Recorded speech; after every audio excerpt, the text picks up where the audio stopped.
Theories of Surplus Value by Karl Marx. This independent recording by Andrew S. Reitenberg is public domain, both in content and in audio. Part 1. Chapter 1. Sir James Steuart. Distinction between profit upon alienation and the positive increase of wealth. Before the Physiocrats, surplus value, that is, profit in the form of profit, was explained purely from exchange, from the sale of the commodity above its value. Sir James Steuart, on the whole, did not get beyond this restricted view. He must rather be regarded as the man who reproduced it in scientific form.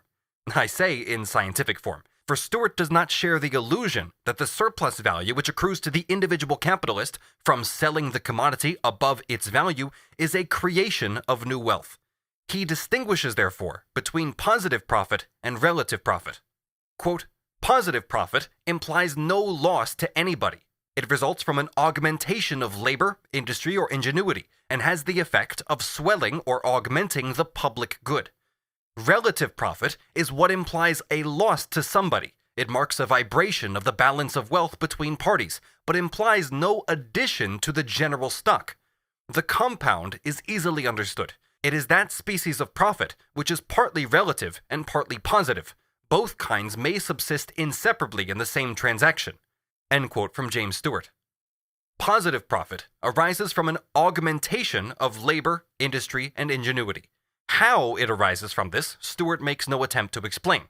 The further statement that the effect of this profit is to augment and swell the public good seems to indicate that Steuart means by it nothing but the greater mass of use values produced in consequence of the development of the productive powers of labor, and that he thinks of this positive profit as quite distinct from capitalist profit, which always presupposes an increase of exchange value. This interpretation is fully confirmed by his further exposition. He says, to wit, quote, in the price of goods, I consider two things as really existing, and quite different from one another, the real value of the commodity and the profit upon alienation, end quote. The price of goods therefore comprises two elements that are completely different from each other.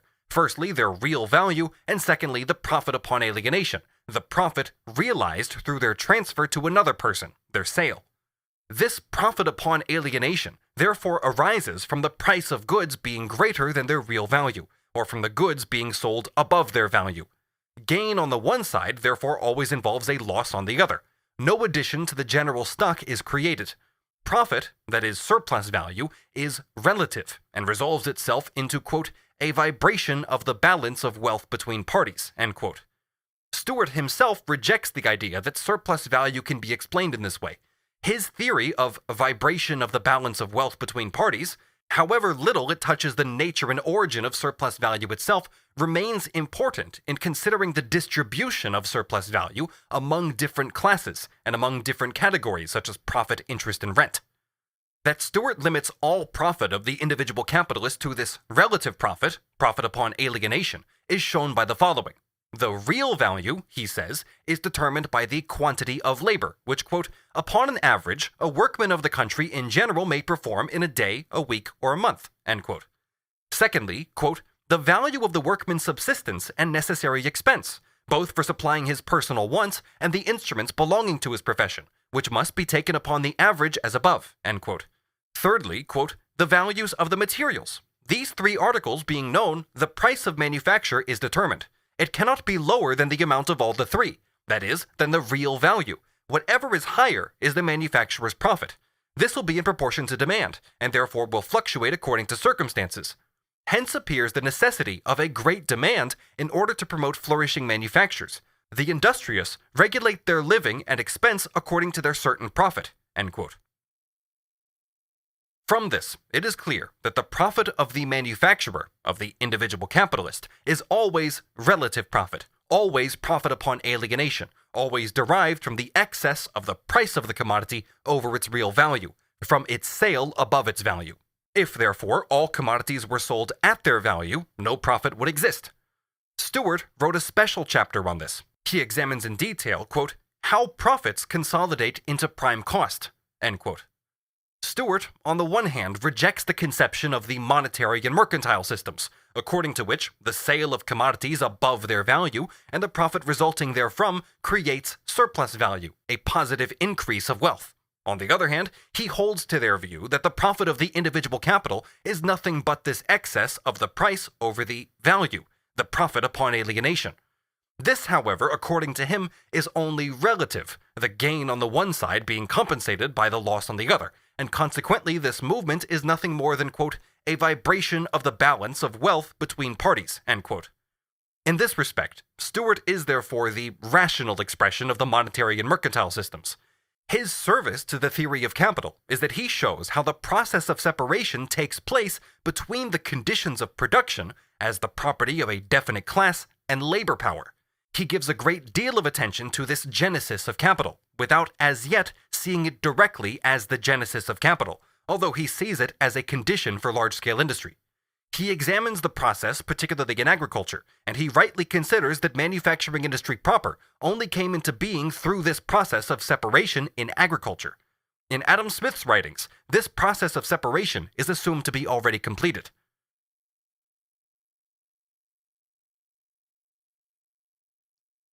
Chapter 2. The Physiocrats. Section 1.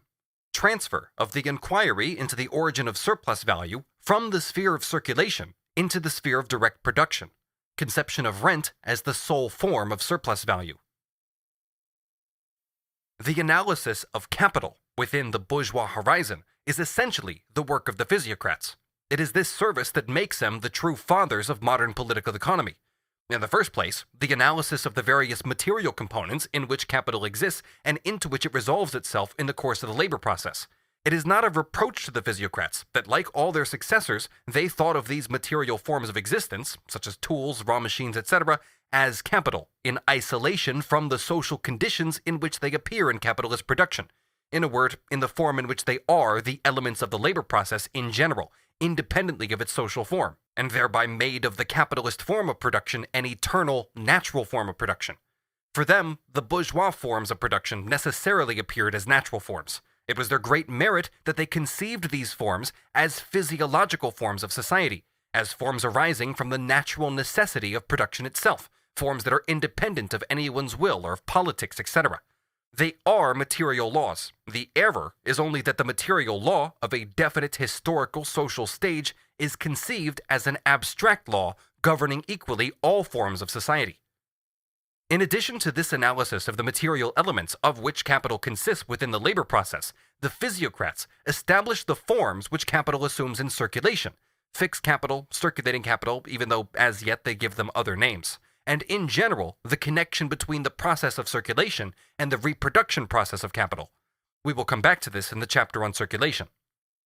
In these two principal points, Adam Smith inherited the legacy of the Physiocrats. His service, in this connection, is limited to fixing the abstract categories, to the greater consistency of the baptismal names which he gave the distinctions made by the Physiocrats in their analysis. As we have seen, the basis for the development of capitalist production is in general that labor power, as the commodity belonging to the workers, confronts the conditions of labor as commodities maintained in the form of capital and existing independently of the workers. The determination of the value of labor power as a commodity is of vital importance. This value is equal to the labor time required to produce the means of subsistence necessary for the reproduction of labor power, or to the price of the means of subsistence necessary for the existence of the worker as a worker. It is only on this basis that the difference arises between the value of labor power and the value which that labor power creates, a difference which exists with no other commodity, since there is no other commodity whose use value, and therefore also the use of it, can increase its exchange value, or the exchange values resulting from it. Therefore, the foundation of modern political economy, whose business is the analysis of capitalist production, is the conception of the value of labor power as something fixed, as a given magnitude, as indeed it is in practice in each particular case. The minimum of wages, therefore, correctly forms the pivotal point of physiocratic theory. They were able to establish this, although they had not yet recognized the nature of value itself, because this value of labor power is manifested in the price of the necessary means of subsistence, hence in a sum of definite use values. Consequently, without being in any way clear as to the nature of value, they could conceive the value of labor power, so far as it was necessary to their inquiry, as a definite magnitude. If, moreover, they made the mistake of conceiving this minimum as an unchangeable magnitude, which, in their view, is determined entirely by nature and not by the stage of historical development, which is itself a magnitude subject to fluctuations, this in no way affects the abstract correctness of their conclusions, since the difference between the value of labor power and the value it creates does not at all depend on whether the value is assumed to be great or small. The Physiocrats transferred the inquiry into the origin of surplus value from the sphere of circulation into the sphere of direct production, and thereby laid the foundation for the analysis of capitalist production. Quite correctly, they laid down the fundamental principle that only that labor is productive which creates a surplus value, in whose product, therefore, a higher value is contained than the sum of the values consumed during the production of this product. Since the value of raw and other materials is given, while the value of the labor power is equal to the minimum of wages, this surplus value can clearly only consist in the excess of labor which the laborer returns to the capitalist over and above the quantity of labor that he receives in his wage. But it does not appear in this form with the Physiocrats, because they had not yet reduced value in general to its simple substance, the quantity of labor, or labor time. Their method of exposition is, of course, necessarily governed by their general view of the nature of value, which to them is not a definite social mode of existence of human activity, labor, but consists of material things, land, nature, and the various modifications of these material things. The difference between the value of labor power and the value created by it, that is, the surplus value which the purchase of labor power secures for the user of labor power, appears most palpably, most incontrovertibly of all branches of production in agriculture, the primary branch of production. The sum total of the means of subsistence which the laborer consumes from one year to another, or the mass of material substance which he consumes, is smaller than the sum total of the means of subsistence which he produces. In manufacture, the workman is not generally seen directly producing either his means of subsistence or the surplus in excess of his means of subsistence. The process is mediated through purchase and sale, through the various acts of circulation, and the analysis of value in general is necessary for it to be understood. In agriculture, it shows itself directly in the surplus of use values produced over use values consumed by the laborer, and can therefore be grasped without an analysis of value in general, without a clear understanding of the nature of value. Therefore, also when value is reduced to use value, and the latter to material substance in general. Hence, for the Physiocrats, agricultural labor is the only productive labor, because it is the only labor that produces a surplus value, and rent is the only form of surplus value which they know. The workman in industry does not increase the material substance, he only alters its form. The material, the mass of material substance, is given to him by agriculture. It is true that he adds value to the substance, not through his labor, but through the cost of production of his labor, through the total means of subsistence which he consumes during his labor, equivalent to the minimum of wages which he receives from agriculture. Because agricultural labor is conceived as the only productive labor, the form of surplus value which distinguishes agricultural labor from industrial labor, rent, is conceived as the only form of surplus value.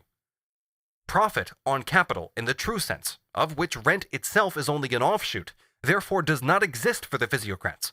Profit is seen by them as only a kind of higher wages paid by the landowners, which the capitalists consume as revenue, and which therefore enters into their cost of production in the same way as the minimum wages of the ordinary workman.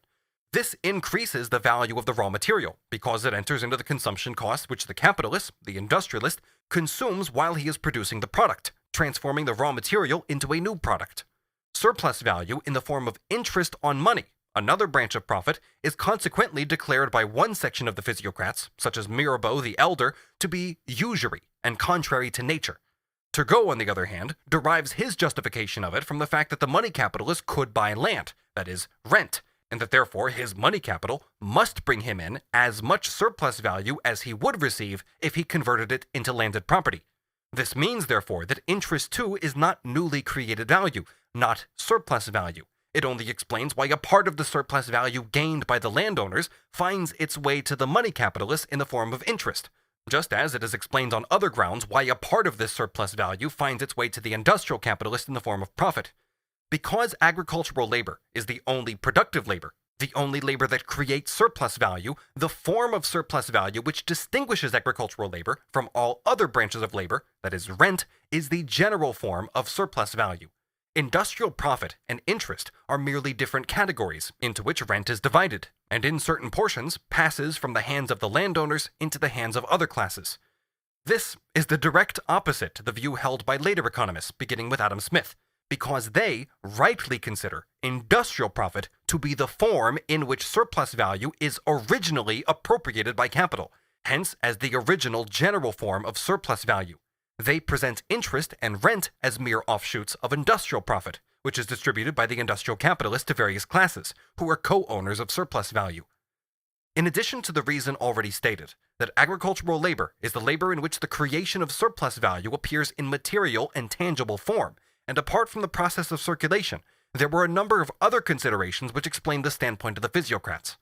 First, because in agriculture, rent appears as a third element, as a form of surplus value which is not found in industry, or merely has a transient existence.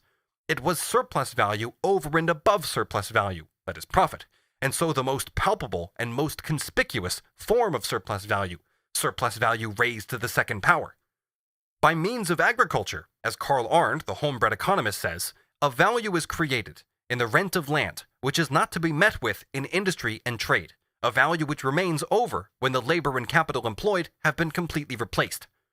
Secondly, leaving foreign trade out of account, as the Physiocrats rightly did, and had to do in an abstract study of bourgeois society, it is clear that the number of workmen engaged in manufacture, etc., and completely detached from agriculture, the free hands, as Steuart calls them, is determined by the mass of agricultural products which the farm laborers produce in excess of their own consumption. Quote, it is obvious that the relative numbers of those persons who can be maintained without agricultural labor must be measured wholly by the productive powers of the cultivators. End quote from Richard Jones on the Distribution of Wealth, published in London in 1831. As agricultural labor thus forms the natural basis not only for surplus labor in its own sphere, but also for the independent existence of all other branches of labor, and therefore also for the surplus value created in them, it is clear that it was bound to be considered the creator of surplus value, so long as the substance of value was regarded as a definite, concrete labor, and not abstract labor with its measure, labor time. Thirdly, all surplus value, not only relative but absolute, depends on a given productivity of labor. If the productivity of labor had reached only such a stage of development that a man's labor time no more than sufficed to keep him alive, to produce and reproduce his own means of subsistence, then there would be no surplus labor and no surplus value, and there would be no difference at all between the value of labor power and the value which it creates. The possibility of surplus labor and of surplus value therefore arises from a given productivity of labor, a productivity which enables labor power to create more than its own value, to produce more than the needs dictated by its life process. And indeed, this productivity, this level of productivity which is presupposed as the starting point, must first, as we saw in the second point above, make its appearance in agricultural labor. It appears, therefore, as a gift of nature, a productive power of nature. Here, in agriculture, from the very beginning, there is a large measure of cooperation of the forces of nature, the increase of human labor power through the use and exploitation of the forces of nature working automatically. This utilization of the forces of nature on a large scale appears in manufacture only with the development of large-scale industry. A definite stage in the development of agriculture, whether in the country concerned or in other countries, forms the basis for the development of capital. Up to this point, absolute surplus value coincides with relative. Buchanan, a great adversary of the Physiocrats, makes this point even against Adam Smith when he tries to show that agricultural development preceded the emergence of modern town industry. Fourthly, since it is the great and specific contribution of the Physiocrats that they derive value and surplus value not from circulation but from production, they necessarily begin, in contrast to the monetary and mercantile system, with that branch of production which can be thought of in complete separation from and independently of circulation, of exchange, and which presupposes exchange not between man and man, but only between man and nature. Section 2. Contradictions in the system of the Physiocrats, the feudal shell of the system and its bourgeois essence, the twofold treatment of surplus value. Hence the contradictions in the physiocratic system. It is in fact the first system which analyzes capitalist production and presents the conditions within which capital is produced and within which capital produces as eternal laws of production. On the other hand, it has rather the character of a bourgeois reproduction of the feudal system, of the dominion of landed property, and the industrial spheres within which capital first develops independently are presented as unproductive branches of labor, mere appendages of agriculture.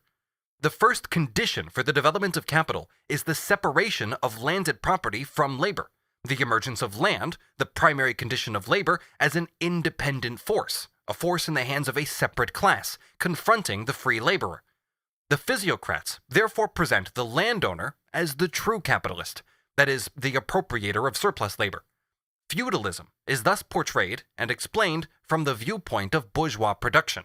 Agriculture is treated as the branch of production in which capitalist production, that is, the production of surplus value, exclusively appears. While feudalism is thus made bourgeois, bourgeois society is given a feudal semblance. This semblance deceived Dr. Quesnay's adherents among the nobility, such as the crotchety and patriarchal Mirabeau the Elder. Among the later representatives of the Physiocrats, especially Turgot, this illusion disappears completely, and the physiocratic system is presented as the new capitalist society prevailing within the framework of feudal society.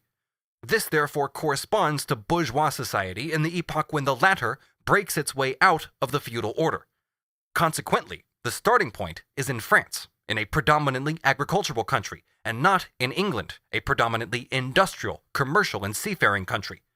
In the latter country, attention was naturally concentrated on circulation, on the fact that the product acquires value, becomes a commodity only when it becomes the expression of general social labor, money. Insofar, therefore, as the question concerned not the form of value, but the amount of value and the increase of value, profit upon expropriation, that is, relative profit as Steuart describes it, is what catches the eye. But if the creation of surplus value in the sphere of production itself is what has to be established, it is necessary, first of all, to go back to that branch of production in which surplus value is found independently of circulation, that is, in agriculture. The initiative was therefore taken in a predominantly agricultural country. Ideas related to those of the Physiocrats are to be found in fragmentary form in older writers who preceded them, partly in France herself, for example, Bourgeois-Liberal. But it is only with the Physiocrats that those ideas develop into an epoch-making system. The agricultural laborer, depending on the minimum of wages, the bare necessities, reproduces more than this bare necessity, and this more is rent, surplus value, which is appropriated by the owners of the fundamental condition of labor, nature. So what they say is not the laborer works more than the labor time required for the reproduction of his labor power. The value which he creates is therefore greater than the value of his labor power, or the labor which he gives in return is greater than the quantity of labor which he receives in the form of wages. But what they say is the amount of use values which he consumes during the period of production is smaller than the amount of use values which he creates, and so a surplus of use values is left over.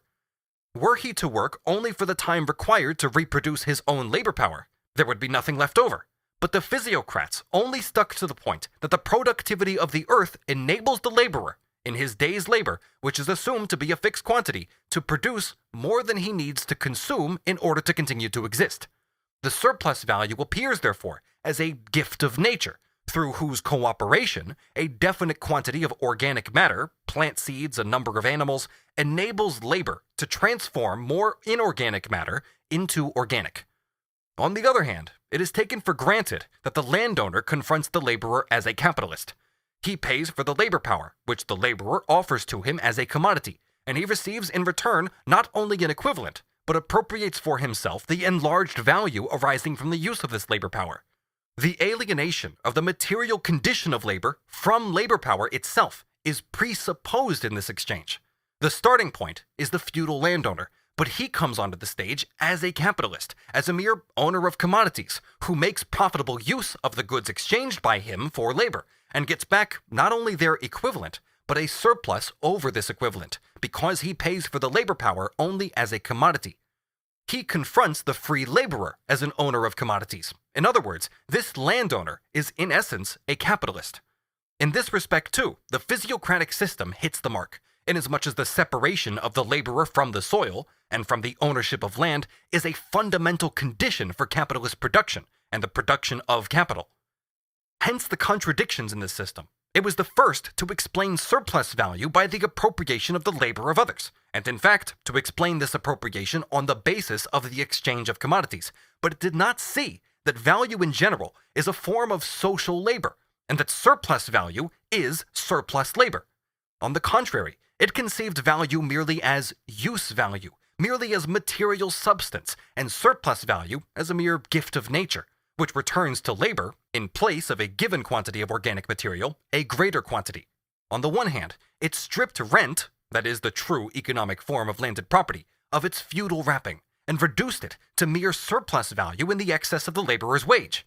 On the other hand, this surplus value is explained again in a feudal way, as derived from nature and not from society, from man's relation to the soil, not from his social relations.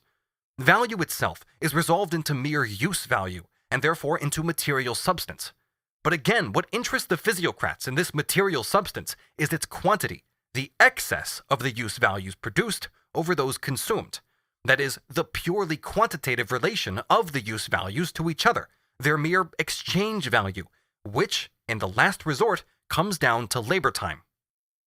All these are contradictions of capitalist production as it works its way out of feudal society, and interprets feudal society itself only in a bourgeois way, but has not yet discovered its own peculiar form, somewhat as philosophy first builds itself up within the religious form of consciousness, and in so doing, on the one hand, destroys religion as such, while on the other hand, in its positive content, it still moves only within this religious sphere, idealized and reduced to terms of thought. Hence also, in the conclusions which the Physiocrats themselves draw, the ostensible veneration of landed property becomes transformed into the economic negation of it and the affirmation of capitalist production. On the one hand, all taxes are put on rent, or, in other words, landed property is in part confiscated, which is what the legislation of the French Revolution sought to carry through, and which is the final conclusion of the fully developed Ricardian modern political economy. By placing the burden of tax entirely on rent, because it alone is surplus value, and consequently any taxation of other forms of income ultimately falls on landed property, but in a roundabout way, and therefore in an economically harmful way that hinders production, taxation, and along with it all forms of state intervention, are removed from industry itself, and the latter is thus freed from all intervention by the state. This is ostensibly done for the benefit of landed property, not in the interests of industry, but in the interest of landed property. Connected with this is laissez-faire, laissez-aller, unhampered, free competition, the removal from industry of all interference by the state, monopolies, etc. Since industry, as the Physiocrats see it, creates nothing, but only transforms values given it by agriculture into another form, since it adds no new value to them, but returns the value supplied to it, though in altered form, as an equivalent, it is naturally desirable that this process of transformation should proceed without interruptions and in the cheapest way. And this is only realized through free competition, by leaving capitalist production to its own devices. The emancipation of bourgeois society from the absolute monarchy set up on the ruins of feudal society thus takes place only in the interests of the feudal landowner transformed into a capitalist and bent solely on enrichment. The capitalists are only capitalists in the interests of the landowner, just as political economy in its later development would have them be capitalists only in the interests of the working class. It can be seen, therefore, how little the modern economists, such as Eugene Dare, who published the works of the Physiocrats together with his prize essay on them, have understood the Physiocrats when they treat their specific theories of the exclusive productivity of agricultural labor, of rent as the only surplus value, and of the landowner's preeminent status in the system of production, as if they had no connection and were only fortuitously associated with their proclamation of free competition, the principle of large-scale industry, of capitalist production. At the same time, it is understandable how the feudal semblance of this system, in the same way as the aristocratic tone of the Enlightenment, was bound to win a number of feudal lords as enthusiastic supporters and propagandists of a system which, in its essence, proclaimed the rise of the bourgeois system of production on the ruins of the feudal. Section 3. Quesnay on the three classes in society. further development of physiocratic theory with Turgot, elements of a deeper analysis of capitalist relations. We will now examine a number of passages, partly to elucidate and partly in support of the theses advanced above. With Quesnay himself, in the analysis of the Tableu Economique, the nation consists of three classes of citizens: the productive class, that is, agricultural laborers, the class of landowners, and the sterile class, all the citizens occupied with other services and with other labors than those of agriculture. Only the agricultural laborers, not the landowners, appear as a productive class, as a class which creates surplus value. The importance of this class of landowners, which is not sterile because it is the representative of surplus value, does not rest on its being the creator of surplus value, but exclusively on the fact that it appropriates surplus value. With Turgot, the physiocratic system is most fully developed. In some passages in his writings, the pure gift of nature is presented as surplus labor, and on the other hand, the necessity for the laborer to yield up what there is in excess of his necessary wage is explained by the separation of the laborer from the conditions of labor, and their confronting him as the property of a class which uses them to trade with. The first reason why agricultural labor alone is productive is that it is the natural basis and precondition for the independent pursuit of all other forms of labor.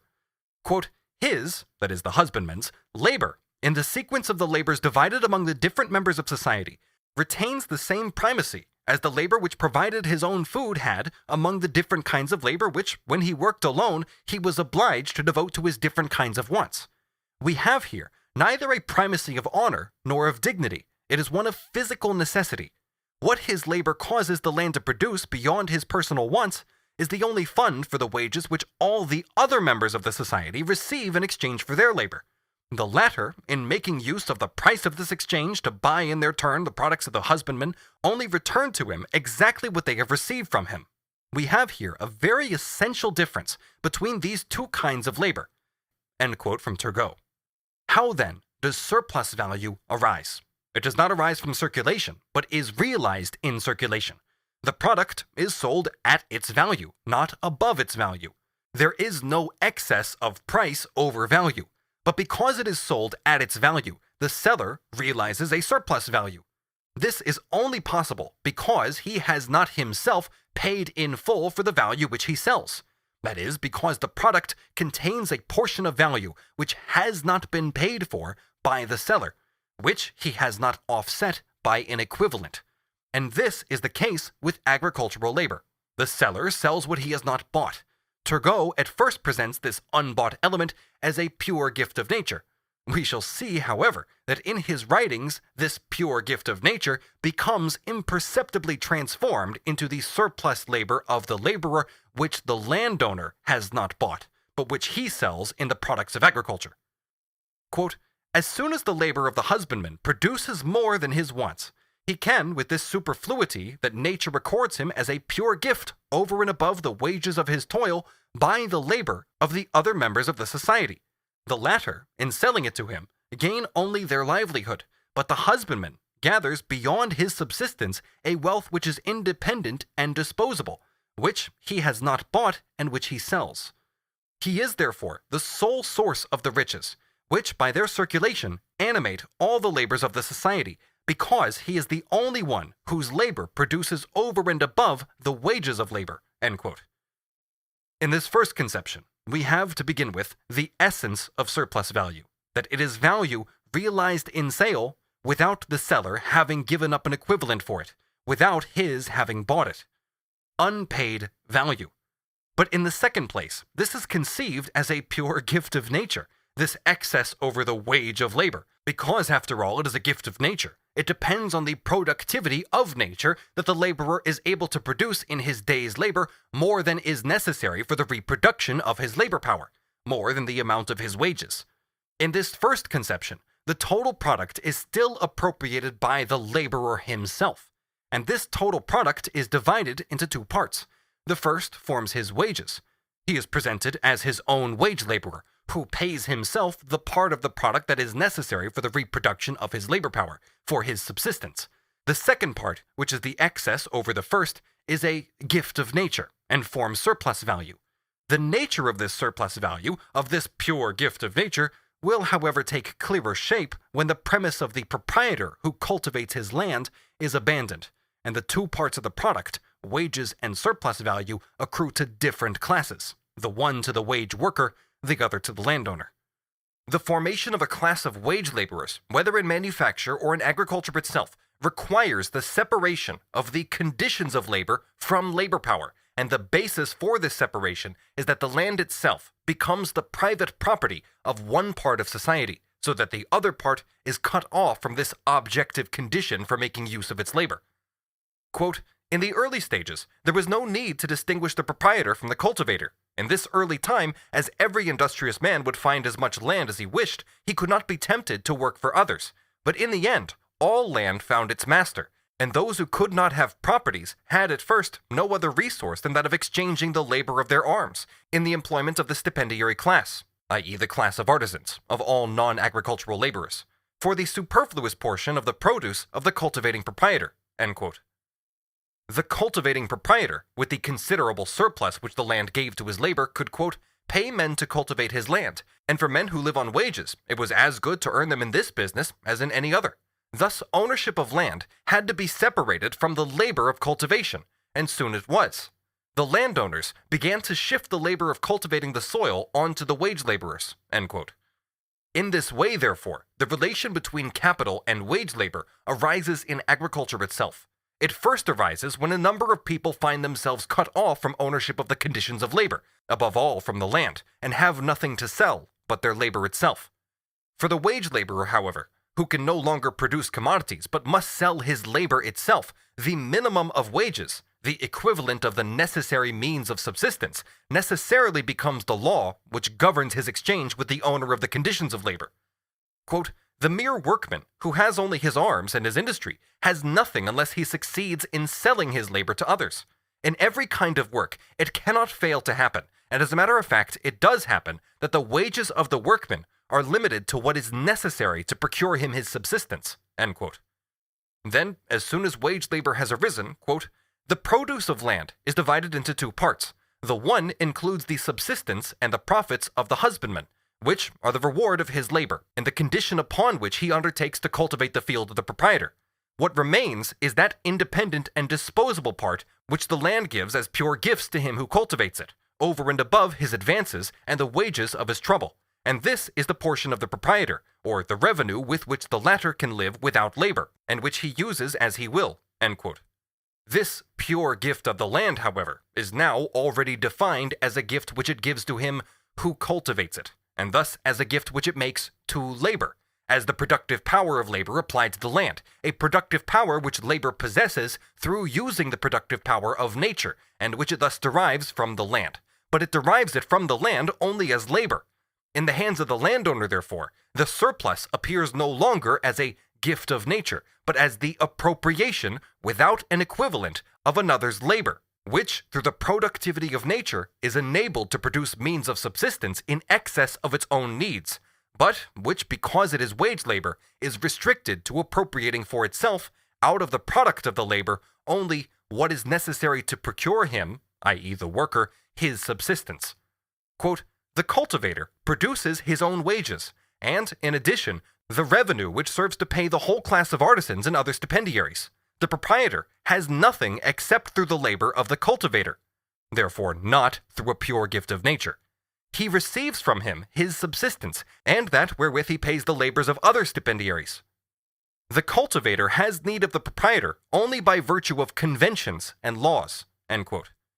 Thus, in this passage, surplus value is explicitly stated to be the part of the cultivator's labor which the proprietor appropriates to himself without giving any equivalent, and he sells the product of his labor, therefore, without having bought it.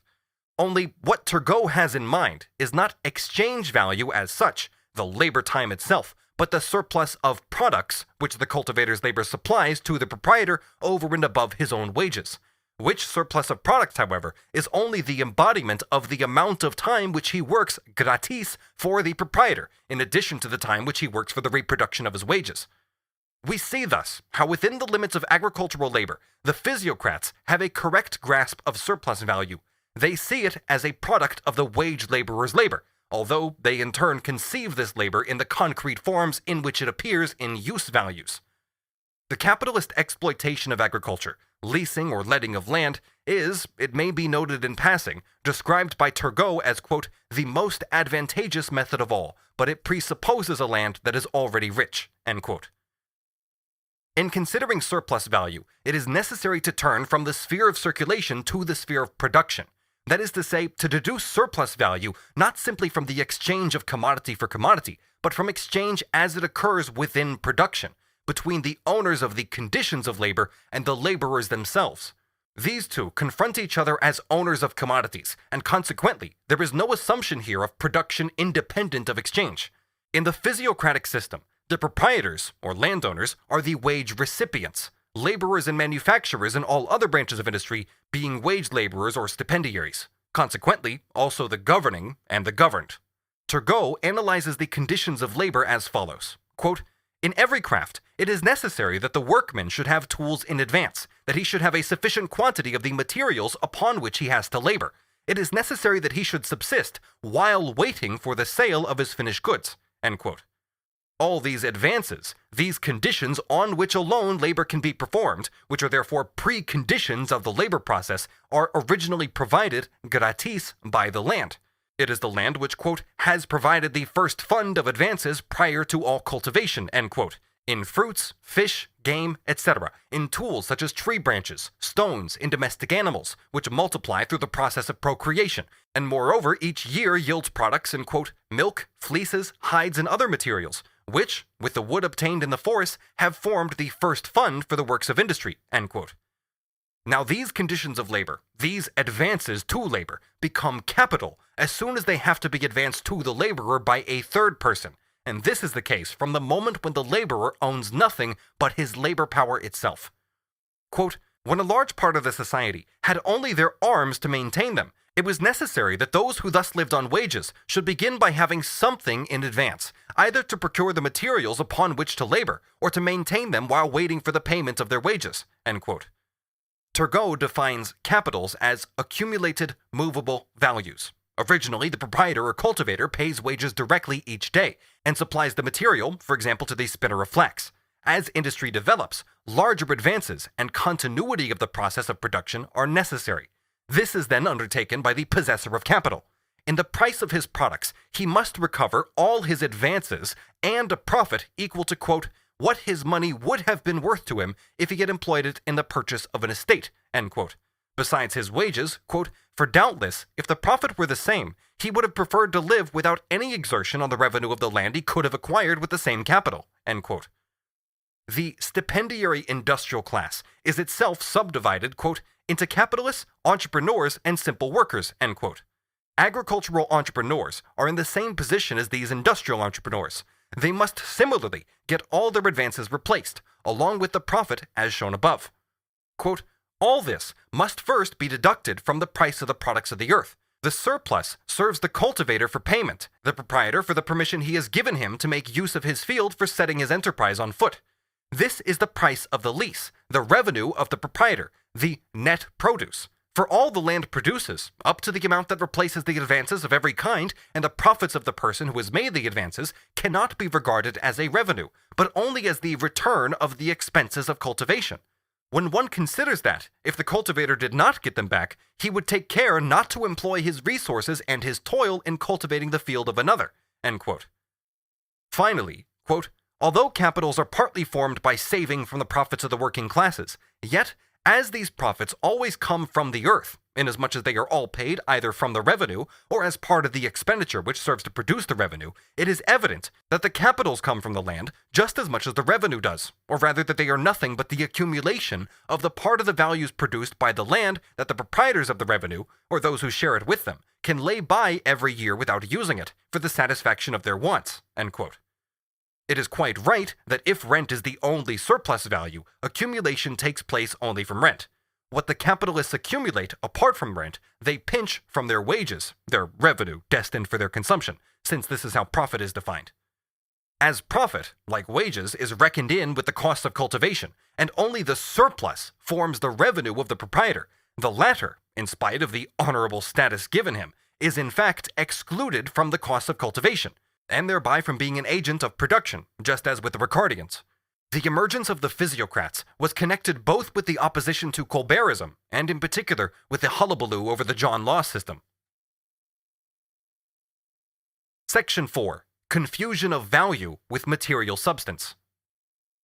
The confusion of value with material substance, or rather the equating of value with it, and the connection between this view and the whole outlook of the Physiocrats comes clearly to light in the following extracts from Ferdinando Pauletti. Quote, "Such a multiplication of matter, as are the products of the earth, has certainly never taken place through industry, nor is it possible. This gives matter only form, it only modifies it. Consequently, nothing is created by industry. But the objection may be raised. Industry gives matter form, and consequently it is productive. Even if this is not a production of matter, it is nevertheless one of form. Very well then, I won't contest this, but that is not the creation of wealth. On the contrary, it is nothing but an expense. Political economy presupposes and takes as the object of its investigation material and real production, which is found only in agriculture, since this alone multiplies the substances and products which form wealth. Industry buys raw materials from agriculture in order to work them up. Its labor, as we have already said, gives these raw materials only a form, but it adds nothing to them and does not multiply them. Give the cook a measure of peas with which he is to prepare your dinner. He will put them on the table for you, well cooked and well dished up, but in the same quantity as he was given. But on the other hand, give the same quantity to the gardener for him to put into the ground, he will return to you, when the right time has come, at least fourfold the quantity that he had been given. This is the true and only production. Things receive value through the needs of men. Therefore, the value or the increase of value of commodities is not the result of industrial labor, but of the laborer's outlays. Hardly has a new manufacture of any kind made its appearance, but it immediately spreads within and outside the country. And see, very soon competition from other industrialists and merchants brings the price down to its correct level, which is determined by the value of the raw material and the cost of the laborer's maintenance." End quote. Section 5. Elements of physiocratic theory in Adam Smith. Agriculture is the first of all branches of industry to use the forces of nature on a considerable scale. Their use in manufacturing industry becomes apparent only at a higher stage of industrial development. The following quotation shows how, in this connection, Adam Smith still reflects the prehistory of large-scale industry, and for this reason upholds the physiocratic point of view, and how Ricardo answers him from the standpoint of modern industry.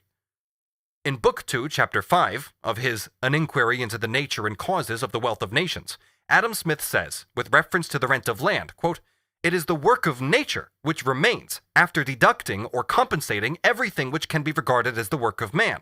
It is seldom less than a fourth, and frequently more than a third, of the whole produce. No equal quantity of productive labor employed in manufactures can ever occasion so great a reproduction.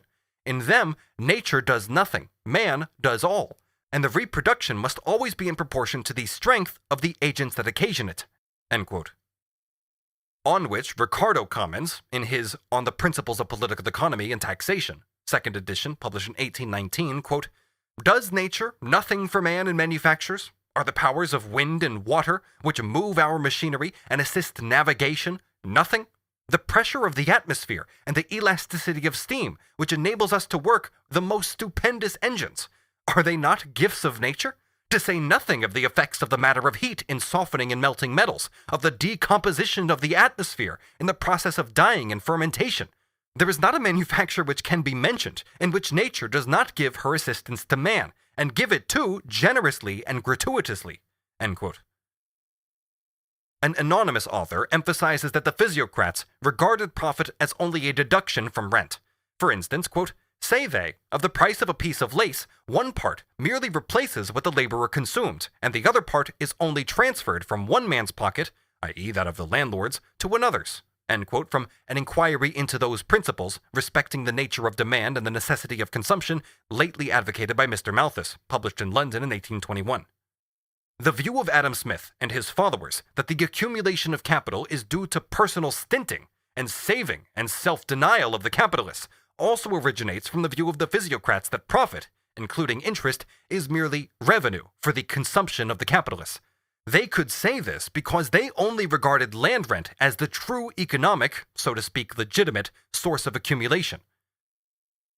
Says Turgot, quote, "The husbandman is the only one whose labor produces over and above the wages of labor," end quote.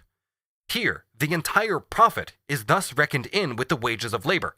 Quote, "The cultivator creates over and above that restitution of his own wages, the revenue of the proprietor, and the artisan creates no revenue, either for himself or for others.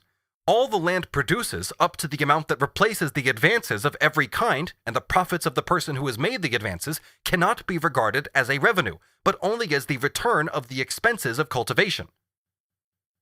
Adolphe Blanqui says in his History of Political Economy, quote, "They were of the opinion that labor applied to the cultivation of the soil produced not only the wherewithal to maintain the laborer throughout the entire duration of the task, but also an excess of value, that is surplus value, which could be added to the mass of already existing wealth.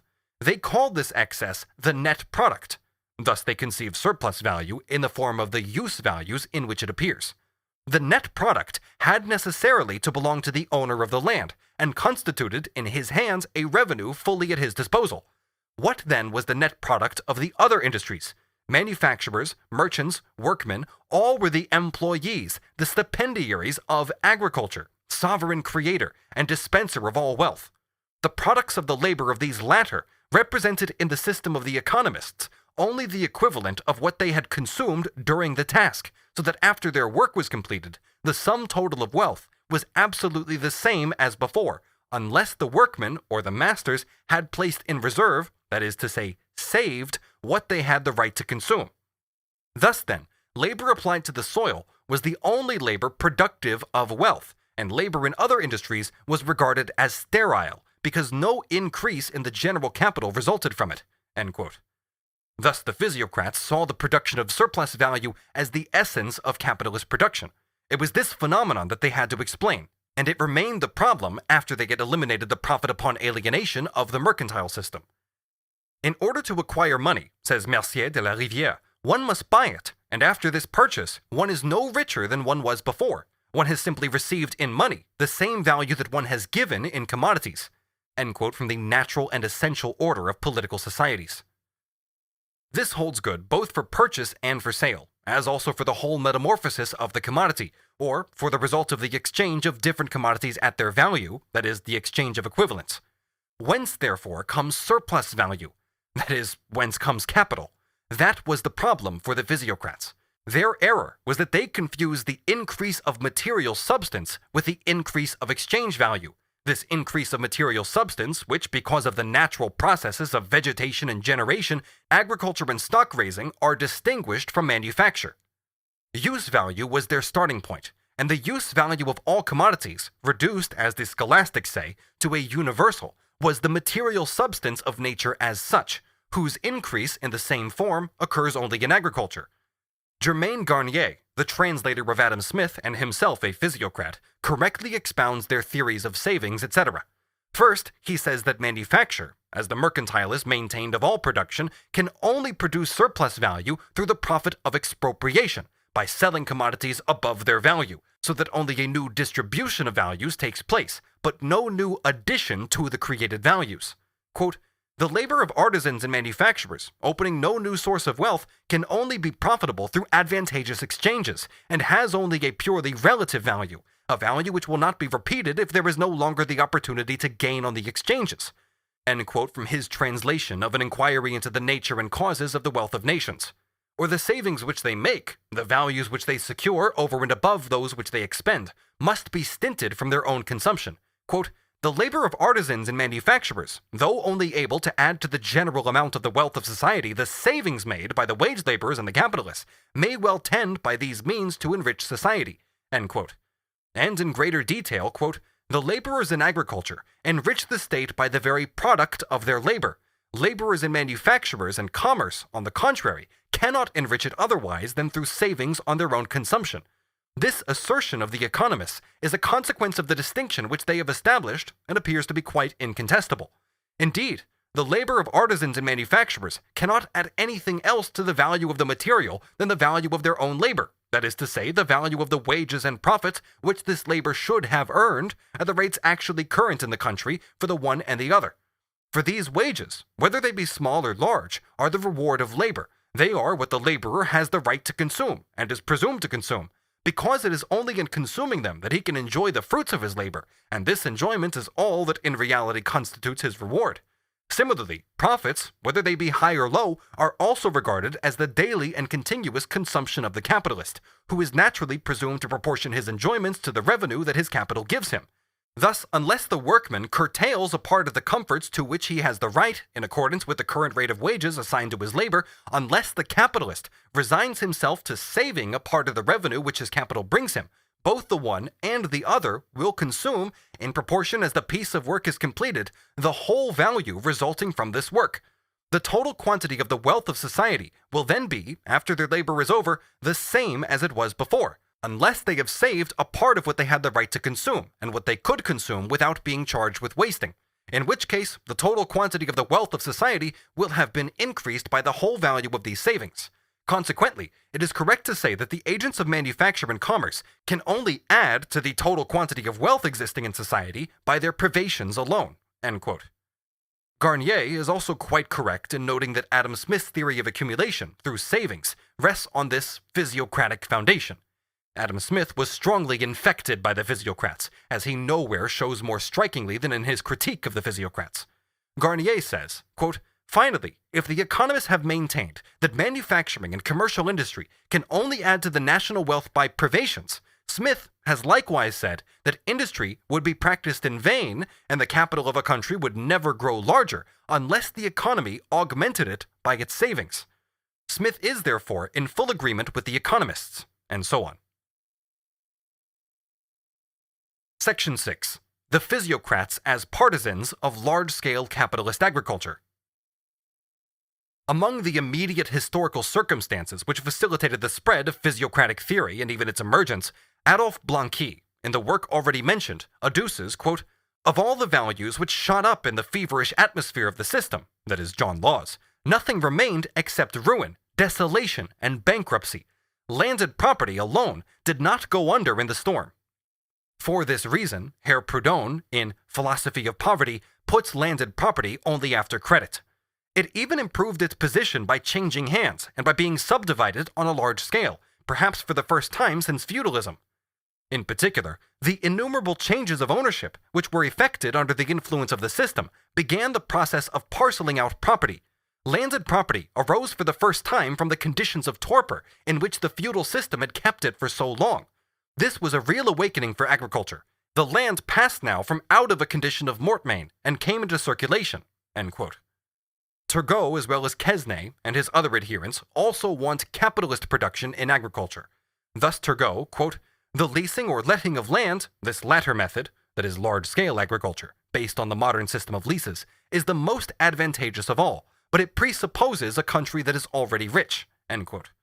And Quesnay, in his General Maxims of Economic Government of an Agricultural Kingdom, quote, "The pieces of land which are employed in growing grain should as far as possible be joined together in large-scale farms which can be managed by rich farmers, i.e. the capitalists, since the expenses for the maintenance and repair of the buildings are smaller, and therefore the costs are correspondingly much lower and the net product much greater in the case of large agricultural undertakings than in the case of small." End quote. In the same passage, Quesnay admits that the increased productivity of agricultural labor accrues to the net revenue, and therefore in the first place to the landowner, i.e. the owner of surplus value, and that the relative increase of the latter arises not from the land, but from the social and other arrangements for raising the productivity of labor. For he says in the same place, quote, "Every advantageous economy in labor, i.e. advantageous to the net product, which can be accomplished with the aid of animals, machines, water power, and so on, will be of benefit to the population." End quote. At the same time, Mercier de la Rivière has an inkling that surplus value, at least in manufacture, has something to do with the manufacturing workers. Turgot extended this to all production, as already mentioned. In the passage cited, he exclaims, quote, "Moderate your enthusiasm, ye blind admirers of the false products of industry. Before ye extol its miracles, open your eyes and see how many live in poverty, or at least in need, among those producers who understand the art of converting 20 sous into the value of 1,000 écus. Who then benefits by this enormous increase in value? What do you say? Comforts are unknown to those through whose hands it is accomplished. Take warning then by this contrast." End quote.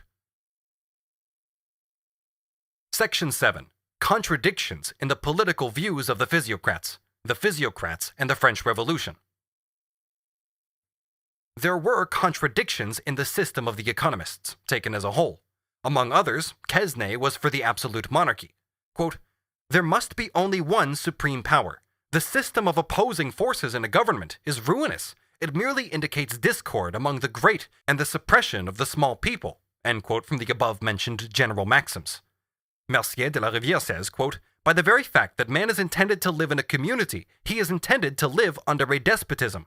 End quote from the natural and essential order of political societies. And to crown all, the friend of the people, the Marquis de Mirabeau the Elder.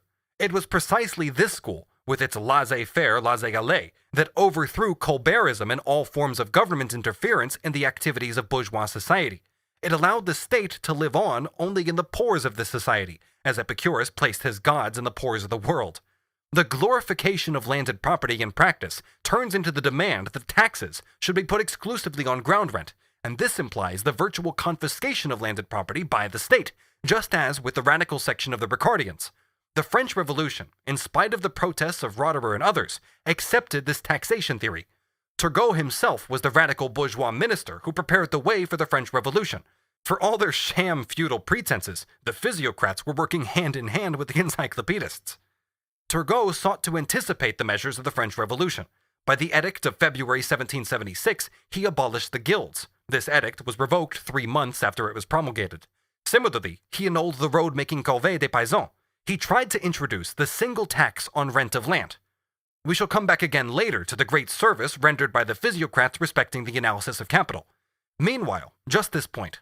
Surplus value, according to them, is due to the productivity of a special kind of labor, agricultural labor, and on the whole, this special productivity is due to nature itself. In the mercantile system, surplus value is only relative. What one wins, the other loses, profit upon alienation, or oscillation of the wealth between different parties. So that within a country, if we consider the total capital, no creation of surplus value in fact takes place. It can only arise in the relations between one nation and other nations, and the surplus realized by one nation, as against the other, takes the form of money, the balance of trade, because it is precisely money that is the direct and independent form of exchange value. In opposition to this, for the mercantile system in fact denies the creation of absolute surplus value, the Physiocrats seek to explain absolute surplus value, the net product. And since the net product is fixed in their minds as use value, agriculture is for them the sole creator of it.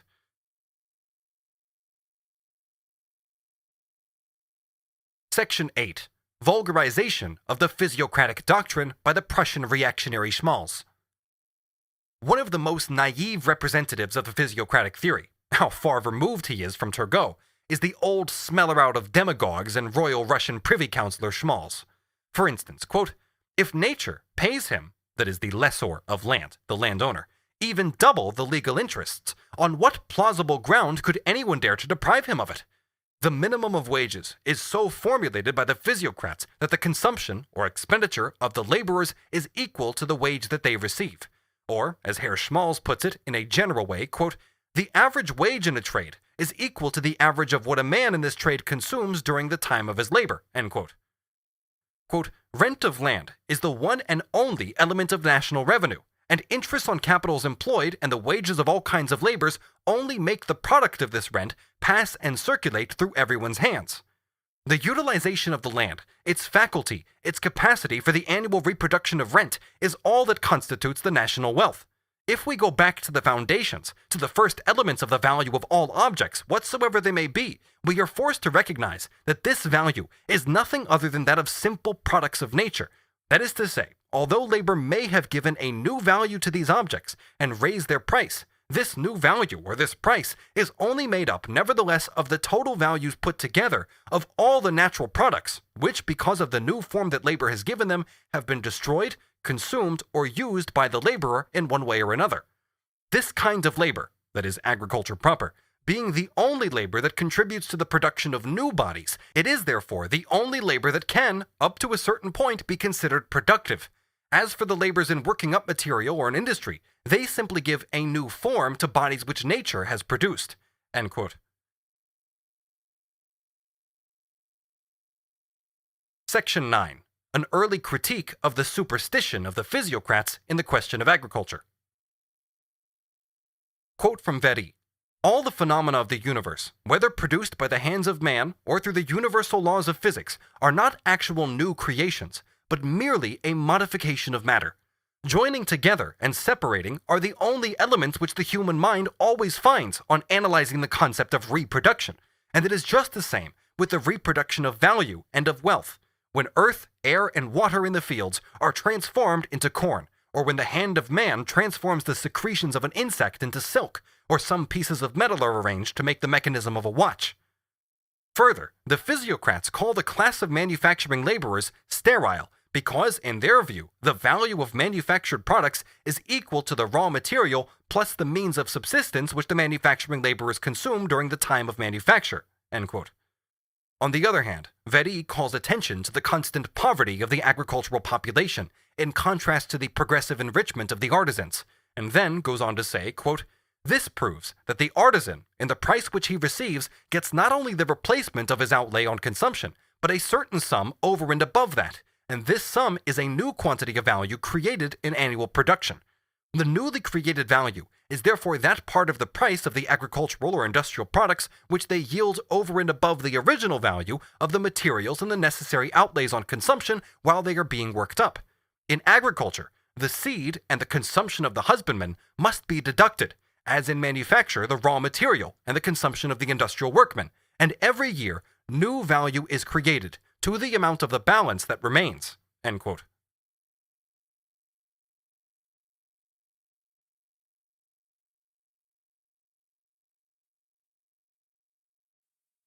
Chapter 3. Adam Smith. Section 1.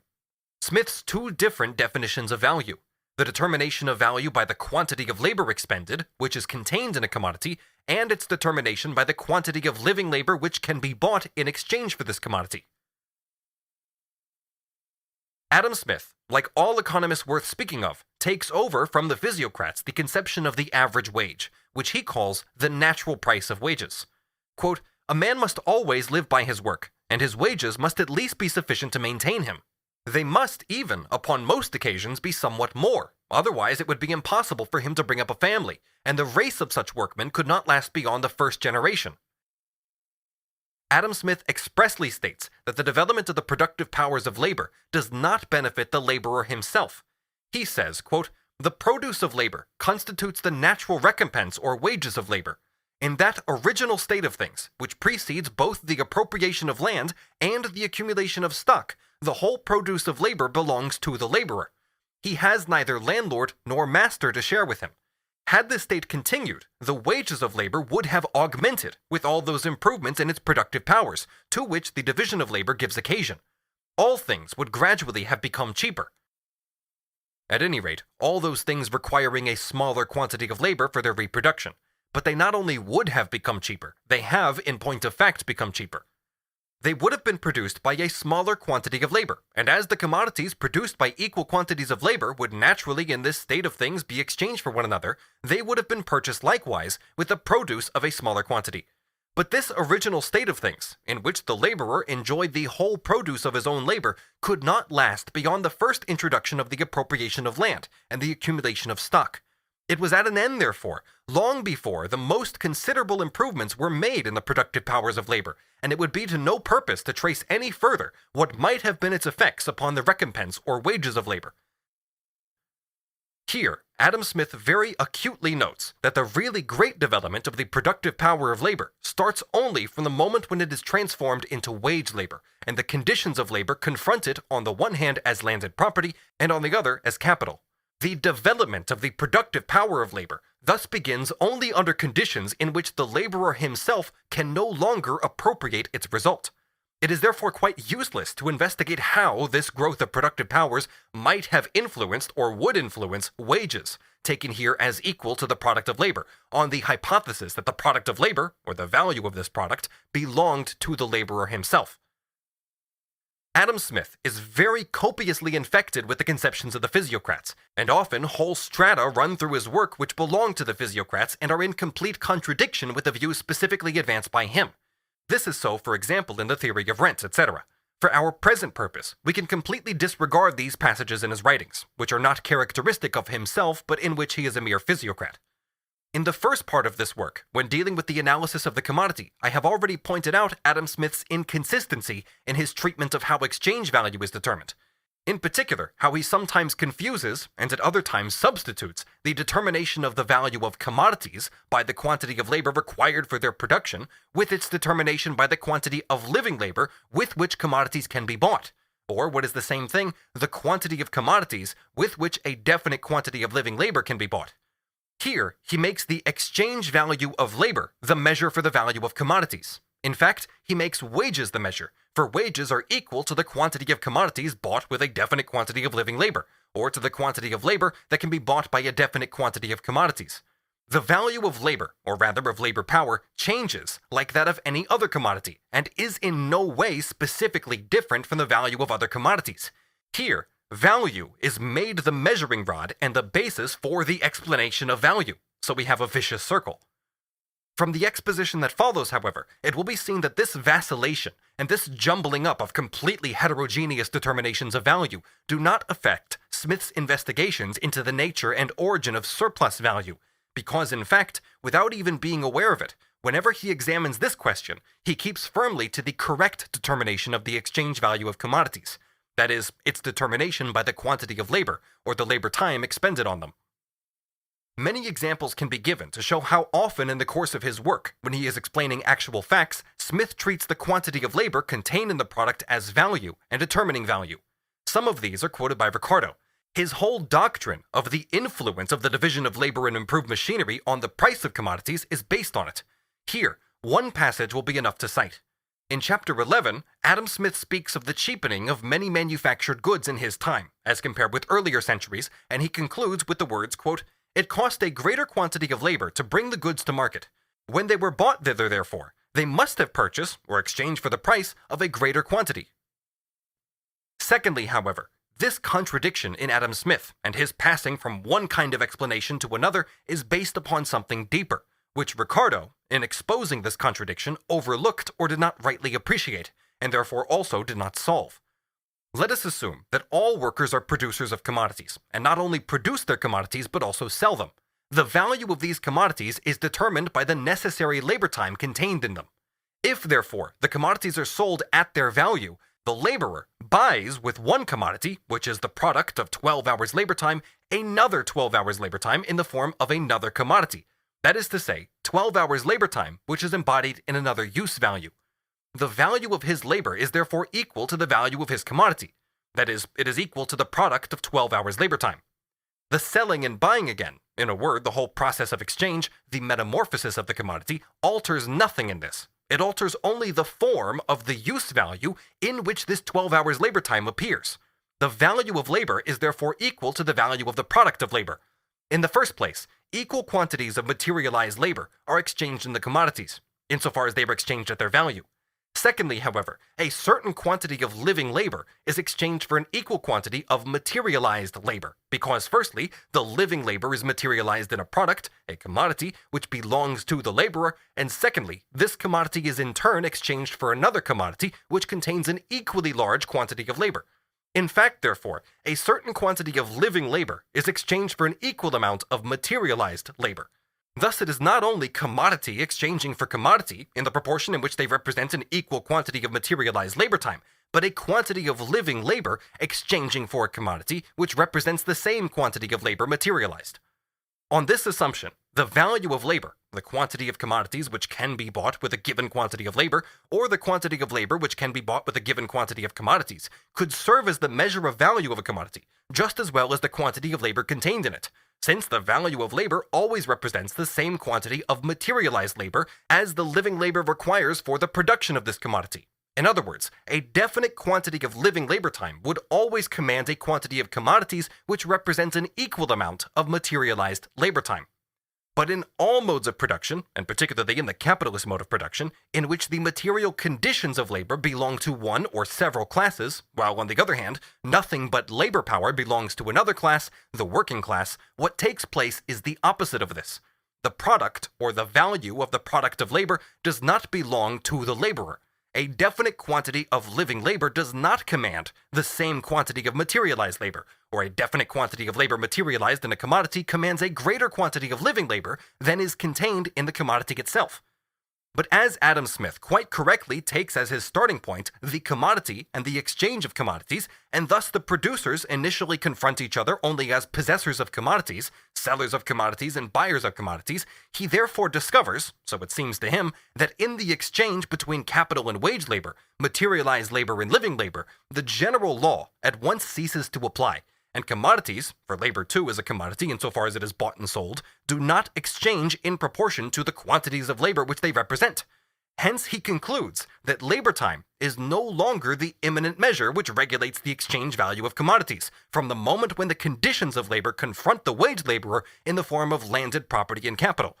He should, on the contrary, as Ricardo rightly points out, have drawn the opposite conclusion, that the expressions quantity of labor and value of labor are now no longer identical, and that therefore the relative value of commodities, although determined by the labor time contained in them, is not determined by the value of labor, since that was only correct so long as the latter expression remained identical with the former. Later on, when we deal with Malthus, we can show how wrong and absurd it would be, even when the laborer appropriated his own product, i.e. the value of his own product, to make this value, or the value of labor, the measure of value, in the same sense in which labor time or labor itself is the measure of value in the value-creating element. For even in that case, the labor which can be bought with a commodity cannot serve as a measure in the same sense as the labor contained in it. One would merely be an index to the other.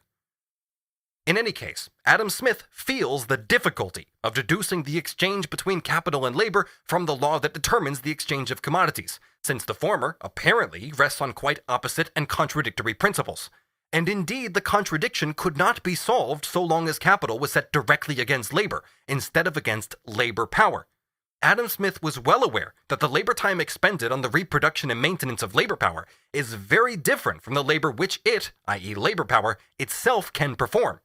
Thus he himself quotes from Cantillon's essay on the nature of commerce, quote, "The labor of an able-bodied slave is computed to be worth double his maintenance, and that of the meanest laborer cannot be worth less than that of an able-bodied slave." On the other hand, it is strange that Adam Smith did not grasp how little the objection he raises has to do with the law that determines the exchange of commodities for each other. That commodities A and B exchange in proportion to the labor time contained in them is in no way upset by the proportions in which the producers A and B divide the products A and B, or rather their value, between themselves.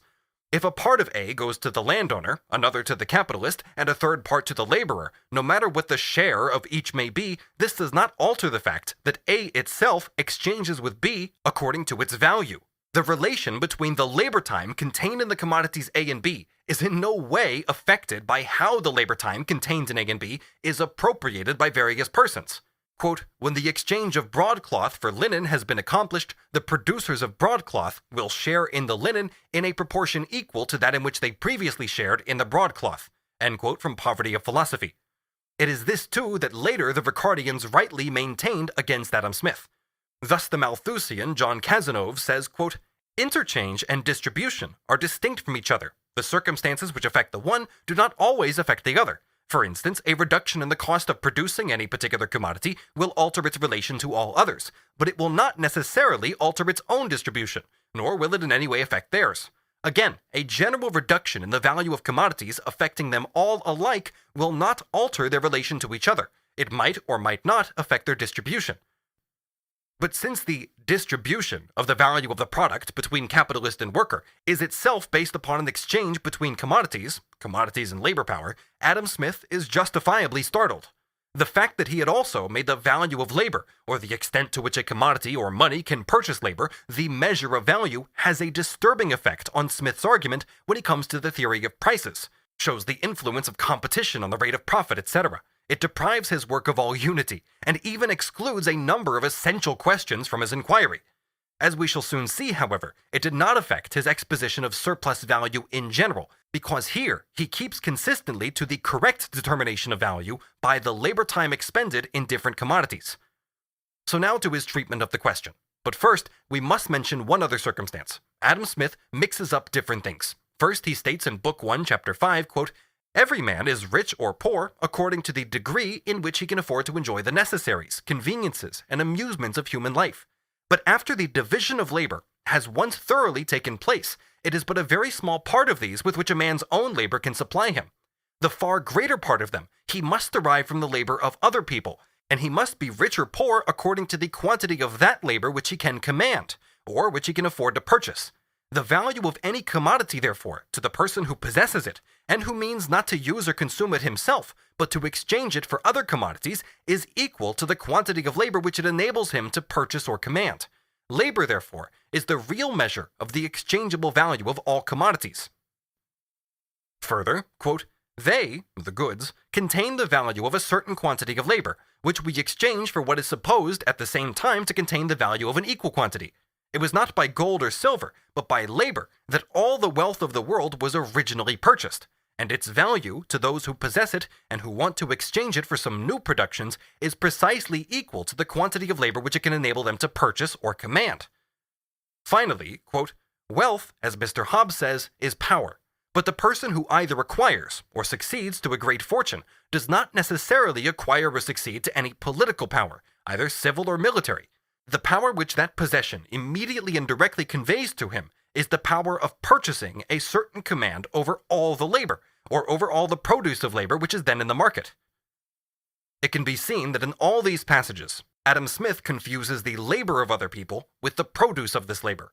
The exchange value of the commodity which anyone possesses consists, after the division of labor, in the commodities belonging to someone else which he can buy, i.e. in the quantity of someone else's labor which is contained in them, the quantity of someone else's materialized labor.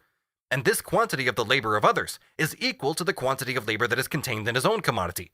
As he expressly says, quote, "The goods contain the value of a certain quantity of labor, which we exchange for what is supposed at the time to contain the value of an equal quantity."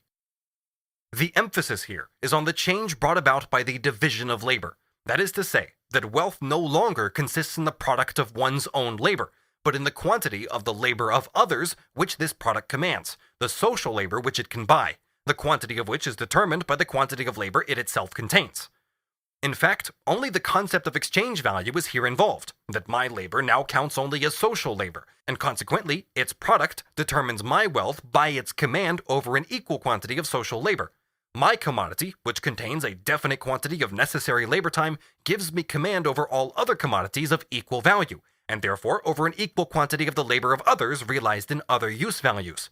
The emphasis here lies on the equalization brought about through the division of labor and exchange value of my labor with the labor of others. In other words, with social labor. The fact that my labor too, or the labor contained in my commodities, is already socially determined and has fundamentally changed its character escapes Adam.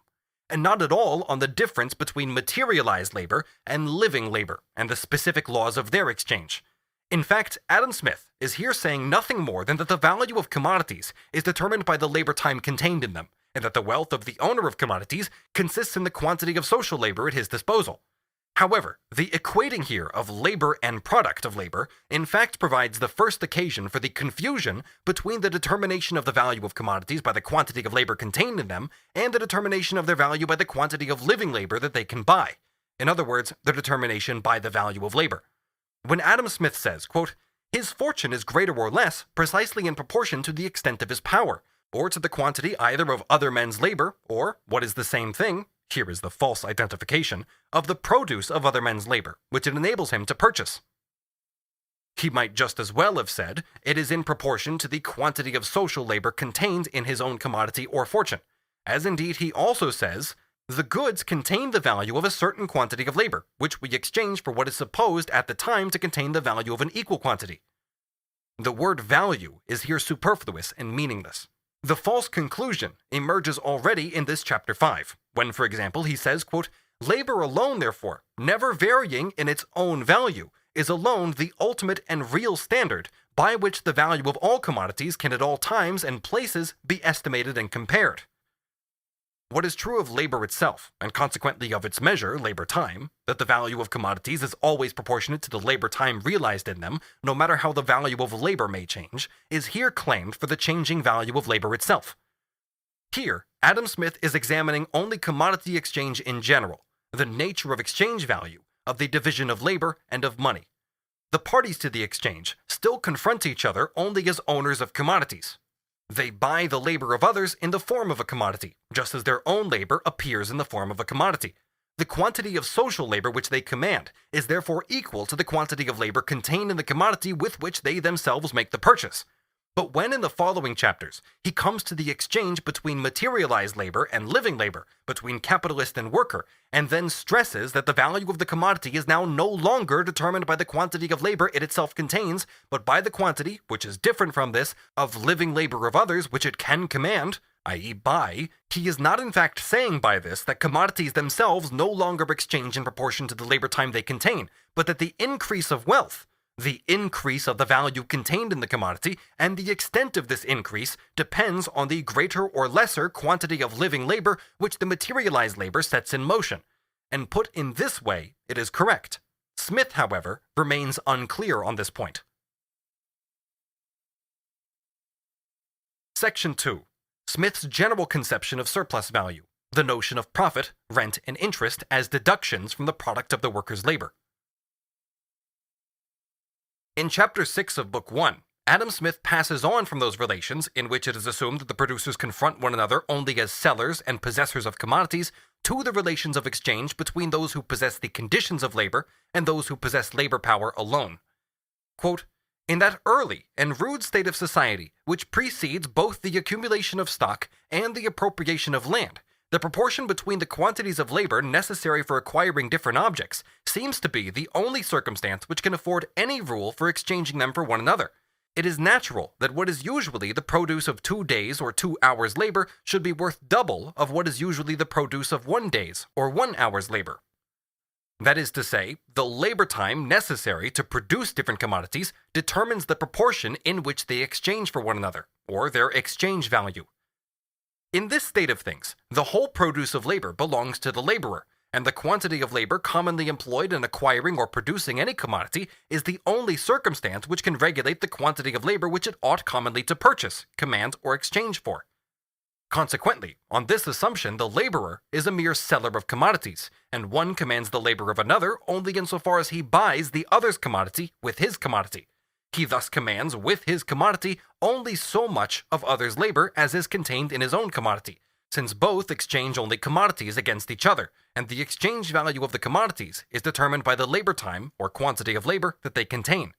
But Adam continues, "As soon as the stock has accumulated in the hands of particular persons, some of them will naturally employ it in setting to work industrious people, whom they will supply with materials and subsistence, in order to make a profit by the sale of their work, or by what their labor adds to the value of those materials."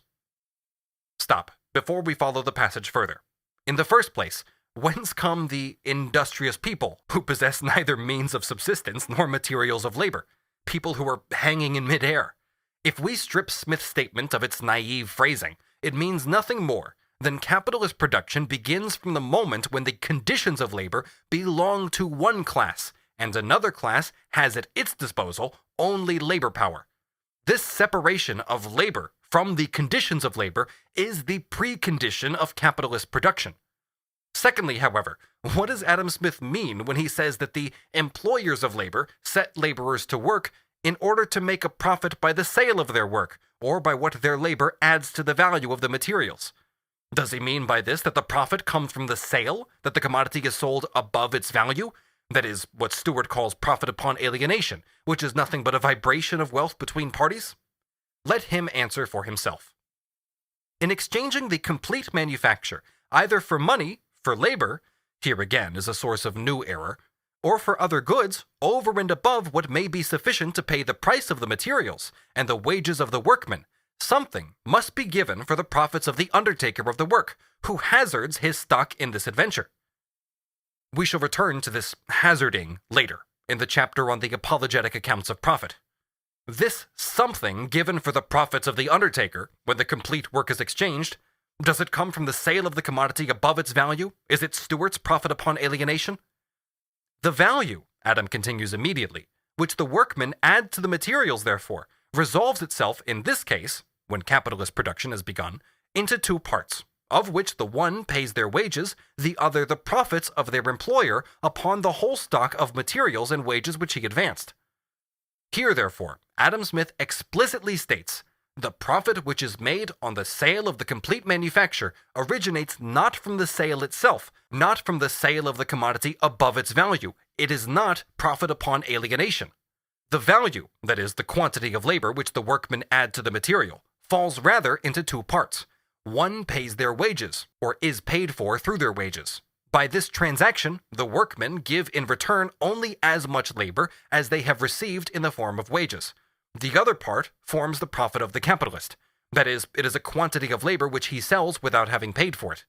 If, therefore, he sells the commodity at its value, that is, for the labor time contained in it, in other words, if he exchanges it for other commodities in accordance with the law of value, then his profit originates from the fact that he has not paid for a part of the labor contained in the commodity, but has nevertheless sold it.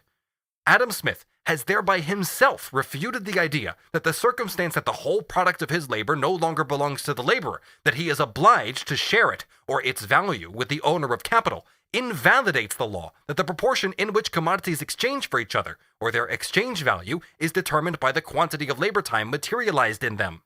Indeed, on the contrary, he traces the profit of the capitalist precisely to the fact that he has not paid for a part of the labor added to the commodity, and it is from this that his profit on the sale of the commodity arises. We shall see how further on Adam Smith even more explicitly derives profit from the labor performed by the workman over and above the quantity of labor with which he pays for his wages, that is to say, replaces it by an equivalent. Thereby he has recognized the true origin of surplus value.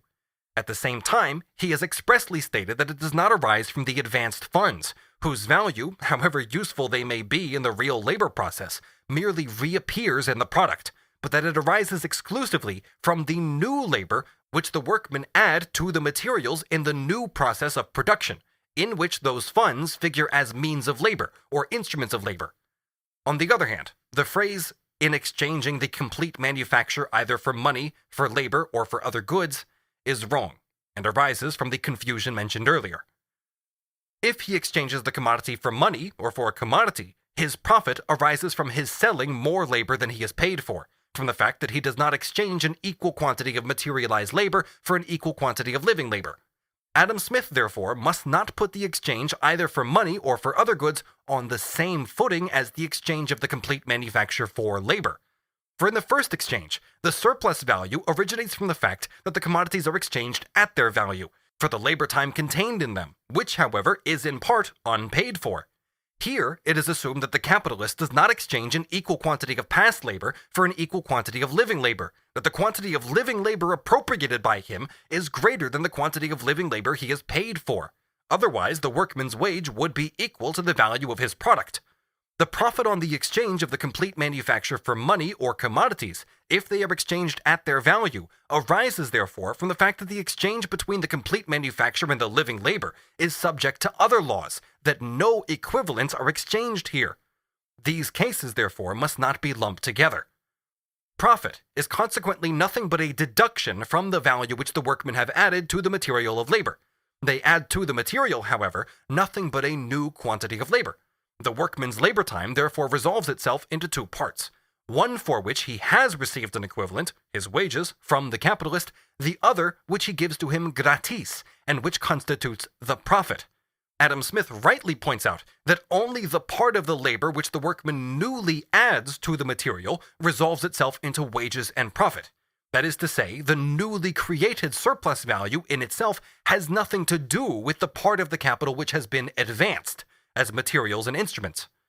Adam Smith, who has thus reduced profit to the appropriation of the unpaid labor of others, at once goes on to say, the profits of stock, it may perhaps be thought, are only a different name for the wages of a particular sort of labor, the labor of inspection and direction.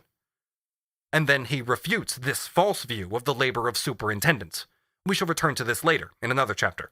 Here it is only important to stress that Adam Smith very clearly recognizes, brings out, and expressly emphasizes the contradistinction between his view of the origin of profit and this apologist view. After pointing out this contradistinction, he proceeds, quote, "In this state of things, the whole produce of labor does not always belong to the laborer. He must in most cases share it with the owner of the stock which employs him. Neither is the quantity of labor commonly employed in acquiring or producing any commodity, the only circumstance which can regulate the quantity which it ought commonly to purchase, command, or exchange for. An additional quantity, it is evident, must be due for the profits of the stock which advance the wages and furnish the materials of labor." This is quite correct. Given capitalist production, materialized labor, in the form of money or commodity, always purchases, besides the quantity of labor which it itself contains, an additional quantity of living labor for the profits of stock, which, however, in other words, means nothing but that it appropriates for nothing, appropriates without paying for it, a part of the living labor. Adam Smith is superior to Ricardo in that he so strongly emphasizes how this change begins with capitalist production. On the other hand, he is inferior to Ricardo in that he is never able to free himself from the viewpoint, though it is one he himself refuted by his own analysis, that through this changed relation between materialized labor and living labor, a change takes place in the determination of the relative value of commodities, which, in relation to each other, represent nothing but materialized labor, given quantities of realized labor.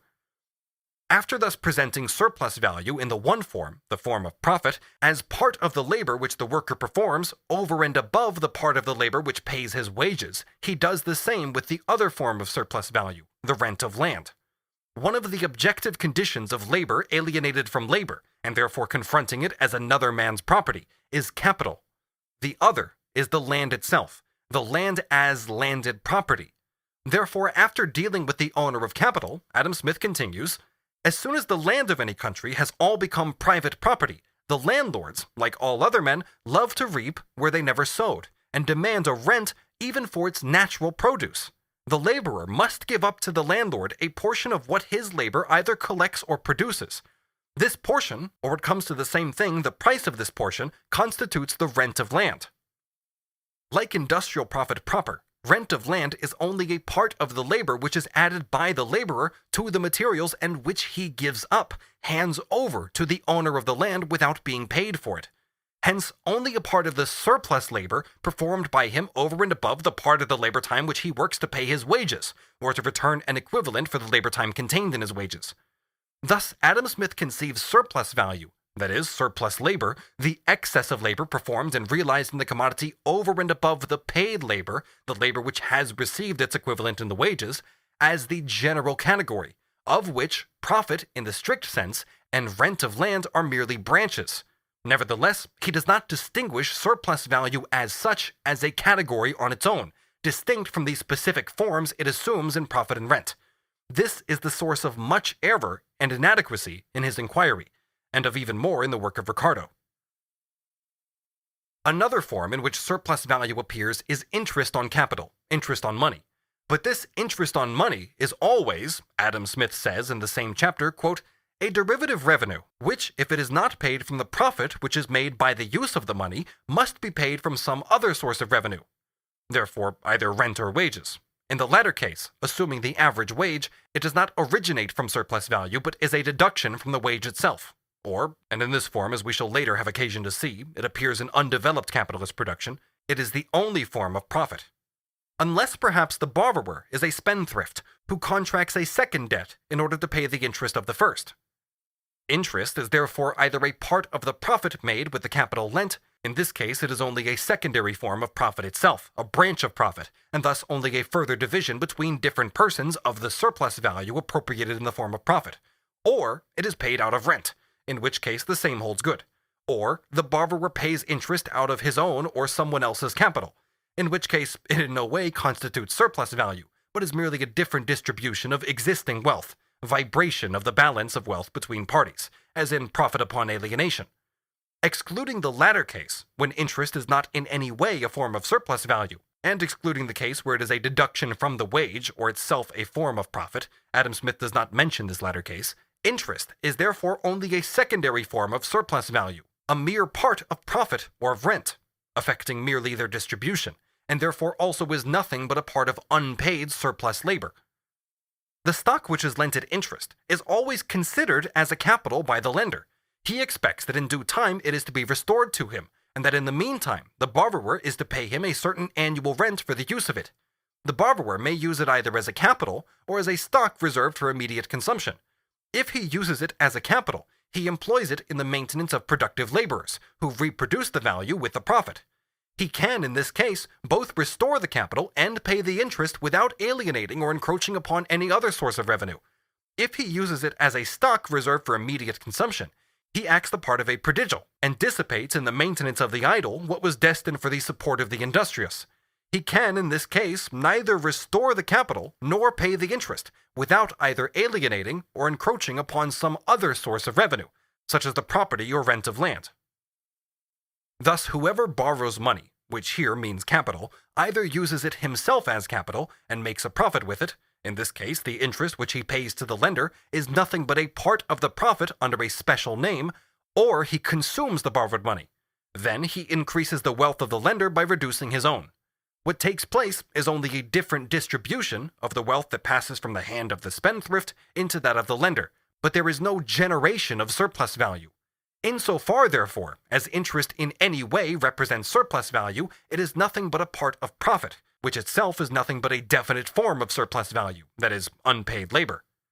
Finally, Adam Smith observes that in the same way, all incomes of persons who live on the proceeds of taxes are paid either from wages, and are therefore a deduction from wages themselves, or have their source in profit and rent, thus representing only claims whereby various social strata share in the consumption of profit and rent, which themselves are nothing but different forms of surplus value. All taxes, and all the revenue which is founded upon them, all salaries, pensions, and annuities of every kind, are ultimately derived from some one or other of those three original sources of revenue, and are paid either immediately or mediately from the wages of labor, the profits of stock, or the rent of land. Thus, interest on money, along with taxes or revenues derived from taxes, insofar as they are not deductions from wages themselves, are merely shares in profit and rent, which are themselves in turn reducible to surplus value, that is, unpaid labor time. This is Adam Smith's general theory of surplus value. In yet another passage, Adam Smith sums up his views on the whole question, making it all the more clear how far he is from even attempting in any way to prove that the value added by the laborer to the product, after deducting the costs of production, the value of raw materials and of the instruments of labor, is no longer determined by the labor time contained in the product, because the laborer does not himself appropriate this value in full, but has to share it, the value or the product, with the capitalist and the landowner. The way in which the value of a commodity is distributed among the producers of this commodity naturally alters nothing in the nature of this value, or in the relative value of commodities to one another. As soon as land becomes private property, the landlord demands a share of almost all the produce which the laborer can either raise or collect from it. His rent makes the first deduction from the produce of the labor which is employed upon the land. It seldom happens that the person who tills the ground has wherewithal to maintain himself till he reaps the harvest. His maintenance is generally advanced to him from the stock of a master, the farmer who employs him, and who would have no interest to employ him unless he was to share in the produce of his labor, or unless his stock was to be replaced to him with the profit. This profit makes a second deduction from the labor which is employed upon the land. The produce of almost all other labor is liable to the like deduction of profit. In all arts and manufactures, the greater part of the workmen stand in need of a master to advance them the materials of their work, and their wages and maintenance till it be completed. He shares in the produce of their labor, or in the value which it adds to the materials upon which it is bestowed, and in this share consists his profit. Here, therefore, Adam Smith in plain terms describes rent and profit on capital as mere deductions from the workman's product, or the value of his product, which is equal to the quantity of labor added by him to the material. This deduction, however, as Adam Smith has himself previously explained, can only consist of that part of the labor which the workman adds to the materials over and above the quantity of labor which only pays his wages, or which only provides an equivalent for his wages, that is, the surplus labor, the unpaid part of his labor. Therefore, incidentally, profit and rent, or capital and landed property, can never be a source of value. Section 3.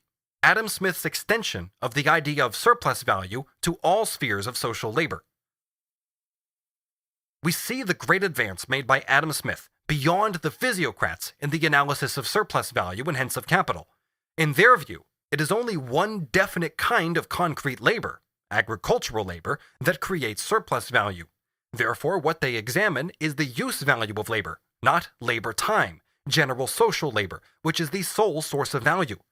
In this special kind of labor, however, it is nature, the land, which in fact creates the surplus value, consisting in an increase of organic matter, the excess of the matter produced over the matter consumed.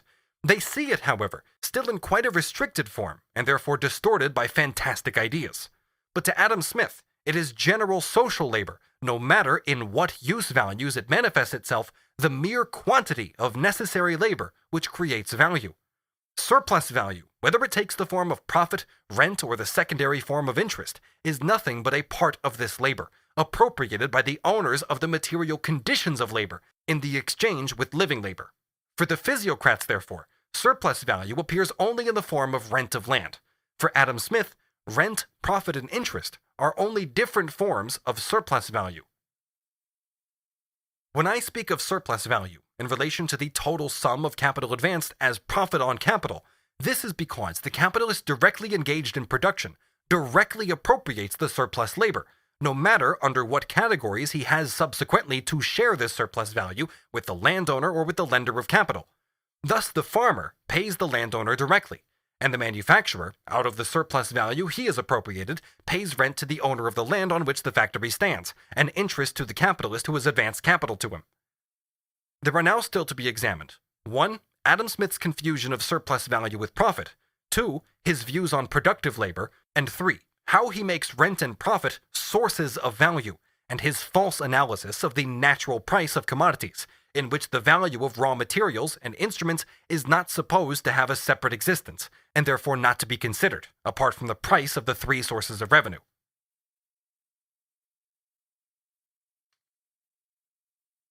Section 4. Smith's failure to grasp the specific way in which the law of value operates in the exchange between capital and wage labor. Wages, or the equivalent with which the capitalist buys the temporary disposal of labor power, are not a commodity in its immediate form, but the commodity metamorphosed, money, the commodity in its independent form as exchange value, as the direct materialization of social labor, of labor time in general. With this money, the laborer naturally buys commodities at the same price as any other possessor of money, disregarding here such details as, for example, that he buys on less favorable conditions and in worse circumstances, etc. He faces the seller of commodities, as does every other possessor of money, as a buyer. He enters commodity circulation itself not as a laborer, but as pole money facing pole commodity, as possessor of commodity in its general, always exchangeable form. His money is once more transformed into commodities, which are to serve him as use values, and in this process he buys commodities at the current market price, generally speaking at their value. In this transaction, he carries through only the act M to C, which indicates a change of form, but as a general rule, by no means a change in magnitude of value. Since, however, by his labor materialized in the product, he has added not only as much labor time as was contained in the money he received, he has paid not only an equivalent, but has given surplus labor gratis, which is precisely the source of the profit. He has thus, in fact, given a higher value than the value of the sum of money which forms his wages. In return, he has bought with more labor time the quantity of labor realized in the money which comes to him as wages. It can therefore be said that in the same way he has indirectly bought all the commodities into which the money, which is only the independent expression of a definite quantity of social labor time, he received is converted with more labor time than they contain, although he buys them at the same price as any other buyer or possessor of a commodity in its first transformation. Conversely, the money with which the capitalist buys labor contains a smaller quantity of labor, less labor time than the quantity of labor or labor time of the workman contained in the commodity produced by him. Besides the quantity of labor contained in this sum of money which forms the wage, the capitalist buys an additional quantity of labor for which he does not pay, an excess over the quantity of labor contained in the money he pays out. and it is precisely this additional quantity of labor which constitutes the surplus value created by capital. But as the money with which the capitalist buys labor, in the actual result, even though mediated through exchange not with labor directly but with labor power, is nothing other than the transmuted form of all other commodities, their independent existence as exchange value, it can equally well be said that all commodities in exchange with living labor buy more labor than they contain. It is precisely this more that constitutes surplus value. It is Adam Smith's great merit that it is just in the chapters of Book 1, chapters 6, 7, and 8, where he passes from simple commodity exchange and its law of value to exchange between materialized and living labor, to exchange between capital and wage labor, to the consideration of profit and rent in general, in short, to the origin of surplus value, that he feels some flaw has emerged. He senses that somehow, whatever the cause may be, and he does not grasp what it is, in the actual result, the law is suspended. More labor is exchanged for less labor, from the laborer's standpoint. Less labor is exchanged for more labor from the capitalist standpoint. His merit is that he emphasizes, and it obviously perplexes him, that with the accumulation of capital and the appearance of property in land, that is, when the conditions of labor assume an independent existence over against the labor itself, something new occurs. Apparently, and actually in the result, the law of value changes into its opposite. It is his theoretical strength that he feels and stresses this contradiction, just as it is his theoretical weakness that the contradiction shakes his confidence in the general law, even for simple commodity exchange, that he does not perceive how this contradiction arises, through labor power itself becoming a commodity, and that in the case of this specific commodity, its use value, which therefore has nothing to do with its exchange value, is precisely the energy which creates exchange value. Ricardo is ahead of Adam Smith in that these apparent contradictions, in their result real contradictions, do not confuse him. But he is behind Adam Smith in that he does not even suspect that this presents a problem, and therefore the specific development which the law of value undergoes with the formation of capital does not for a moment puzzle him, or even attract his attention. We shall see later how what was a stroke of genius with Adam Smith becomes reactionary with Malthus, as against Ricardo's standpoint. Naturally, however, it is at the same time this deep insight of Adam Smith's that makes him irresolute and uncertain, cuts the firm ground from under his feet, and prevents him, in contrast to Ricardo, from reaching a consistent and comprehensive theoretical view of the abstract, general foundations of the bourgeois system.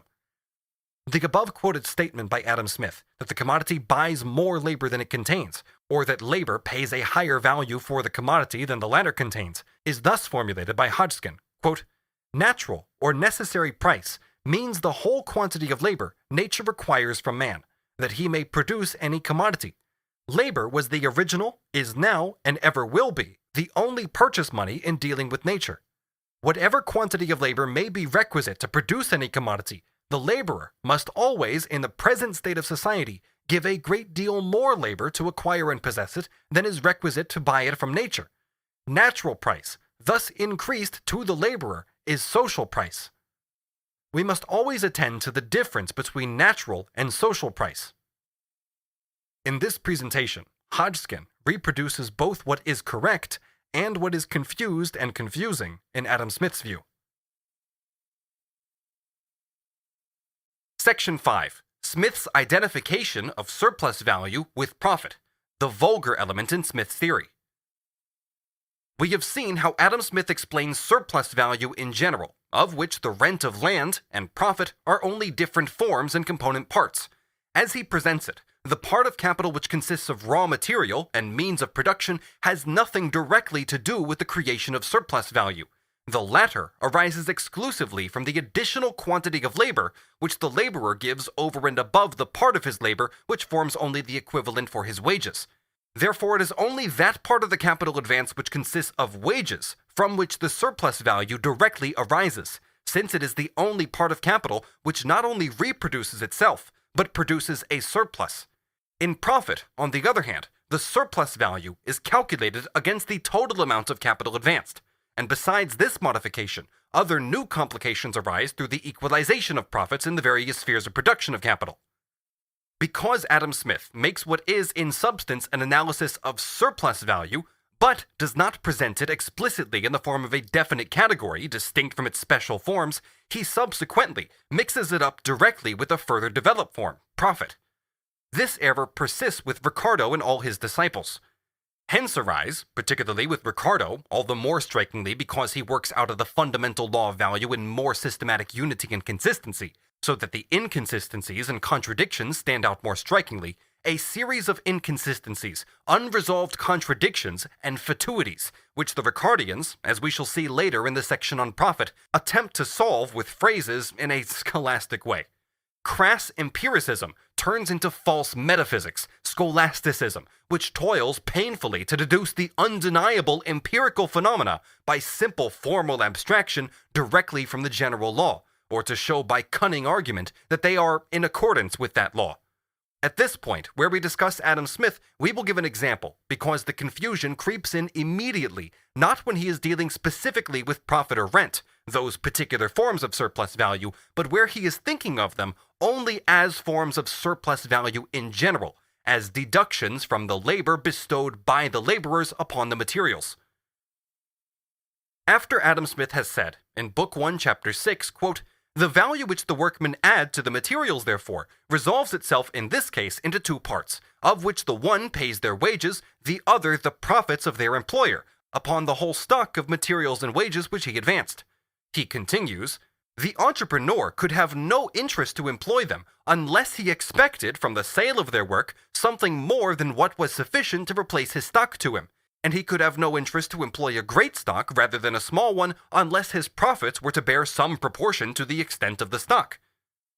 We note first, surplus value, the surplus which the entrepreneur makes over and above the amount of value required to replace his stock, is reduced by Adam Smith to that part of the labor which the workmen add to the materials over and above the quantity that pays their wages, thus making this surplus arise purely from the part of the capital which is laid out in wages. Then, however, he immediately conceives this surplus in the form of profit. That is, he thinks of it not in relation to the part of capital from which it arises, but as a surplus over the total value of the capital advanced, quote, "upon the whole stock of materials and wages which he advanced," end quote. It is an oversight that the means of production are here left out of account.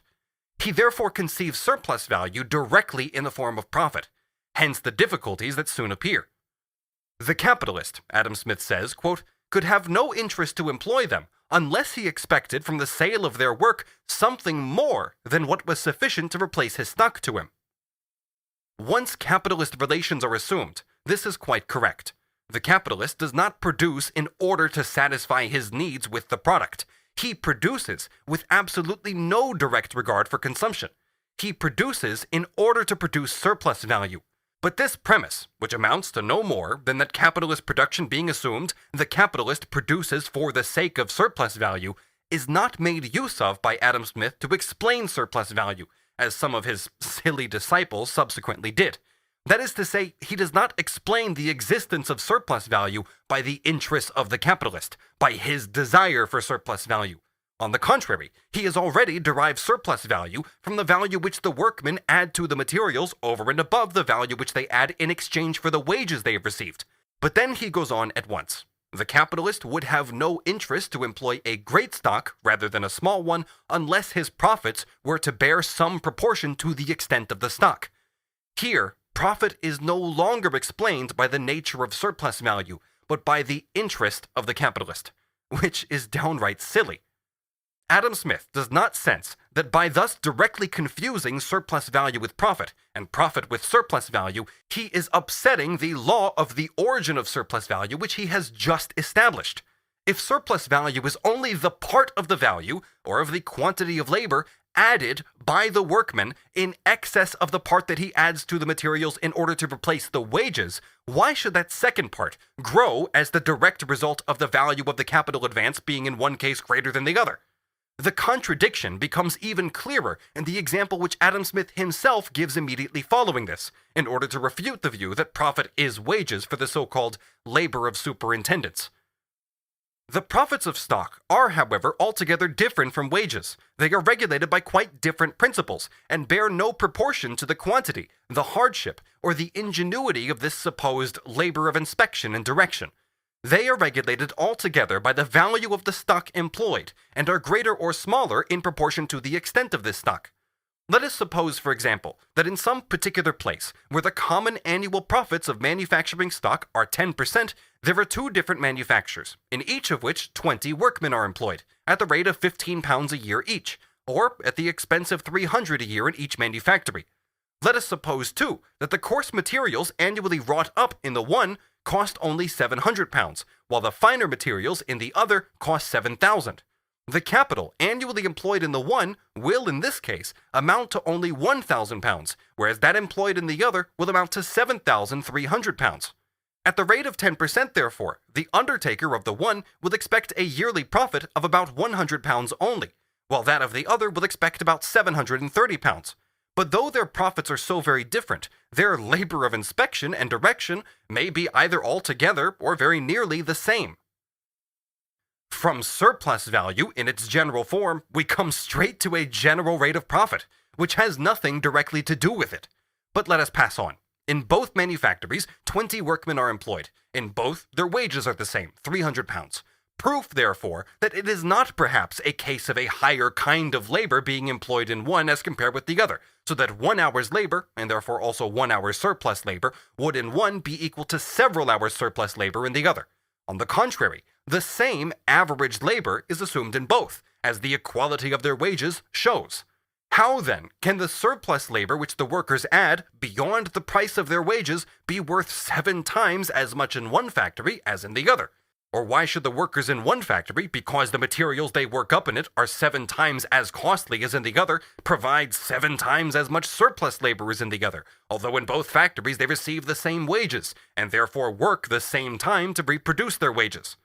The 7 times greater profit in the one manufactory as compared with the other, or, in general, the law of profit, that it is in proportion to the magnitude of the capital advanced, thus, at first glance, contradicts the law of surplus value, or of profit, since Adam Smith treats the two as identical, that it consists purely of the unpaid surplus labor of the workmen.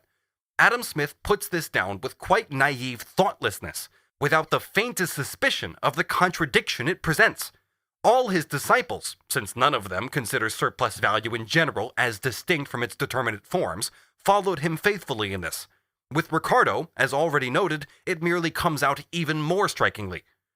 As Adam Smith resolves surplus value not only into profit, but also into rent of land, two particular kinds of surplus value, whose movements are determined by quite different laws, he should certainly have seen from this that he ought not to treat general abstract forms as directly identical with any particular forms.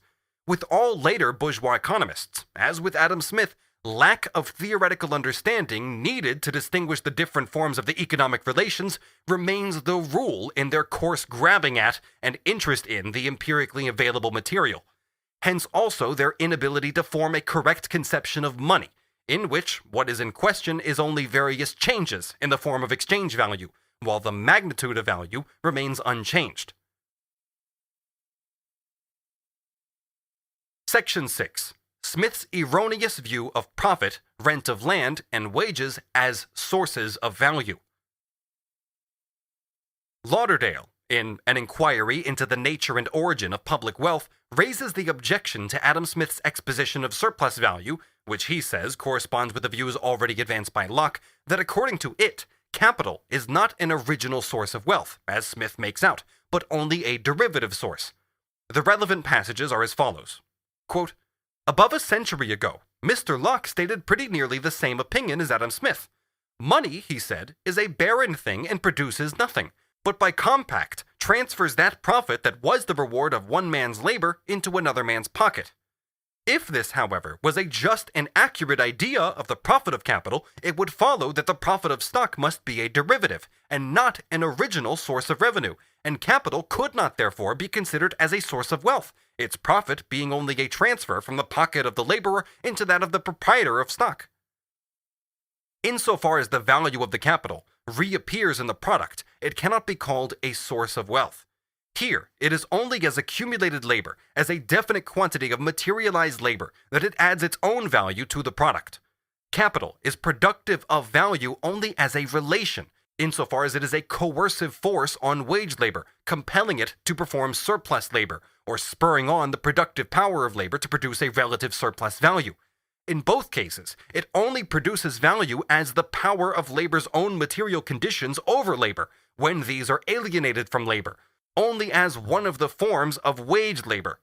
But in the sense commonly used by economists, as stored up labor existing in money or commodities, capital, like all conditions of labor, even the unpaid natural forces, functions productively in the labor process, in the production of use values, but is never a source of value. It creates no new value, and only adds exchange value to the product at all insofar as it has exchange value. That is to say, only insofar as it itself consists in materialized labor time, so that labor is the source of its value.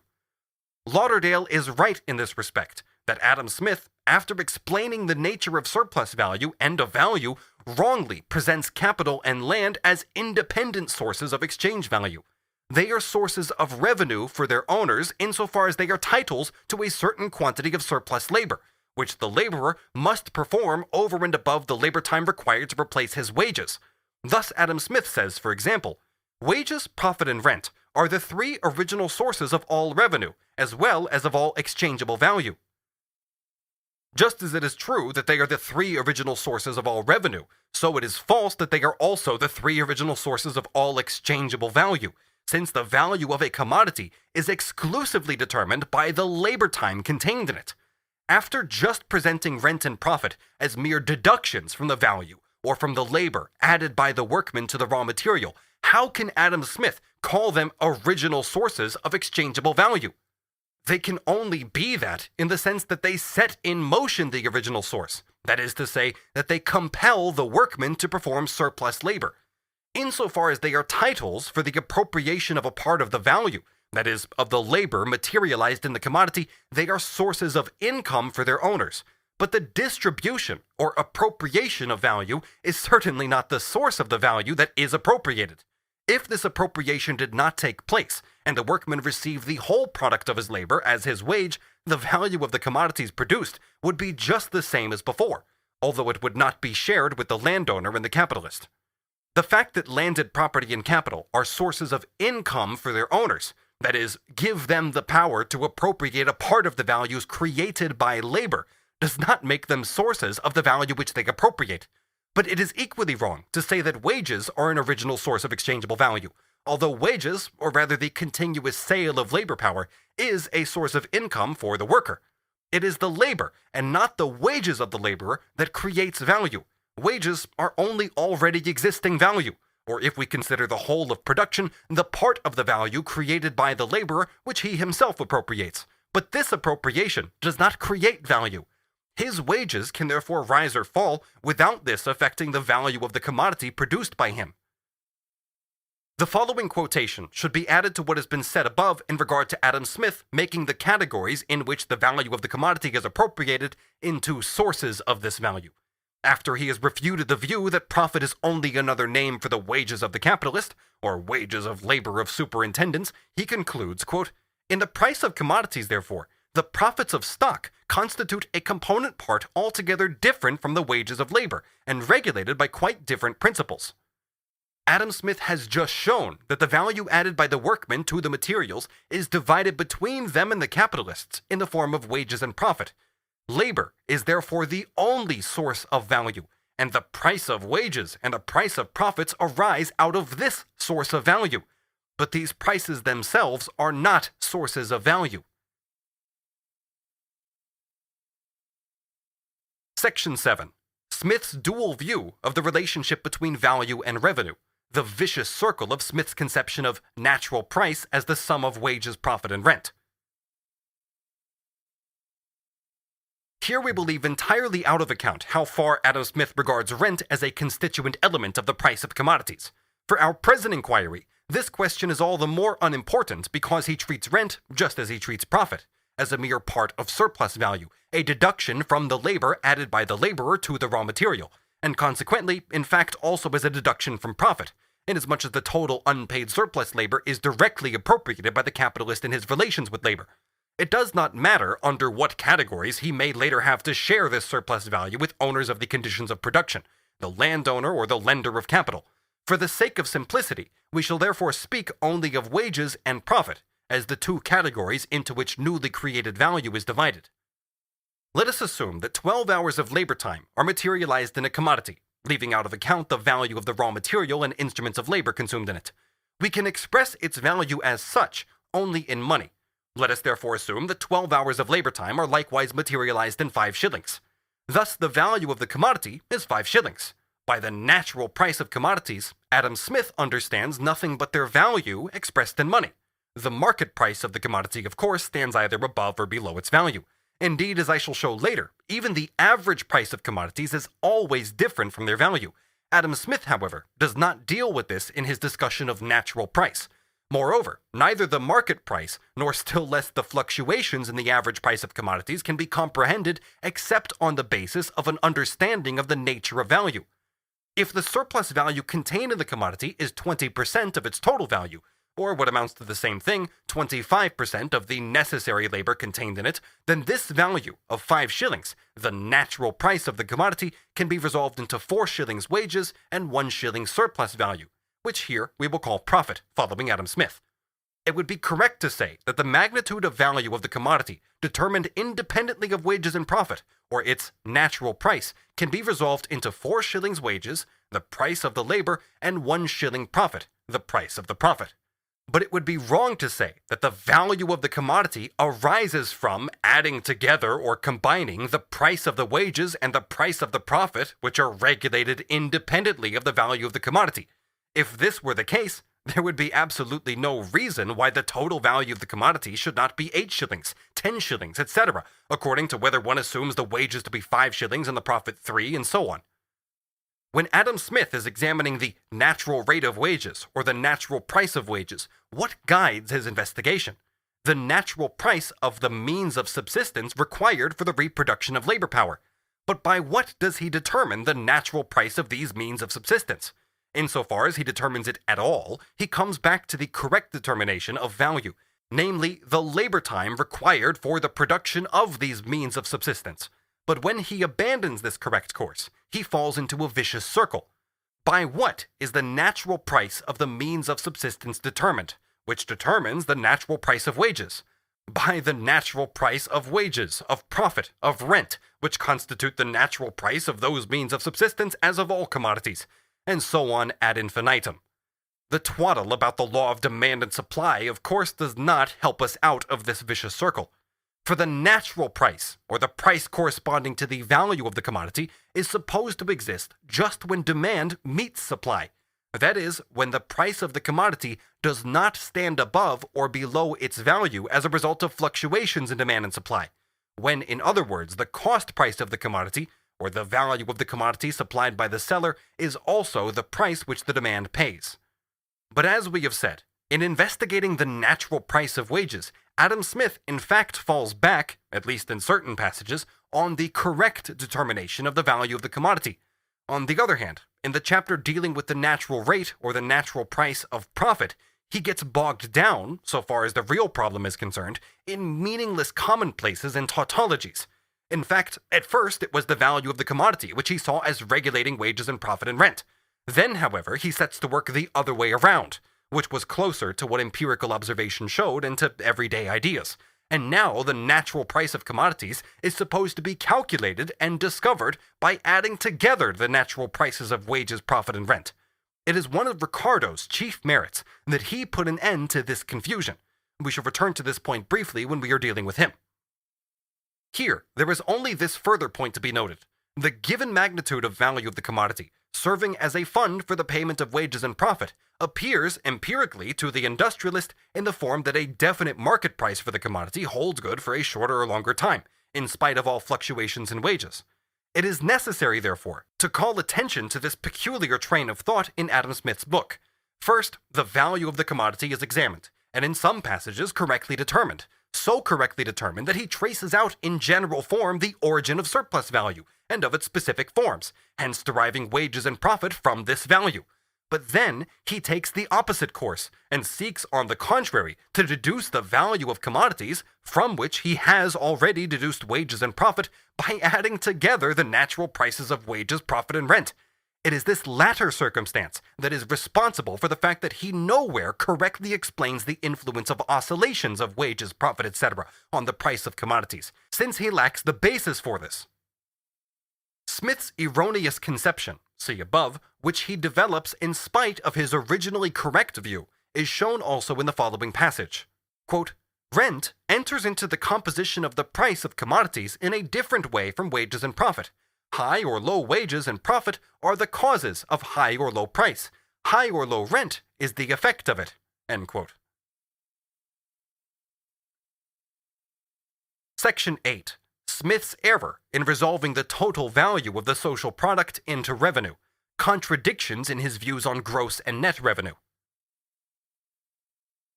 We come to another point, which is linked with the analysis of the price or value of the commodity, since the two are here still assumed to be identical.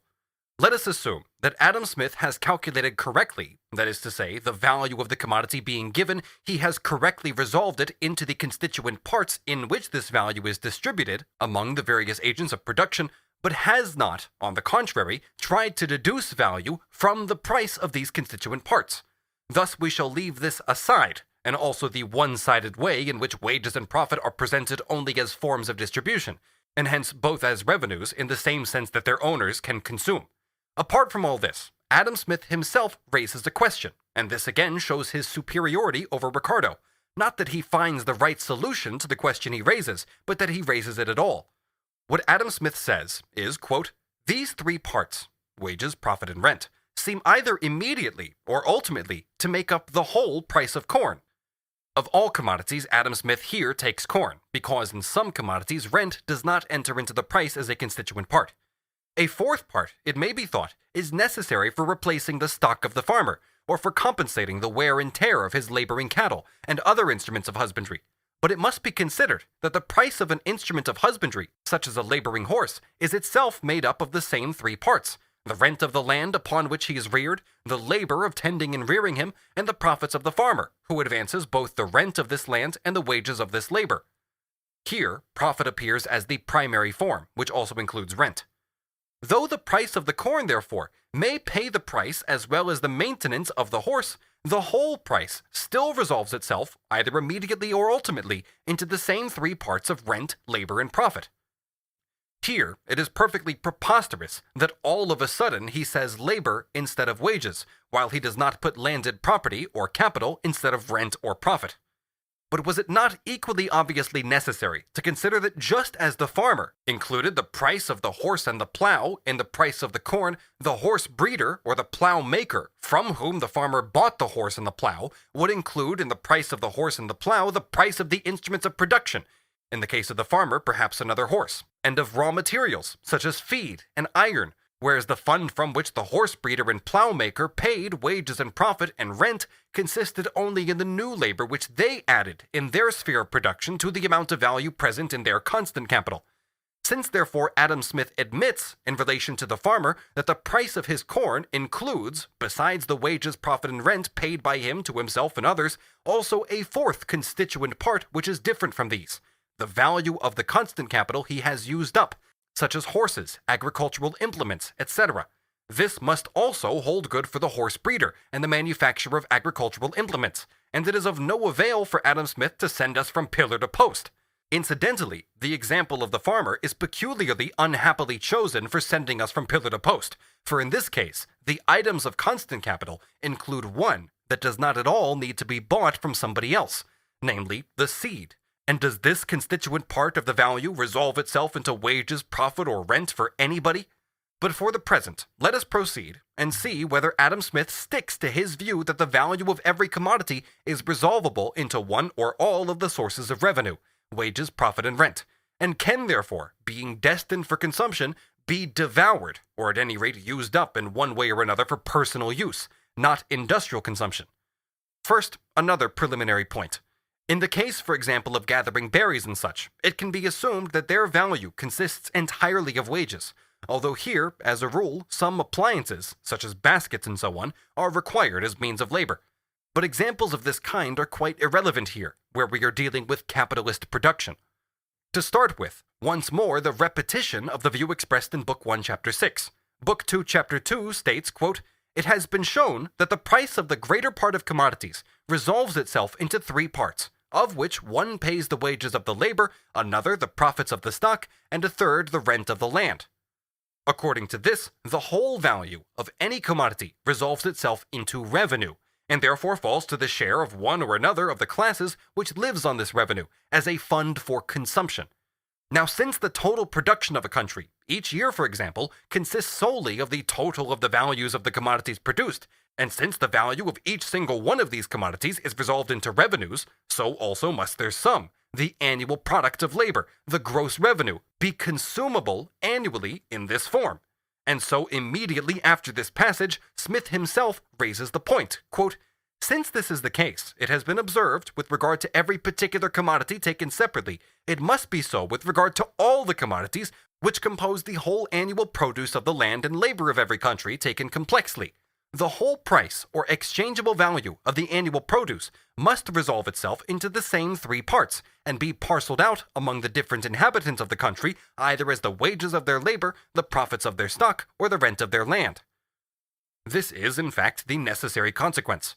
What is true of the individual commodity is necessarily true of the total sum of commodities. But not at all, says Adam. He goes on, quote, "But though the whole value of the annual produce of the land and labor of every country is thus divided among, and constitutes a revenue to, its different inhabitants, yet, as in the rent of a private estate, we distinguish between the gross rent and the net rent, so may we likewise in the revenue of all the inhabitants of a great country." But wait. Above, he told us the direct opposite. In the case of the individual farmer, we can distinguish a fourth part, into which the value of his wheat, for example, resolves itself, namely the part which merely replaces the constant capital used up. This is directly true for the individual farmer, but when we go further into it, what is constant capital for him resolves itself at an earlier point, in another person's hand before it became capital in his, into wages, profit, etc., in a word, into revenue. Therefore, if it is true that commodities, considered in the hands of an individual producer, contain one part of the value which does not form revenue, then it is untrue for all the inhabitants of a great country, because what in one person's hand is constant capital derives its value from the fact that it came from another person's hand as the aggregate price of wages, profit, and rent. Now he says the direct opposite. Adam Smith continues, quote, "The gross rent of a private estate comprehends whatever is paid by the farmer. The net rent, what remains free to the landlord, after deducting the expense of management, of repairs, and all other necessary charges, or what, without hurting his estate, he can afford to place in his stock reserved for immediate consumption, or to spend upon his table. His real wealth is in proportion not to his gross, but to his net rent." In the first place, Smith brings in here something improper. What the farmer pays as rent to the landowner, just as what he pays as wages to the laborers, is, like his own profit, part of the value or price of the commodity, which resolves itself into revenue. The question is, however, whether the commodity contains yet another constituent part of its value. He admits this here, as he should admit it in the case of the farmer, but that should not prevent the latter's corn, i.e. the price or exchange value of his corn, from being resolvable merely into revenue. Secondly, a note in passing. The real wealth of which an individual farmer, considered as a farmer, can dispose depends on his profit. But on the other hand, as owner of commodities, he can sell the whole farm, or if the land does not belong to him, he can sell all constant capital there is on it, such as draft cattle, agricultural implements, etc. The value which he can realize in this way, therefore, the wealth at his disposal, is conditioned by the value, that is the size, of the constant capital belonging to him. However, he can only sell this again to another farmer, in whose hands it is not disposable wealth, but constant capital. So we are still just where we were. The gross revenue of all the inhabitants of a great country comprehends the whole annual produce of their land and labor. Previously, we were told that this total, that is, its value, resolves itself into wages, profits, and rents, nothing but different forms of net revenue. The net revenue, what remains free to them, after deducting the expense of maintaining first their fixed and secondly their circulating capital, so he now deducts instruments of labor and raw materials, or what, without encroaching upon their capital, they can place in their stock reserved for immediate consumption. So now we learn that the price or exchangeable value of the total stock of commodities, just as in the case of the individual capitalist, so also for the whole country, is resolvable into a fourth part which does not form profit or rent. The whole expense of maintaining the fixed capital must evidently be excluded from the net revenue of the society. Neither the materials necessary for supporting their useful machines and instruments of trade, their profitable buildings, etc., nor the produce of the labor necessary for fashioning those materials into the proper form can ever make any part of it. The price of that labor may indeed make a part of it, as the workmen so employed may place the whole value of their wages in the stock reserved for immediate consumption. But in other sorts of labor, both the price and the produce go to this stock, the price to that of the workmen, the produce to that of other people, whose subsistence, conveniences, and amusements are augmented by the labor of those workmen. Here, Adam Smith once more shies away from the question which he has to answer, the question concerning the fourth part of the total price of the commodity, which is not resolved into either wages, profit, or rent. First, something that is quite wrong. With makers of machinery, as with all other industrial capitalists, the labor which fashions the raw materials of the machine, etc., into the proper form, in fact consists of necessary and surplus labor, and therefore resolves itself not only into the wages of the workman, but also into the profit of the capitalist. But the value of the materials and the value of the instruments with which they are fashioned by the workman into the proper form is resolvable into neither the one nor the other. That products which are destined by their nature not for individual consumption but for industrial consumption do not enter into the stock reserved for immediate consumption has nothing at all to do with it. Seed, for example, that portion of the corn which served for sowing, by its nature could also enter into the stock for consumption, but by its economic function it must enter into the stock for production. But furthermore, it is quite wrong to say, with regard to the products destined for individual consumption, that both the full price and the product enter into the stock for consumption. Linen, for example, when not used for sailcloth or other productive purposes, all goes as a product into consumption, but not its price, for one part of this price replaces the linen yarn, another part looms, and so on, and only a part of the linen's price is converted into revenue of any kind. Just now, Adam told us that the materials necessary for machines, profitable buildings, etc., quote, can never make any part of this net revenue, end quote, any more than the machines and so on fashioned from them can. Presumably, therefore, they form a part of the gross revenue.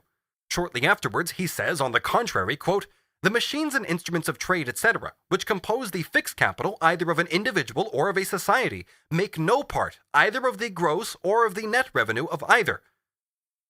Adam's twistings and turnings, his contradictions and wanderings from the point, prove that once he had made wages, profit, and rent the constituent component parts of exchangeable value, or of the total price of the product, he had got himself stuck in the mud, and had to get stuck.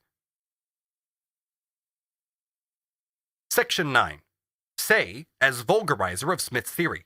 Say's identification of the social gross product with the social revenue. Attempts to draw a distinction between them by Stork and Ramsay. Say, who tries to hide his dull superficiality by repeating in absolute general phrases Smith's inconsistencies and blunders, says, quote, if we consider a nation as a whole, it has no net product. For since the products have only a value equal to the costs of their production, when these costs are deducted, the whole value of the products is deducted. The annual revenue is the gross revenue. The value of the total annual products is equal to the quantity of labor time materialized in them. If this aggregate value is deducted from the annual product, then in fact, so far as value is concerned, there remains no value, and by this deduction, both the net revenue and the gross revenue have come to a final end. But Say thinks that the annually produced values are annually consumed. Hence, for the whole nation, there is no net product, but only a gross product. In the first place, it is not true that the annually produced values are annually consumed. This is not the case for a large part of the fixed capital. A large part of the annually produced values enters into the labor process without entering into the process of the formation of value, that is to say, without their total value being annually consumed. But in the second place, a part of the annual consumption of values consists of values that are not used as the stock for consumption, but as means of production, and which are returned to production, either in the same form or in the form of an equivalent, just as they originated in production. The second part consists of the values which can enter into individual consumption over and above the first part. These form the net product. Stork says of this trash of Say's, quote, It is evident that the value of the annual product is divided partly into capital and partly into profits, and that each of these parts of the value of the annual product goes regularly to purchase the product needed by the nation, as much for the purpose of preserving its capital as for renewing its consumable stock. Let us then imagine a family which, through its own labor, is self-sufficing in all its needs, such as there are so many examples of in Russia. Is the revenue of such a family equal to the gross product coming from its land, its capital, and its industry? Can it live in its barns or its stables, eat its seed and forage, clothe itself with its laboring cattle, amuse itself with its agricultural implements? According to Mr. Say's thesis, all these questions would have to be answered in the affirmative. Mr. Say regards the gross product as the revenue of society, and from this he concludes that society can consume a value equal to this product. The net revenue of a nation is not the excess of values produced over the totality of values consumed, as Say imagines it to be, but only the excess of values produced over the values consumed in order to produce. Therefore, if a nation consumes all this excess in the year it is produced, it consumes all its net revenue. If it is admitted that the revenue of a nation is equal to its gross product, so that no capital is to be deducted, then it must also be admitted that this nation may consume unproductively the entire value of its annual product, without in the least reducing its future revenue. The products which represent the constant capital of a nation are not consumable. Ramsay, in An Essay on the Distribution of Wealth, remarks on the same subject, namely Adam Smith's fourth part of the total price, or what I call constant capital, as distinct from the capital laid out in wages. Mr. Ricardo, he says, seems to consider the whole produce as divided between wages and profits, forgetting the part necessary for replacing fixed capital. By fixed capital, Ramsay in fact means not only instruments of production, etc., but also the raw material. In short, what I call constant capital within each sphere of production. When Ricardo speaks of the division of the product into profit and wages, he always assumes that the capital advanced to production itself and consumed in it has been deducted. Nevertheless, on the main issue, Ramsay is right. Because Ricardo does not make any further examination at all of the constant part of capital and pays no attention to it, he makes gross errors, and in particular confuses profit with surplus value, besides errors in investigating oscillations in the rate of profit and so on. Let us now hear what Ramsay himself says. In what manner is a comparison to be instituted between the product and the stock expended on it? With regard to a whole nation, it is evident that all the various elements of the stock expended must be reproduced in some employment or another, otherwise the industry of the country could not go on as formerly. The raw material of manufactures, the implements used in them, as also in agriculture, the extensive machinery engaged in the former, the buildings necessary for fabricating or storing the produce, must all be parts of the total return of a country, as well as of the advances of its master capitalists. Therefore, the quantity of the former may be compared with that of the latter, each article being supposed, placed as it were, beside that of a similar kind. Now, as regards the individual capitalist, since he does not replace his outgoings in kind, by far the greater number must be obtained by exchange, a certain portion of the product being necessary for this purpose. Hence, each individual master capitalist comes to look much more to the exchangeable value of his product than to its quantity. The more the value of the net product exceeds the value of the capital advanced, the greater will be his profit. Thus, then, will he estimate it, by comparing value with value, not quantity with quantity. Profit must rise or fall exactly as the proportion of the gross produce, or of its value, required to replace necessary advances, falls or rises with the rate of profit, must depend immediately upon two circumstances. First, the proportion of the whole produce which goes to the laborers. Secondly, the proportion which must be set apart for replacing, either in kind or by exchange, the fixed capital. What Ramsay here says on the rate of profit has to be considered in a later chapter on profit. It is important that he rightly lays stress on this element.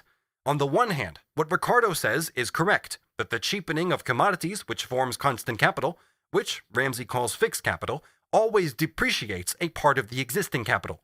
This is especially true of fixed capital proper, machinery, etc. It is of no advantage to the individual capitalist that the surplus value rises in relation to the total capital if the rise in this rate has been due to a fall in the total value of his constant capital, which he already had before the depreciation. But this is true only to a very small extent for that part of the capital which consists of raw materials or completed commodities, which do not form part of the fixed capital.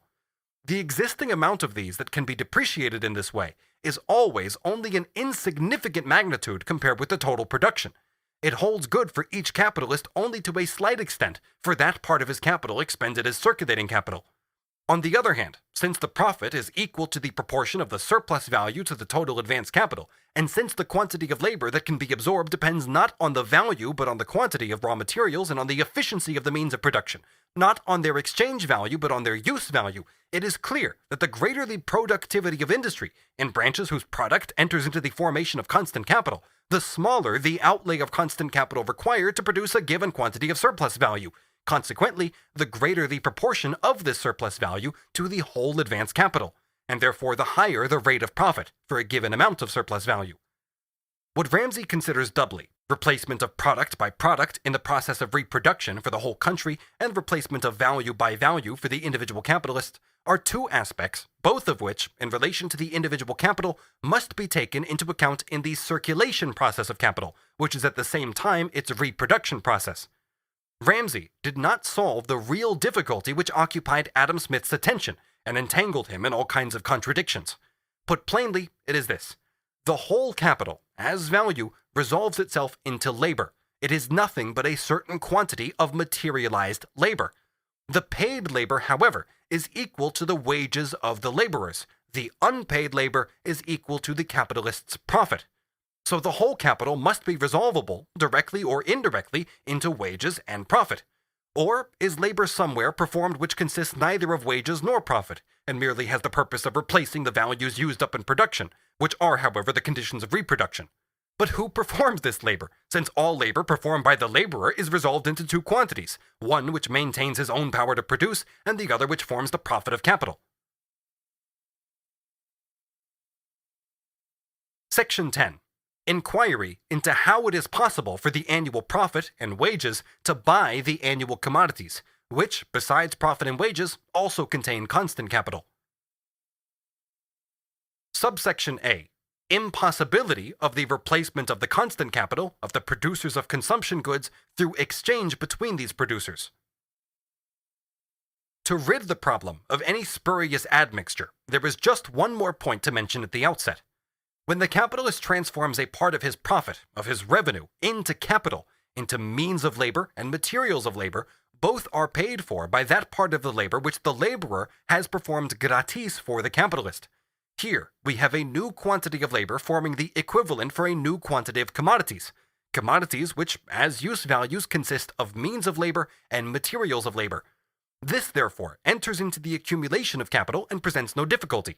We have here the growth of the constant capital beyond its previous limits, or the formation of new constant capital in excess of the amount of constant capital that already exists and must be replaced.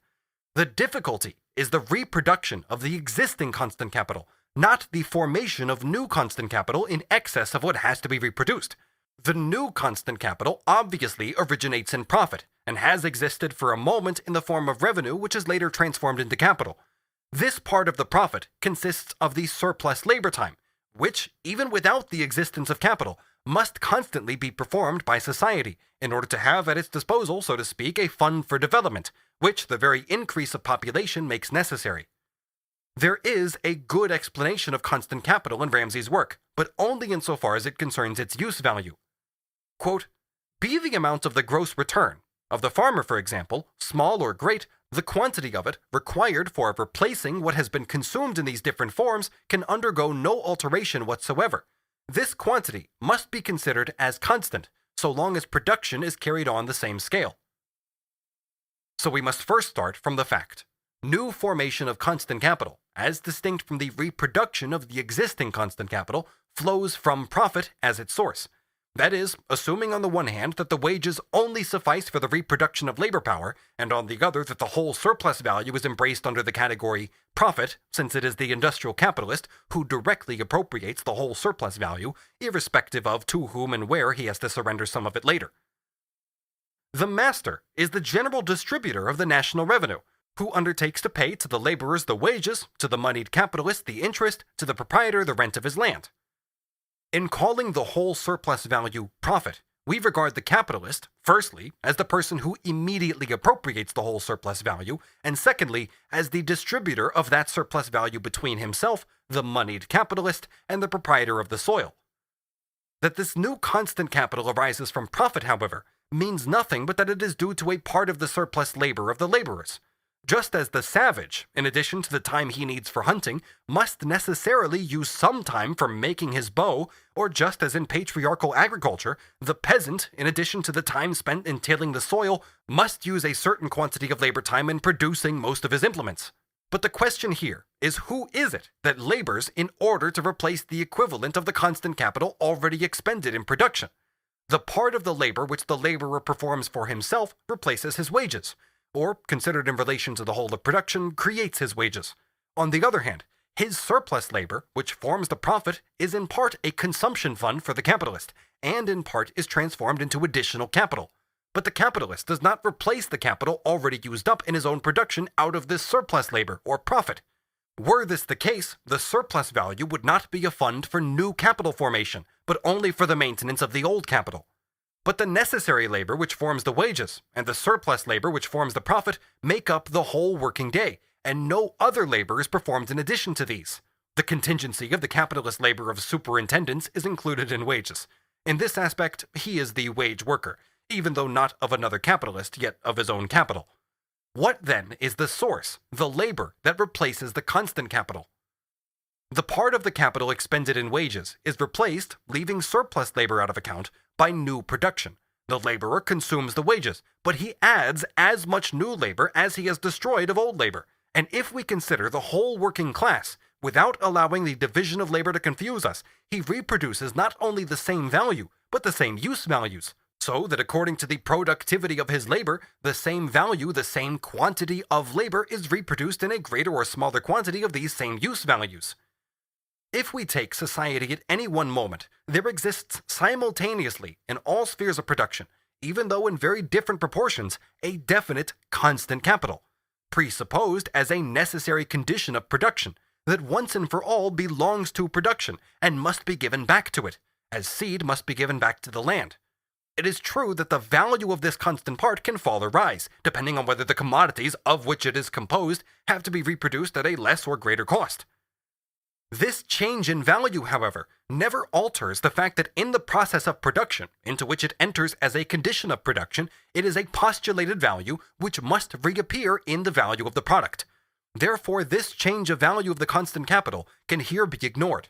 In all circumstances, it is a definite quantity of past materialized labor, which passes into the value of the product as a determining factor. In order to bring out more clearly the nature of the problem, let us therefore assume that the production costs, or the value of the constant part of the capital, similarly remain unchanged, remain constant. It also makes no difference that, for example, the whole value of the constant capital may not pass into the products in a single year, but, as is the case with fixed capital, only passes into the aggregate products of a series of years. For the question here centers on that part of the constant capital which is actually consumed within the year, and therefore also must be replaced within the year. The question of the reproduction of the constant capital clearly belongs to the section on the reproduction process or the circulation process of capital, which, however, is no reason why the kernel of the matter should not be examined here. Let us first take the laborer's wages. He receives, then, a certain sum of money in which, say, 10 hours' labor are materialized if he works 12 hours for the capitalist. These wages are converted into means of subsistence. These means of subsistence are all commodities. Assume that the price of these commodities is equal to their value. But in the value of these commodities, there is one component part which covers the value of the raw materials they contain and the means of production used up in them. All the component parts of the value of these commodities taken together contain, however, like the wages spent by the laborer, only 10 hours' labor. Let us assume that 2/3 of the value of these commodities consists of the value of the constant capital they contain, and 1/3, on the other hand, of the labor which has finally made the product into a finished article for consumption. Thus the laborer, with his 10 hours of living labor, replaces 2/3 of constant capital and 1/3 of living labor, added to the article in the course of the year. If there were no constant capital in the means of subsistence, the commodities which he buys, the raw material in them, would have cost nothing, and no instrument of labor would have been required to make them. In that case, there are two possibilities. Either the commodities, as before, would contain 10 hours labor, then the laborer replaces 10 hours living labor by 10 hours living labor, or the same quantity of use values into which his wages are converted and which he needed for the reproduction of his labor power would have cost only 3.5 hours labor, with no instrument of labor and no raw material which is itself a product of labor. In this case, the worker has only to perform 3.5 hours necessary labor, and his wages would in fact fall to 3.5 hours materialized labor time. Let us assume that the commodity is linen, 12 yards at 36 shillings. The actual price doesn't matter here. Of this, let 1/3 be labor added, 2/3 for the raw material, that is the yarn, and wear and tear of the machinery. Let the necessary labor time equal 10 hours. The surplus labor therefore is at 2. Let 1 hour's labor, expressed in money, equal 1 shilling. In this case, the 12 hours of labor equals 12 shillings. The wages is 10 shillings and the profit is 2 shillings. Let us assume that the laborer and capitalist spent the whole of their wages and profit, that is 12 shillings, the total value that has been added to the raw material and machinery, the whole quantity of new labor time materialized in the transformation of yarn into linen, on linen itself as a consumption article. And it is possible that subsequently, more than one labor day will be spent on their own product. A yard of linen costs 3 shillings. With the 12 shillings, worker and capitalist together, adding wages and profit together, can only buy 4 yards of linen. These 4 yards of linen contain 12 hours of labor, of which, however, only 4 are newly added labor, 8 representing the labor realized in the constant capital. With the 12 hours labor, wages and profit together buy only 1/3 of their total product, because 2/3 of this total product consist of constant capital. The 12 hours labor are divisible into 4 and 8, of which 4 replace themselves, while 8, independently of the labor added in the weaving process, replace such labor as entered into the weaving process in already materialized form, as yarn and as machinery. In regard to that part of the product, of the commodity, which exchanges against or is bought by wages and profit as an article of consumption, or for any other purpose, even reproduction, for the purpose for which the commodity is bought makes no difference to the transaction. It is therefore clear that the part of the value of the product which is formed by the constant capital is paid for from the fund of newly added labor, which is resolved into wages and profit. How much or how little of constant capital, and how much or how little of the labor added in the last production process is bought by wages and profit combined, in what proportions the labor last added, and in what proportions the labor realized in constant capital is paid for, depends on the original proportions in which they entered as component parts of value into the finished commodity. To simplify matters, we assume the proportion of 2/3 labor realized in constant capital to 1/3 newly added labor. Now, 2 things are clear.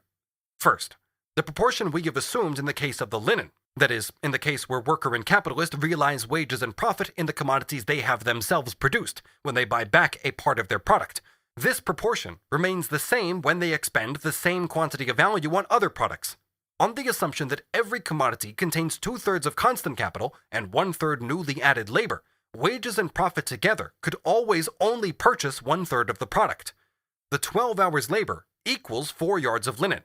If these 4 yards of linen are transformed into money, then they exist as 12 shillings. If these 12 shillings are retransformed into some commodity other than linen, they buy a commodity of the value of 12 hours labor, of which 4 are newly added labor, 8 labor realized in constant capital.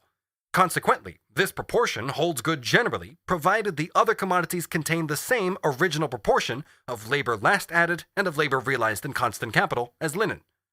Secondly, if the daily newly added labor equals 12 hours, of these 12 hours, only 4 replace themselves, that is, the living newly added labor, while 8 pay for the labor realized in the constant capital. But who pays for the 8 hours of living labor, which are not replaced by living labor? It is precisely the 8 hours of realized labor contained in the constant capital that are exchanged for the 8 hours of living labor. There is not the slightest doubt, therefore, that the part of the finished commodity which is bought by wages and profit combined, which together, however, are nothing but the total quantity of labor newly added to the constant capital, is replaced in all its elements. The newly added labor contained in this part, as well as the quantity of labor contained in the constant capital. Further, there is not the slightest doubt that the labor contained in the constant capital has here received its equivalent from the fund of living labor newly added to it. But now comes the difficulty. The total product of the 12 hours of weaving labor, and this product is absolutely different from what this weaving labor has itself produced, is 12 yards of linen, of the value of 36 hours labor, or 36 shillings. But wages and profit together, or the total labor time of 12 hours, can buy back only 12 of these 36 hours labor, or of the total product only 4 yards, not a piece more. What happens to the other 8 yards? First, we note that the 8 yards represent nothing but the constant capital advanced. It has, however, been given a changed form of use value. It exists as a new product, no longer as yarn, loom, etc., but as linen. These 8 yards of linen, just like the 4 others which have been bought by wages and profit, contain, considered as value, 1/3 labor added in the weaving process and 2/3 pre-existing labor materialized in the constant capital. In the case of the 4 yards previously discussed, 1/3 of the newly added labor covered the weaving labor contained in these 4 yards, that is, covered itself. 2/3 of the weaving labor, on the other hand, covered the constant capital the 4 yards contained. But now we have it the other way around. In the 8 yards of linen, 2/3 of the constant capital covers the constant capital they contain, and 1/3 of the constant capital covers the newly added labor. What then happens to the 8 yards of linen, which have absorbed the value of the whole constant capital which has been maintained during the 12 hours weaving labor, or which went into the production process but is now in the form of a product destined for direct individual, not industrial, consumption? The 8 yards belong to the capitalist. Were he to consume them himself, besides the 2/3 of a yard representing his profit, then he could not reproduce the constant capital contained in the 12 hours weaving process. In general, with regard to the capital contained in this 12 hours process, he is no longer able to function as a capitalist. He therefore sells the 8 yards of linen, transforming them into money to the amount of 24 shillings, or 24 hours labor. But here we come to the difficulty. To whom does he sell them? Into whose money does he transform them? But we shall return to this in a moment. Let us first have a look at the further process. When he is transformed into money, sold, converted into the form of exchange value, the 8 yards of linen, that is to say, the part of the value of his product which is equal to the constant capital he advanced, he buys again with it commodities of the same kind, with regard to their use value, the same kind as those which originally composed his constant capital. He buys yarn and looms and so on. He divides the 24 shillings between raw materials and means of production, in the proportions in which these are required for the manufacture of new linen. His constant capital is therefore, as a use value, replaced by new products of the same labor as that of which it originally consisted. The capitalist has reproduced the constant capital. This new yarn, looms, etc., however, on the assumption with which we began, likewise consist of 2/3 constant capital and 1/3 newly added labor. While the first 4 yards of linen, newly added labor and constant capital, have thus been paid for exclusively by newly added labor, these 8 yards of linen are replaced by their own newly produced elements of production, which consist partly of newly added labor and partly of constant capital. Hence, it seems that at least a part of the constant capital exchanges for constant capital in another form. The replacement of the products is real, because at the same time as the yarn is being worked up into linen, flax is being worked up into yarn, and flaxseed into flax. In the same way, while the loom is wearing out, a new loom is being made, and similarly, while the latter is being manufactured, new wood and iron is being produced. The elements are produced in one sphere of production at the same time as they are being worked up in others. But in all these simultaneous processes of production, although each of them represents a higher stage of the product, constant capital is simultaneously being used up in varying proportions. The value of the finished product, the linen, therefore resolves itself into 2 parts, of which one repurchases the simultaneously produced elements of constant capital, while the other is expended on articles of consumption. For the sake of simplification, no account here is taken of the retransformation of part of the profit into capital. That is, as throughout this inquiry, it is assumed that the wages plus profit, or the total of the labor added to the constant capital, are consumed as revenue. The only question left is who buys the part of the total product with whose value the element of constant capital that have meanwhile been newly produced are again bought. Who buys the 8 yards of linen? We assume, in order to leave no loopholes, that it is a type of linen specifically intended for individual consumption, and is not, like perhaps sailcloth, for industrial consumption. Here also the purely intermediary operations of commerce, so far as they are only mediatory, must be left completely out of account. For example, if the 8 yards of linen were sold to a merchant, and even if they passed through the hands of not 1 but 20 merchants, and are 20 times bought and resold, then at the 20th time they must at last be sold by the merchant to the actual consumer, who therefore actually pays the producer or the 20th merchant, who, as far as the consumer is concerned, represents the first merchant, that is to say, the actual producer. These intermediary transactions postpone, or if you like, mediate, the final transaction, but they do not explain it.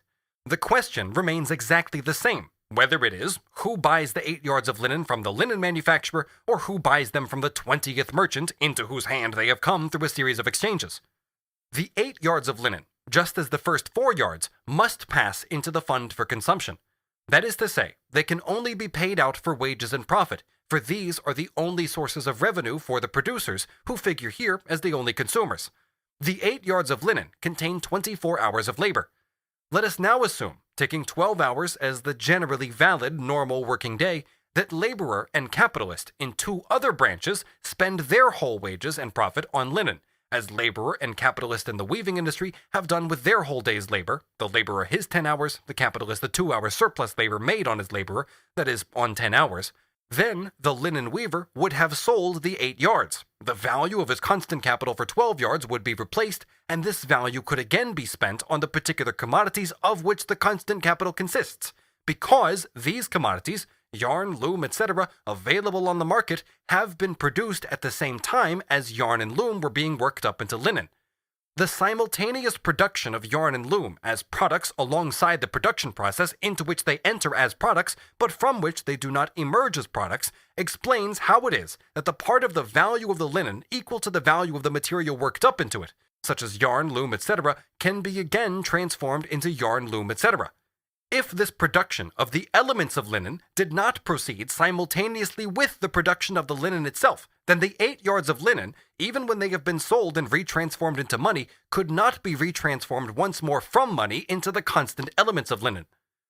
On the other hand, however, although there may be new yarn, new looms, etc. on the market, and therefore production of new yarn and looms had taken place while finished yarn and finished looms were being transformed into linen, in spite of the simultaneous production of yarn and loom alongside the production of the linen, the 8 yards of linen cannot be retransformed into these material elements of constant capital for the weaving industry before they are sold, before they are converted into money.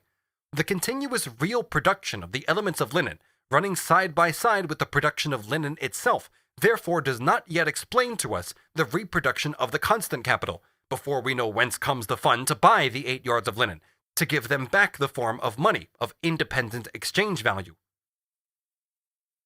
In order to solve this last difficulty, we have assumed that B and C, which can stand for shoemaker and butcher, have spent their total wages and profit, that is, the 24 hours labor time which they have at their disposal, entirely on linen. And this gets us over our difficulty with A, the linen weaver. His whole product, the 12 yards of linen in which 36 hours labor is materialized, has been replaced by wages and profit alone.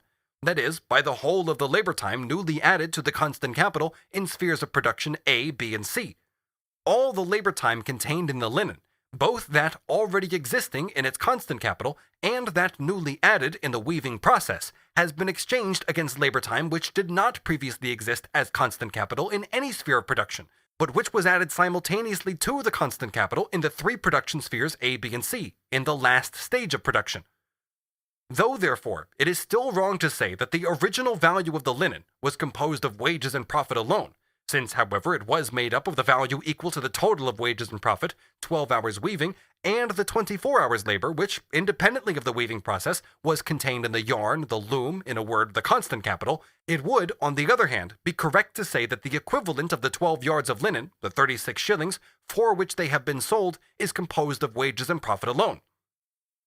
That is, not only the weaving labor, but also the labor contained in yarn and loom are replaced entirely by newly added labor, namely 12 hours labor in A, 12 hours in B, and 12 hours in C.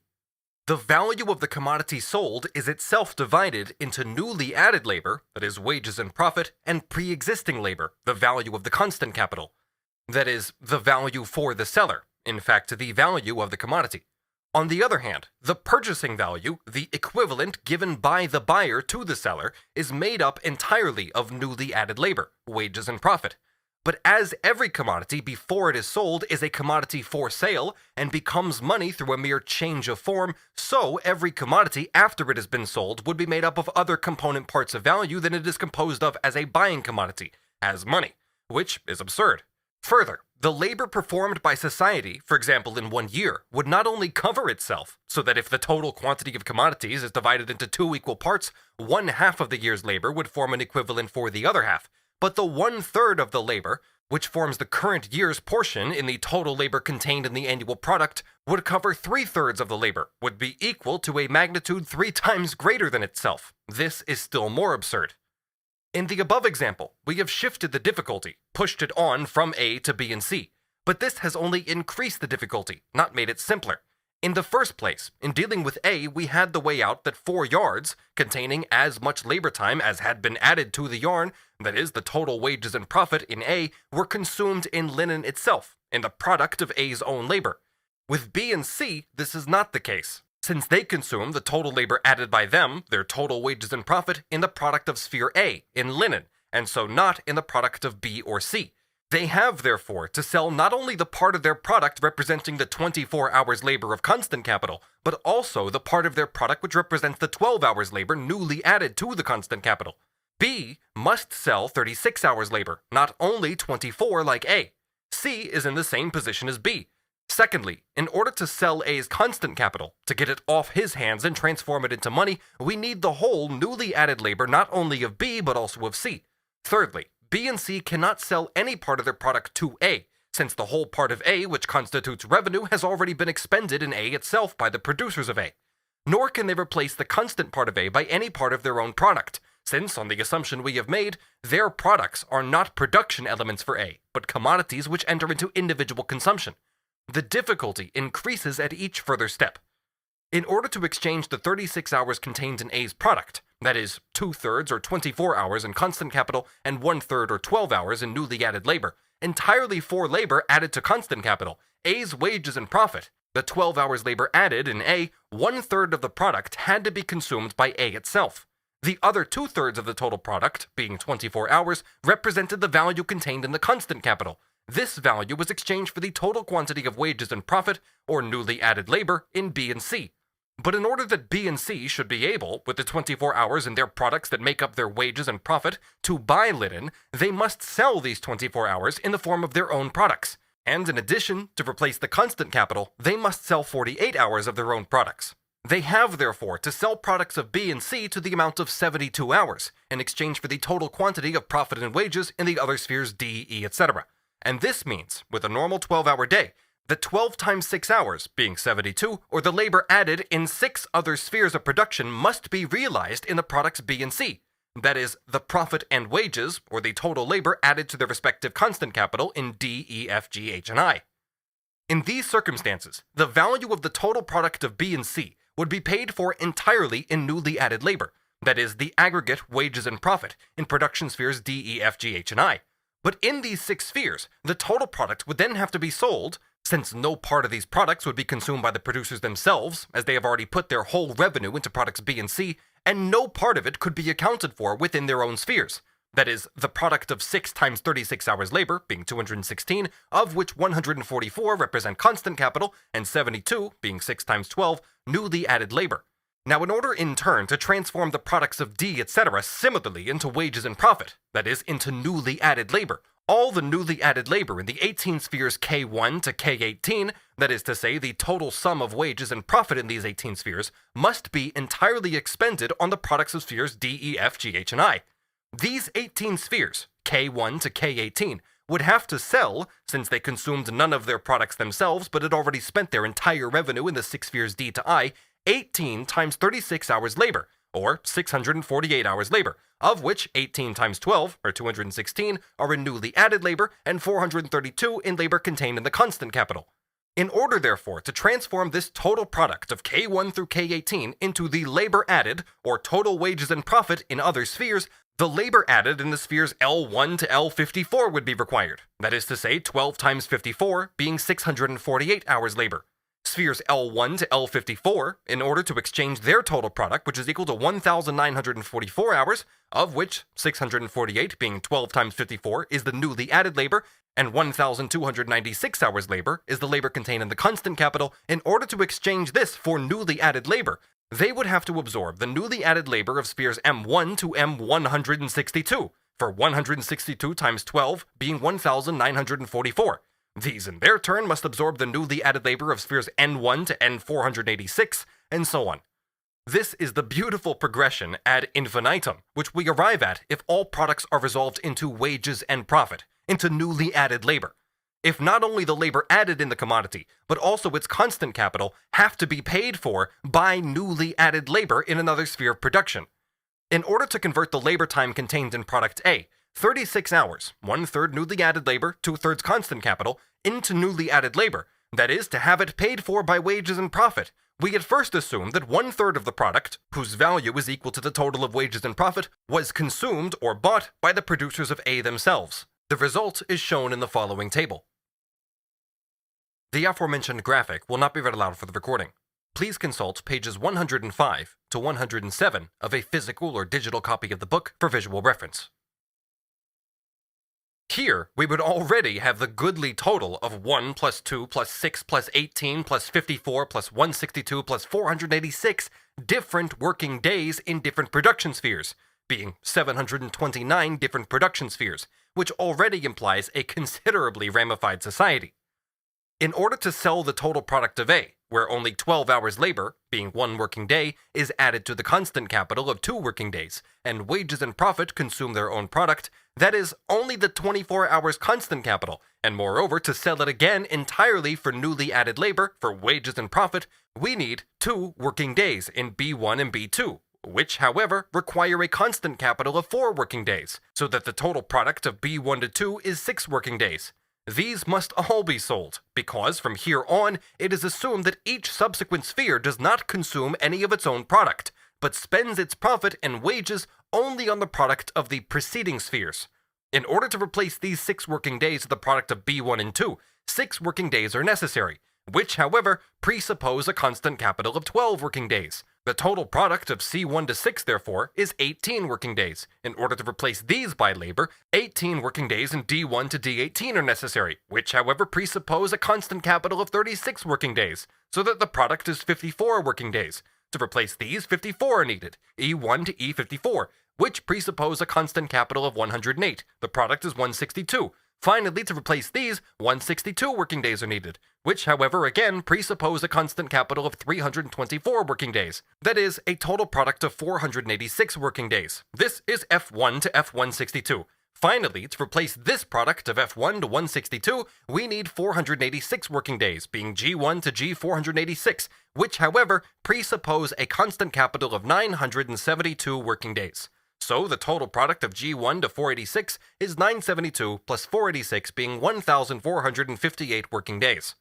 But now let us assume that with sphere G we reach an end to the shifting, and our progression would soon bring us to an end in any society. How would the matter stand then?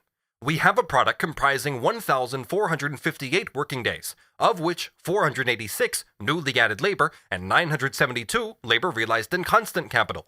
The 486 working days can then be spent in the previous spheres F to F162. But what is to buy the 972 working days contained in the constant capital? Beyond G486, there is no new sphere of production, and therefore no new sphere of exchange. In the spheres that lie behind it, except for F1 to 162, there is nothing to be exchanged. Moreover, G1 to 486 has expended all its wages and profit, up to the last penny, in F1 to 162. Therefore, the 972 working days realized in the total product of G1 to G486, which are the equivalent of the constant capital it contains, remain unsaleable. It has thus not helped us at all to shift through nearly 800 branches of production the difficulty of 8 yards of linen of sphere A, or the 24 hours labor, the 2 working days, representing in its product the value of the constant capital.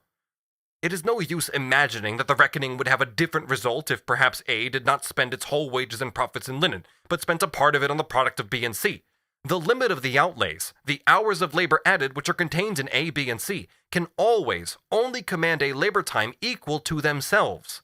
If they buy more of one product, then they buy less of the other. It would only confuse the reckoning, but in no way alter the result. What then is to be done? In the above calculation, we find that if the last 324 working days, belonging to F's constant capital, in this account were equal to the constant capital which the farmer replaces for himself, subtracts from his product, and returns to the land, and so has not to be paid for by new labor, then the account would balance. The riddle, however, would only be solved because a part of the constant capital replaces itself. In fact, therefore, we have had consumed 243 working days, corresponding to the newly added labor. The value of the final product, 486 working days, is equal to the value of the total constant capital contained in A through F, which is also 486 working days. In order to account for this, we assume 486 days of new labor in G, from which, however, the only satisfaction we get is that instead of having to account for a constant capital of 486 days, we have to account for a constant capital of 972 working days in G's product, which is equal to 1,458 working days, 972 constant capital plus 486 labor. If now we want to get out of our difficulty by supposing that G works without constant capital, so that the product is only equal to the 486 days of newly added labor, the account would of course be cleared. But we would have solved the problem of who pays for the part of the value contained in the product which forms the constant capital by assuming a case in which the constant capital equals nil, and hence forms no part of the value of the product. In order to sell A's total product entirely for newly added labor, in order to resolve it into profit and wages, the whole of the labor added in A, B, and C must be spent on the labor realized in product A. Likewise, to sell the total product of B and C, all newly labor added in D1 to D18 is needed. Similarly, to buy the total product of D1 to D18, all the labor in E1 to 54. At the end, in these 486 production spheres, represented by G1 to G486, the total labor time added is equal to the total product of the 162 spheres of F, and this total product, which is replaced by labor, is as large as the constant capital in A, B1 to 2, C1 to 6, D1 to 18, E1 to 54, and F1 to 162. But the constant capital of sphere G, twice the size of the constant capital used in A to F162, is not replaced and cannot be replaced. In fact, we have found, on our assumption that in all production spheres the proportion of the newly added to the pre-existing labor is 1 to 2, that always twice as many new production spheres as all preceding ones taken together must use all their new labor to buy the product of the preceding spheres. The labor added of A and B1 to 2 to buy A's total product, the labor added of 18D or D1 to 18 to buy the product of C1 to 6, and so on. In short, that twice as much newly added labor as the product itself contains is always needed, so that there must be twice as much newly added labor in the last production sphere G as there actually is in order to buy the total product. In a word, we find in the result of G what was already there in our starting point A, that the newly added labor cannot buy any greater quantity of its own product than it itself amounts to, and that it cannot buy the labor pre-existing in the constant capital. It is therefore impossible for the value of the revenue to cover the value of the total product. But since, apart from the revenue, no fund exists from which this product sold by producers to individual consumers can be paid for, it is impossible for the value of the total product, minus the value of the revenue, ever to be sold, paid for, or individually consumed. On the other hand, it is necessary for every product to be sold and paid for at its price, on the assumption that price is here equal to value. For that matter, it might have been foreseen from the outset that introducing the acts of exchange, sales and purchases between different commodities or the products of different production spheres, would not bring us a single step forward. In A, the first commodity, the linen, we had 1/3 or 12 hours of newly added labor, and 2 times 12 or 24 hours of pre-existing labor in the constant capital. Wages and profit could only repurchase that part of the product of commodity A, and therefore also of any equivalent of commodity A in any other product which is equal to the 12 hours of labor. They could not buy back their own constant capital of 24 hours. Hence, they could not repurchase the equivalent of this constant capital in any other commodity either. It is possible for the relation of added labor to constant capital to be different in commodity B. But however different the proportion may be of constant to newly added labor in the various spheres of production, we can calculate the average, and so say that in the product of the whole society, or of the whole capitalist class, in the total product of capital, the newly added labor is equal to A, the labor pre-existing as constant capital is equal to B. In other words, the proportion of 1 to 2, which we assumed in A, the linen, is only a symbolical expression of A to B, and is not intended to imply anything more than that a definite and definable relation of some kind or other exists between these two elements. The living labor added in the current year, or in any other period selected, and the past labor pre-existing as constant capital. If the 12 hours added to the yarn buy not only linen, but for example linen only to the amount of 4 hours, then they could buy some other product to the amount of 8 hours, but they could never buy more than 12 hours altogether. And if they buy another product to the value of 8 hours, then 32 hours linen in all must be sold by A. The example A therefore holds good for the total capital of the entire society, and though the problem can be complicated by introducing the exchange of different commodities, the problem itself remains unchanged.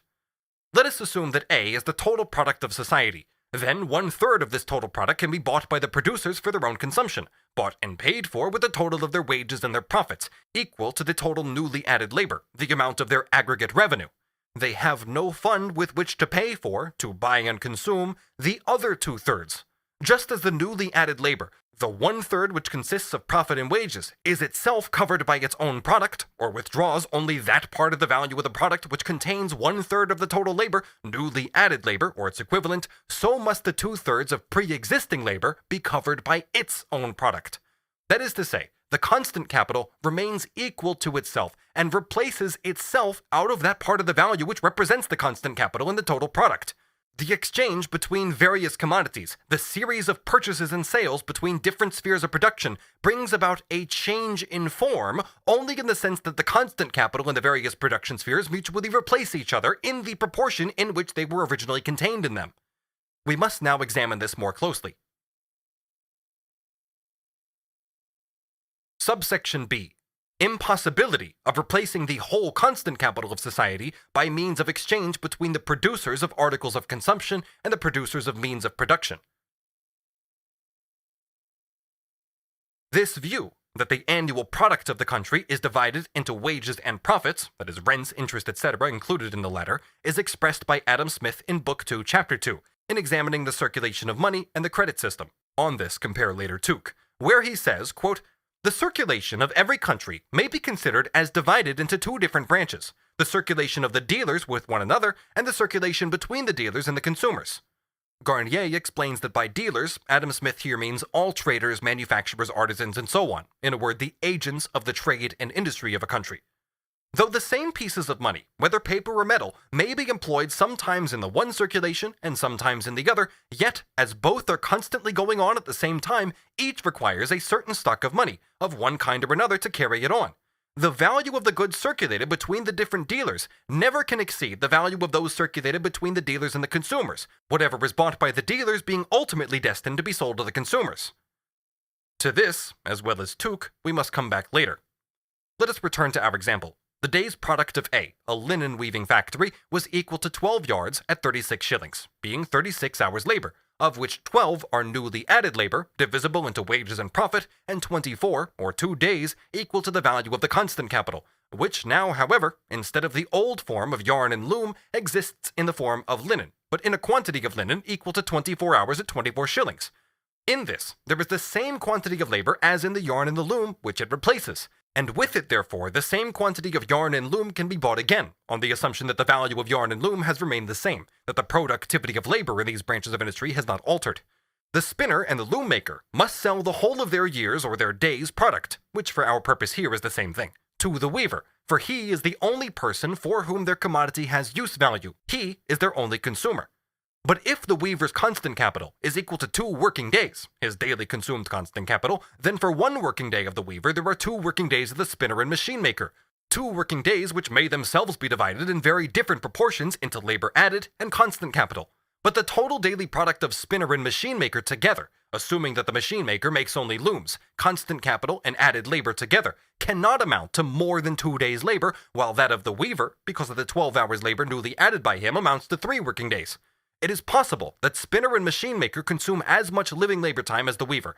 Then the labor time contained in their constant capital must be smaller. However that may be, they can in no case use the same quantity of labor, materialized and living, as the weaver. It would be possible for the weaver to use proportionately less living labor time than the spinner. The latter, for example, would certainly use less than the flax grower. In that case, the excess of his constant capital over the variable part of his capital must be so much greater. The weaver's constant capital thus replaces the entire capital of the spinner and loom maker, not only their own constant capital, but the labor newly added in the spinning process and in the manufacture of machines. The new constant capital, therefore, here replaces other constant capitals completely, and besides that, the total amount of the labor newly added to them. By the sale of their commodities to the weaver, spinner and loom maker have not only replaced their constant capital, but have received payment for their newly added labor. His constant capital replaces for them their own constant capital and realizes their revenue, the wages and profit together. Insofar as the weaver's constant capital replaces for them only their own constant capital, which they have handed over to him in the forms of yarn and loom, constant capital in one form has only been exchanged for constant capital in another form. There has, in fact, been no change of value in the constant capital. Let us now go further back. The spinner's product is divided into two parts: flax, spindles, coal, etc. In a word, his constant capital, and the newly added labor. Similarly for the machine maker's total product. When the spinner replaces his constant capital, he pays not only for the total capital of the spindle manufacturer, etc., but also for that of the flax grower. His constant capital pays for the one part of their constant capital plus the labor added. Then, as for the flax grower, his constant capital, after deducting agricultural implements, etc., consists of seed, manure, etc. We will assume, as in agriculture must always be the case more or less directly, that this part of the farmer's constant capital is an annual deduction from his own product, which he must return each year out of his own product to the land, that is, to production itself. Here we find a part of the constant capital which replaces itself, and is never sold, and therefore also is never paid for and is never consumed, never enters into individual consumption. Seed, etc. are the equivalent of so much labor time. The value of the seed enters into the value of the total product, but the same value, because it is the same amount of products, on the assumption that the productivity of labor has remained the same, is also deducted again from the total product and returned to production, not entering into circulation. Here we have at least one part of the constant capital, that which can be regarded as the raw material of agriculture, which replaces itself. Here, therefore, is an important branch of the annual production, in which an important part of the constant capital, the part which consists of raw materials, apart from artificial fertilizers, etc., replaces itself and does not enter into circulation, and is therefore not replaced by any form of revenue. Therefore, the spinner has not got to repay to the flax grower this part of the constant capital, the part which is replaced and paid for by the flax grower himself, nor has the weaver to pay for this to the spinner, nor the buyer of the linen to the weaver. Let us assume that all those who directly or indirectly participated in the production of the 12 yards of linen, at 36 shillings being 3 working days or 36 hours labor, were paid in linen itself. It is clear in the first place that the producers of the element of the linen, of the constant capital of the linen, could not consume their own product, since these products are produced for production and do not enter into immediate consumption. They must therefore spend their wages and profits on linen, on the product which finally enters into individual consumption. What they do not consume in linen, they must consume in some other consumable product exchanged for linen. As much linen is therefore consumed by others as they consume in other consumable products instead of linen. It is the same as if they had themselves consumed it in linen, since as much as they consume in another product is consumed in linen by the producers of other products. The whole problem must therefore be cleared up without any reference to exchange, by considering how the 12 yards of linen are divided up between all the producers who have taken part in its production, or in the production of its elements. Spinner and loom maker, who we assume also make spinning machinery, have added 1/3 in the labor, their constant capital amounting to 2/3 of yarn and loom. Of the 8 yards of linen, or 24 hours or 24 shillings, which replace their total product, they can consequently consume 8/3 of a yard, that is 2 2/3 yards of linen, or 8 hours labor at 8 shillings. Therefore 5 1/3 yards, or 16 hours labor, remain to be accounted for. 5 1/3 yards, or 16 hours labor, represent the constant capital of the spinner and of the loom maker. Let us assume that of the spinner's constant capital, 2/3 is raw material and is spent on flax. Then the flax grower can consume these 2/3 entirely in linen, since his constant capital, but here we take the wear and tear of his implements of labor, etc., as equal to nil, is not put into circulation at all. He has already deducted it and reserved it for reproduction. He can therefore buy 2/3 of the 5 1/3 yard of linen, or 16 hours labor, which is equal to 3 5/9 yards, or 102 over 3 hours labor. So there remains to be accounted for only 5 1/3 minus 3 5/9, or 16 minus 10 2/3 hours labor, that is 1 7/9 yards, or 5 1/3 hours labor.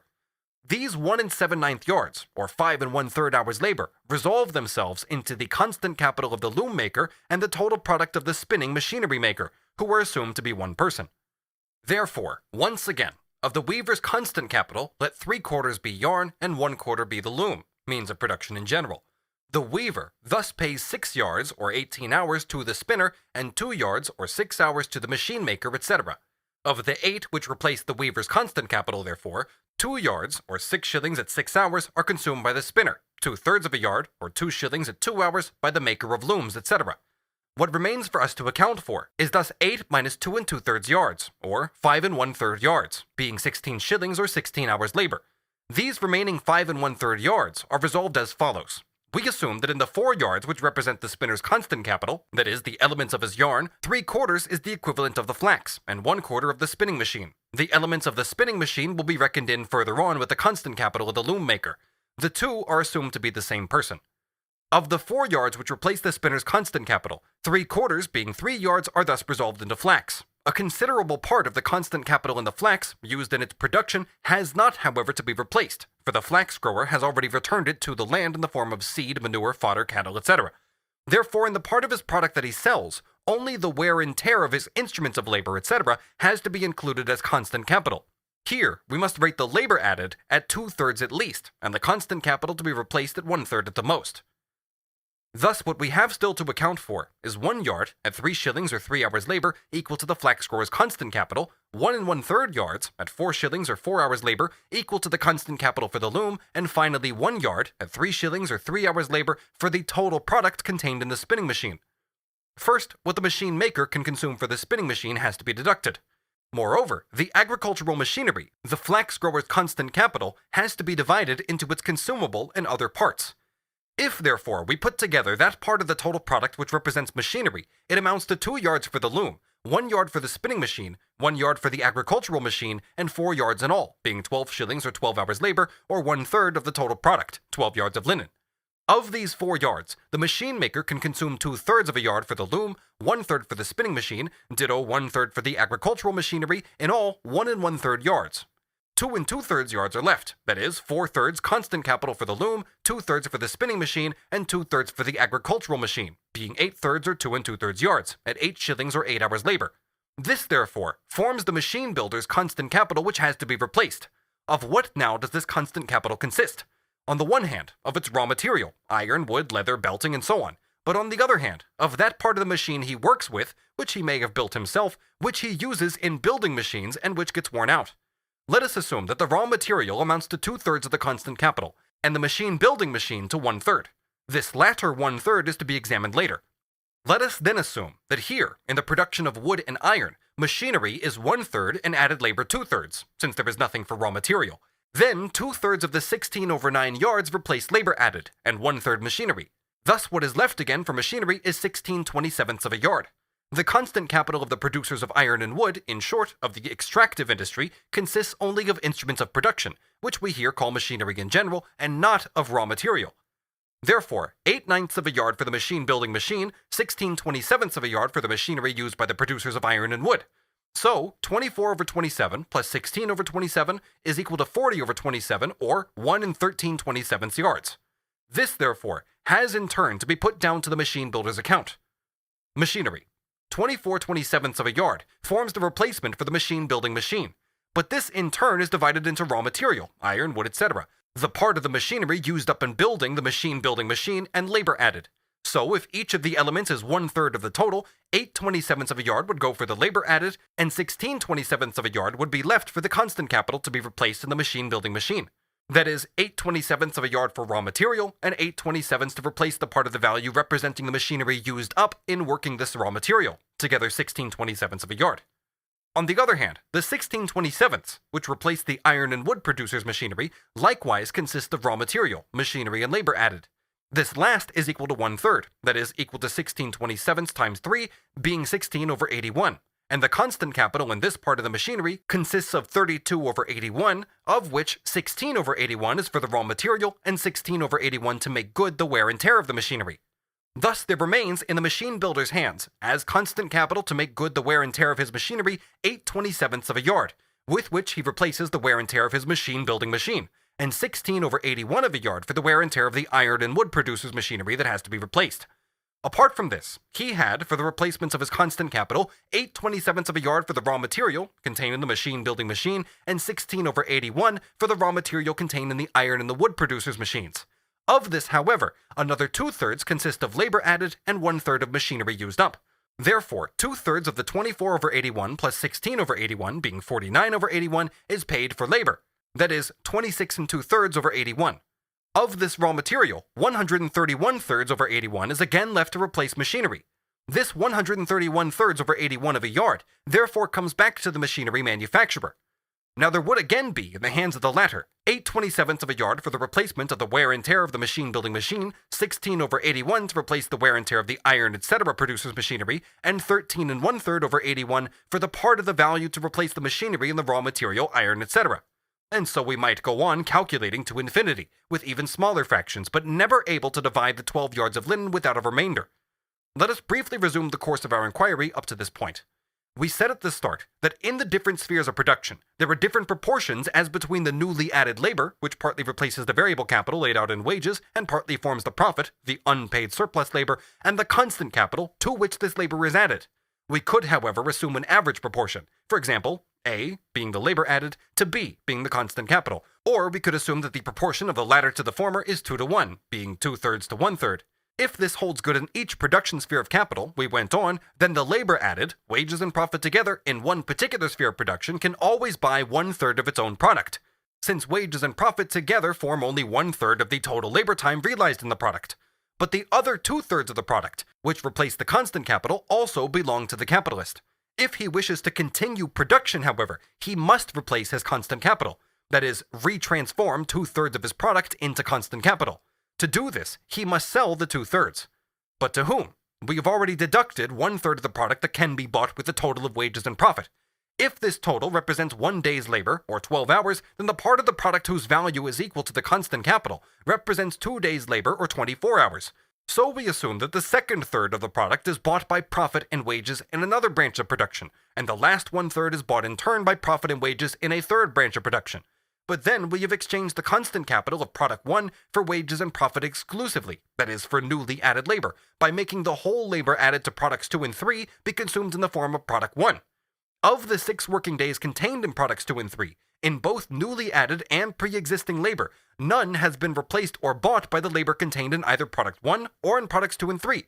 So we had in turn to make the producers of other products spend all their labor on products 2 and 3, and so on. Finally, we had come to a halt at product 10, in which the labor added was as much as the constant capital of all earlier products, but its own constant capital 2/3 larger would be unsaleable. Thus we have not come one step forward with the problem. In the case of product 10, as in the case of product 1, the question remains, to whom is the part of the product sold which replaces the constant capital? Or is the 1/3 new labor added to the product to replace the 1/3 new labor plus the 2/3 pre-existing labor contained in the product? Is 1/3 to be equal to 3/3? So from this, it became clear that the shifting of the difficulty from product 1 to product 2, etc., in a word, merely bringing into the problem the exchange of commodities, was of no avail. So we had to pose the question in a different way. We assumed that the 12 yards of linen, at 36 shillings or 36 hours labor, were a product containing 12 hours labor, or 1 working day, of the weaver, necessary labor and surplus labor together, that is, the equivalent of the total of profit and wages, while 2/3 represented the value of the constant capital, yarn and machinery, etc., contained in the linen.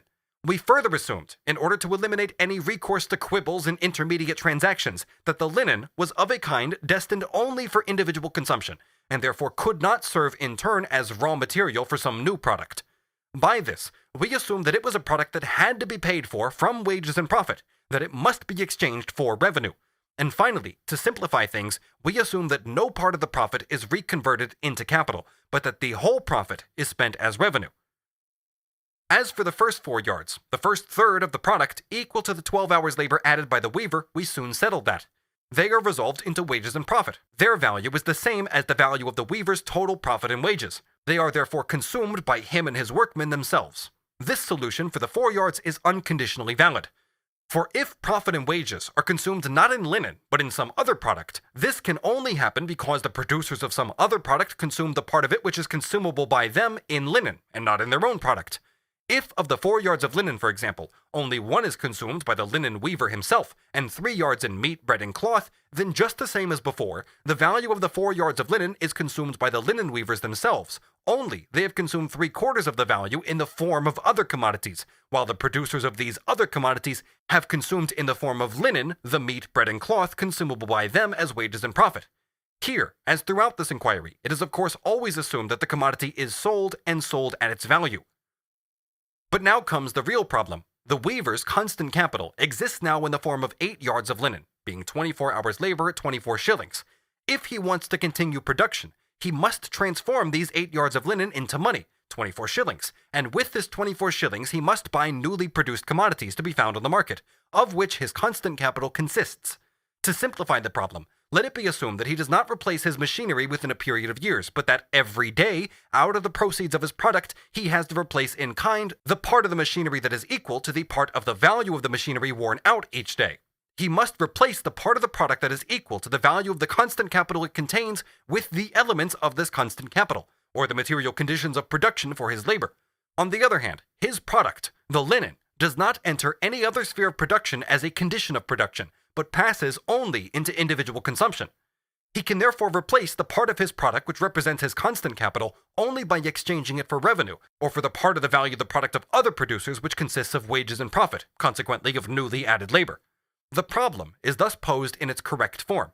The question is only, in what conditions can it be solved?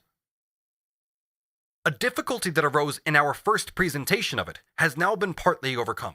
Although in each sphere of production, the labor added is equal to 1/3, and the constant capital on the assumption made to 2/3, this 1/3 labor added, or the total value of the revenue, of wages and profit, as already noted earlier, no account here is taken of the part of the profit which is again transformed into capital, is only consumable in the products of the branches of industry which work directly for individual consumption.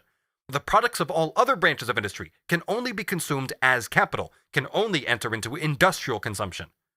The constant capital represented by the 8 yards, being 24 shillings or 24 hours of labor, consists of yarn, raw material, and machinery. Let us say 3/4 raw material and 1/4 machinery.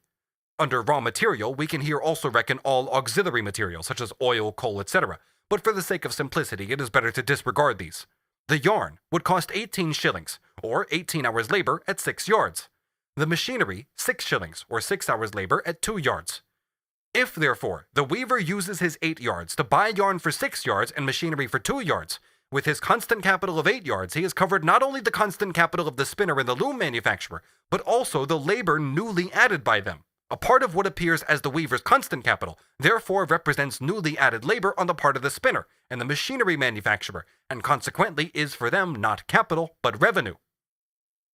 Of the 6 yards of linen, the spinner can himself consume 1/3, being 2 yards, equal to the labor newly added, profit and wages, but 4 yards replace for him only flax and machinery.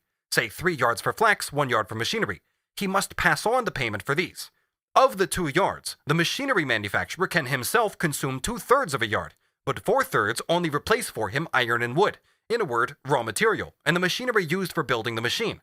Say of the 4/3 yard, 1 yard for raw material and 1/3 for machinery. Of the 12 yards of linen, we have consumed up to this point, first, 4 for the weaver, second, 2 for the spinner, third, 2/3 for the machine builder, together 6 2/3. So 5 1/3 remain to be accounted for, and these 5 1/3 are distributed as follows. The spinner has to replace out of the value of 4 yards, 3 for flax, and 1 for machinery. The machinery manufacturer has to replace, out of the value of the 4/3 yards, 1 for iron and 1/3 for machinery, what he has himself used up in building the machines. The 3 yards for flax are therefore paid by the spinner to the flax grower. In the case of the latter, however, there is the special feature that a part of his constant capital, namely seed, manure, etc., in short, all products of the land which he returns to the land, does not enter at all into circulation, and consequently does not need to be deducted from the product that he sells. This product, on the contrary, expresses only added labor, and consequently consists entirely of wages and profit, except for the part which replaces machinery, artificial fertilizers, etc. So let us assume, as before, that 1/3 of the total product is labor added. Then 1 yard of the 3 would come under this category. Taking as before for the 2 other yards that 1/4 is for machinery, that would be 1/2 of a yard. The other 1 1/2, on the other hand, would also be for labor added, since in this part of the flax grower's product there is no constant capital, which he has already deducted earlier. So 2 2/4 yards would go for the flax grower's wages and profit. What remains is 1/2 a yard for the replacement of machinery. Thus, of the 5 1/3 yards which we had to consume, 22/4 have gone, being 2 5/6 yards. This last 1/2 a yard would therefore be used by the flax grower to buy machinery. The machinery manufacturer's account would now stand like this. Of the constant capital for the loom, he had laid out 1 yarn for iron, etc. 1/3 of a yard for the wear and tear of the machine-building machine in producing the loom. In addition, however, the spinner buys from the machinery manufacturer spinning machinery for 1 yard, and the flax grower buys from him agricultural implements for 2/4 of a yard. Of these 6/4 yards, the machinery manufacturer has to consume 1/3 for labor added, and to expend 2/3 for the constant capital laid out in the spinning machine and the agricultural implements. 6/4 is, however, equal to 18/12, so the machine builder would have 6/12 of a yard again for consumption, 12/12, or 1 yard, to convert into constant capital.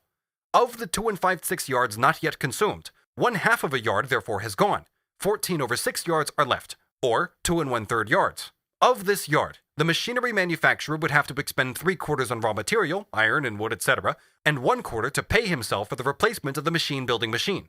So the total account would now stand like this. The machinery manufacturer's constant capital, for the loom, 1 yard for the raw material, 1/2 of a yard for wear and tear of his own machinery. For spinning machine and agricultural implements, 3/4 of a yard for raw material, 1/4 of a yard for wear and tear of his own machinery.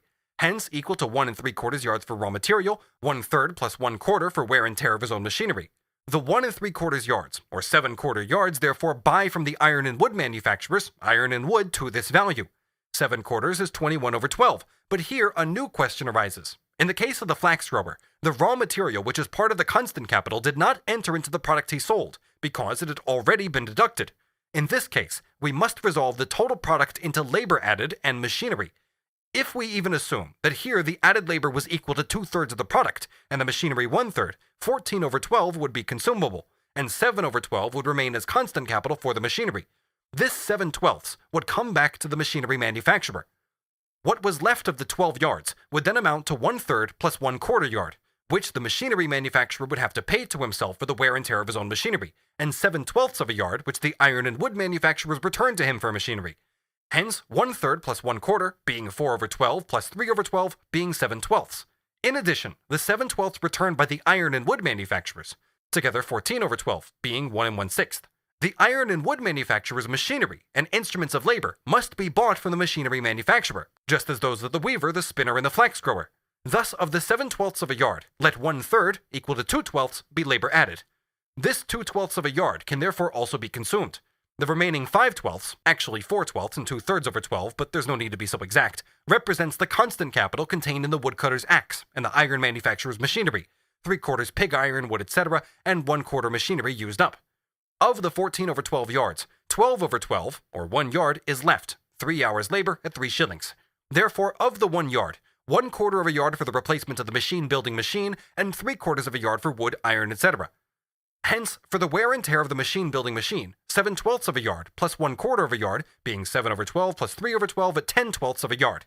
On the other hand, it would now be quite pointless again to resolve the 3/4 of a yard for wood and iron into their component parts, and to return a part of it once more to the machinery manufacturer, who would return a part of it again to the iron and wood manufacturers. Something would always be left over, and a progression to infinity. Subsection C. Exchange of capital for capital between the producers of means of production, annual product of labor, and the product of labor newly added annually. Let us then take the problem as it now stands. 5/6 of a yard, in value, has to be replaced by the machinery manufacturer himself in the worn-out machine. 3/4 of a yard represents an equal amount of value in wood and iron. The machinery manufacturer has given it to the iron and wood manufacturers in order to replace his raw material. We have in hand the residuum of 1 7/12 yards. The balance of 5/6 of a yard which the machinery manufacturer keeps for making good his wear and tear equals 2 1/2 shillings, or 2 1/2 hours labor. The machinery manufacturer cannot accept any linen for this value. He would himself have to sell it again in order with the 2 shillings 6pence to make good the wear and tear of his machinery, in a word, to make new machine-building machines. But to whom is he to sell it? To producers of other products, other than iron and wood? But these producers have consumed in linen all that they were able to consume in this form. Only the 4 yards which constitute the weaver's wages and profit are exchangeable for other products, apart from those contained in the constant capital, or the labor of which this capital consists. And we have already accounted for these 4 yards. Or is he to pay the workers with it? But we have already deducted from his products all that labor has added to them, and we have taken it as all consumed in linen. To simplify the calculation, say 4 yards, or 12 shillings at 12 hours labor. Of this, for labor, that is profit and wages, 1/3 equals 1 1/3 yards. 2 2/3 remain for constant capital. Of this, 3/4 for raw material, 1/4 for wear and tear of the machinery, 2 2/3, being 8/3, being 32/12, a quarter of this being 8/12. This 8/12 of a yard for wear and tear of machinery is all that the machinery manufacturer is still burdened with, for he pays 24/12, or 2 yards, to the iron and wood manufacturers for raw material. It is wrong, then, to charge the iron and wood manufacturers again for machinery, since all that they have to replace its machinery, namely 7/12 of a yard, has already been brought into the machinery manufacturer's account. In the latter's item, the whole of the machinery that they need for the production of iron and wood has already been included, and it therefore cannot come a second time into the reckoning. The last 2 yards for iron and wood, the residuum of 2 8/12, consists therefore entirely of labor, since there is no raw material used, and can therefore be consumed in linen. Thus the whole residuum is 8/12 of a yard, or 2/3 of a yard for wear and tear of the machinery used by the machinery manufacturer. The whole problem was partly solved by the fact that the part of the farmer's constant capital, which does not itself consist of labor newly added, or in machinery, does not circulate at all, but is already deducted, replaces itself in its own production, and therefore also, apart from the machinery, his whole circulating product consists of wages and profit, and consequently can be consumed in linen. This was one part of the solution. The other part was that what appears in one sphere of production as constant capital, in other spheres of production appears as new labor added during the same year. What, in the weaver's hand, appears as constant capital consists in large part of the revenue of the spinner, machinery manufacturer, flax grower, and iron and wood producers, also of the collier, etc., but for the sake of simplification, this is not brought into it. This is so clear that, for example, when the same manufacturer both spins and weaves, his constant capital seems to be smaller than that of the weaver, and the labor added by him greater. That is to say, the part of his product which consists of labor added, the revenue, profit, and wages. Thus, in the case of the weaver, revenue was equal to 4 yards at 12 shillings, constant capital 8 yards at 24 shillings.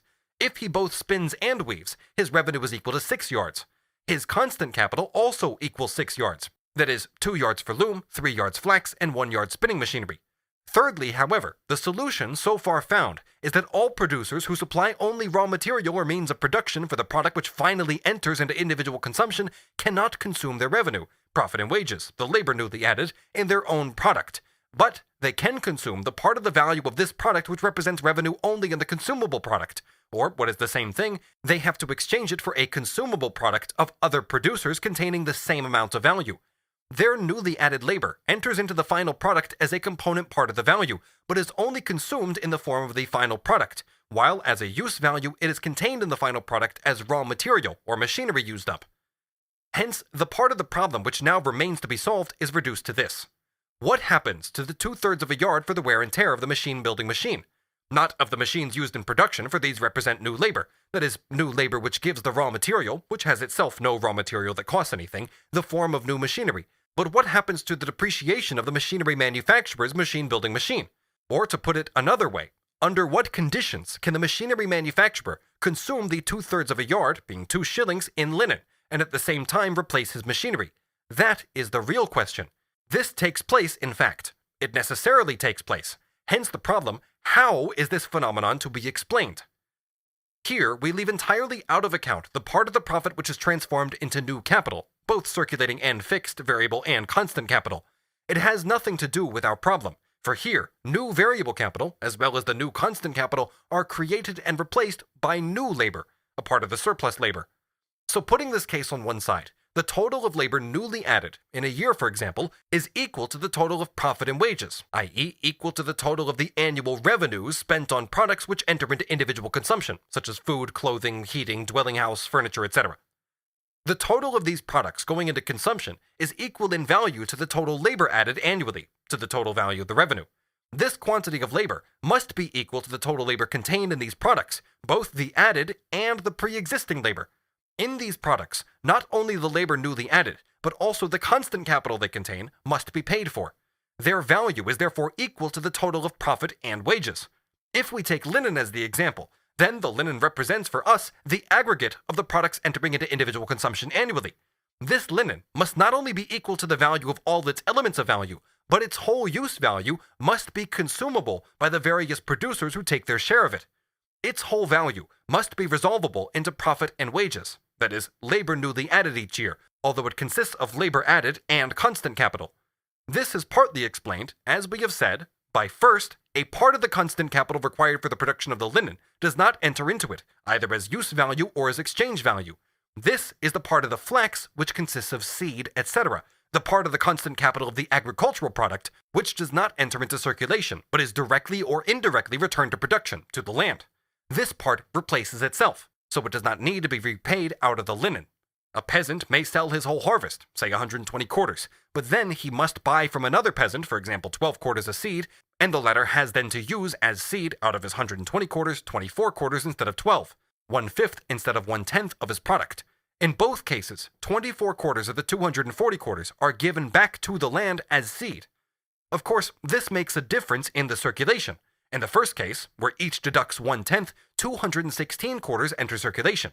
In the second case, 120 quarters of the first and 108 quarters of the second enter circulation, that is, 228 quarters. As in the previous case, 216 quarters reach the actual consumers. Here, therefore, we have an example of the fact that the total of values as between dealers and dealers is greater than the total of values as between dealers and consumers. Moreover, there is the same difference in all cases in which a part of the profit is transformed into new capital. Moreover, transaction between dealers and dealers extend over many years, etc. This part of the raw material required for the production of linen, that is, the consumable products, therefore does not have to replace a considerable part of the constant capital required for its production. Secondly, a large part of the constant capital required for the linen, that is, for the annual consumable product, appears at one level as constant capital, at another level as labor newly added, and consequently, in fact, consists of profit and wages, revenue, for one, while the same sum of value appears as capital for another. Thus, a part of the weaver's constant capital is reducible to the labor of the spinner, etc. Thirdly, in all the intermediate processes that are necessary to produce the consumable product, a large part of the products, apart from the raw material and certain auxiliary materials, never passes into use value, but only enters into the consumable product as a component part of its value, such as machinery, coal, oil, tallow, leather belting, etc. In each of these processes, which in fact always only produce the constant capital for the next stage, insofar as through the division of social labor they take the form of separate branches of business, the product of each stage is divided into one part representing the newly added labor, consisting of profit and wages, and with the proviso made above, forms revenue, and another part which represents the value of the constant capital consumed. It is therefore clear that in each of these spheres of production, only that part of the product can be consumed by its own producers which represents wages and profit. Only that part which remains over after deducting the quantity of products equal to the value of the constant capital they contain. But none of these producers consumes any part whatever of the products of the previous stage, or of the products of all the stages which in fact produce nothing but constant capital for a further stage. Thus, although the final product, the linen, which represents all consumable products, consists of newly added labor and constant capital, and so the final producers of this consumable product can only consume that part of it which consists of the labor last added, of their total wages and profits, their revenue. Nevertheless, all the producers of constant capital consume or realize their newly added labor only in the consumable product. Thus, although this consists of labor added and constant capital, its purchase price consists, in addition to that part of the product which is equal to the quantity of labor last added, of the total quantity of all the labor added in the production of its constant capital. They realize all added labor in the consumable product, instead of in their own product, so that in this respect it is the same as if the consumable product consisted entirely of wages and profit, of labor added. From the consumable product, the linen, the producers from whose sphere of production it emerges as a finished product, themselves deduct the part of the product equal to their revenue, equal to the labor last added by them, equal to the total wages and profit. With the other part of the consumable product, they pay the component part of the value due to the producers who have directly supplied them with their constant capital. All of this part of their consumable product therefore covers the value of the revenue and constant capital of the producers of this constant capital in its nearest stage. The latter, however, keep only the part of the consumable product whose value is equal to their revenue. With the other part, they pay in turn the producers of their constant capital, equal to revenue plus constant capital. The account, however, can only be settled if it is only revenue, newly added labor, not constant capital, that has to be replaced by the last part of the linen, the consumable product. For on the assumption we have made, the linen enters only into consumption and does not in turn form the constant capital of another phase of production. This has already been shown to be the case for a part of the product of agriculture. In general, it is only products that enter as raw materials into the final product of which it can be said that they are consumed as products. Other products enter into the consumable product only as component parts of value. The consumable product is bought by revenue, that is, by wages and profit. Its total value must therefore be resolvable into wages and profit, that is, into the labor added in all its stages. The question now arises, in addition to the part of the product of agriculture which is returned to production by its producers themselves, seed, cattle, manure, etc., is there yet another part of the constant capital which does not enter into the consumable product as a component part of value, but is replaced in kind in the process of production itself? Fixed capital in all its forms can of course only be considered here to the extent that its value enters into production and is consumed. Apart from agriculture, including cattle raising and fish farming and forestry, in which reproduction is artificially organized, and so apart from all raw materials for clothing, actual means of sustenance, and a large part of the products entering into fixed capital in industry, such as sails, rope belting, etc., in mining, there is the partial replacement of constant capital in kind out of the product, so that the part which enters into circulation does not have to replace this part of the constant capital. For example, in coal production, some of the coal is used to work the steam engine which pumps out water or raises coal. The value of the annual product is therefore partly equal to the part of the labor pre-existing in coal and consumed in producing the coal, and partly equal to the quantity of labor added, leaving out of account wear and tear of machinery, etc.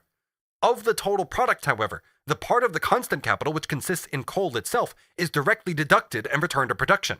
No one has to replace this part for the producer, because he replaces it himself. If the productivity of labor has neither fallen nor risen, then too the part of the value which this part of the product represents remains unchanged, and is equal to a definite adequate part of the quantity of labor existing in the product, partly pre-existing labor, partly labor added during the year. In the other mining industries too, there is a partial replacement of the constant capital in kind. Waste products, as for example cotton waste and so on, are fed to the fields as fertilizer, or become raw material for other branches of industry, as for example linen rags in the production of paper. In such cases, as in the former case, part of an industry's constant capital may be directly exchanged for the constant capital of another industry, for example cotton for cotton waste used as fertilizer. In general, however, there is a cardinal difference between the production of machines and primary production of raw materials, iron, wood, coal, and the other phases of production. In the latter, there is no interaction between them.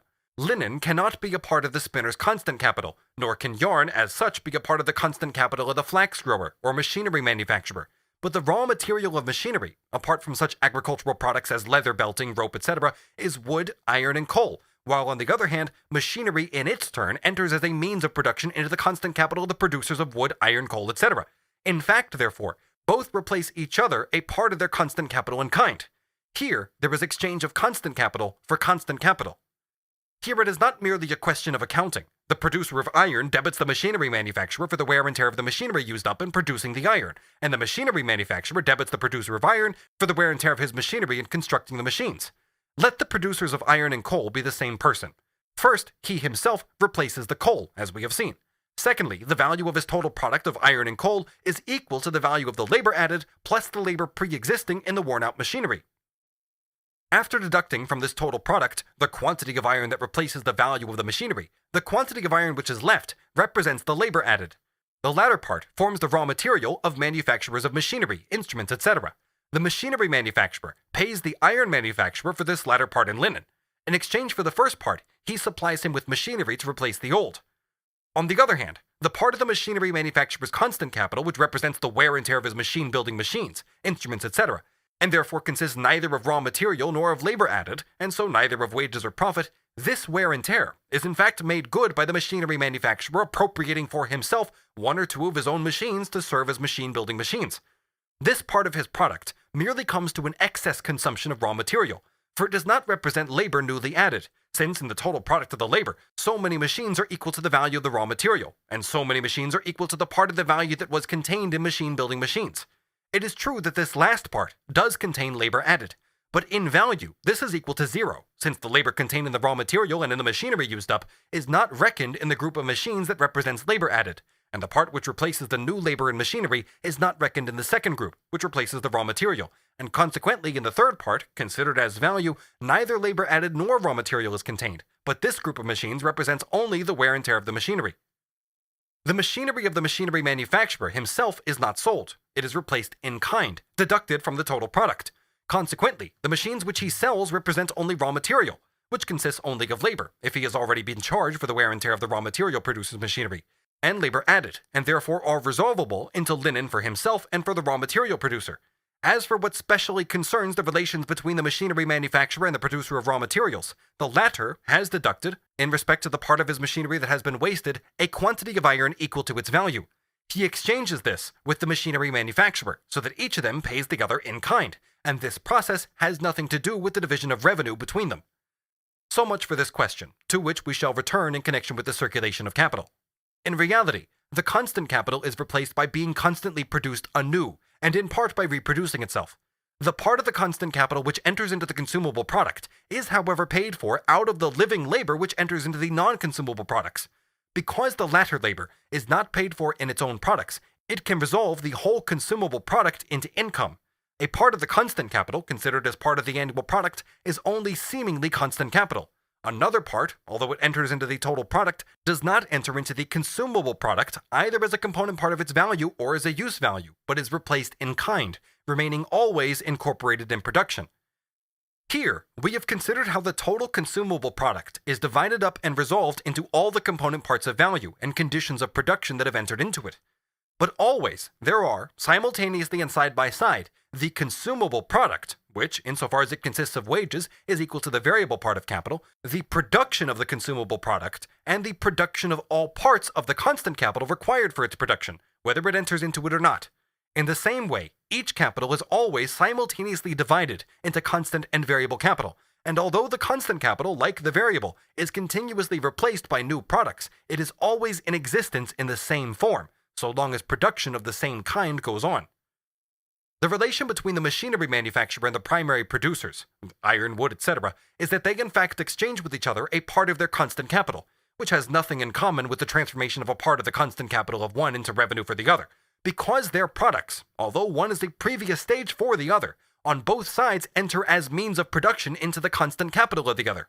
In return for the machinery, which the producer of iron, wood, etc. needs, he gives the machine builder iron, wood, etc. to the value of the machine to be replaced.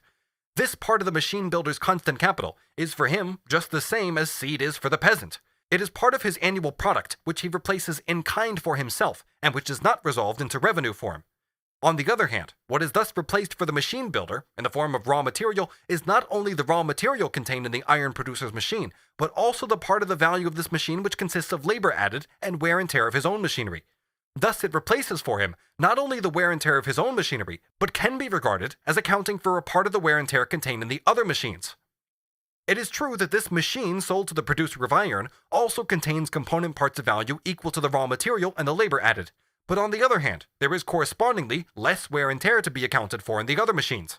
This part of their constant capital, that is, of the product of their annual labor, which replaces only the part of the value of the constant capital representing wear and tear, therefore does not enter into the machines which the machine builder sells to the other industrialists. But as regards the wear and tear in these other machines, it is in fact replaced for the machine builder by the above-mentioned 2/3 of a yard of linen, the equivalent of 2 hours' labor. With that, he buys pig iron, wood, etc. to the same value, and replaces the wear and tear in another form of his constant capital, in the form of iron.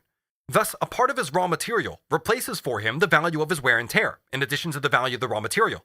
This raw material, however, as far as the producer of iron, etc. is concerned, consists only of the labor time added, as the machinery of these producers of raw materials, iron, wood, coal, etc., has already been accounted for.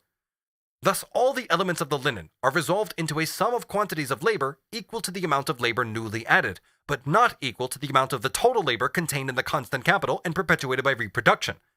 That the quantity of labor consisting partly of living labor, partly of pre-existing labor, which forms the total of commodities which enter each year into individual consumption, and thus are consumed as revenue, cannot be greater than the labor added annually, is for that matter a tautology. For the revenue is equal to the total of profit and wages, which is equal to the total labor newly added, and is equal to the total of the commodities which contain an equal quantity of labor. The case of iron producer and machine builder is only one example. Between different spheres of production, where the products of each enter into the other as means of production, an exchange in kind takes place too, even though concealed by a series of money transactions, between the constant capital of the one and that of the other. Insofar as this is the case, the consumers of the final product which enters into consumption have not got to replace this constant capital, since it has already been replaced. For example, in the manufacture of locomotives, every day the waste amounts to whole wagon loads of iron filings. These are collected and resold, or charged an account, to the same iron manufacturer who supplied the locomotive manufacturer with his principal raw material. The iron manufacturer again gives them solid form, adding new labor to them. However, in the form in which he sends them back to the locomotive manufacturer, these filings represent the part of the value of the product which replaces raw material. In this way, not the same filings, but constantly a certain quantity of filings move here and there between the two factories. This part forms in turn the raw material for each of the two branches of industry, and considered as value, only wanders from one shop to the other. Consequently, it does not enter into the final product, but is a replacement in kind of the constant capital. In fact, every machine supplied by the machinery manufacturer, from the standpoint of value, is divided into raw material, labor added, and wear and tear of the machinery. But the whole total that enters into the production of other spheres can only be equal in value to the total of the machinery minus the part of the constant capital which is continually passing backwards and forwards between the machinery manufacturer and the iron manufacturer. 1 quarter of wheat sold by a peasant is as dear as another, and a quarter of wheat that is sold is no cheaper than one that is returned to the land in the form of seed. Still, if the product equals 6 quarters, and the quarter equals 3 pounds, each quarter containing component parts of value for labor added, raw material, and machinery, and if he has to use 1 quarter as seeds, he would only sell to consumers 5 quarters, equal to 15 pounds. They would therefore not pay for the part of the value contained in the 1 quarter of seed. And this is the point. How can the value of the product sold be equal to all the elements of value contained in it, labor added and constant capital, and how, in spite of this, does the consumer buy the product and yet not pay for the constant capital? In addition to the foregoing, the following quotation shows how little the insipid say even understood what the question was. Quote, "In order to fully understand this subject of revenues, it is necessary to take into account that the entire value of a product is divided into revenues for various persons. For the total value of each product is composed of the profits of the landowners, of the capitalists, and of the craftsmen who have contributed to bring it into existence. This is why the revenue of society is equal to the gross value which has been produced, and not, as the sect of economists imagines, to the net product of the land. If the only revenues in a nation were the excess of the values produced over the values consumed, this would lead to a truly absurd result, that a nation which had consumed in the year values as great as it had produced would have no revenue." End quote. In fact, in the year that was past, it would have had a revenue, but it would have none the next year. It is not true that the annual product of labor, of which the product of the annual labor forms only one part, consists of revenue. On the other hand, it is correct that this is the case with the part of the product which each year enters into individual consumption. The revenue, which consists only of added labor, is able to pay for this product, which consists partly of added and partly of pre-existing labor. That is to say, the labor added in these products can pay not only for itself, but also for the pre-existing labor, because another part of the product, which also consists of labor added and pre-existing labor, replaces only pre-existing labor, only constant capital. Section 11. Additional points. Smith's confusion on the question of the measure of value. General character of the contradictions in Smith. To the points in Adam's theory just discussed, must be added that in his vacillations on the determination of value, in addition to the apparent contradiction in regards to wages, there is also confusion of ideal, insofar as he confuses the measure of value as the immanent measure, which at the same time forms the substance of value, with the measure of value in the sense that money is called a measure of value. With regard to the latter, the attempt is then made to square the circle, to find a commodity whose value does not change, to serve as a constant measure for the others. On the question of the relation of the measure of value as money to the determination of value by labor time, see the first part of this work. This confusion is also to be found in Ricardo in certain passages. Adam Smith's contradictions are of significance because they contain problems which, it is true, he does not solve, but which he reveals by contradicting himself. His correct instinct in this connection is best shown by the fact that his successors take opposing strands based on one aspect of his teaching or the other.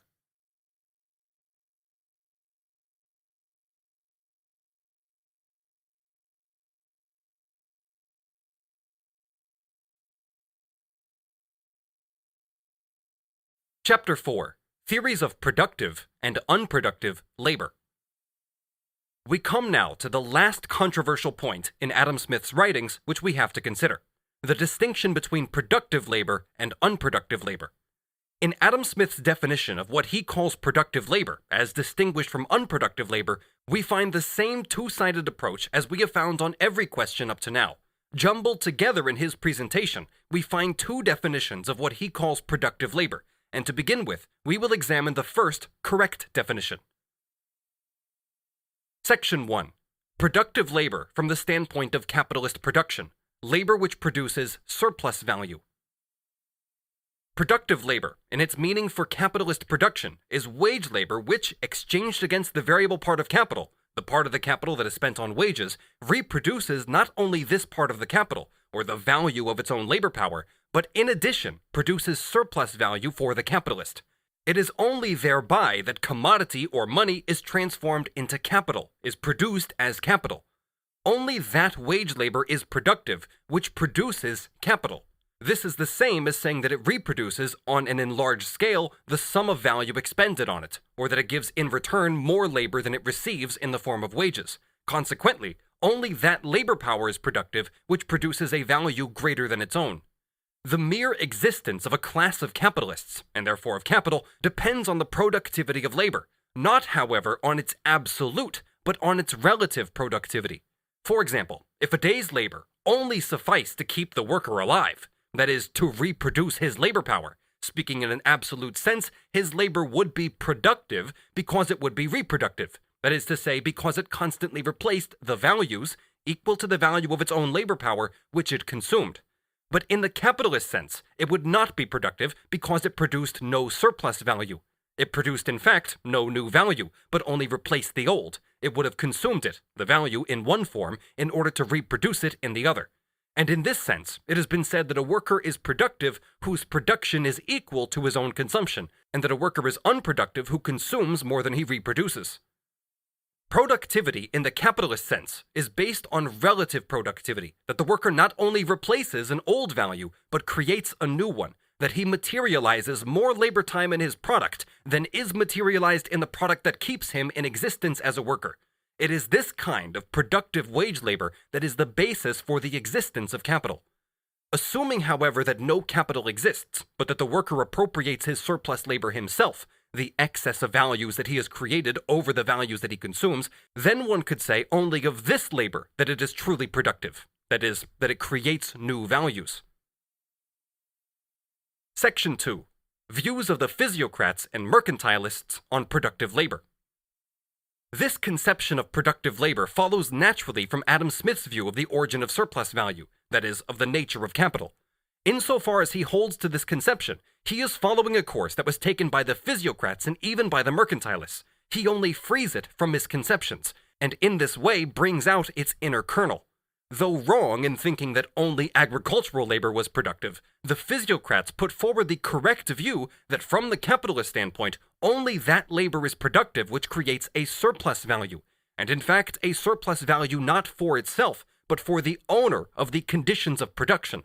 Labor which produces a net product not for itself, but for the landowner. For the surplus value or surplus labor time is materialized in surplus produce, or net product.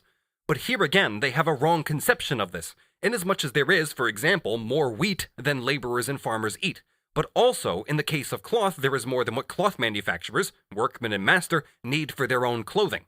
Surplus value itself is wrongly conceived because they have a wrong idea of value and reduce it to the use value of labor, not to labor time, social, homogeneous labor.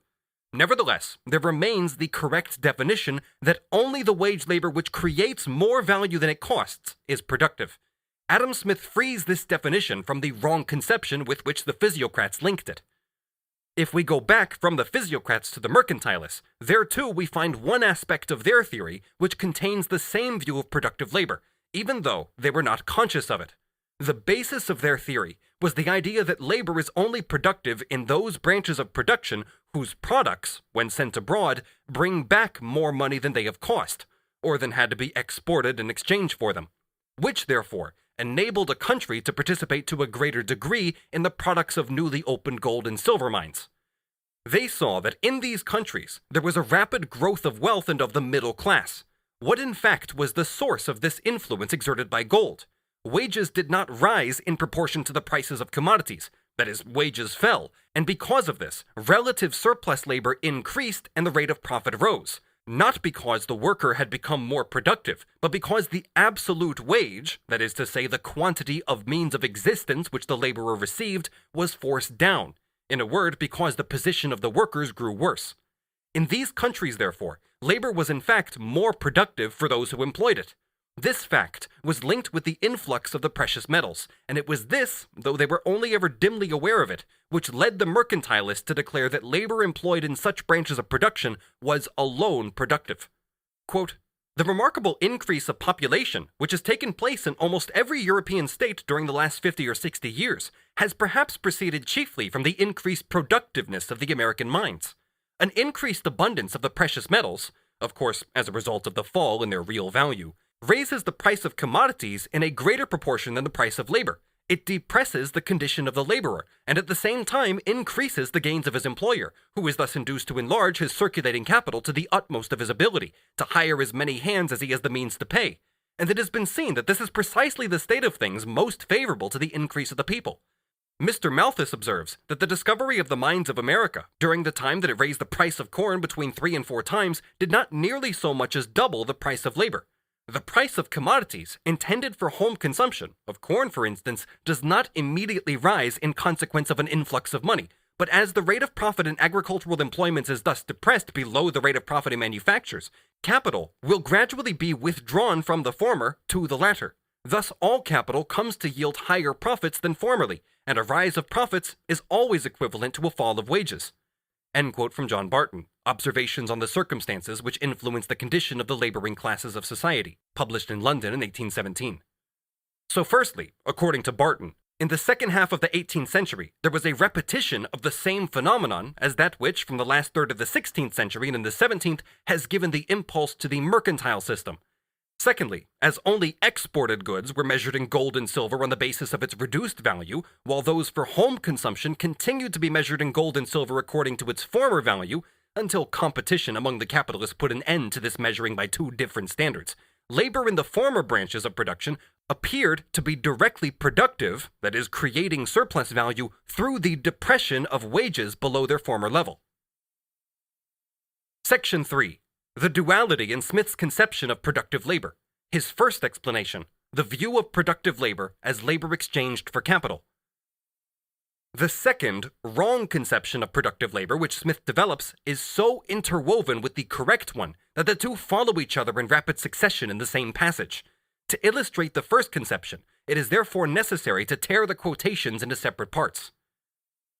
Quote, "There is one sort of labor which adds to the value of the subject upon which it is bestowed.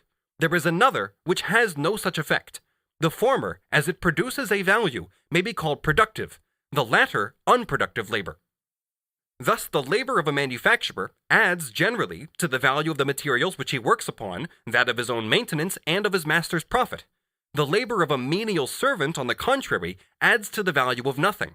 Though the manufacturer has his wages advanced to him by his master, he in reality costs him no expense, the value of those wages being generally restored together with a profit in the improved value of the subject upon which his labor is bestowed. But the maintenance of a menial servant never is restored. A man grows rich by employing a multitude of manufacturers. He grows poor by maintaining a multitude of menial servants." End quote from Adam Smith. In this passage, and in its continuation to be quoted later, the contradictory definitions jostle each other even more closely. What is in the main and preeminently understood by productive labor is labor which produces a surplus value, quote, his master's profit, end quote, in addition to the reproduction of the value of his, the laborer's, own maintenance.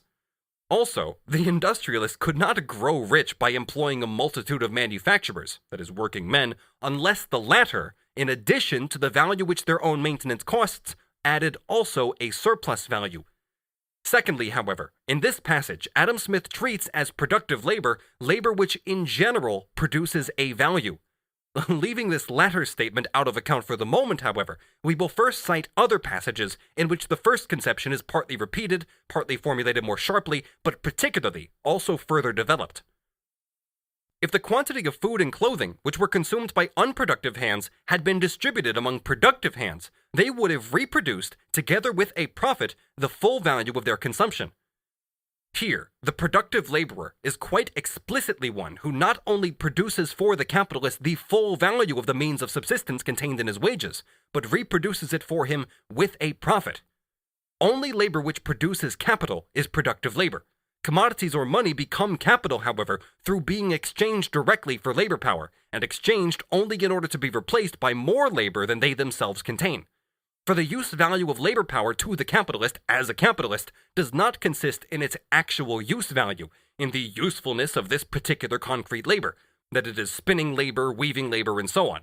He is as little concerned with this as with the use value of the product of this labor as such, since for the capitalist, the product is a commodity, even before its first metamorphosis, not an article of consumption. What interests him in the commodity is that it has more exchange value than he paid for it, and therefore the use value of the labor is for him that he gets back a greater quantity of labor time than he has paid out in the form of wages. Included among these productive workers, of course, are all those who contribute in one way or another to the production of the commodity, from the actual operative to the manager or engineer, as distinct from the capitalist. And so even the latest English official report on the factories explicitly includes in the category of employed wage laborers all persons employed in the factories and in the offices attached to them, with the exception of the manufacturers themselves. Productive labor is here defined from the standpoint of capitalist production, and Adam Smith here got to the very heart of the matter, hit the nail on the head.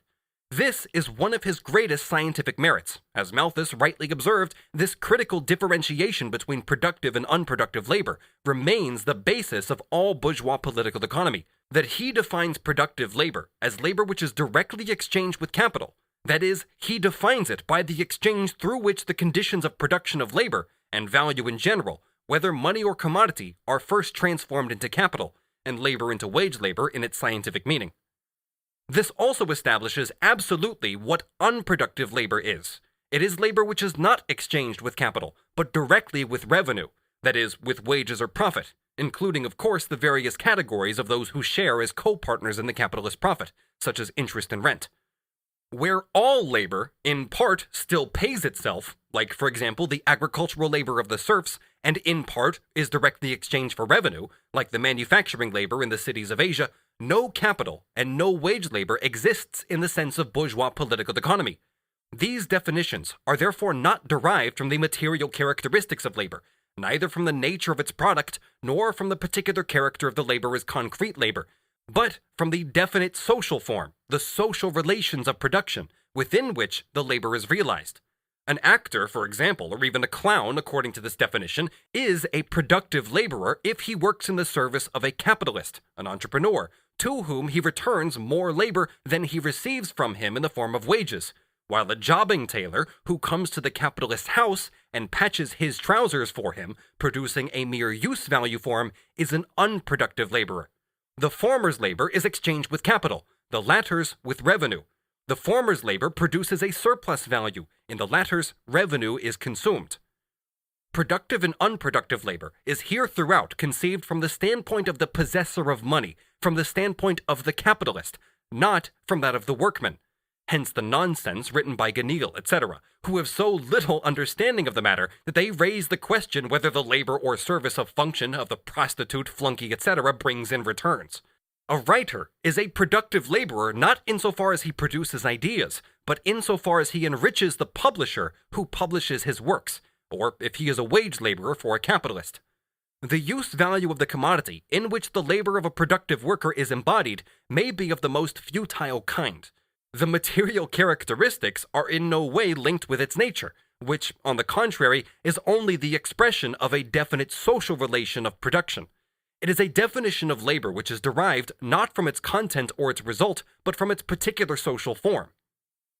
On the other hand, on the assumption that capital has conquered the whole of production, and that therefore a commodity, as distinct from a mere use value, is no longer produced by any laborer who is himself the owner of the conditions of production for producing this commodity, that therefore only the capitalist is the producer of commodities, the sole commodity accepted being labor power, then revenue must be exchanged either against commodities, which capital alone produces and sells, or against labor, which, just like those commodities, is bought in order to be consumed. That is, only for the sake of its particular material characteristics, its use value, for the sake of these services, which, through its particular material characteristics, it renders to its buyer and consumer. For the producer of these services, the services rendered are commodities. They have a definite use value, imaginary or real, and a definite exchange value. For the buyer, however, these services are mere use values, objects in which he consumes his revenue. These unproductive laborers do not receive their share of revenue, their co-partnership in the commodities produced by productive labor, gratis. They must buy their share in them, but they have nothing to do with their production. It is, however, in any case clear, the greater part of the revenue, that is wages and profit, that is spent on commodities produced by capital, the less the part that can be spent on the services of unproductive laborers, and vice versa. The determinate material form of the labor, and therefore of its product, in itself has nothing to do with this distinction between productive and unproductive labor. For example, the cooks and waiters in a public hotel are productive laborers, insofar as their labor is transformed into capital for the proprietor of the hotel. These same persons are unproductive laborers as menial servants, inasmuch as I do not make capital out of their services, but spend revenue on them. In fact, however, if I am the consumer, then these same persons are also, for me, unproductive laborers even in the hotel. Quote, that part of the annual produce of the land and labor of any country which replaces a capital never is immediately employed to maintain any but productive hands. It pays the wages of productive labor only. That which is immediately destined for constituting a revenue, either as profit or as rent, may maintain indifferently either productive or unproductive hands. Whatever part of his stock a man employs as capital, he always expects it to be replaced to him with a profit. He employs it, therefore, in maintaining productive hands only, and after having served in the function of a capital to him, it constitutes a revenue to them.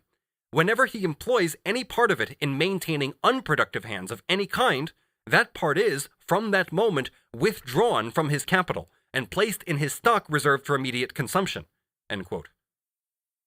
To the extent that capital conquers the whole of production, and therefore the home and petty form of industry, in short, industry intended for self-consumption, not producing commodities, to the extent that this disappears, it is clear that the unproductive laborers, those whose services are directly exchanged against revenue, will for the most part be performing only personal services, and only an inconsiderable part of them, like cooks, seamstresses, jobbing tailors, and so on, will produce material use values.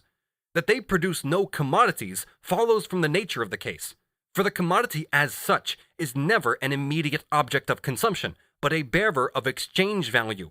Consequently, only a quite insignificant part of these unproductive laborers can play a direct part in material production once the capitalist mode of production has developed. They participate in it only through the exchange of their services against revenue. This does not prevent, as Adam Smith remarks, the value of the services of these unproductive laborers being determined and determinable in the same way as that of the productive laborers, that is, by the production costs involved in maintaining or producing them. Other factors also come into play in this connection, but they are not relevant here. The labor power of the productive worker is a commodity for the worker himself. So is that of the unproductive worker. But the productive worker produces commodities for the buyer of his labor power. The unproductive worker produces for him a mere use value, not a commodity, either imaginary or real. It is characteristic of the unproductive worker that he produces no commodities for his buyer, but indeed receives commodities from him. Quote, the labor of some of the most respectable orders in the society is, like that of menial servants, unproductive of any value. The sovereign, for example, with all the officers both of justice and war who serve under him, the whole army and navy, are unproductive laborers. They are servants of the public, and are maintained by a part of the annual produce of the industry of other people. In the same class must be ranked churchmen, lawyers, physicians, men of letters of all kinds, players, buffoons, musicians, opera singers, opera dancers, etc. It itself has been said, this distinction between productive and unproductive labor has nothing to do either with the particular speciality of the labor or with the particular use value in which this special labor is incorporated. In the one case, the labor is exchanged with capital, in the other with revenue. In the one case, the labor is transformed into capital and creates a profit for the capitalist. In the other case, it is an expenditure, one of the articles in which revenue is consumed. For example, the workman employed by a piano maker is a productive laborer.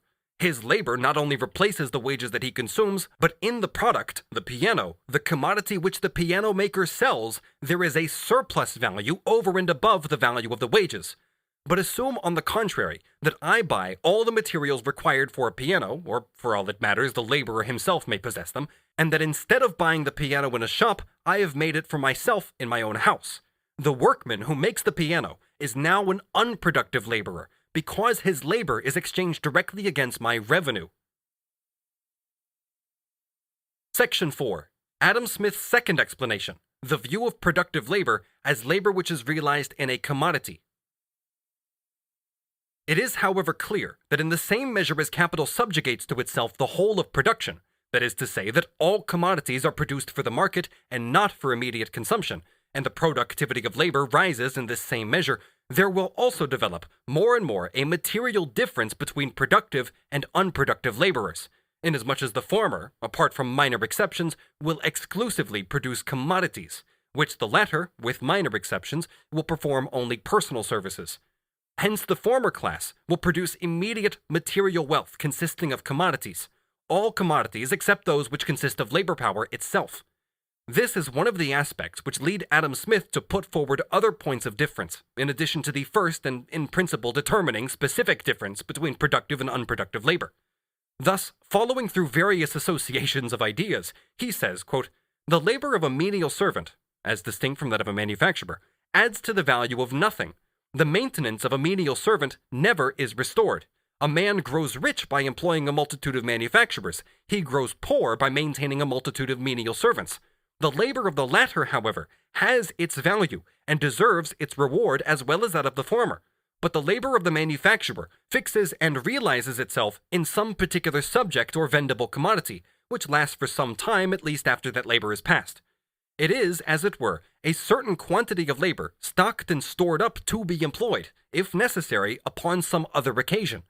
That subject, or what is the same thing, the price of that subject, can afterwards, if necessary, put into motion a quantity of labor equal to that which had originally produced it.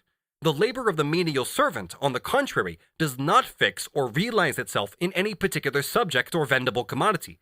His services generally perish in the very instant of their performance, and seldom leave any trace or value behind them, for which an equal quantity of service could afterwards be procured. The labor of some of the most respectable orders in the society is, like that of menial servants, unproductive of value, and does not fix or realize itself in any permanent subject or vendible commodity.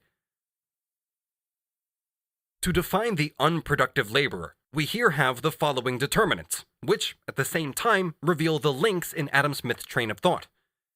The labor of the unproductive worker is unproductive of value, adds to the value of nothing, the maintenance of the unproductive worker never is restored, it does not fix or realize itself in any particular subject or vendible commodity.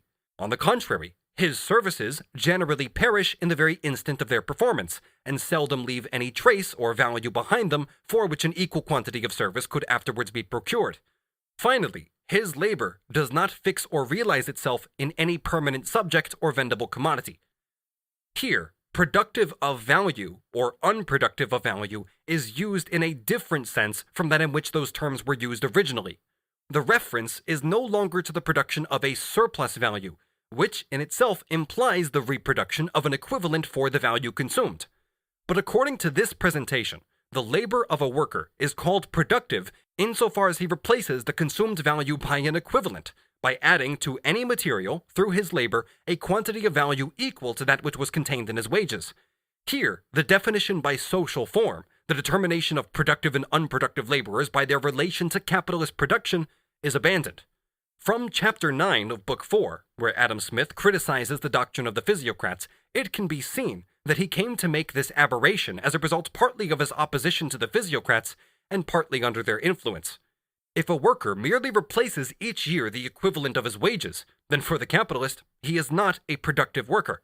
He does indeed replace his wages, the purchase price of his labor, but the transaction is absolutely the same as if this capitalist had bought the product which this labor produces. He pays for the labor contained in the constant capital and in the wages. He possesses the same quantity of labor in the form of the commodity as he had before in the form of money. This money is therefore not transformed into capital. In this case, it is the same as if the worker himself owned his conditions of production. He must each year deduct the value of the conditions of production from the value of his annual product in order to replace them. What he consumed, or could consume annually, would be that portion of the value of his product equal to the new labor added to his constant capital during the year. In this case, therefore, it would not be capitalist production.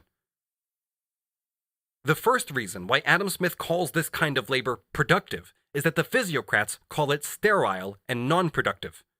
Thus, Adam Smith tells us in the chapter referred to, quote, "First, this class, namely the industrial classes who do not carry on agriculture, it is acknowledged by the Physiocrats, reproduces annually the value of its own annual consumption, and continues at least the existence of a stock or capital which maintains and employs it.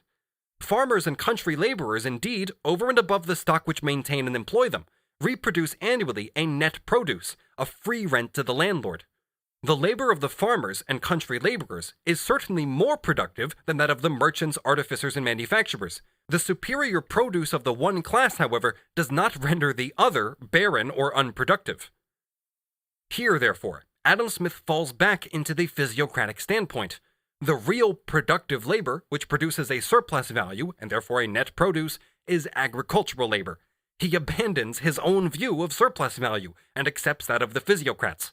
At the same time, he asserts, as against the Physiocrats, that manufacturing, and according to him also commercial labor, is nevertheless also productive, even if not in this highest sense of the word. He therefore drops the definition by social form, the definition of what a productive laborer is from the standpoint of capitalist production, and asserts, in opposition to the Physiocrats, that the non-agricultural industrial class reproduces its own wages. That is, it does, after all, produce a value equal to the value it consumes, and thereby continues at least the existence of the stock or capital which employs it. Hence arises, under the influence of and in contradiction to the Physiocrats, his second definition of what is productive labor. Secondly, says Adam Smith, it seems, on this account, altogether improper to consider artificers, manufacturers, and merchants in the same light as menial servants. The labor of menial servants does not continue the existence of the fund which maintains and employs them. Their maintenance and employment is altogether at the expense of their masters, and the work which they perform is not of a nature to repay expense. That work consists in services which perish generally in the very instant of their performance, and does not fix or realize itself in any vendible commodity which can replace the value of their wages or maintenance. The labor, on the contrary, of artificers, manufacturers, and merchants naturally does fix and realize itself in some such vendible commodity. It is on this account that in the chapter in which I treat of productive and unproductive labor, I have classed artificers, manufacturers, and merchants among the productive laborers, and menial servants among the barren or unproductive. As soon as capital has mastered the whole of production, revenue, insofar as it is at all exchanged against labor, will not be exchanged directly against labor which produces commodities, but against mere services. It is exchanged partly against commodities which are to serve as use values, and partly against services, which as such are consumed as use values. A commodity, as distinguished from labor power itself, is a material thing confronting man, a thing of a certain utility for him, in which a definite quantity of labor is fixed or materialized. So we come to the definition already in essence contained in point 1. A productive laborer is one whose labor produces commodities, and indeed such a laborer does not consume more commodities than he produces, that his labor costs. His labor fixes and realizes itself in some such vendible commodity, in any vendible commodity which can replace the value of their wages and maintenance, that is, of the workers who produce these commodities. By producing commodities, the productive worker constantly reproduces the variable capital which he constantly consumes in the form of wages. He constantly produces the fund which pays him, which maintains and employs him. In the first place, Adam Smith naturally includes in the labor which fixes or realizes itself in a vendible and exchangeable commodity all intellectual labors which are directly consumed in material production. Not only the worker working directly with his hands or a machine, but overlooker, engineer, manager, clerk, etc., In a word, the labor of the whole personnel required in a particular sphere of material production to produce a particular commodity, whose joint labor, that is, their cooperation, is required for commodity production. In fact, they add their aggregate labor to the constant capital, and increase the value of the product by this amount. Secondly, Adam Smith says that on the whole, generally, this is not the case with the labor of unproductive laborers.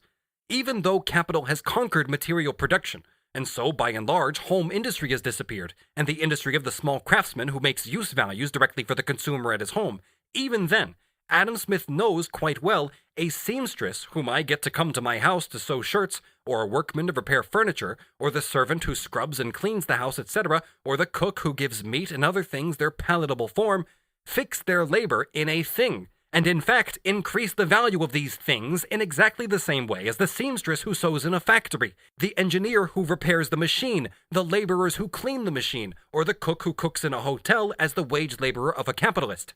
These use values are also potentially commodities. The shirts may be sent to the pawn shop, the house resold, the furniture put up to auction, and so on. Thus, these persons have potentially produced commodities and added value to the objects on which they have worked. But this is a very small category among unproductive workers, and does not apply either to the mass of menial servants or to parsons, government officials, soldiers, musicians, and so on.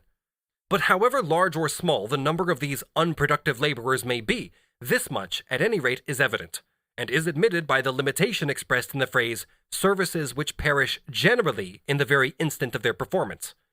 That neither the special kind of labor nor the external form of its product necessarily make it productive or unproductive.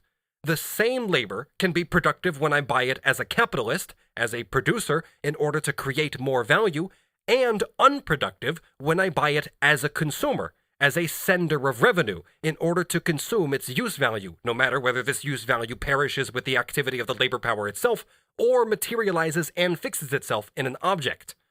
The cook in the hotel produces a commodity for the person who, as a capitalist, has bought her labor, the hotel proprietor. The consumer of the mutton chops has to pay for her labor, and this labor replaces for the hotel proprietor, apart from profit, the fund out of which he continues to pay the cook.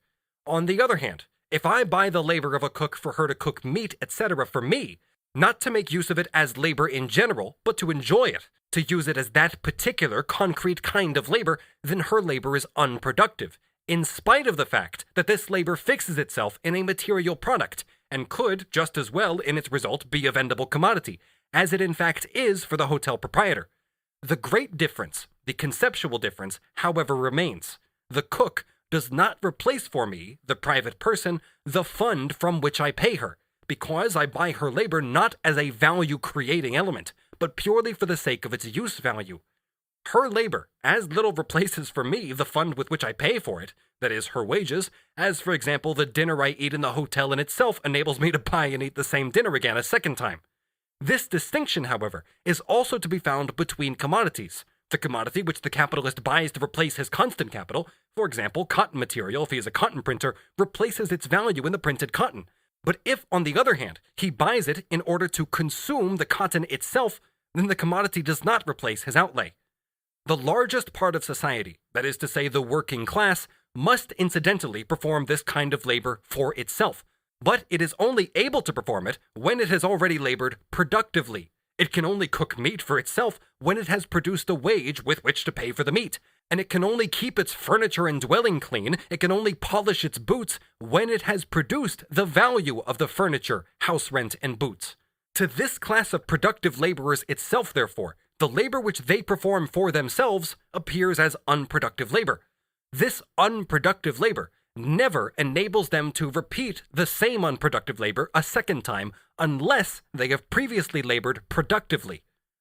Thirdly, on the other hand, an entrepreneur of theaters, concerts, brothels, etc.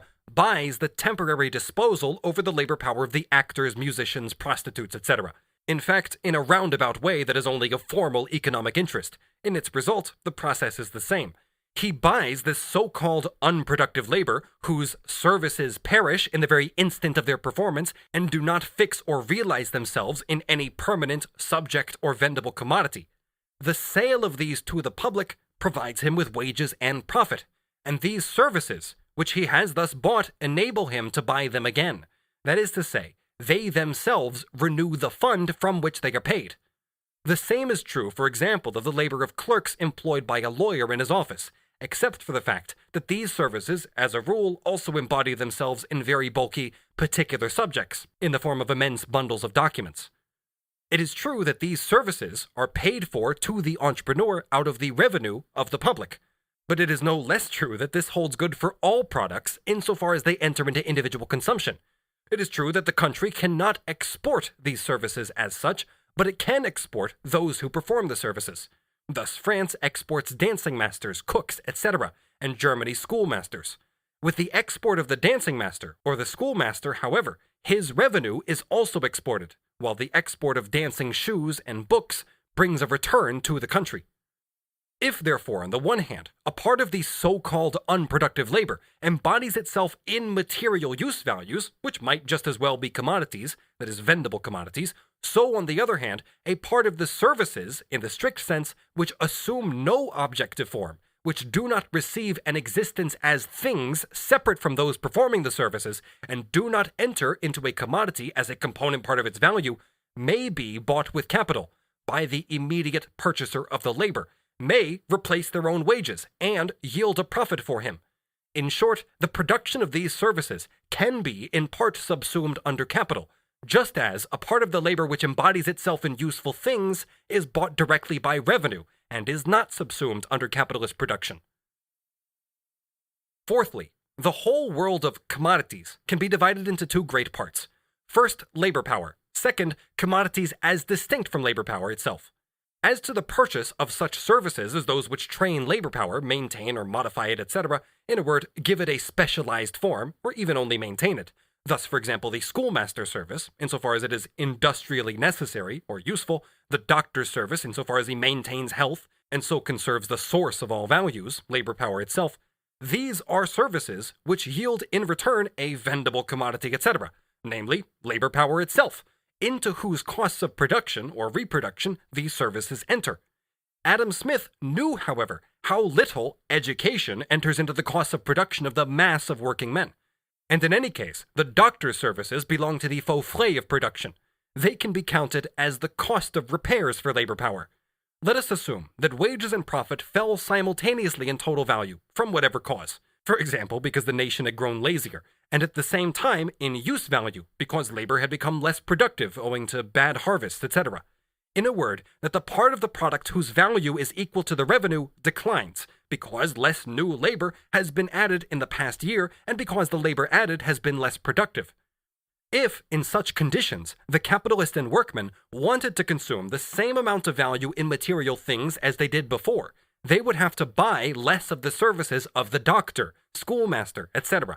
And if they were compelled to continue the same outlay for both these services, then they would have to restrict their consumption of other things. It is therefore clear that the labor of the doctor and the schoolmaster does not directly create the fund out of which they are paid, although their labors enter into the production costs of the fund which creates all values whatsoever, namely the production costs of labor power. Adam Smith continues, thirdly, it seems upon every supposition improper to say that the labor of the artificers, manufacturers, and merchants does not increase the real revenue of the society. Though we should suppose, for example, as it seems to be supposed in this system, that the value of the daily, monthly, and yearly consumption of this class was exactly equal to that of its daily, monthly, and yearly production, yet it would not from thence follow that its labor added nothing to the real revenue, to the real value of the annual produce of the land and labor of society. An artificer, for example, who in the first 6 months after the harvest executes 10 pounds worth of work, though he should in the same time consume 10 pounds worth of corn and other necessaries, yet really adds the value of 10 pounds to the annual produce of the land and labor of the society. While he has been consuming a half-yearly revenue of 10 pounds worth of corn and other necessaries, he has produced an equal value of work, capable of purchasing, either to himself or to some other person, an equal half-yearly revenue. The value, therefore, of what has been consumed and produced during these 6 months is equal not to 10 but to 20 pounds. It is possible indeed that no more than £10 worth of this value may have ever existed at any one moment of time, but if the £10 worth of corn and other necessaries which were consumed by the artificer had been consumed by a soldier or by a menial servant, the value of that part of the annual produce which existed at the end of the 6 months would have been £10 less than it actually is in consequence of the labor of the artificer. Though the value of what the artificer produces, therefore, should not at any one moment of time be supposed greater than the value he consumes, yet at every moment of time, the actually existing value of goods in the market is, in consequence of what he produces, greater than it otherwise would be. Is not the total value of the commodities at any time in the market greater as a result of the unproductive labor than it would be without this labor? Are there not at every moment of time in the market, alongside wheat and meat, etc., also prostitutes, lawyers, sermons, concerts, theaters, soldiers, politicians, etc.? These people do not get the corn and other necessaries or pleasures for nothing. In return, they give or pester us with their services, which, as such services, have a use value and, because of their production costs, also an exchange value. Reckoned as consumable articles, there is at every moment of time, alongside the consumable articles existing in the form of goods, a quantity of consumable articles in the form of services. The total quantity of consumable articles is therefore at every moment of time greater than it would be without the consumable services. Secondly, however, the value too is greater, for it is equal to the value of the commodities which are given for these services, and is equal to the value of the services themselves. Since here, as in every exchange of commodity for commodity, equal value is given for equal value, the same value is therefore present twice over, once on the buyer's side and once on the seller's. Adam Smith goes on to say, in reference to the Physiocrats, when the patrons of this system assert that the consumption of artificers, manufacturers, and merchants is equal to the value of what they produce, they probably mean no more than that their revenue, or the fund destined for their consumption, is equal to it. That is, to the value of what they produce. In this, the Physiocrats were right in relation to workmen and employers taken together, rent forming only a special category of the latter's profit. Adam Smith notes on the same occasion, that is, in his criticism of the Physiocrats in Book 4, Chapter 9, the annual produce of the land and labor of any society can be augmented only in two ways. Either first, by some improvement in the productive powers of the useful labor actually maintained within it, or secondly, by some increase in the quantity of that labor. The improvement in the productive powers of useful labor depends first upon the improvement in the ability of the workman, and secondly, upon that machinery with which he works. The increase in the quantity of useful labor actually employed within any society must depend altogether upon the increase of capital which employs it. And the increase of that capital must be exactly equal to the amount of the savings from the revenue, either of the particular persons who manage and direct the employment of that capital, or of some other persons who lend it to them. Here we have a double vicious circle. First, the annual product is augmented by greater productivity of labor. All means to augment this productivity, insofar as this is not due to accidents of nature, such as specially favorable seasons, etc., require an increase of capital. But in order to increase the capital, the annual product of labor must be increased. First circle. Secondly, the annual product can be augmented by an increase in the quantity of labor employed. The quantity of labor employed, however, can only be increased if the capital which employs it is first increased. Second circle. Adam Smith helps himself out of both vicious circles with savings, by which he means, in fact, the transformation of revenue into capital. To think of the whole profit as revenue for the capitalist is already in itself wrong. The law of capitalist production requires, on the contrary, that a part of the surplus labor, of the unpaid labor performed by the workman, should be transformed into capital. When the individual capitalist functions as a capitalist, that is, as a functionary of capital, he himself may think of this as saving, but it also appears to him as a necessary reserve fund. The increase of the quantity of labor does not, however, depend only on the number of workmen, but also on the length of the working day. The quantity of labor can therefore be increased without increasing the part of the capital that is converted into wages. Similarly, on this assumption, there would be no need to increase the machinery, etc., although it would wear out more quickly, but this makes no difference. The only thing that would have to be increased is the part of the raw material that resolves itself into seed, etc., And it remains true that taking a single country, excluding foreign trade, surplus labor must first be applied to agriculture before it becomes possible in the industries which get their raw materials from agriculture. A part of these raw materials, such as coal, iron, wood, fish, etc., the last name, for example, is manure, in a word, all fertilizers other than animal manures, can be got by merely increasing the labor, the number of laborers remaining the same. There can therefore be no lack of these. On the other hand, it has been shown above that the increase of productivity in its origin always presupposes merely the concentration of capital, not the accumulation of capital. Later, however, each process supplements the other. The reason why the Physiocrats preached laissez-faire, laissez-passer, in short, free competition, is correctly stated in the following passages from Adam Smith. The trade which is carried on between these two different sets of people, that is the country and the town, consists ultimately in a certain quantity of rude produce exchanged for a certain quantity of manufactured produce. The dearer the latter, therefore, the cheaper the former, and whatever tends in any country to raise the price of manufactured produce tends to lower that of the rude produce of the land, and thereby to discourage agriculture. But all fetters and restrictions placed on manufactures and foreign trade make manufactured commodities, etc., dearer.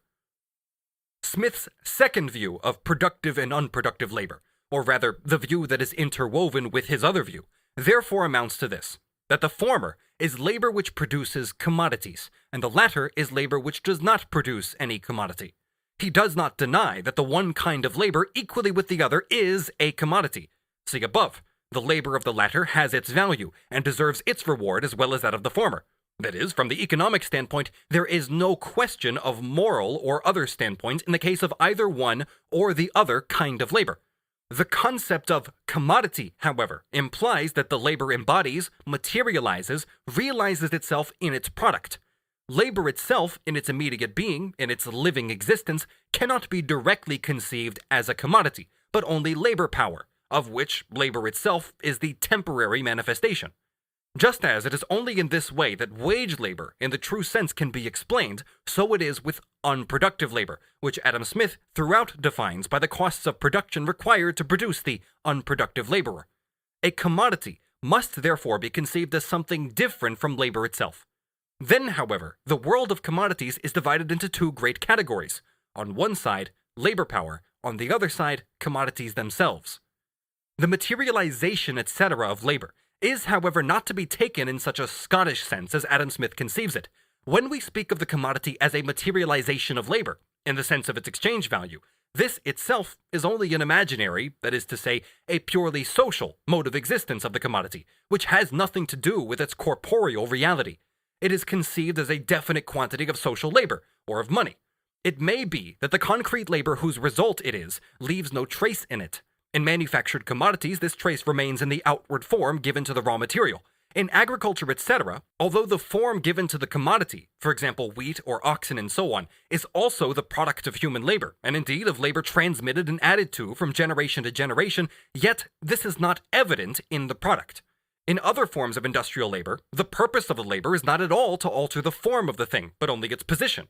For example, when a commodity is brought from China to England, etc., no trace of the labor involved can be seen in the thing itself, except for those who call to mind that it is not an English product. Therefore, the materialization of labor in the commodity must not be understood in that way. The mystification here arises from the fact that a social relation appears in the form of a thing. It remains true, however, that the commodity appears as past objectified labor, and that therefore, if it does not appear in the form of a thing, it can only appear in the form of labor power itself, but never directly as living labor itself, except only in a roundabout way which, in practice, seems the same, but whose significance lies in the determination of different rates of wages. Productive labor would therefore be such labor as produces commodities, or directly produces, trains, develops, maintains, or reproduces labor power itself. Adam Smith excludes the latter from his category productive labor, arbitrarily, but with a certain correct instinct, that if he included it, this would open the floodgates for false pretensions to the title of productive labor. Insofar, therefore, as we leave labor power itself out of account, productive labor is labor which produces commodities, material products, whose production has cost a definite quantity of labor or labor time. These material products include all products of art and science, books, paintings, statues, etc., insofar as they take the form of things. In addition, however, the product of labor must be a commodity in the sense of being some vendible commodity, that is to say, a commodity in its first form, which has still to pass through its metamorphosis. A manufacturer may himself construct a machine if he cannot get one built anywhere else, not to sell it, but to make use of it as a use value. However, he then wears it out as a part of his constant capital, and so sells it piecemeal in the form of the product which it has helped to make. Certain labors of menial servants may therefore equally well take the form of potential commodities, and even of the same use values considered as material objects. But they are not productive labor, because in fact they produce not commodities but immediate use values. As for labors which are productive for their purchaser or employer himself, as for example the actor's labor for the theatrical entrepreneur, the fact that their purchaser cannot sell them to the public in the form of commodities, but only in the form of the action itself, would show that they are unproductive labors. Apart from such cases, productive labor is such as produces commodities, and unproductive labor is such as produces personal services. The former labor is represented in a vendible thing. The latter must be consumed while it is being performed. The former includes, except for that labor which creates labor power itself, all material and intellectual wealth, meat as well as books, all that exists in the form of things. The latter covers all labor which satisfy any imaginary or real need of the individual, or even those which are forced upon the individual against his will. The commodity is the most elementary form of bourgeois wealth. The explanation of productive labor as labor which produces commodities also corresponds, therefore, to a much more elementary point of view than that which defines productive labor as labor which produces capital. Adam Smith's opponents have disregarded his first pertinent definition and instead have concentrated on the second, pointing out the unavoidable contradictions and inconsistencies to which it gives rise.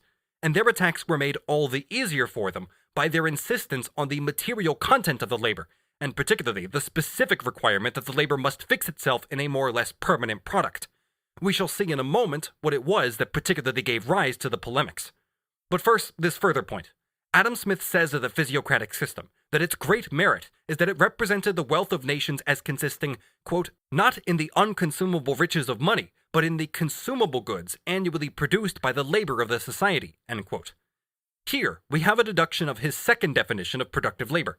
The definition of surplus value naturally depended on the form in which value itself was conceived. In the monetary and mercantile systems, it is therefore presented as money, by the Physiocrats as the produce of the land, as agricultural product. Finally, in Adam Smith's writings as commodity in general. Insofar as the Physiocrats touch upon the substance of value, they resolve it entirely into pure use value, matter, corporeal object, just as the mercantilists resolve it into the pure form of value, the form in which the product makes itself manifest as general social labor, that is, money. With Adam Smith, both conditions of the commodity, use value and exchange value, are combined, and so all labor is productive, which manifests itself in any use value, any useful product. That it is labor that manifests itself in the product already implies that the product is equal to a definite quantity of general social labor. As against the Physiocrats, Adam Smith reestablishes the value of the product as the essential basis of bourgeois wealth. But on the other hand, he divests value of the purely fantastic form, that of gold and silver, in which it appeared to the mercantilists. Every commodity is in itself money. It must be recognized that at the same time, Adam Smith also falls back more or less into the mercantilist conception of permanency, in fact, inconsumability. We can recall the passage in Petty, see the first volume where I quote from Petty's Political Arithmetic, where wealth is valued according to the degrees in which it is imperishable, more or less permanent, and finally, gold and silver are set above all other things as wealth that is not perishable. Adolphe Blanqui, in the History of Political Economy, says of Adam Smith, quote, in restricting the sphere of wealth exclusively to those values which are embodied in material substances, he erased from the book of production the whole boundless mass of immaterial values, daughters of the moral capital of civilized nations, etc. Section 5. Vulgarization of bourgeois political economy in the definition of productive labor. The polemics against Adam Smith's distinction between productive and unproductive labor were for the most part confined to the de minorum gentium, among whom, moreover, Steuart was the most important. They are not to be found in the work of any economist of significance, of anyone of whom it can be said that he made some discovery in political economy. They are, however, the hobby horse of the second-rate fellows, and especially of the schoolmasterish compilers and writers of compendia, as well as of dilettantes with facile pens and vulgarizers in this field. What particularly aroused these polemics against Adam Smith was the following circumstance. The great mass of the so-called higher-grade workers, such as state officials, military people, artists, doctors, priests, judges, lawyers, etc., some of whom are not only not productive, but in essence destructive, but who know how to appropriate to themselves a very great part of the material wealth, partly through the sale of their immaterial commodities, and partly by forcibly imposing the latter upon other people, found it not at all pleasant to be relegated economically to the same class as clowns and menial servants, and to appear merely as people partaking in the consumption, parasites on the actual producers, or rather agents of production. This was a peculiar profanation precisely of those functions which had hitherto been surrounded with a halo and had enjoyed superstitious veneration. Political economy in its classical period, like the bourgeoisie itself in its upstart period, adopted a severely critical attitude to the machinery of the state, etc. At a later stage, it realized, and as was shown too in practice, learned from experience that the necessity for the inherited social combination of all these classes, which were in part totally unproductive, arose from its own organization. Insofar as those unproductive laborers do not produce entertainment, so that their purchase entirely depends on how the agent of production cares to spend his wages or his profit, insofar, on the contrary, as they are necessary or make themselves necessary because of physical infirmities, like doctors, or spiritual weakness, like parsons, or because of the conflict between private interests and national interests, like statesmen, all lawyers, police, and soldiers, they are regarded by Adam Smith, as by the industrial capitalists themselves and the working class, as incidental expenses of production, which are therefore to be cut down to the most indispensable minimum and provided as cheaply as possible. Bourgeois society reproduces in its own form everything against which it had fought in feudal or absolutist form.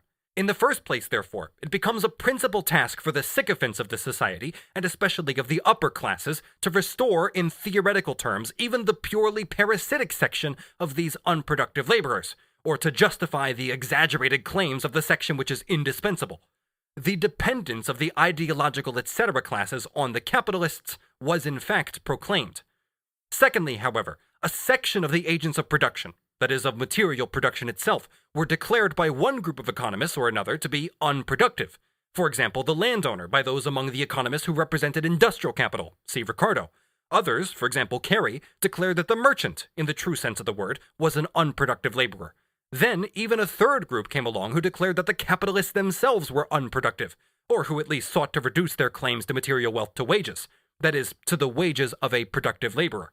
Many intellectual workers seemed inclined to share the skepticism in regard to the capitalist. It was therefore time to make a compromise and to recognize the productivity of all classes not directly included among the agents of material production.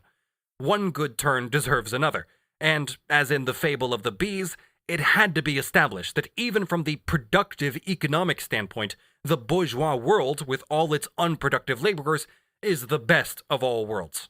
This was all the more necessary because the unproductive laborers, on their part, were advancing critical observations in regard to the productivity of the classes who, in general, were those born to consume the fruits, or in regard to those agents of production, like landowners, who do nothing at all, etc. Both the do-nothings and their parasites had to be found a place in this best possible order of things.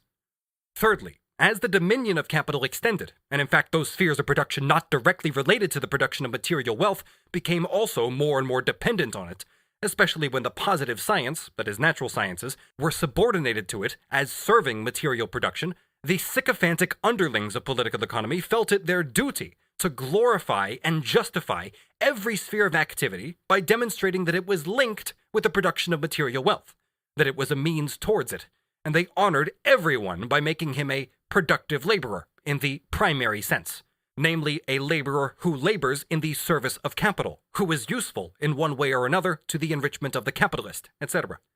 In this matter, even such people as Malthus are to be preferred, who directly defend the necessity and usefulness of unproductive laborers and pure parasites.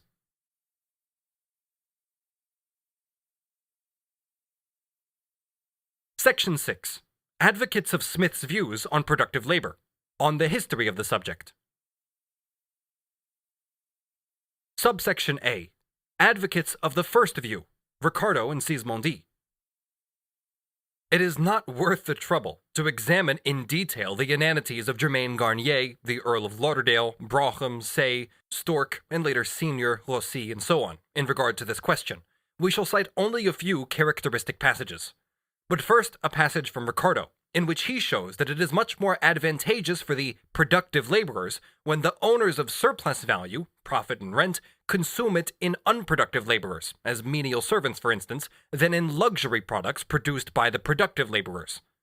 Sismondi accepts the correct statement of Smith's distinction, as also of course does Ricardo. The real distinction between productive and unproductive classes is, quote, the one always exchanges its labor against the capital of a nation, the other always exchanges it against a part of the national revenue. Sismondi, likewise following Adam Smith on surplus value, says, quote, although the laborer, by his daily labor, may have produced much more than his daily outlay, after sharing with the landowner and the capitalist, what remains for him is seldom much beyond what is strictly necessary for his existence. Ricardo says, if a landlord or a capitalist expends his revenue in the manner of an ancient baron, in the support of a great number of retainers or menial servants, he will give employment to much more labor than if he expended it on fine clothes or costly furniture, on carriages, on horses, or in the purchase of any other luxuries. In both cases, the net revenue would be the same, and so would the gross revenue, but the former would be realized in different commodities. If my revenue were 10,000, the same quantity nearly of productive labor would be employed, whether I realized it in fine clothes and costly furniture, etc., or in a quantity of food and clothing of the same value. If, however, I realized my revenue in the first set of commodities, no more labor would be consequently employed. I should enjoy my furniture and my clothes, and there would be an end of them. But if I realized my revenue in food and clothing, and my desire was to employ menial servants, all those whom I could do so employ, with my revenue of 10,000, or with the food and clothing which it would purchase, would be added to the former demand for laborers, and this addition would take place only because I chose this mode of expending my revenue. As the laborers, then, are interested in the demand for labor, they must naturally desire that as much of the revenue as possible should be diverted from expenditures on luxuries to be expended in the support of menial servants. Subsection B. Early attempts to distinguish between productive and unproductive labor, Davenant and Petty. Davenant quotes from an old statistician, Gregory King, a list entitled Scheme of the Income and Expense of Several Families of England, calculated for the year 1688. In this, the erudite King divides the whole nation into two main classes, quote, increasing the wealth of the kingdom, 2.7 million heads, and decreasing the wealth of the kingdom, 2.8 million heads. Thus, the former is the productive class, the latter the unproductive. The productive class consists of lords, baronets, knights, esquires, gentlemen, persons in office and places, merchants in oversea trade, persons in the law, clergymen, freeholders, farmers, persons in liberal arts and sciences, shopkeepers and tradesmen, artisans and handicrafts, naval officers and military officers. As against these, the unproductive class consists of common seamen, laboring people and out-servants, these are agricultural laborers and day-wage laborers in manufacture, cottagers, who in Davenant's time were still a fifth of the total English population, common soldiers, paupers, gypsies, thieves, beggars, and vagrants generally. Davenant explains this list of ranks prepared by the learned King as follows.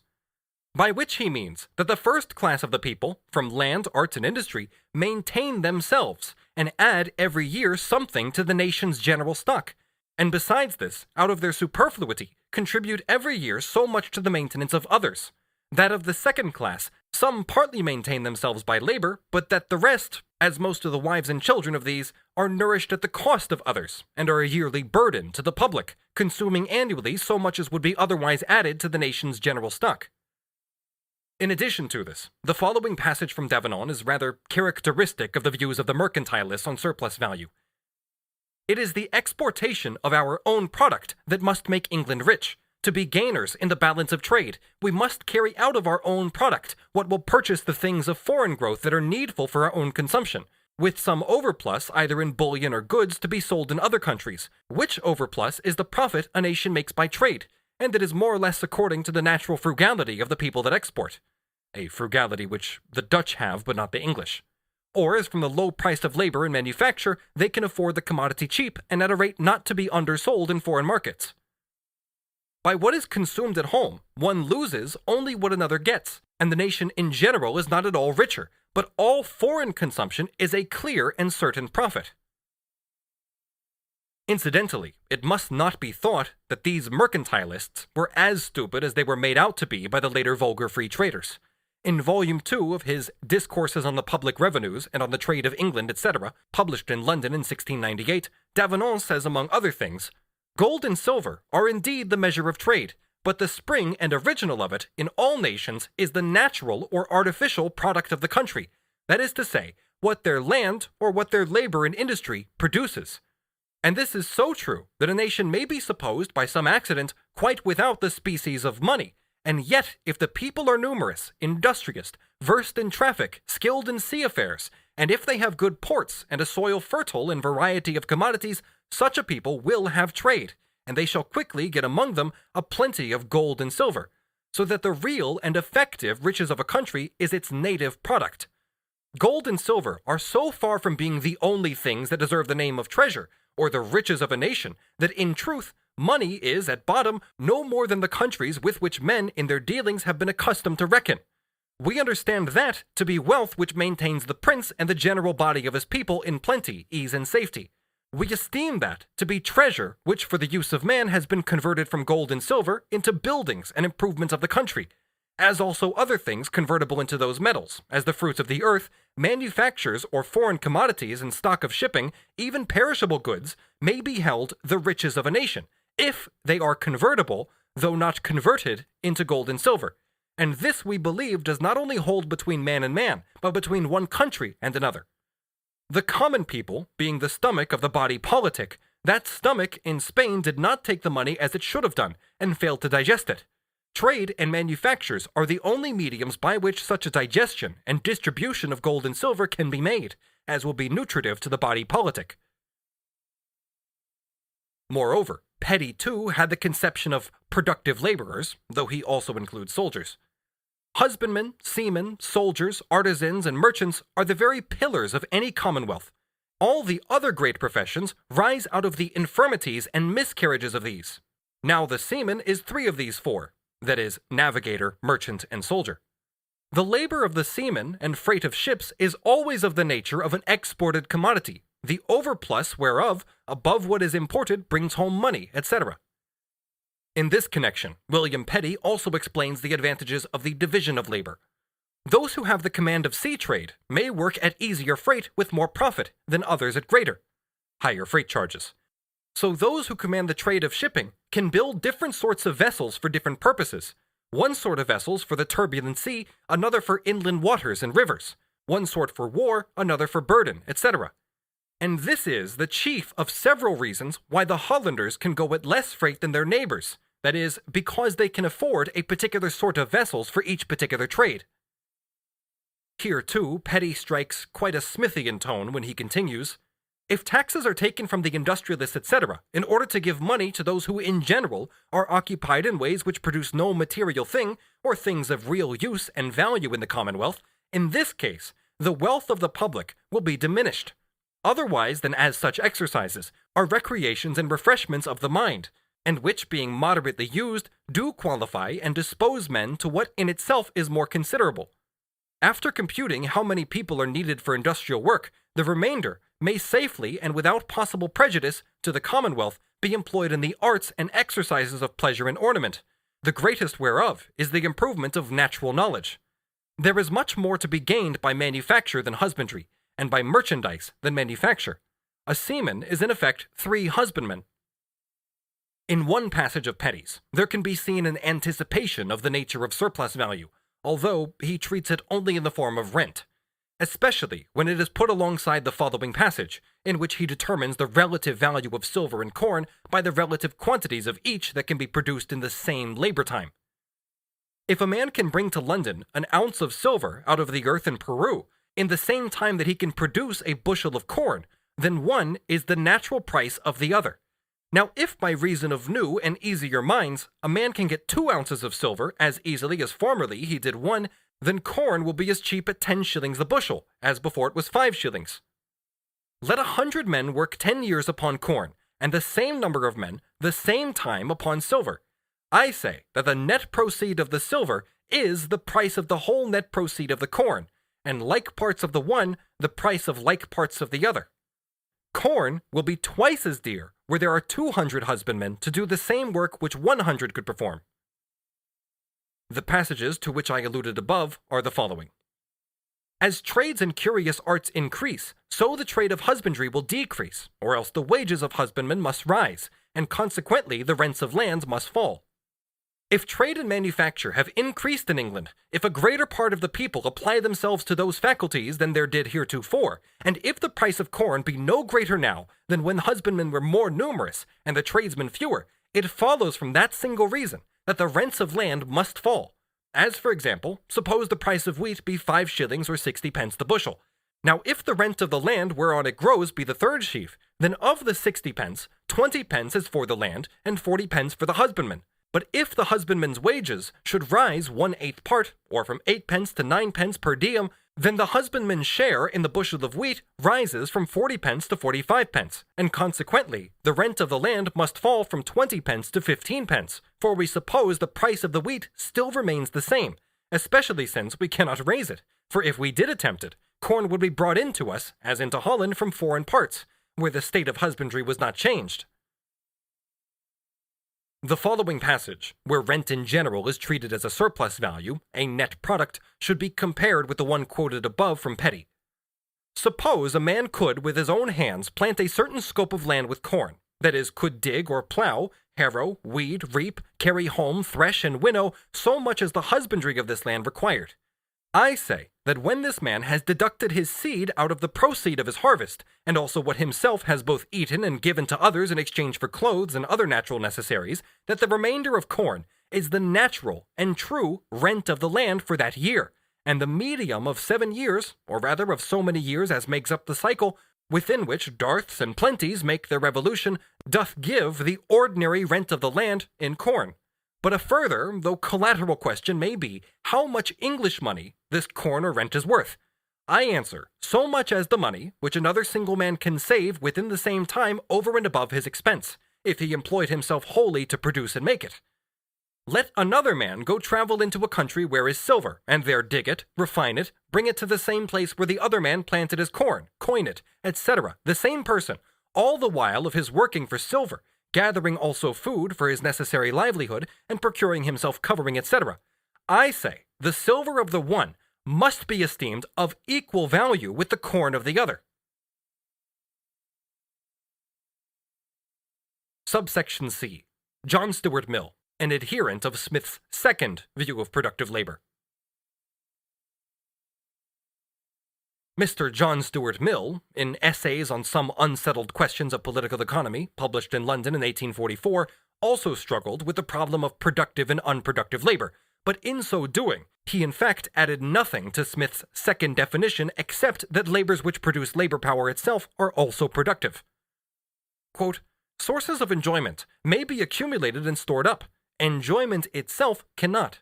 The wealth of a country consists of the sum total of the permanent sources of enjoyment, whether material or immaterial, contained in it, and labor or expenditure which tends to augment or keep up these permanent sources should, we conceive, be termed productive.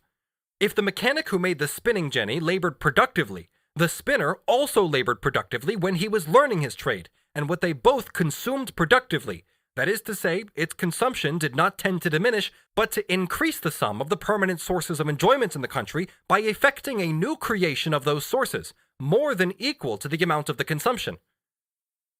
We will now briefly run over the twaddle written against Adam Smith in connection with productive and unproductive labor. Section 7. Germain Garnier. Vulgarization of the theories put forward by Smith and the Physiocrats. On productive labor, in the highest sense, Garnier shares the view of the Physiocrats. He only makes it somewhat weaker. He opposes Smith's view that productive labor is that which realizes itself in some particular subject or vendible commodity, which lasts for some time at least after that labor is past. Subsection A. Confusion of labor, which is exchanged against capital, with labor exchanged against revenue. The false conception that the total capital is replaced through the revenue of the consumers. Germain Garnier brings forward various arguments against Adam Smith, which are in part repeated by later authors. First, quote, "This distinction is false, inasmuch as it is based on a difference which does not exist. All labor is productive in the sense in which the author uses the word productive. The labor of the one, as of the other of these two classes, is equally productive of some enjoyment, commodity, or utility for the person who pays for it. Otherwise, this labor would not find wages. It is therefore productive because it produces some use value, and is sold, has an exchange value, and is thus itself a commodity. In developing this point, however, Garnier cites examples by way of illustration, in which the unproductive laborers do the same thing, produce the same use value, or the same kind of use value as the productive. For example, quote, "The servant who is in my service, who lights my fire, who dresses my hair, who cleans and keeps in order my clothes and my furniture, who prepares my food, etc., performs services absolutely of the same kind as the laundress or the seamstress who cleans and keeps in order her customers' linen, as the eating-house keeper, cook-shop proprietor, or publican who carries on his trade of preparing food for persons whom it suits better to come and dine with him, as the barber, the hairdresser." For Adam Smith, however, most of these people are as little reckoned among productive workers as their servants, who perform immediate services, finally as the mason, the tiller, the joiner, the glazier, the stove setter, etc., and the multitude of building laborers who come when they are called to carry out restorations and repairs, and whose annual income depends as much on simple repair and maintenance work as on a new construction. Adam Smith nowhere says that the labor which fixes itself in a more or less permanent object cannot be equally well repairs as the making of new things. This kind of labor consists less in producing than in maintaining. Its aim is less to add to the value of the subjects to which it is applied than to prevent their decay. All these laborers, including their servants, so ye the person who pays them the labor of maintaining his own things. They can therefore be regarded as machines for maintaining value, or rather, use values. Steuart de Tracy also asserts this view of the saving of labor. See further on. The unproductive labor of one does not become productive by saving the other unproductive labor. One of the two performs it. A part of Adam Smith's unproductive labor, but only the part which is absolutely necessary in order to consume things, which, so to speak, belongs to the costs of consumption, and then too only when it saves this time for a productive worker, becomes necessary as a result of the division of labor. But Adam Smith does not deny this division of labor. If everyone had to perform productive and unproductive labor, and through the dividing up of these kinds of labor between two persons, both were better performed, according to Adam Smith, this would in no way alter the circumstance that one of these labors is productive and the other unproductive. It is for that, and for that alone, that they most often labor. For one person to save the labor of looking after himself, 10 have to look after him. A curious way of saving labor. Besides, unproductive labor of this kind is most often made use of by those who do nothing. Thus, either they are all productive, or none of them is productive. Secondly, a Frenchman cannot forget the bridges and roadways. Why, he says, call productive, quote, the labor of an inspector or director of a private enterprise in trade or manufacture, and non-productive the labor of the government official, who, watching over the upkeep of public highways, of navigable canals and ports, of moneys and other important instruments destined to enliven commercial activity, watching over the security of transport and communications, the carrying out of conventions, etc., who can with justice be regarded as the inspector of the great social manufacture. It is labor of absolutely the same nature, though on a vaster scale. Insofar as such a person takes part in the production, or conservation and reproduction of material things, which could be sold where they were not in the hands of the state, Smith might call his labor productive. Inspectors of the great social manufacture are purely French creations. Thirdly, here Garnier falls into moralizing. Why should, quote, the manufacture of perfumery, who flatters my sense of smell, be productive, and not the musician, who enchants my ear? Smith would reply, because the former supplies a material product, and the latter does not. Morals and the merits of the two workers have nothing to do with the distinction. Fourthly, is it not a contradiction that, quote, the violin maker, the organ builder, and the music dealer, the mechanic, etc. are productive, and the professions for which these labors are only preparations are unproductive? All of them have, as the final aim of their labor, a consumption of the same kind. If the result which some of them have in view does not deserve to be counted among the products of the labor of society, why should one treat more favorably what is nothing but a means for attaining this result? On this reasoning, a man who eats corn is just as productive as a man who produces it. For with what aim is corn produced? In order to eat it. So if the labor of eating is not productive, why should the labor of cultivating corn be productive, since it is only a means for attaining the same? Besides, the man who eats produces brain, muscles, etc., and are these not just as worthy products as barley or wheat? An indignant friend of humanity might ask Adam Smith. In the first place, Adam Smith does not deny that the unproductive laborer produces a product of some sort. Otherwise, he would not be a laborer at all. Secondly, it may seem strange that the doctor who prescribes pills is not a productive laborer, and yet the apothecary who makes them up is. Similarly, the instrument maker who makes the fiddle but not the musician who plays it. But that would only show that productive laborers produce products which have no purpose except to serve as means of production for unproductive laborers, which, however, is no more surprising than that all productive laborers, when all is said and done, produce firstly the means for the payment of unproductive laborers, and secondly, products which are consumed by those who do not perform any labor. Of all these comments, number 2 is that of a Frenchman who can't forget his bridges and roadways. Number 3 amounts only to morals. Number 4 either contains the stupidity that consumption is just as productive as production, which is not true in bourgeois society, where one produces and another consumes, or that some productive labor merely produces the material for unproductive labor, which Adam Smith nowhere denies. Only number 1 contains the correct point that Adam Smith, by his second definition, calls the same kinds of labor productive and unproductive, or rather that according to his own definition, he would have to call a relatively small part of his unproductive labor productive, a point therefore that does not tell against the distinction, but against the subsumption of certain activities under the distinction, or the way this distinction is applied. After making all these comments, the learned Garnier finally comes to the point. The only general difference that can, it seems, be observed between the two classes assumed by Smith is that in the class which he calls productive, there is, or may always be, some intermediary person between the maker of the object and the person who consumes it. Whereas in the labor that he calls non-productive, there cannot be any intermediary, and the relation between the laborer and the consumer is necessarily direct and immediate. It is evident that there is necessarily a direct and immediate relation between the person who uses the experience of the physician, the skill of the surgeon, the knowledge of the lawyer, the talent of the musician or actor, or finally the services of the domestic servant, and each of these different hired workers at the moment of their labor, while in the profession constituting the other class, the thing to be consumed being material and palpable, it can be the subject of many intermediary exchanges, after leaving the person who makes it, before it reaches the one who consumes it.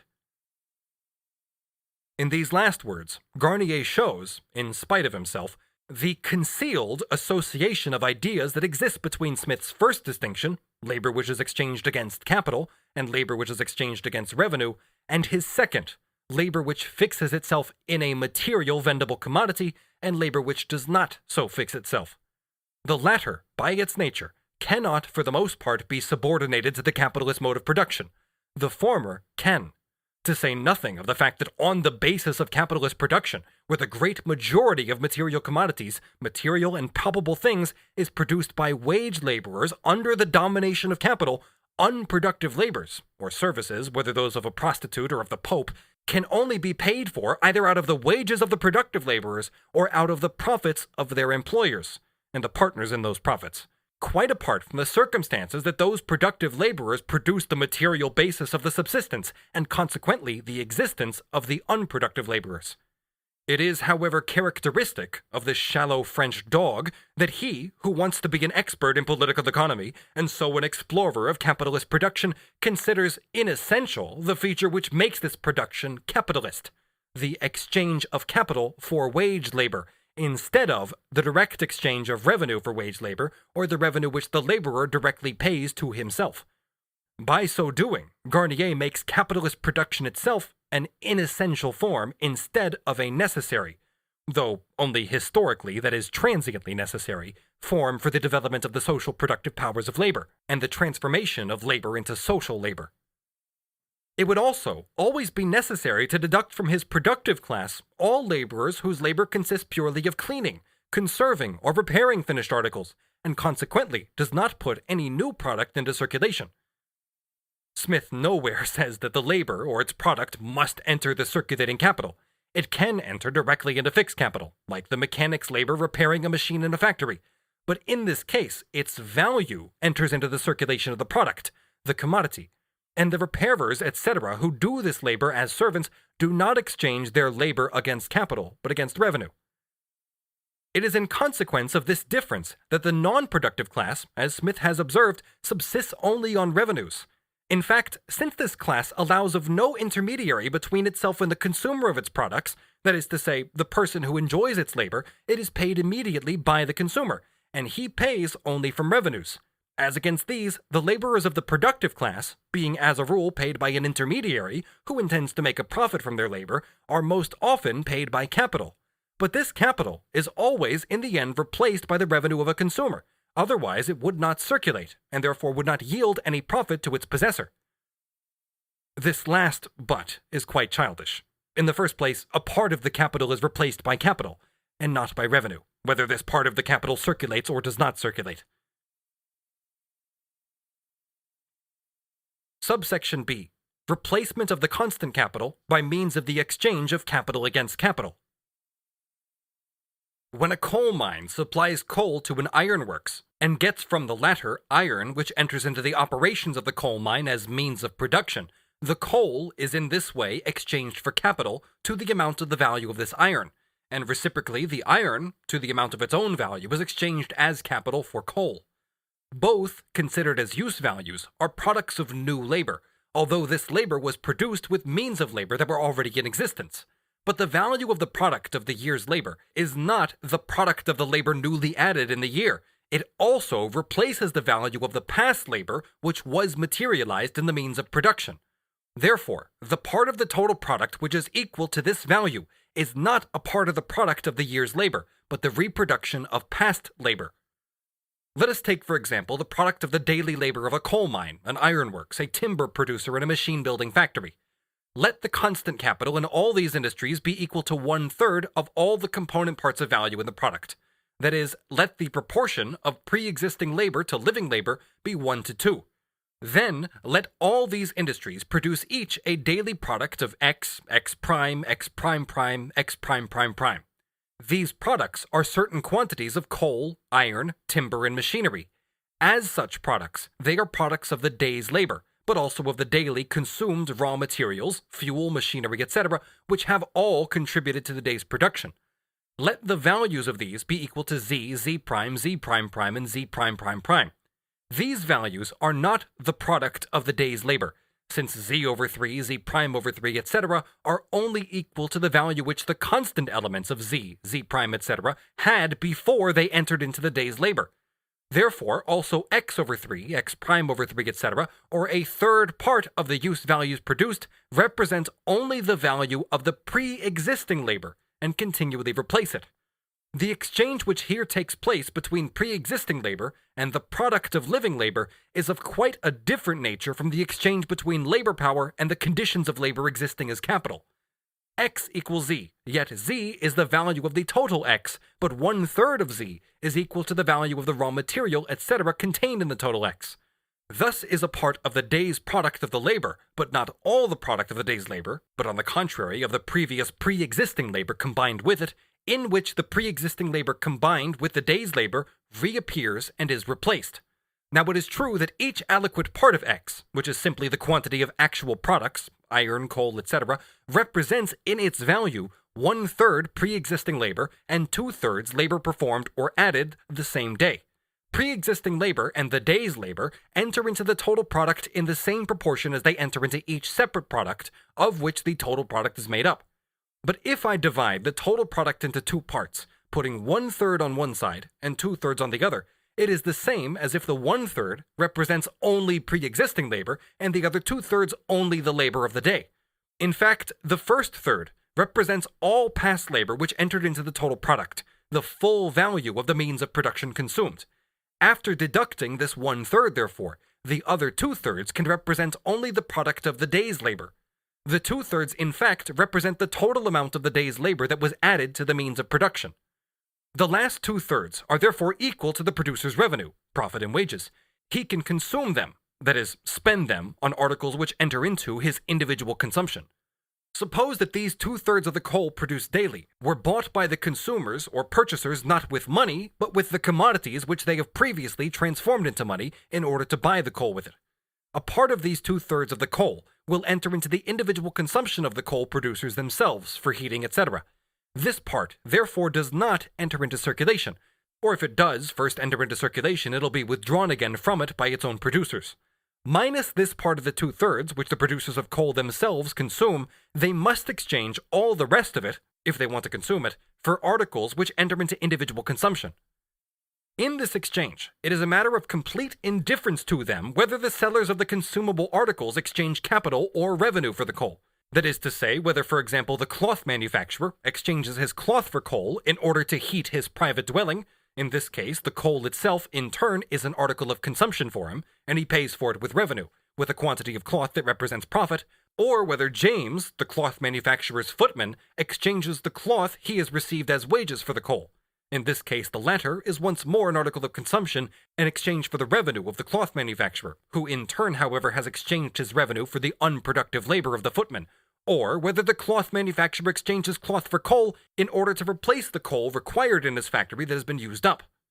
In the latter case, the cloth that the cloth manufacturer exchanges represents for him constant capital, the value of one of his means of production, and the coal represents for him not only the value, but his means of production in kind. But for the coal producer, the cloth is an article of consumption, and both cloth and coal represent for him revenue. The coal, revenue in its non-realized form, the cloth, revenue in its realized form. But as for the last 1/3 of the coal producer cannot spend it on articles which enter into his individual consumption. He cannot spend it as revenue. It belongs to the process of production, or reproduction, and must be transformed into iron, timber, machinery, into articles which form the component parts of his constant capital, and without which the production of coal cannot be renewed or continued. He could, it is true, exchange also this 1/3 for articles of consumption, or what is the same thing, for money of the producers of these articles, but in fact only on the condition that he exchanges these consumption articles in turn for iron, timber, machinery, that they enter neither into his own consumption nor into the outlay of his revenue, but into the consumption and revenue outlays of the producers of timber, iron, and machinery, all of whom, however, in turn find themselves in the position of not being able to expend 1/3 of their product on articles for individual consumption. Now let us assume that coal enters into the constant capital of the producers of iron and timber, and of the machine builder. On the other hand, iron, timber, and machinery enter into the constant capital of the producer of coal. Insofar as these products of theirs enter into their mutual constant capital to the same amount of value, they replace themselves in kind, and one has to pay the other only the balance for the surplus that he has bought from him in excess of what he has sold to him. In fact, in such a transaction, money appears in practice, through the medium of bills of exchange, etc., only as means of payment, not as coin, means of circulation, and only the balance is paid in money. The producer of coal will need a part of this 1/3 of his coal for his own reproduction, just as he deducted from the product a part of the 2/3 for his own consumption. The whole quantity of coal, iron, timber, and machinery, which are reciprocally replaced in this way by the exchange of constant capital for constant capital, of constant capital in one natural form for constant capital in another natural form, has absolutely nothing to do either with the exchange of revenue for constant capital or with the exchange of revenue for revenue. It plays exactly the same role as seed in agriculture, or the capital stock of cattle in cattle rearing. It is a part of the yearly product of labor, but it is not a part of the product of the year's newly added labor. On the contrary, it is a part of the product of the year's labor plus the pre-existing labor, which, conditions of production remaining the same, replaces itself annually as means of production, as constant capital, without entering into any circulation other than that between dealers and dealers, and without affecting the value of the part of the product which enters into the circulation between dealers and consumers. Let us assume that the whole 1/3 of the coal is thus exchanged in kind for its own elements of production, iron, timber, and machinery. It might be possible, for example, to exchange the entire amount direct for machinery, but the machine builder in turn would exchange it as constant capital, not only for his own, but for that of the producers of iron and timber. In fact, each hundredweight of the 2/3 of his product in coal, which he exchanged for articles of consumption, exchanged as revenue, would, from the standpoint of value, consist of two parts, as the total product does. 1/3 of a hundredweight would be equal to the value of the means of production used up in the hundredweight, and 2/3 of it would be equal to the labor newly added to this third by the producers of the coal. But if the total product is, for example, equal to 30,000 hundredweights, he exchanges only 20,000 as revenue. On the assumptions made, the other 10,000 would be replaced by iron, timber, machinery, etc., etc. In a word, the whole value of the means of production used up in the 30,000 hundredweights would be replaced in kind by means of production of the same sort and of equal value. The buyers of the 20,000 hundredweights thus do not pay a single farthing for the value of the pre-existing labor contained in the 20,000 hundredweights, for the 20,000 represent only 2/3 of the value of the total product in which the newly added labor is realized. It comes to the same thing, therefore, as if the 20,000 represented only labor newly added, during the year, for example, and no pre-existing labor. The buyer therefore pays the whole value of each hundredweight, pre-existing labor plus newly added labor, and yet only pays for the newly added labor, and that is because the quantity he buys is only 20,000 hundredweights, only that quantity of the total product which is equal to the value of all the newly added labor. Just as little does he pay for the farmer's seed in paying for the wheat which he eats. The producers have mutually replaced this part for each other, therefore they do not need to have it replaced a second time. They have replaced it with the part of their own product, which, it is true, is the year's product of their labor, but is not at all the product of their year's labor, but on the contrary, is the part of their annual product that represents the pre-existing labor. Without the new labor, the product would not be there, but in the same way it would not be there without the labor materialized in the means of production. If it were merely the product of the new labor, then its value would be less than it now is, and there would be no part of the product to be returned to production. But if the other method of labor, that is using means of production, were not more productive and did not yield more product in spite of a part of the product having to be returned to production, it would not be used. Although no part of the value of the 1/3 of the coal enters into the 20,000 hundredweights sold as revenue, any change in the value of the constant capital, which the 1/3 or 10,000 hundredweights represented, would nevertheless bring about a change of value in the other 2/3 which are sold as revenue. Let production in iron, timber, and machinery, in a word, in the elements of production of which the 1/3 of the product is composed, become more costly. Let the productivity of mining labor remain the same. The 30,000 hundredweights are produced with the same quantity of iron, timber, coal, machinery, and labor as before. But since iron, timber, and machinery have gotten dearer, cost more labor time than before, more coal than before must be given for them. As previously, the product would be equal to 30,000 hundredweights. The coal mining labor has remained as productive as it was before. With the same quantity of living labor and the same amount of timber, iron, machinery, etc., it produces the same 30,000 hundredweights as before. The living labor, as before, is represented by the same value, say 20,000 pounds reckoned in money. On the other hand, timber, iron, etc., in a word, the constant capital, now cost 16,000 instead of 10,000. That is to say, the labor time contained in them has increased by 6/10, or 60%. The value of the total product is now equal to 36,000 pounds. It was 30,000 pounds before. It has therefore risen by 1/5, or 20%. So also, every aliquot part of the product costs 1/5, or 20%, more than before. If a hundredweight cost 1 pound previously, then now it costs 1 pound plus 1/5 of 1 pound, i.e. 1 pound 4 shillings. Previously, 1/3 of the total product was equal to constant capital, 2/3 equal to the labor added. Now the proportion of the constant capital to the value of the total product is 16,000 to 36,000, or 16 to 36, or 4/9. It amounts therefore to 1/9 of the value of the total product more than before. The part of the product which is equal to the value of the labor added was formerly 2/3, or 6/9 of the product. It is now 5/9.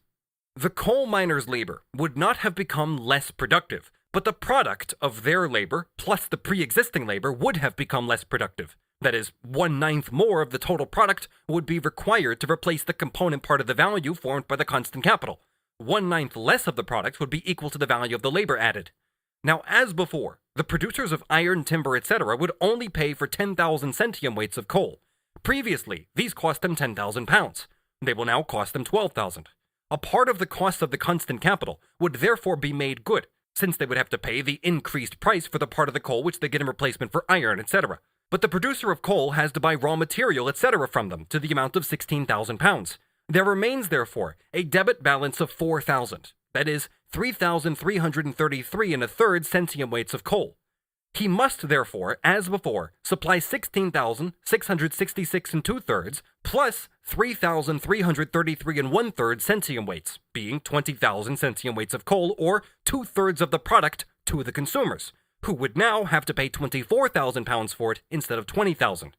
In so doing, they would have to replace for him not only labor, but also a part of the constant capital.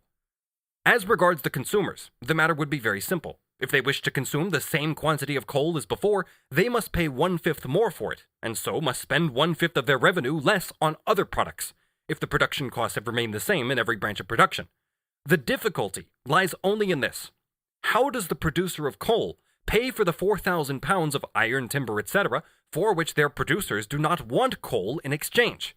He has sold the 3,333 1/3 centium weights, equal to this 4,000 pounds, to the consumers of coal, and has received in exchange commodities of all kinds. But these cannot enter into his consumption, or that of his laborers, but must pass into the consumption of the producers of iron, timber, etc., for he must replace in these articles the value of his 3,333 1/3 centium weights.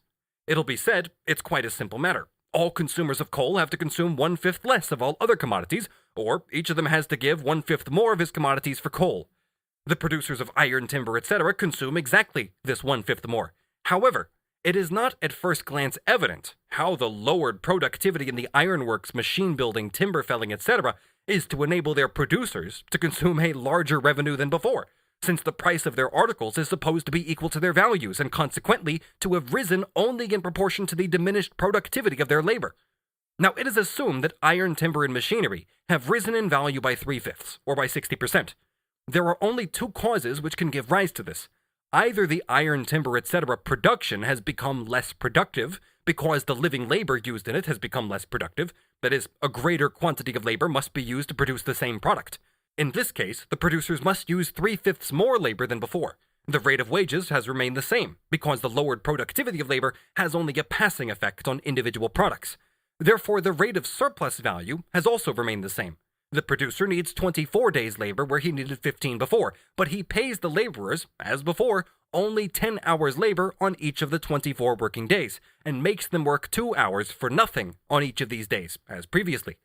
If the 15 workers have therefore done 150 hours of labor for themselves and 30 for him, so the 24 work 240 hours for themselves and 48 for him. Here, we don't worry about the rate of profit. Wages have only fallen insofar as they are spent in iron, timber, and machinery, which is not the case.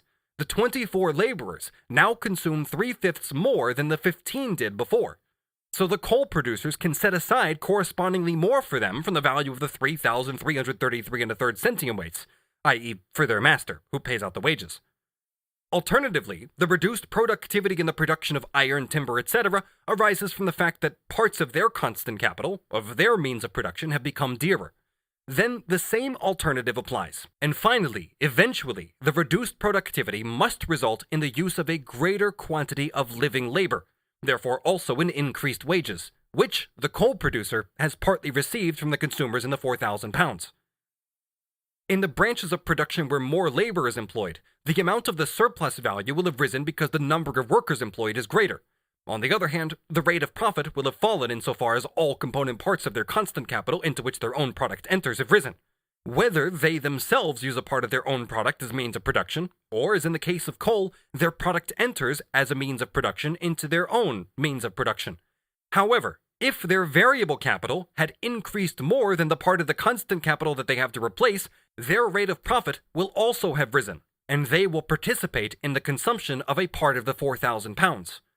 An increase in the value of the constant capital, arising from lowered productivity in the branches of labor which supply it, raises the value of the product into which it enters as constant capital, and reduces the part of the product, in kind, which replaces the newly added labor, thus making it less productive insofar as this is reckoned in its own product. For the part of the constant capital which is exchanged in kind, the position is the same as it was. The same quantity of iron, timber, and coal as before will be exchanged in kind in order to replace the iron, timber, and coal that has been used up, and in this transaction, the higher prices will balance each other.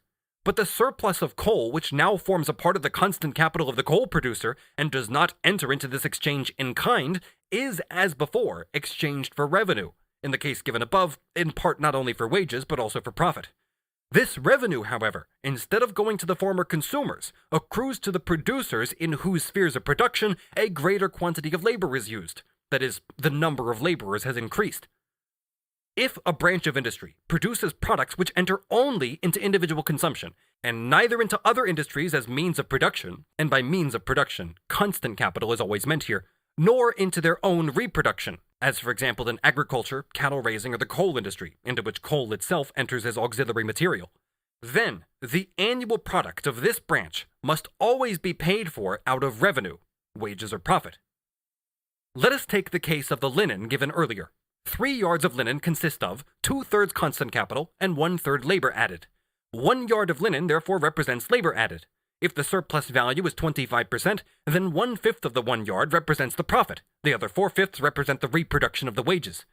The manufacturer himself consumes the 1/5, or what is the same thing, others consume it and pay him the value, which he consumes in his own or in other commodities. To simplify the question, here the whole profit is wrongly considered as revenue. But he expends the 4/5 of a yard again in wages. His laborers consume them as their revenue either directly or in exchange for other consumable products, whose owners consume the linen. This is the total part of the 3 yards of linen, the 1 yard, which the linen producers can themselves consume as revenue. The other 2 yards represent the manufacturer's constant capital. They must be reconverted into the conditions of production for linen, yarn, machinery, etc.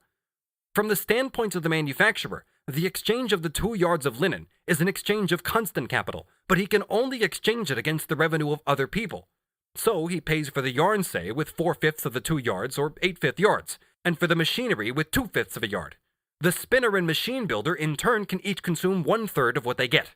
That is, the former, out of the 8/5 yards, 8/15 of a yard, the latter 2/15. Added together, 10/15 or 2/3 of a yard. But 4/3 yards must replace for them the raw material, flax, iron, coal, etc., and each of these articles in turn consists of one part which represents revenue, that is labor newly added, and another part which represents constant capital, the raw materials and fixed capital, etc. The last 1 1/3 yards, however, can only be consumed as revenue. What therefore ultimately appears as constant capital in yarn and machinery, and is used by the spinner and machine builder to replace the flax, iron, and coal, except for the part of the iron, coal, etc., which the machine builder replaces with machines, can only represent the part of the flax, iron, and coal which forms the revenue of the flax, iron, and coal producers, so that there is no constant capital to be replaced in this. That is to say, it must belong to the part of the product into which, as shown above, no part of the constant capital enters.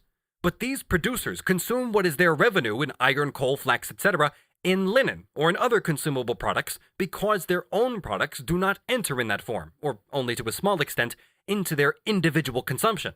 Thus, a part of the iron, flax, etc. can be exchanged for a product which only enters into individual consumption, that is linen, and in exchange for it, replace for the spinner all, and for the machine builder part, of his constant capital, while in turn, the spinner and machine builder, with the part of their yarn and machinery that represents revenue, consume linen and thereby replace the weaver's constant capital. Thus, in fact, the whole of the linen is resolved into the profits and wages of the weaver, spinner, machine builder, flax grower, and producers of coal and iron, while at the same time, they replace the whole of the constant capital for the linen manufacturer and the spinner. The account would not balance if the final producers of raw materials had to replace their own constant capital by exchange with the linen, since this is an article for individual consumption, which does not enter into any sphere of production as means of production, as part of the constant capital. The account balances because the linen bought by the flax grower, producers of coal and of iron, the machine builder, etc. with their own product replaces for them only the part of their product which consists in revenue for them, but in constant capital for those who buy their products. That is only possible because they replace the part of their product which does not consist of revenue, and which therefore cannot be exchanged for consumable products in kind, or by the exchange of constant capital for constant capital. In the example given above, it may seem strange that it is assumed that the productivity of labor in a given branch of industry has remained the same, and yet that it has fallen, if the productivity of the living labor employed in this branch of industry is reckoned in its own product. But this is very simply explained. Suppose the product of a spinner's labor is equal to 5 pounds of yarn. Assume that he needs for this only 5 pounds of cotton, that is, that there is no waste, and that a pound of yarn costs 1 shilling. We leave the machinery out of account here. That is, we suppose that its value has neither fallen nor risen. For the case we are considering, therefore, its value is equal to nil. Let the cotton cost 8 pence per pound. Of the 5 shillings which the 5 pounds of yarn costs, 40 pence, i.e. 3 shillings 4 pence, is for the cotton, and 5 times 4 pence, being 20 pence, or 1 shilling 8 pence, is the newly added labor. Of the total product, therefore, constant capital amounts to 3 shillings 4 pence, that is, 3 1/3 pounds of yarn, and labor to 1 2/3 pounds of yarn. Hence, 2/3 of the 5 pounds of yarn replace constant capital, and 1/3 of the 5 pounds of yarn, or 1 2/3 pounds, is the part of the product which pays for the labor. Assume that the price of a pound of cotton now rises by 50%, from 8 pence to 12 pence, or 1 shilling. Then we have, for 5 pounds of yarn, first 5 shillings for 5 pounds of cotton, and 1 shilling 8 pence for labor added, whose quantity, and therefore whose value expressed in money, remains the same. Thus, the 5 pounds of yarn now cost 5 shillings plus 1 shilling 8 pence, being in total 6 shillings 8 pence. Of this 6 shilling 8 pence, however, raw material is now 5 shillings, and labor 1 shilling 8 pence. 6 shillings 8 pence, or 80 pence, of which 60 pence is for raw material and 20 for labor. Labor now only forms 20 pence of the value of the 5 pounds. On the other hand, the raw material is 3/4 or 75%. Previously, it was only 66 2/3%. As the 5 pounds of yarn now costs 80 pence, 1 pound costs 16 pence. 4 is 20 pence, the value of the newly added labor. The spinner will therefore get 1 1/4 pounds of the 5 pounds of yarn, and the other 3 3/4 pounds go for raw material.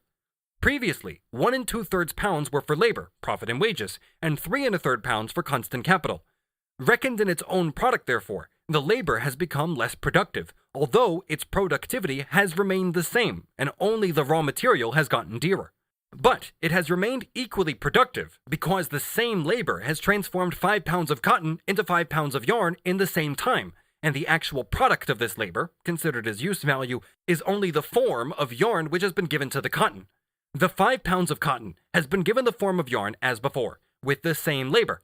The actual product, however, consists not only of this form of yarn, but also of the raw cotton, the material which has been put into this form, and the value of this material now forms a greater part of the total product than it did before, in proportion to the labor which gives it the form. Consequently, the same quantity of spinning labor is paid for in less yarn, or the part of the product which replaces it has become smaller. So much for that. Subsection C. Vulgar assumptions of Garnier's polemics against Smith, Garnier's relapse into physiocratic ideas, the view of unproductive laborers' consumption as the source of production, a step backwards as compared with the Physiocrats. So in the first place, Garnier is wrong when he says that the whole capital is in the end always replaced by consumers' revenue, since a part of the capital can be replaced by capital and not by revenue. Secondly, it is in itself a silly statement, since revenue itself, insofar as it is not wages or wages paid by wages, revenue derived from wages, is profit on capital, or revenue derived from profit on capital. Finally, it is silly to say that the part of the capital which does not circulate, in the sense that it is not replaced by consumers' revenue, yields no profit to its possessor. In fact, conditions of production remaining the same, this part yields no profit, or rather no surplus value, but without it, capital could in no case produce its profit.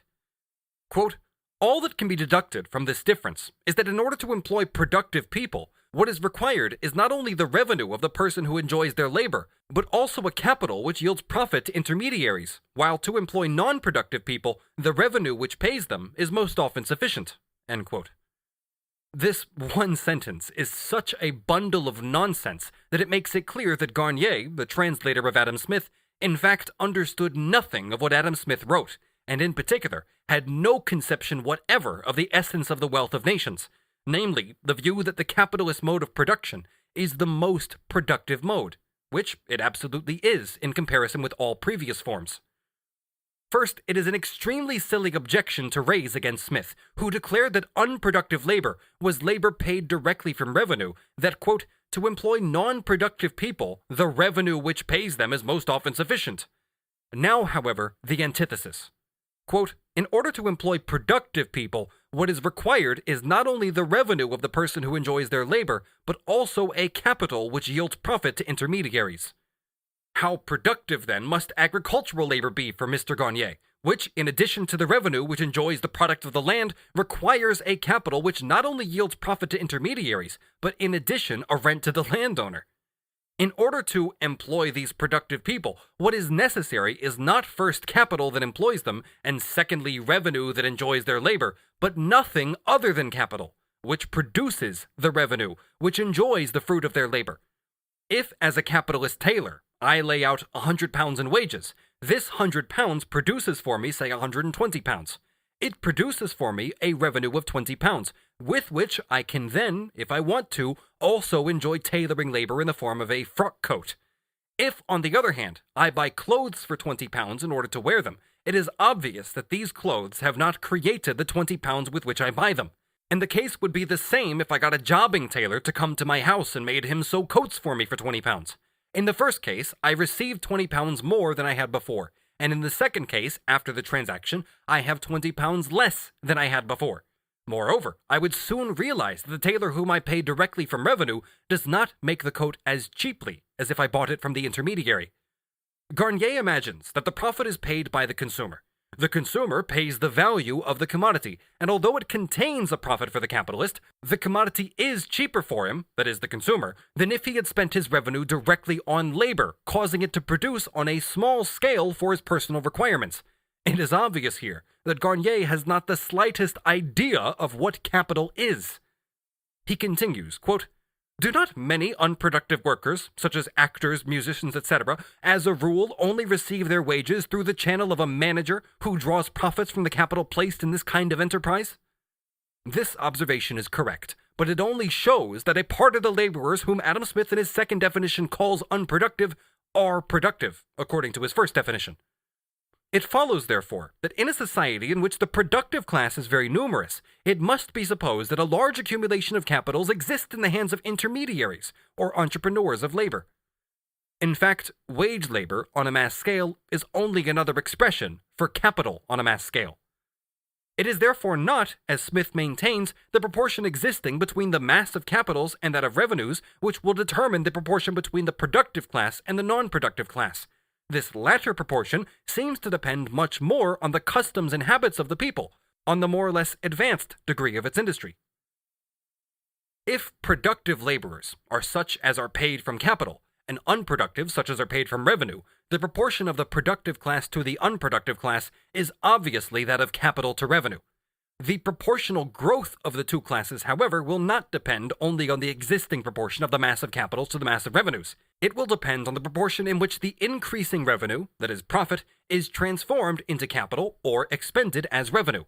Although the bourgeoisie was originally very thrifty, with the growing productivity of capital, i.e., the productivity of the laborers, it imitates the retainer system of the feudal lords. According to the latest report on the factories, 1861 or 1862, the total number of persons, managers included, employed in the factories, properly so called of the United Kingdom, was only 775,000, while the number of female servants in England alone amounted to 1 million. What a convenient arrangement it is that makes a factory girl to sweat 12 hours in a factory so that the factory proprietor, with a part of her unpaid labor, can take into his personal service her sister as a maid, her brother as a groom, and her cousin as a soldier or policeman. Garnier's last sentence is trite tautology. he makes the proportion between the productive and the unproductive classes depend not on the proportion of capital and revenue, or rather on the mass of existing commodities which are expended in the form of capital or of revenue, but on the customs and habits of the people, on the degree of the development of its industry. In fact, capitalist production first appears at a certain stage of development of industry. As a Bonapartist senator, Garnier naturally waxes enthusiastic over lackeys and servitors in general. No class with an equal number of individuals contributes more than domestic servants to the conversion into capital of sums originating from revenue. In fact, no class provides a more worthless section of recruits for the petty bourgeoisie. Garnier does not understand how Smith, quote, a man who has observed things with such sagacity, end quote, does not value more highly this, quote, intermediary placed close to the rich in order to gather up the scraps of revenue which the latter so thoughtlessly dissipates. He himself says in this sentence that he merely gathers up the scraps of revenue. But of what does this revenue consist? Of the unpaid labor of the productive laborer. After all these extremely worthless polemics against Smith, Garnier, relapsing into physiocracy, declares agricultural labor the only productive labor. And why? Because, quote, it creates another new value, a value which did not exist in society, even as an equivalent at the moment when this labor began to be performed, and it is this value which provides a rent to the owner of the land. So what is productive labor? Labor which produces a surplus value, a new value over and above the equivalent which it receives as wages. Smith is not to blame for Garnier's failing to understand that the exchange of capital for labor means nothing but the exchange of a commodity of a given value, equal to the given quantity of labor, for a greater quantity of labor than it itself contains, and thus creates, quote, a new value, a value which did not exist in society even as an equivalent at the moment when this labor began to be performed, end quote. Germain Garnier had published in Paris in 1796 abbreviated essentials of the principles of political economy. Along with the physiocratic view that agriculture alone is productive, another is to be found, which, to a great extent, explains his polemic against Adam Smith. Namely, that consumption, strongly represented by the unproductive laborers, is the source of production, and that the volume of the latter is to be measured by the volume of the former. The unproductive laborers satisfy artificial needs and consume material products, and are thus in every way useful. He also polemicizes, therefore, against economy, as in thrift. On page 13 of his preface, we find, quote, the fortune of an individual is enlarged by saving. The public fortune, on the contrary, derives its increase from the increase of consumption. And on page 240, in the chapter on public debts, the improvement and extension of agriculture, and consequently the progress of industry and commerce, have no other cause than the extension of artificial needs. From this, he concludes that public debts are a good thing, in that they increase these needs. In Schmalz's criticism of Smith's distinction between productive labor and unproductive labor, this German afterbirth of the Physiocrats says, I observe only that Smith's distinction between productive and unproductive labor should not be considered as essential or very precise if one has regard to the fact that in general the labor of others never produces anything for us but a saving of time, and that this saving of time is all that forms its value and its price.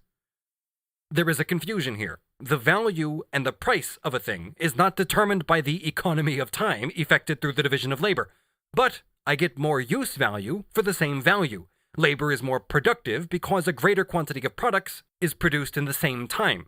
However, as the echo of the Physiocrats, he naturally could not discover value in labor time itself. The joiner, for example, who makes a table for me, and the servant who takes my letters to the post, who cleans my clothes for me or gets the things that I need, both perform a service of absolutely like nature. Both the one and the other save me time, which I myself would have to use up in doing these things, as also the time I would have to devote to acquire the skill and facility needed for them. The following remark of this same scribbler, Schmalz, is also important for the link with Garnier. For instance, his consumption system and the economic utility of vast expenditure with the physiocratic system.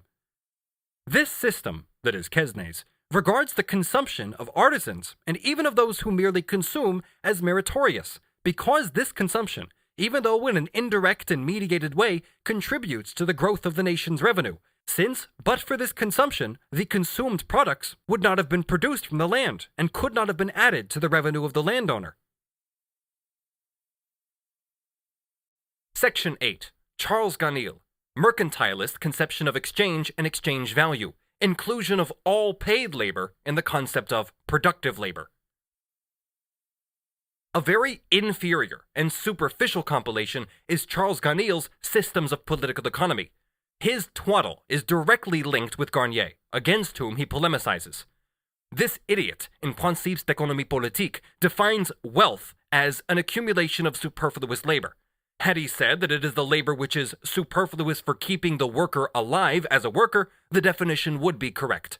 Mr. Ganil's starting point is the elementary fact that the commodity is the element of bourgeois wealth, and therefore labor, in order to produce wealth, must produce commodities, must sell itself or its product. Quote, in the present state of civilization, labor is only known to us through exchange. Labor without exchange can produce no wealth. From this, Ganil jumps straight into the mercantile system. Because labor without exchange creates no bourgeois wealth, quote, wealth comes exclusively from trade. Or, as he says later, exchange or trade alone gives value to things. On this principle of the identity of values and wealth rests the doctrine of the fruitfulness of general labor. Ganil himself declares that the commercial system, which he calls a mere modification of the monetary system, quote, derives private and public wealth from the exchangeable values of labor, whether these values are or are not fixed in material, durable, and permanent objects. He thus falls into the mercantile system, as Garnier fell into the physiocratic. His trash, if good for nothing else, is consequently not had as a characterization of this system, and of its views on surplus value, especially as he puts forward these views in opposition to Smith, Ricardo, etc. Wealth is exchangeable value. All labor which produces an exchangeable value, or itself has an exchangeable value, consequently produces wealth. The only word in which Ganil shows himself a more profound mercantilist is the word general labor. The labor of individuals, or rather its product, must take the form of general labor. Only so is it exchange value, that is, money. In fact, Ganil comes back to the view that wealth is equivalent to money, though no longer only gold and silver, but the commodity itself, insofar as it is money. He says, quote, commercial system, or the exchange of values of general labor. This is nonsense. The product is value, as the form of existence, as the incarnation of general labor, but not as the value of general labor, which would be equivalent to the value of value. But let us assume that the commodity is constituted as value, and has even taken on the form of money, is metamorphosed. It is now exchangeable value. But how great is its value? All commodities are exchangeable value. They are not different from each other in this. But what makes the exchangeable value of a definite commodity? Here, Ganil does not get beyond the crudest superficiality. A is of greater exchange value when it exchanges for more B, C, D, etc. Ganil is quite right when he says of Ricardo and most economists that they consider labor without exchange, although their system, like the whole bourgeois system, rests on exchange value. This, however, is only due to the fact that to them, the form of the product as commodity seems self-evident, and consequently they examine only the magnitude of value. In exchange, the products of individuals only manifest themselves as products of general labor by taking the form of money. This relativity, however, originates from the fact that they must present themselves as the form of existence of general labor, and can be reduced to it only as relative, merely quantitatively different expressions of social labor. But the exchange itself does not give them their magnitude of value.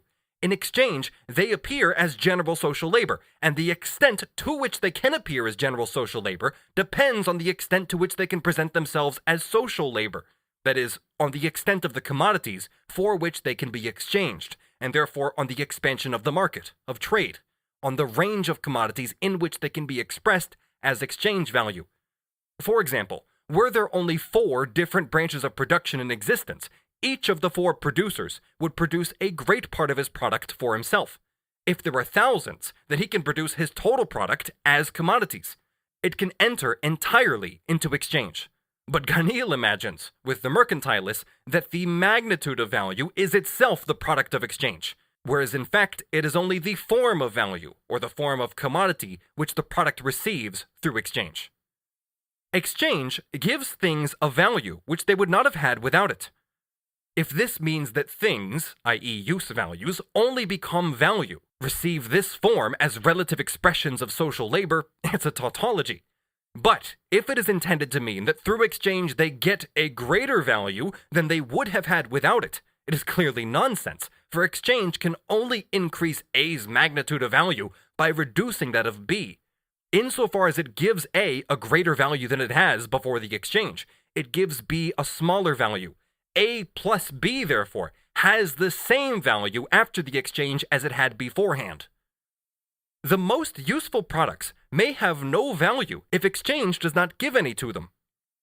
First, if these things are products, they are from the start products of labor, not general elemental things provided by nature like air, etc. If they are the most useful, they are use values in the highest sense, use values that everyone needs. If exchange gives them no value, this is only possible if everyone produces them for himself. This, however, contradicts the assumption that they are produced for exchange, therefore the whole proposition is nonsense. And the most useless products may have very great value if exchange is favorable for them. For Mr. Ganil, exchange is a mystical being. If the most useless products are no use for anything, have no use value, who will buy them? They must therefore have at least an imaginary utility for the buyer. And if he is not a fool, why should he pay more for them? Their dearness must therefore originate in some circumstance which, in any case, does not arise from their usefulness, their scarcity, their rarity. But Ganil calls them the most useless products. As therefore they are products, why are they not produced in greater quantities, in spite of their great exchange value? If before it was the buyer who was a fool, giving a lot of money for something that had neither a real nor an imaginary use value for him, now it is the seller, who does not produce these trifles of great exchange value instead of utilities of small value. That their exchange value is great in spite of their small use value determined by the natural needs of man, must therefore be due to some circumstance that originates not from Lord Exchange, but from the product itself. Its high exchange value is therefore not the product of exchange, but only appears in exchange. The exchanged value of things, and not their exchangeable value, establishes the real value, the value which is identical with wealth. But exchangeable value is a relation of the thing to other things with which it can be exchanged. The correct point underlying this statement is this: what compels the transformation of the commodity into money is that it has to enter into exchange as an exchangeable value, but only becomes that as the result of exchange. On the other hand, the exchanged value of A is a definite quantity of products B, C, D, etc. Therefore, according to Mr. Ganil, it is no longer a value, but a thing, without exchange. B, C, D, etc. were not values. A has become a value through these non-values stepping into its place as exchanged value. By the mere change of place, after they have come out of exchange and find themselves in the same position as before, these things have become values. It is therefore neither the real utility of things nor their intrinsic value which makes them wealth. It is exchange which fixes and determines their value, and it is this value which identifies them with wealth. Lord Exchange fixes and determines something which was there or was not there. If only exchange creates the value of things, then this value, this product of exchange, ceases to exist as soon as exchange itself ceases. Thus what it makes, it equally unmakes. I exchange A for B plus C plus D. In this act of exchange, A gets value. As soon as the act is passed, B, C, and D stand on the side where A was, and A on the side where B, C, and D were. And in fact, each stands on its own, outside Lord Exchange, who only consisted of this change of place. B, C, and D are now things, not values. So is A. Or exchange fixes and determines in the literal meaning of the word. A dynamometer determines and fixes the degree of strength of my muscles, but it does not make it. In this case, value is not produced by exchange. There is, in truth, no wealth for individuals and for peoples, except when each labors for all. That is to say, when his labor takes the form of general social labor. For in any other meaning, this would be nonsense, since, except in the form of general social labor, an iron manufacturer does not work for all, but only for consumers of iron. And all for each, which again is nonsense if we are dealing with use value, for the products of all are without exception special products, and each person needs only special products. What this means is therefore only that each special product takes on a form in which it exists for everyone, and it only exists in this form not because as a special product it is distinct from the product of each other person, but because it is identical with it. That is, once more, the form of social labor as it exists on the basis of commodity production. From this definition, exchange value is the expression of the labor of the isolated individual as general social labor. Karl falls once more into the crudest conception, that exchange value is the proportion in which commodity A exchanges against commodity B, C, D, etc. A has great exchange value if much B, C, D, etc. is given for it, but then little a is given for B, C, and D. Wealth consists of exchange value. Exchange value consists of the relative proportion in which products exchange for each other. The total quantity of products has therefore no exchange value, since it is not exchanged for anything. Hence, society, whose wealth consists of exchange values, has no wealth. Consequently, it follows not only, as Karl himself concludes, that the, quote, national wealth, which is composed of the exchange values of labor, can never rise and can never fall in exchange value, therefore there is no surplus value, but that it has no exchange value whatever, and so is not wealth, since wealth consists only of exchangeable values. If the abundance of wheat makes its value fall, the farmers will be less rich, because they have less exchange values to obtain for themselves things that are necessary, useful, or pleasant for life. But the consumers of wheat will profit from all that the farmers have lost. The loss of some will be compensated by the gain of others, and the general wealth will undergo no change. Excuse me. The consumers of wheat eat the wheat, and not the exchangeable value of the wheat. They are richer in means of subsistence, but not in exchangeable value. They have exchanged a small amount of their products, which have a high exchange value because of their relative paucity as compared with the quantity of wheat for which they are exchanged, for the wheat. The farmers have now received the high exchange value, and the consumers a good deal of wheat of small exchange value, so that now the latter are the poor ones, and the farmers the rich. Moreover, the social total of exchange values, loses its nature of being exchange value in the same degree as it becomes the total of exchange values. A, B, C, D, E, and F have exchange value insofar as they are exchanged for each other. When they have been exchanged, they are then all products for their consumers, their purchasers. By exchanging hands, they have ceased to be exchange values, and thereby the wealth of society, which is composed of exchangeable values, has disappeared. The value of A is relative. It is its exchange relation to B, to C, etc. A plus B has less exchange value, because its exchange value now exists only in relation to C, D, E, and F. But the total of A, B, C, D, E, and F has no exchange value at all, because it expresses no relation. The total of commodities is not exchanged for other commodities. Therefore, the wealth of society, which consists of exchange values, has no exchange value, and is consequently not wealth. Hence, it is that it is difficult, and perhaps impossible, for a country to enrich itself by internal commerce. It is not at all the same for peoples who engage in foreign trade. This is the old mercantile system. Value consists in my getting not an equivalent, but more than the equivalent. At the same time, however, for Karl, there is no equivalent, for this would imply that the value of A and the value of B are determined not by the proportion of A in B or of B in A, but by some third thing in which A and B are identical. But if there is no equivalent, there can also be no excess over the equivalent. I get less gold for iron than iron for gold. Now I have more iron, for which I get less gold. If, therefore, I gain on the original transaction because less gold is equal to more iron, I now lose just as much because more iron is equal to less gold. All labor, whatever be its nature, is productive of wealth provided that it has an exchange value. Exchange pays no regard either to the quantity or to the material nature or to the durability of the products. All kinds of labor are equally productive of the sum for which they have been exchanged. First, they are equally productive of the sum, that is, the price which they have been paid, the value of their wages. But Karl at once goes another step further. Immaterial labor, he says, produces the material product for which it is exchanged, so that it seems that material labor produces the product of immaterial labor. There is no difference between the labor of the workman who makes a chest of drawers for which he gets 2 bushels of wheat in exchange, and the labor of a village fiddler for which he gets 2 bushels of wheat.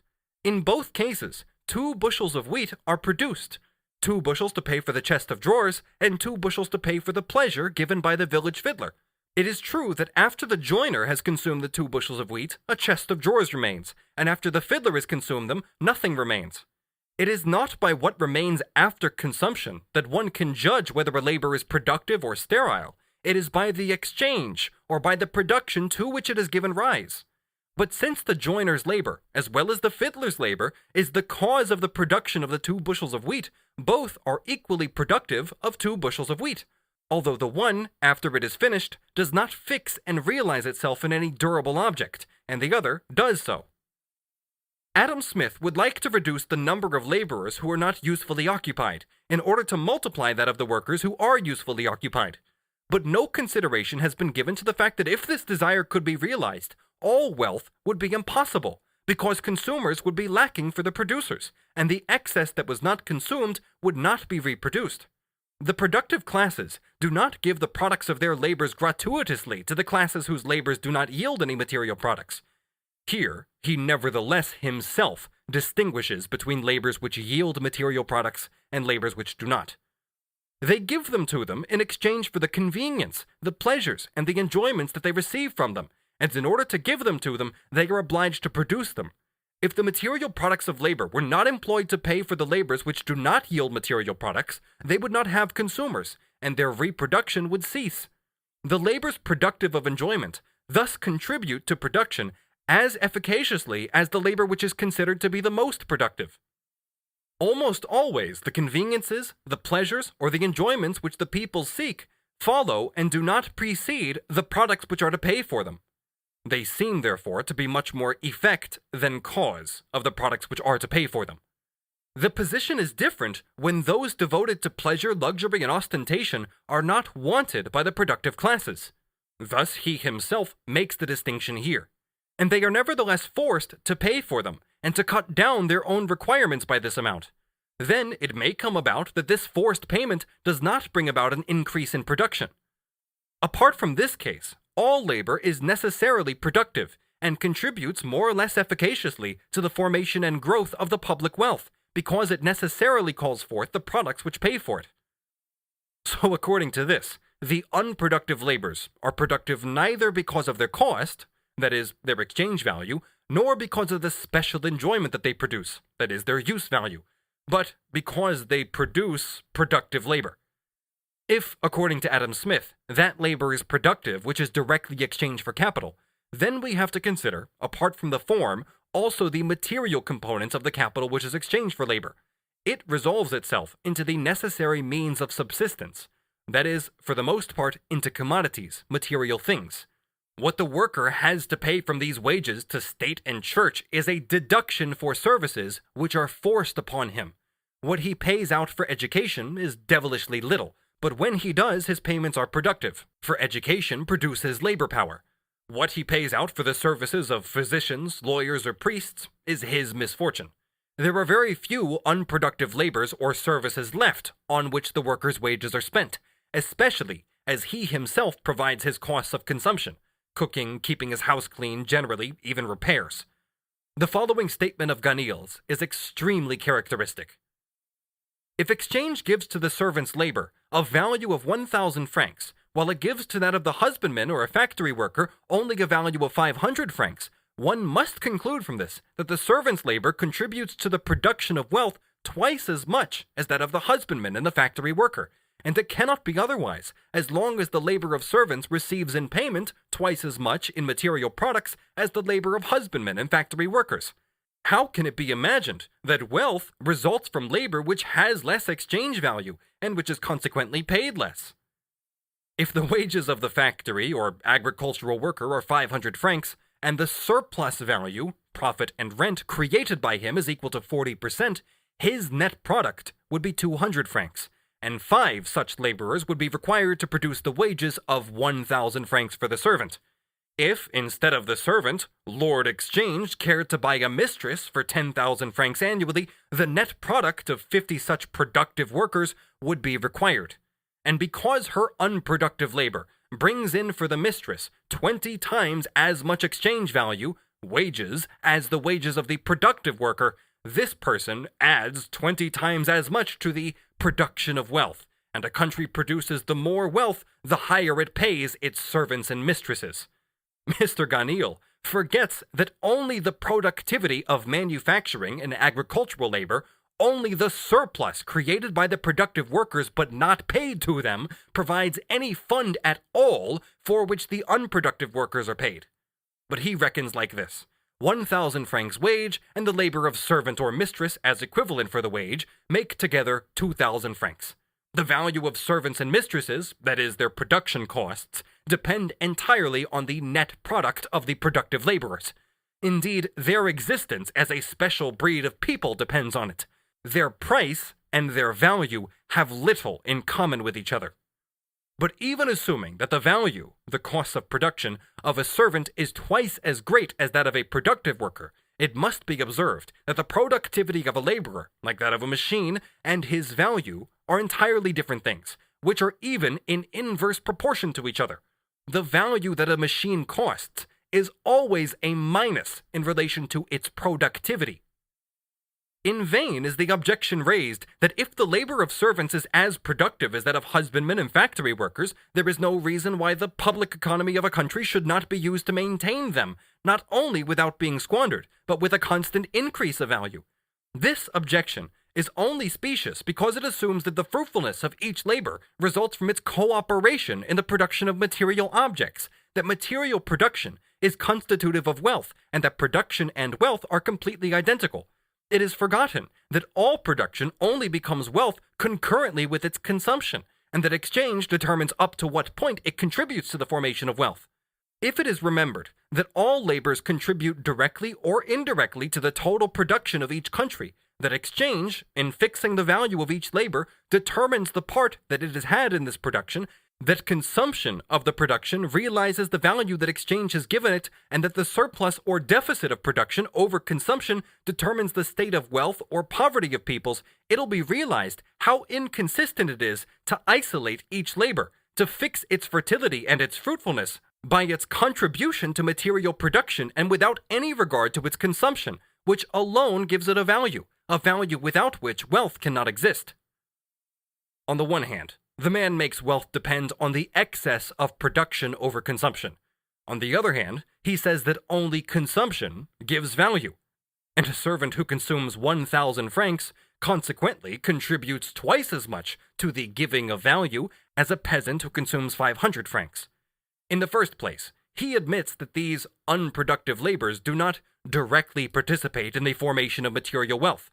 Smith does not claim more than this. On the other hand, he tries to prove that on the contrary, they create material wealth in the same measure as, according to his own admission, they do not.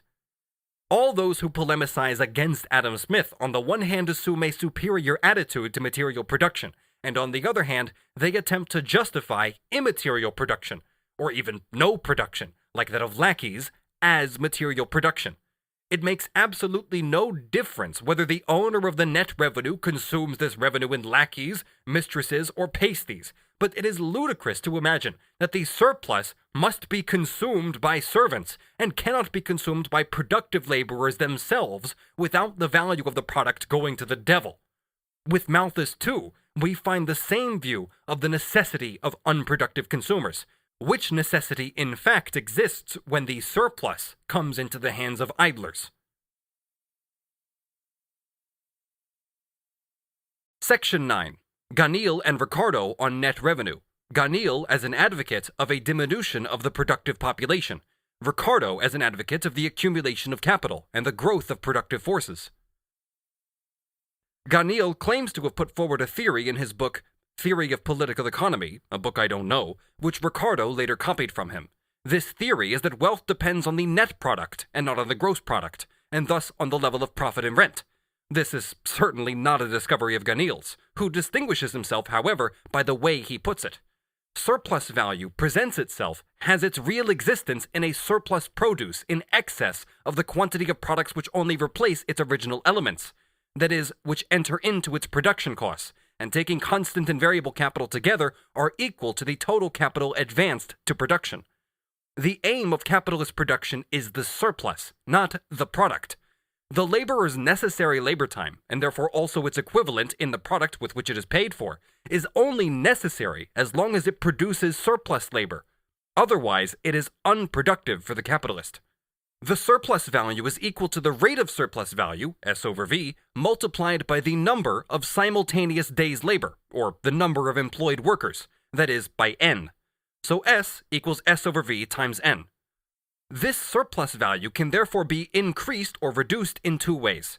For example, S over 1/2 V times N is equal to 2S over V times N, i.e. double the surplus. Here, the surplus has doubled because the rate has doubled, since S over 1/2 of V is 2S over V, that is, twice as much as S over V. On the other hand, however, S over V times 2N would also be equal to double the surplus. V, the variable capital, is equal to the price of the single day's labor multiplied by the number of workers employed.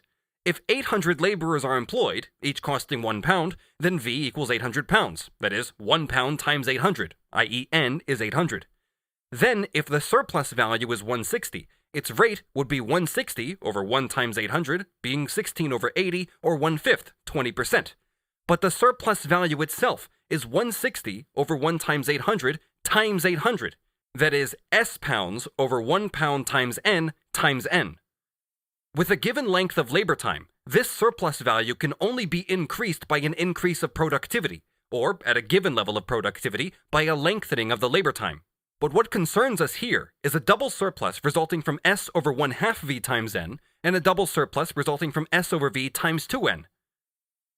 The surplus value, the gross amount of surplus value, remains the same if the number of laborers is reduced by half, is only N instead of 2N, but the surplus labor performed by them each day is twice as much as it was before. On this assumption, therefore, two things would remain the same. First, the total quantity of products produced, and secondly, the total quantity of surplus produce, or net product.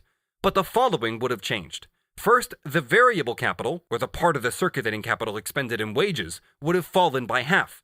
The part of the constant capital, which consists of raw materials, would also remain unchanged, as the same quantity of raw material as before would be worked up, although this would be done by half the laborers employed before. As against this, the part which consists of fixed capital has increased. If the capital expended in wages was £300, being £1 per laborer, it would now be £150. If that expended in raw materials was $310, it would now be $310.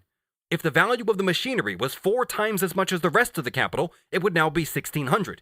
Therefore, if the machinery is worn out in 10 years, the machinery entering annually into the product would be $160. We will assume that the capital previously expended annually on instruments was £40, thus only 1/4. In this case, the rate of profit has risen because the total capital has decreased. The capital expended in wages has fallen by £150. The total value of the fixed capital has only risen by £120, and so in all, £30 less than before is expended. Quote, when a country is deprived of the aid of machines, and its labor is carried out by hand, the laboring classes consume almost the whole of their production. To the degree that industry makes progress, is improved by the division of labor, the skill of the workmen, and the invention of machines, the costs of production diminish. Or in other words, a smaller number of laborers is required to obtain a greater production. That is to say, therefore, in the same degree as industry becomes more productive, the production costs of wages are reduced. Fewer laborers are employed in relation to the product, and these, therefore, also consume a smaller part of the product. If a laborer without machinery needs 10 hours to produce his own means of subsistence, and if with machinery he only needs 6, Then, with 12 hours labor, in the first case he works 10 for himself and 2 for the capitalist, and the capitalist gets 1/6 of the total product of 12 hours. In the first case, 10 laborers will produce a product equal to 100 hours for the workers and 20 hours for the capitalist. Of the value of 120, the capitalist gets 1/6, or 20.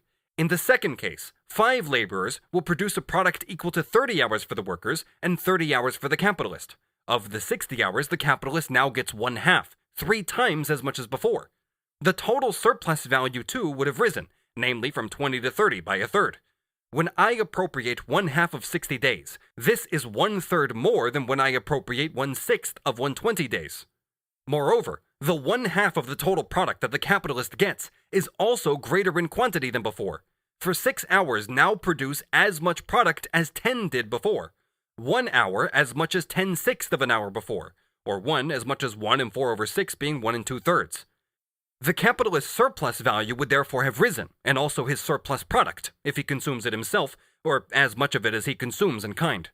The surplus value can even rise without the quantity of the total product being increased, for the increase of surplus value means that the laborer is able to produce his means of subsistence in less time than before, that therefore the value of the commodities he consumes falls, represents less labor time, and that therefore a certain value, equal to 6 hours for example, represents a greater quantity of the use values than before.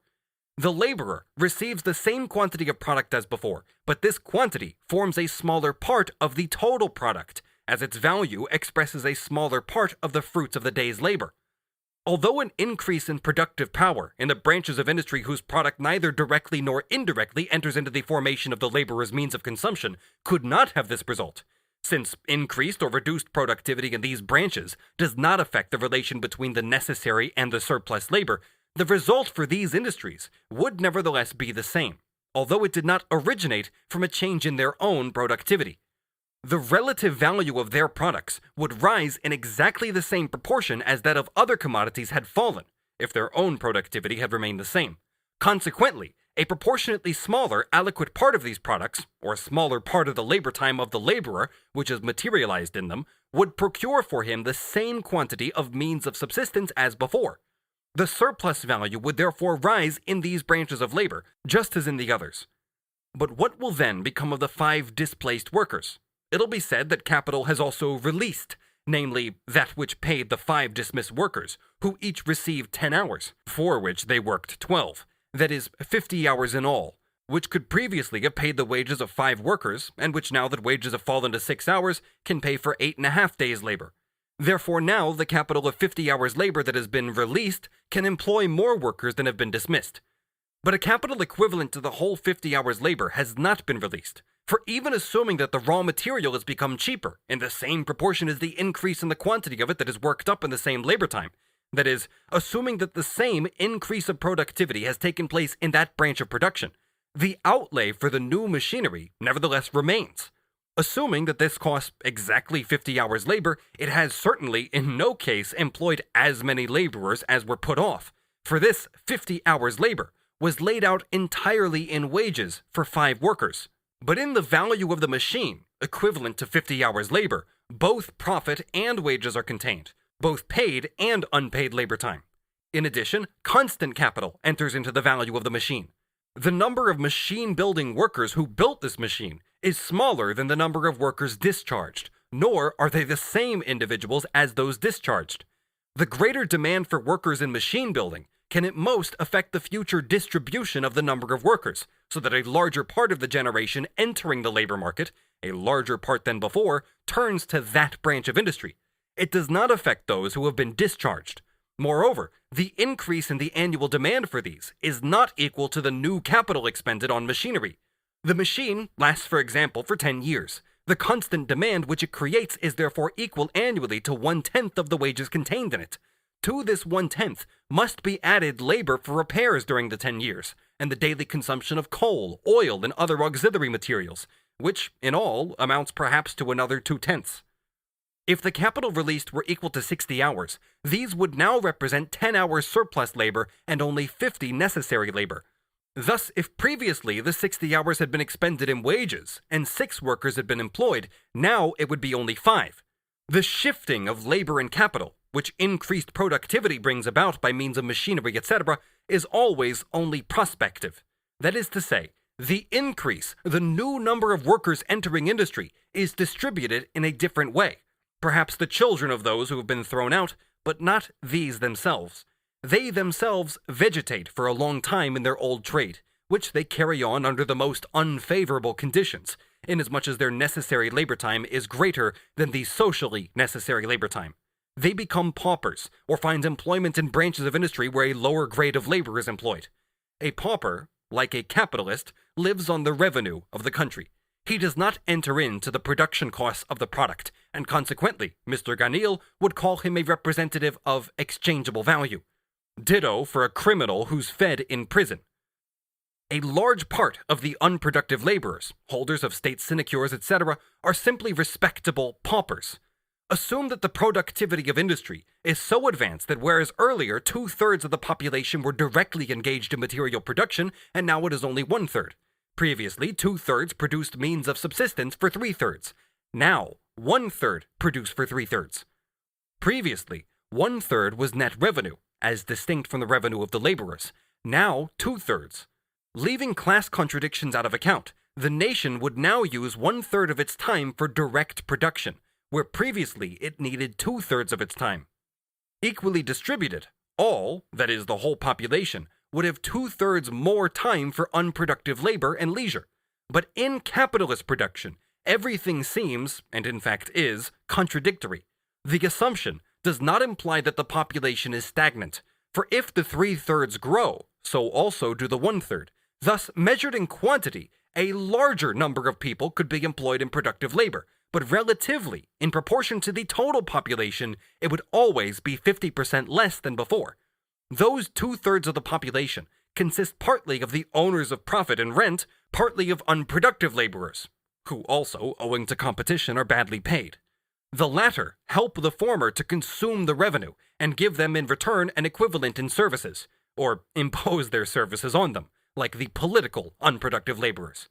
It can be supposed that with the exception of the horde of flunkies, the soldiers, sailors, police, lower officials, and so on, these unproductive laborers will on the whole have a higher level of culture than the unproductive workers had previously, and in particular, that ill-paid artists, musicians, lawyers, physicians, scholars, schoolmasters, inventors, etc. will also have increased in number. Within the productive class itself, commercial middlemen will have multiplied, but in particular, those engaged in machine construction, railway construction, mining, and excavation. Moreover, in agriculture, laborers engaged in stock raising will have increased in number, and also those employed in producing chemical and mineral materials for fertilizers, etc. Further, the farmers who grow raw materials for industry will have risen in number, in proportion to those producing means of subsistence, and those who provide fodder for cattle, in proportion to those who produce means of subsistence for people.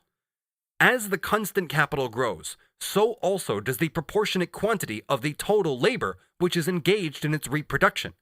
Nevertheless, the part of the population directly producing means of subsistence, although its number declines, produces more products than before. Its labor is more productive, while for the individual capital, the fall in the variable part of the capital, as compared with the constant part, takes the direct form of a reduction in the part of the capital expended in wages. For the total capital, in its reproduction, this necessarily takes the form that a relatively greater part of the total labor employed is engaged in the reproduction of means of production than is engaged in the production of products themselves. That is, in the reproduction of machinery, including means of communication and transport in buildings, of auxiliary materials, coal, gas, oil, tallow, leather belting, etc., and of plants which form the raw material for industrial products. Relatively to the manufacturing workers, agricultural workers will decline in number. Finally, the luxury workers will increase in number, since the higher revenue will consume more luxury products. The variable capital is resolved into revenue, firstly wages, secondly profit. If, therefore, capital is conceived as something contrasted with revenue, the constant capital appears to be capital in the strict sense, the part of the total product that belongs to production and enters into the costs of production without being individually consumed by anyone, with the exception of draft cattle. This part may originate entirely from profit and wages, but in the last analysis, it can never originate from these alone. It is the product of labor, but of labor which regarded the instrument of production itself as revenue, as the savage did the bow. But once transformed into constant capital, this part of the product is no longer resolvable into wages and profit, although its reproduction yields wages and profit. A part of the product belongs to this part. Each subsequent product is the product of this past labor and of present labor. The latter can only be continued insofar as it returns a part of the total product to production. It must replace the constant capital in kind. If it grows more productive, it replaces the product but not its value, reducing this value as a result. If it grows less productive, it raises its value. In the first case, the aliquot part drawn by past labor from the total product falls. In the second case, it rises. In the first case, the living labor becomes more productive. In the second, less productive. The factors which reduce the costs of the constant capital also include improved raw materials. For example, it is not possible to make the same quantity of twist in the same time, both from good and from bad raw cotton, leaving entirely out of account the relative quantity of waste, etc. Hence the importance of the quality of seed and so on. Ganil continues, quote, "So long as the division of labor is not established in all branches, so long as all classes of the laboring and industrious population have not attained their full development, the invention of machines and their employment in certain industries only cause the capitals and laborers displaced by the machines to flow into other employments which can usefully employ them. But it is evident that when all branches of employment have the capital and laborers they require, every further improvement and every new machine that cuts down labor necessarily reduces the laboring population. And as this reduction does not diminish production, the part which it leaves available accrues either to the profit of capitals or to the rent of land. And in consequence, the natural and necessary effect of machines is to diminish the population of the wage-earning classes, who live on the gross product, and to increase the population of the classes which live on the net product. The displacement of the population of a country, a necessary consequence of the progress of industry, is the true cause of the prosperity, the power, and the civilization of modern peoples. The more the lower classes of society decrease in number, the less need it be troubled by the dangers to which the distress, the ignorance, the credulity, and the superstition of these unfortunate classes ceaselessly expose it. The more the upper classes multiply, the more subjects the state has at its disposal, the stronger and more powerful it is, the more knowledge, intelligence, and civilization there is in the whole population. Say makes the total value of the product resolvable into revenue in the following way. In his translation of Ricardo's Principles, chapter 26, he says in a note, quote, "The net revenue of an individual consists of the value of the product to which he has contributed, less his disbursements, but as the disbursements that he has made are portions of revenue which he has paid to others, the totality of the value of the product has served to pay revenues. The total revenue of a nation is composed of its gross product, that is to say, of the gross value of all its products which are distributed among the producers." The last sentence would be correct if expressed in this way. The total revenue of a nation is composed of that part of its gross product, of the gross value of all the products which are distributed as revenues among the producers, minus that portion of all the products which in each branch of industry had replaced the means of production. This value, after so many exchanges, would be entirely consumed in the year which saw its birth, but it would nonetheless be still the revenue of the nation. Just as an individual who has 20,000 francs annual revenue, although he consumes it entirely each year, has nonetheless these 20,000 francs for annual revenue. His revenue does not consist only of his savings. His revenue never consists of his savings, although his savings always consist of his revenues. To prove that a nation can annually consume both its capital and its revenue, Say compares it to an individual who leaves his capital intact and only consumes his revenue each year. If this individual consumed in a single year both his capital of 200,000 francs and the revenue of 20,000, he would have nothing to eat the year after. If the entire capital of a nation, and consequently the entire gross value of its products, consisted of revenues, Say would be right. The individual consumes his 20,000 revenue. His 200,000 capital, which he does not consume, would be composed of the revenues of other individuals, each of whom consumes his share, and thus, at the end of the year, the whole capital would be consumed. But perhaps it would be reproduced while it is consumed, and thus replaced. but the individual in question reproduces annually his revenue of 20,000 francs because he has not consumed his capital of 200,000 francs. The others have consumed this capital. Then they have no capital with which to reproduce the revenue. Only the net product, says Ganil, and those who consume it form the state's wealth and power and contribute to its prosperity, its glory, and its grandeur. Ganil further cites Say's notes to the translation of Ricardo's principles, where Ricardo says that if a country has 12 million inhabitants, it would be more advantageous for it if 5 million productive workers labor for the 12 million than if 7 million productive workers labor for them. In the first case, the net product consists of the surplus produce on which the 7 million who are not productive live. In the other, of a surplus produce for 5 million. Say remarks on this. This is quite like the doctrine of the economists of the 18th century, who maintained that manufacturers in no way helped towards the wealth of the state, because the wage-earning class, consuming a value equal to that which they produce, contribute nothing to their famous net product. On this, Ganil observes, "It is not easy to see any connection between the economist's assertion that the industrial class consumes a value equal to that which it produces, and the doctrine of Mr. Ricardo that the wages of laborers cannot be counted in the revenue of a state." Here, too, Ganil misses the point. The economists go wrong in regarding the manufacturers as only wage-earning classes. This distinguishes them from Ricardo. They are further wrong in thinking that the wage earners produce what they consume. The correct view, as Ricardo, in contrast to them, knew very well, is that it is they who produce the net product, but produce it precisely because their consumption, that is to say their wage, is equal not to the time they labor, but to the labor time that they have put in to produce this wage. That is, that they receive a share of the product only equal to their necessary consumption, or that they receive only as much of their own product as is equivalent to their own necessary consumption. The economists assumed that the whole industrial class, masters and workmen, were in this position. They considered that only rent bore the character of an excess of production over wages, and consequently that it was the only wealth.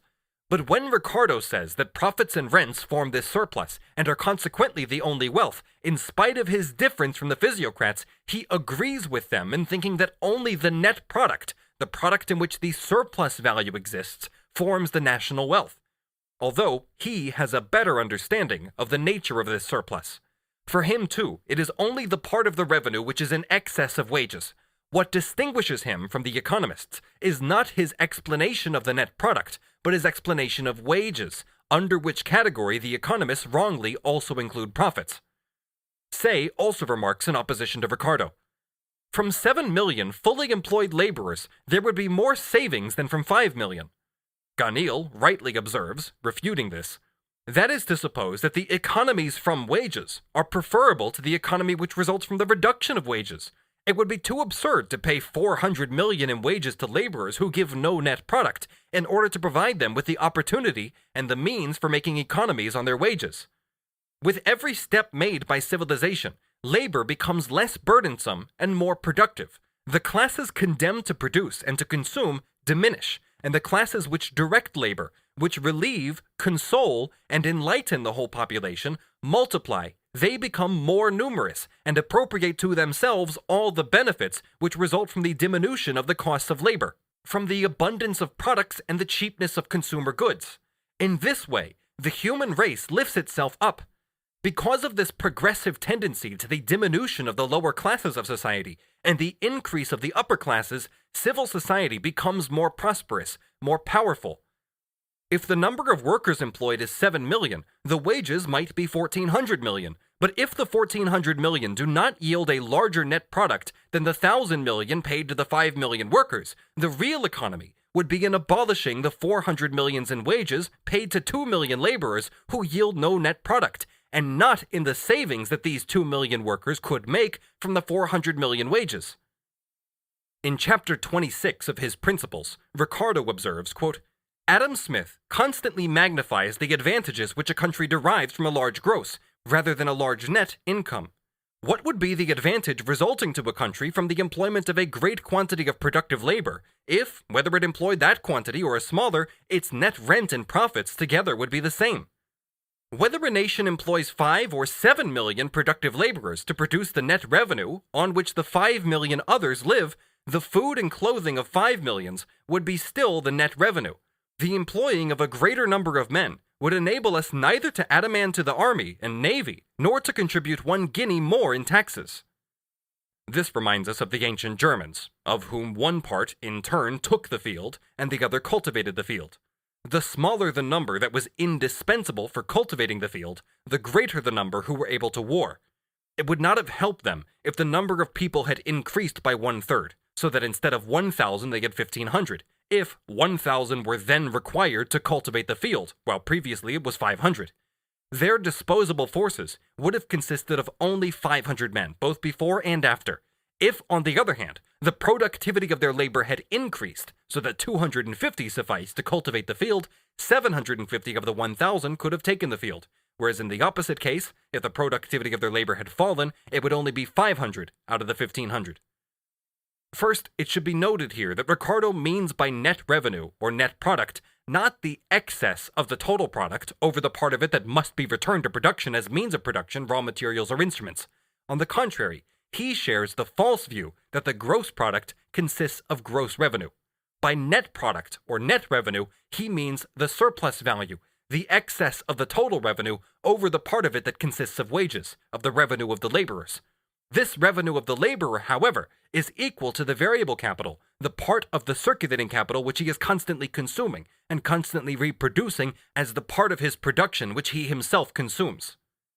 If Ricardo treats the capitalists as not entirely useless, that is to say, as themselves agents of production, and therefore resolves a part of their profit into wages, he has to deduct a part of their revenue from the net revenue, and to declare that all these persons only contribute to wealth insofar as their wages form the smallest possible part of their profit. However that may be, at least a part of their time as agents of production belongs, like a fixture, to production itself, and to this extent, they cannot be used for other purposes of society or of the state. The more free time their duties as managers of production leave them, the more is their profit independent of their wage. In contrast to these, the capitalists who live only on their interest, and also the landlords who live on rent, are in person entirely at the disposal of society and the state, and no part of their income enters into the costs of production, except for that part which is used for the reproduction of their own worthy person. Ricardo should therefore have also desired, in the interests of the state, a growth of rent, the pure net revenue, at the cost of profits. But this is not at all his viewpoint. And why not? Because it hinders the accumulation of capitals, or what is in part the same thing, because it increases the number of unproductive workers at the cost of the productive. Ricardo fully shares Adam Smith's view of the distinction between productive and unproductive labor, that the former exchanges its labor directly for capital, and the latter directly for revenue. But he no longer shares Smith's tenderness for and illusion about the productive worker. It is a misfortune to be a productive worker. A productive worker is a worker who produces wealth for another.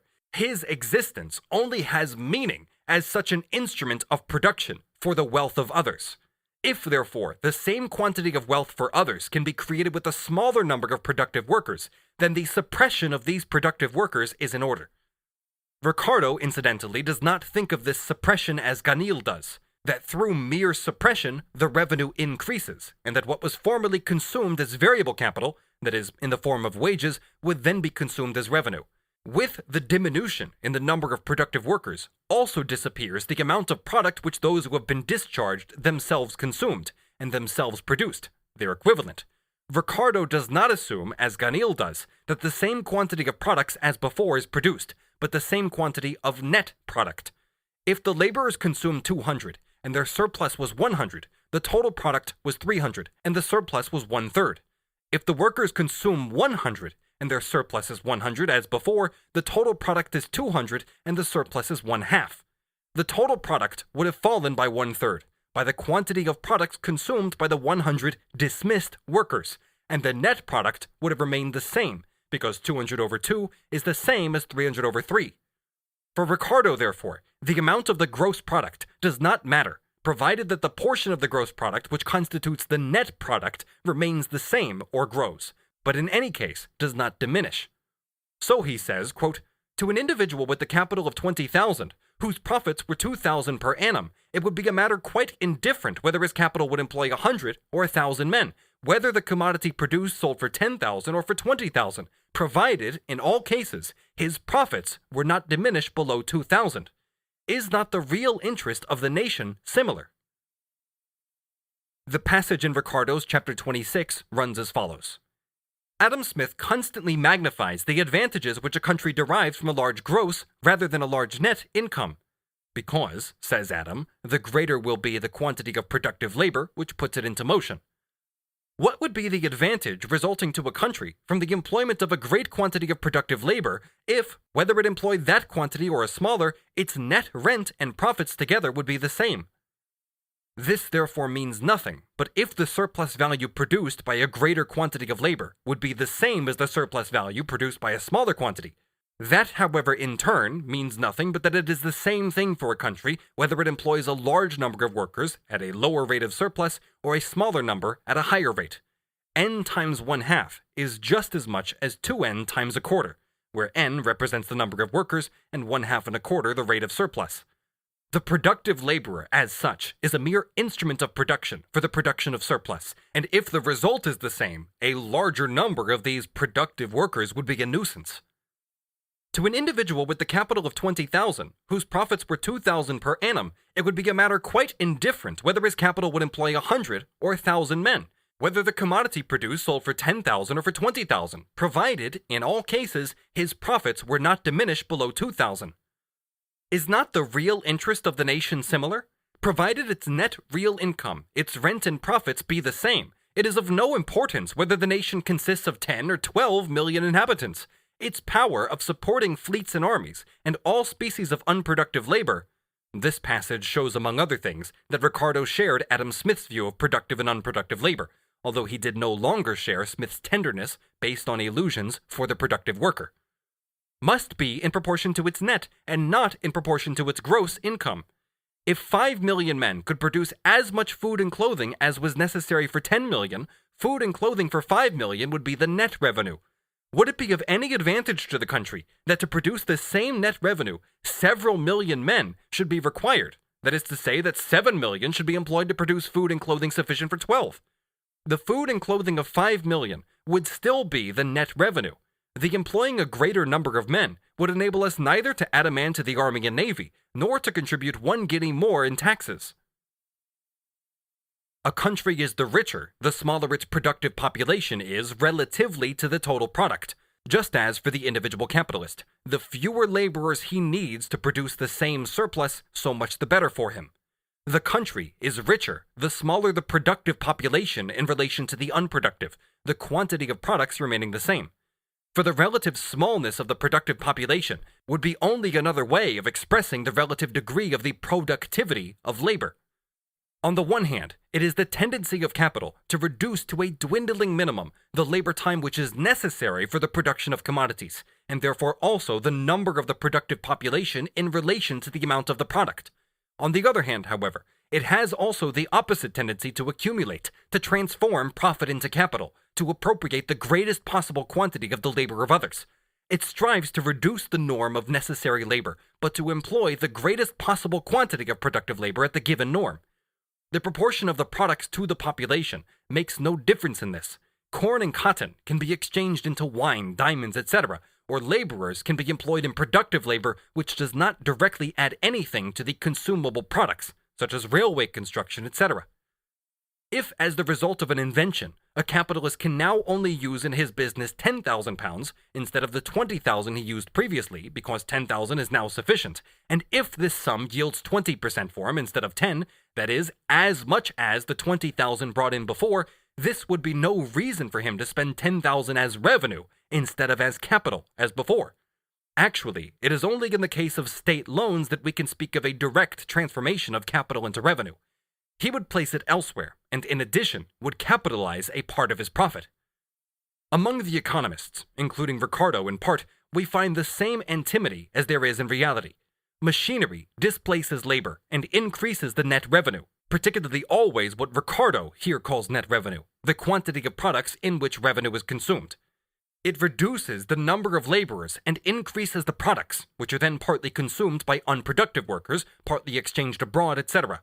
So, this would be desirable. But no, in that case, it must be shown that machinery does not deprive the laborers of bread. And how is this to be shown?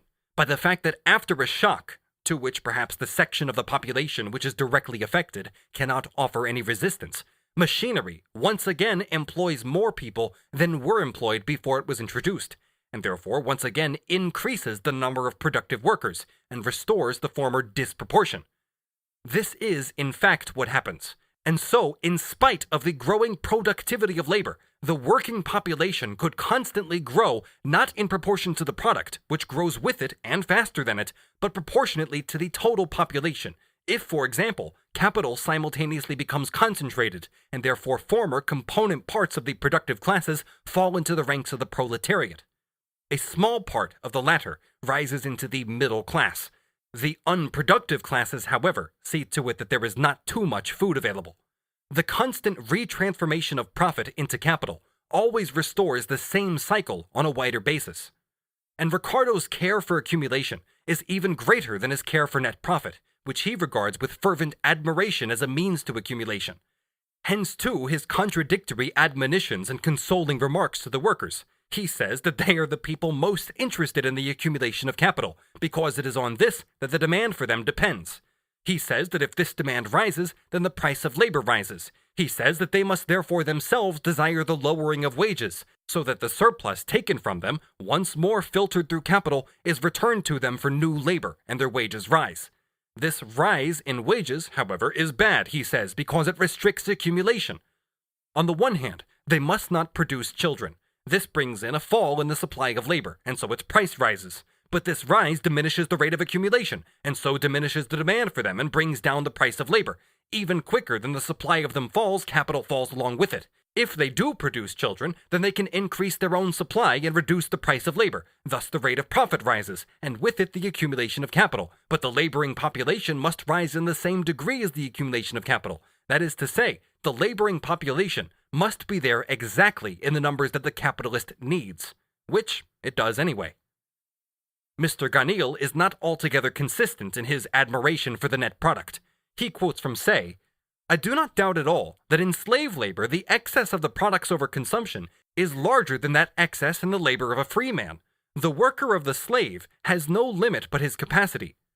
The slave, and the free worker too, labors for an unlimited need, his master's cupidity." On this, Garnil observes, "The free laborer cannot consume more and produce less than the slave. All consumption presumes an equivalent produced to pay for it. If the free laborer consumes more than the slave, the products of his labor must be more considerable than those of the slave's labor. As if the size of the wage depended only on the productivity of the worker, and not, with a given productivity, on the division of the product between worker and master." He continues, "I know that it can be said with some reason that the economies made by the master at the expense of the slave serve to augment his personal expenses, but it is more advantageous to the general wealth that there should be well-being in all classes of society rather than no excessive opulence among a small number of individuals." How does that tally with the net product? And for that matter, Mr. Garnil at once retracts his liberal tirades. He wants slavery for the colonies. He is only a liberal insofar as he does not want to reintroduce slavery into Europe, having understood that the free workers here are slaves, that they only exist to produce net product for capitalists, landlords, and their retainers. Quesnay definitely denies that economies made by the wage-earning classes have the faculty to increase capital, and the reason he gives for this is that these classes should not have any means by which to make economies, and that if they had a surplus, an excess, this could only be due to an error or some disorder in the society's economy. Garnil cites in evidence the following passage from Quesnay, quote, "If the sterile class saves in order to augment its cash, its labors and its gains will diminish in the same proportion, and it will fall into decay." The ass! He does not understand Quesnay. Mr. Garnil puts on the keystone in the following paragraph. "The larger wages are, the less is the revenue of the society. Society stands on them, but they do not stand in society. And all the skill of governments should be applied to reducing the amount of the wages, a task worthy of the enlightened century in which we live. Then there are still others to be considered briefly on productive and unproductive labor.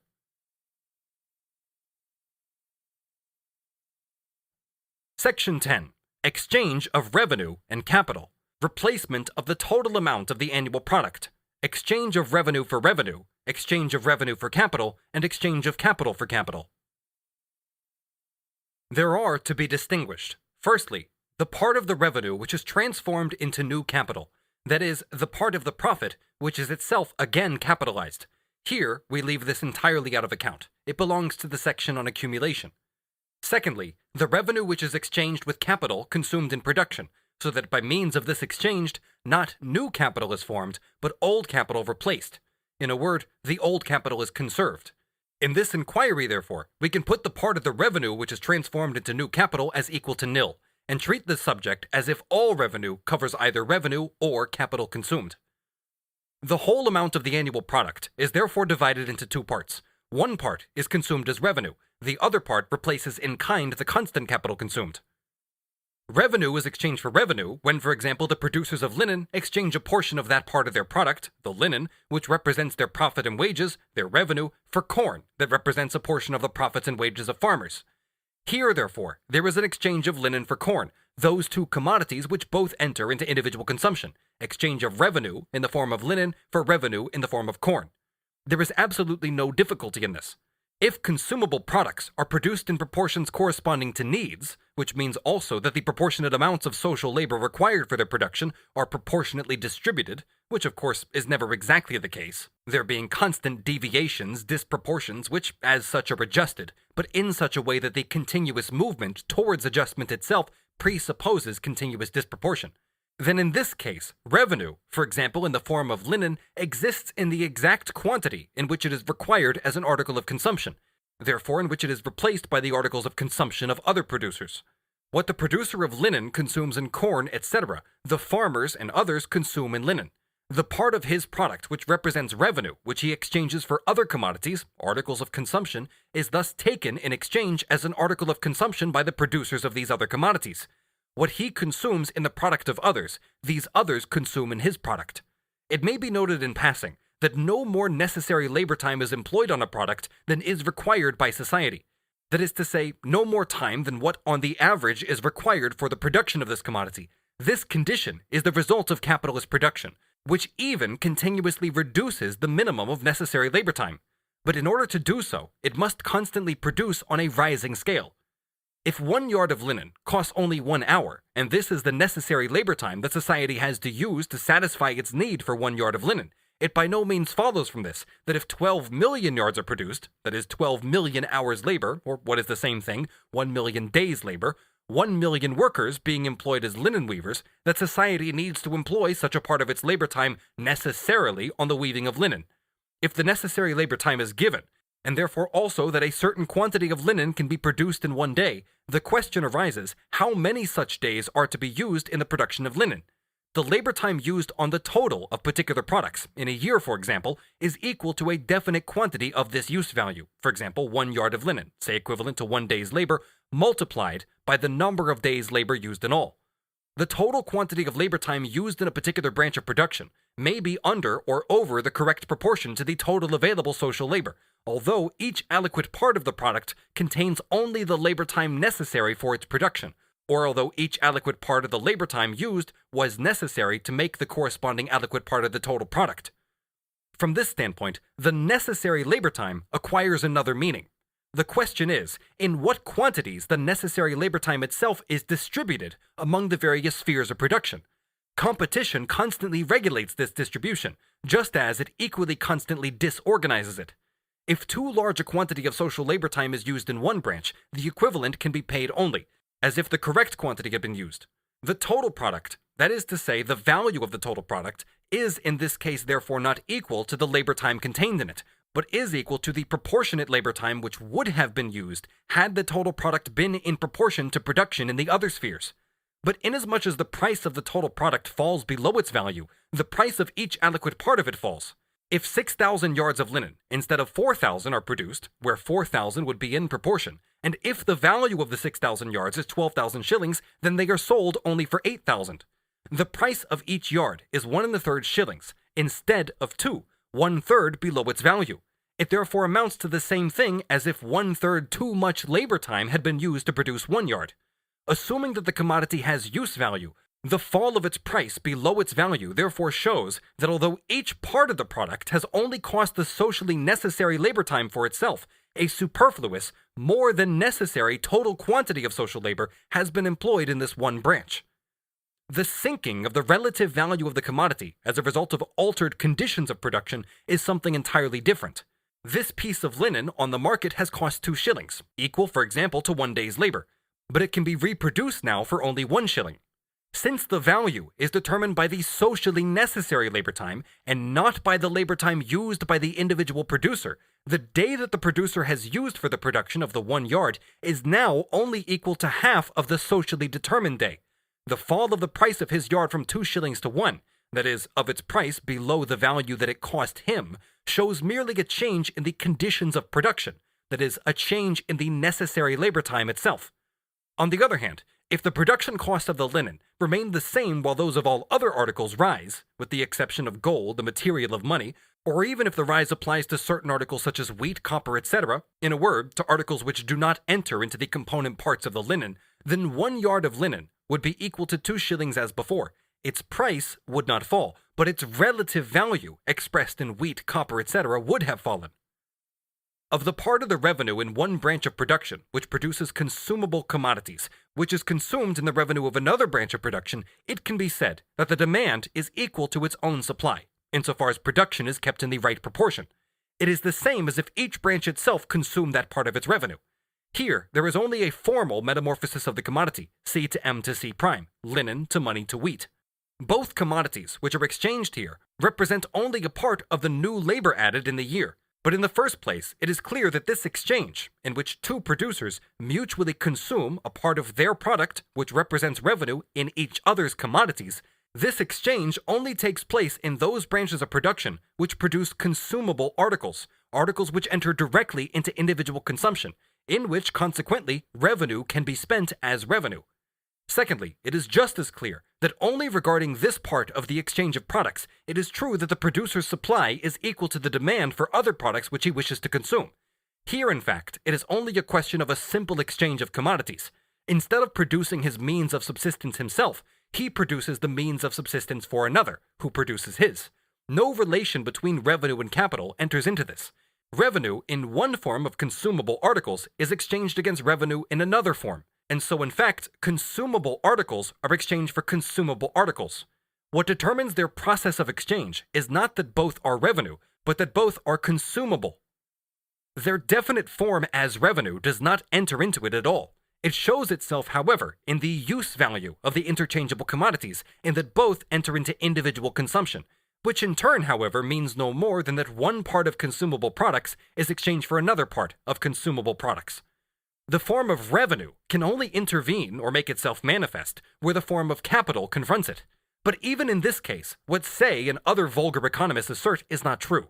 That if A cannot sell his linen, or can only sell it under its value, that is, the part of his linen which he wishes to consume himself as revenue, then this happens because B, C, etc. have produced too little wheat, meat, etc. It may be because they have not produced enough of these, but it may also be because A has produced too much linen. For assuming that B, C, etc. have enough wheat, etc. to buy all of A's linen, they nevertheless do not buy it, because only a definite quantity of linen is consumed by them. Or it may also be because A has produced more linen than the part of their revenue which can be spent on clothing materials altogether. That is, absolutely, because each person can expend as revenue only a definite quantity of his own product, and A's production of linen presupposes a greater amount of revenue than in total there is. It is ridiculous, however, when it is only a matter of the exchange of revenue against revenue, to suppose that what is wanted is not the use value of the product, but the quantity of this use value, thus once again forgetting that this exchange concerns only the satisfaction of needs, not, as an exchange value, the quantity. But everyone will prefer to have a large rather than a small quantity of an article. If this is supposed to solve the difficulty, then it is absolutely impossible to understand why the producer of linen, instead of exchanging his linen for other articles of consumption and piling these up en masse, does not carry out the simpler process of enjoying a part of his revenue in his superfluous linen. Why does he at all transform his revenue from the form of linen into other forms? Because he has to satisfy other needs than the need for linen. Why does he himself consume only a certain part of the linen? Because only a quantitatively determined part of the linen has use value for him. The same thing, however, holds for B, C, etc. If B sells wine and C books and D mirrors, each may prefer to consume the surplus of his revenue in his own product, wine, books, and mirrors, rather than in linen. Thus, it cannot be said that necessarily too little wine, books, and mirrors have been produced because A cannot transform his revenue in the form of linen, or cannot transform it at its value, into wine, books, and mirrors. It is still more ridiculous, however, when this exchange of revenue against revenue, this one section of the exchange of commodities, is passed off as the whole of commodity exchange. We have thus disposed of one part of the product. A part of the consumable products changes hands between the producers of these consumable products themselves. Each consumes a part of his revenue in the other's product instead of in his own product, and in fact, he can only do this insofar as there is the reciprocal consumption by the other of his product instead of theirs. The effect is the same as if each had consumed that part of his own product, which represents his own revenue. For all the rest of the products, however, complicated relations intervene, and it is only here that the commodities exchange confront each other as revenue and capital, and not only as revenue. First, a distinction has to be made. In all branches of production, a part of the total product represents revenue, labor added during the year, profit, and wages. Rent, interest, etc. are parts of profit. The income of the state, good-for-nothings, is part of profit and wages. The income of the other unproductive laborers is the part of the profit and wages which they buy with their unproductive labors. It therefore does not increase the product existing as profit and wages, but only determines how much of it they consume, and how much is consumed by the laborers and capitalists themselves. But only in one section of the spheres of production can the part of the product representing revenue enter directly in kind into the revenue, or in its use value be consumed as revenue. All products which are only means of production cannot be consumed in kind, in their immediate form, as revenue, but only their value. This, however, must be consumed in the branches of production which produce directly consumable articles. A part of the means of production may be immediate articles of consumption. It may be one or the other according to the use made of it, as for example a horse, a cart, etc. A part of the immediate articles of consumption may be means of production, like corn for spirits, wheat for seed, and so on. Almost all articles of consumption can re-enter the production process as excrements of consumption, as for example worn-out and half-rotten rags of linen in the manufacture of paper. But no one produces linen in order that it should become, as rags, the raw material for paper. It only gets this form after the linen weaver's product as such has entered consumption. Only as excrement of this consumption, as residuum and product of the consumption process, can it then go into a new production sphere as means of production. This case, therefore, is not relevant here. The products, therefore, of which the adequate part that represents revenue can be consumed by their own producers as value, but not as use value, so that they must sell the part, for example, of their machines, which represents wages and profit, in order to consume it, as they cannot directly satisfy any individual need with it as a machine. These products can just as little be consumed by the producers of other products. They cannot enter into anyone's individual consumption, and hence cannot form part of the products on which they spend their revenue, since this would be in contradiction to the use value of these commodities. Their use value, by the nature of the case, excludes individual consumption. The producers of these unconsumable products, therefore, can only consume their exchange value. That is to say, they must first transform them into money in order to retransform this money into consumable commodities. But to whom are they to sell them? To producers of other individually unconsumable products? Then they would merely have one unconsumable product in the place of the other. It is, however, presupposed that this part of the product forms their revenue, that they sell these commodities in order to consume their value in consumable products.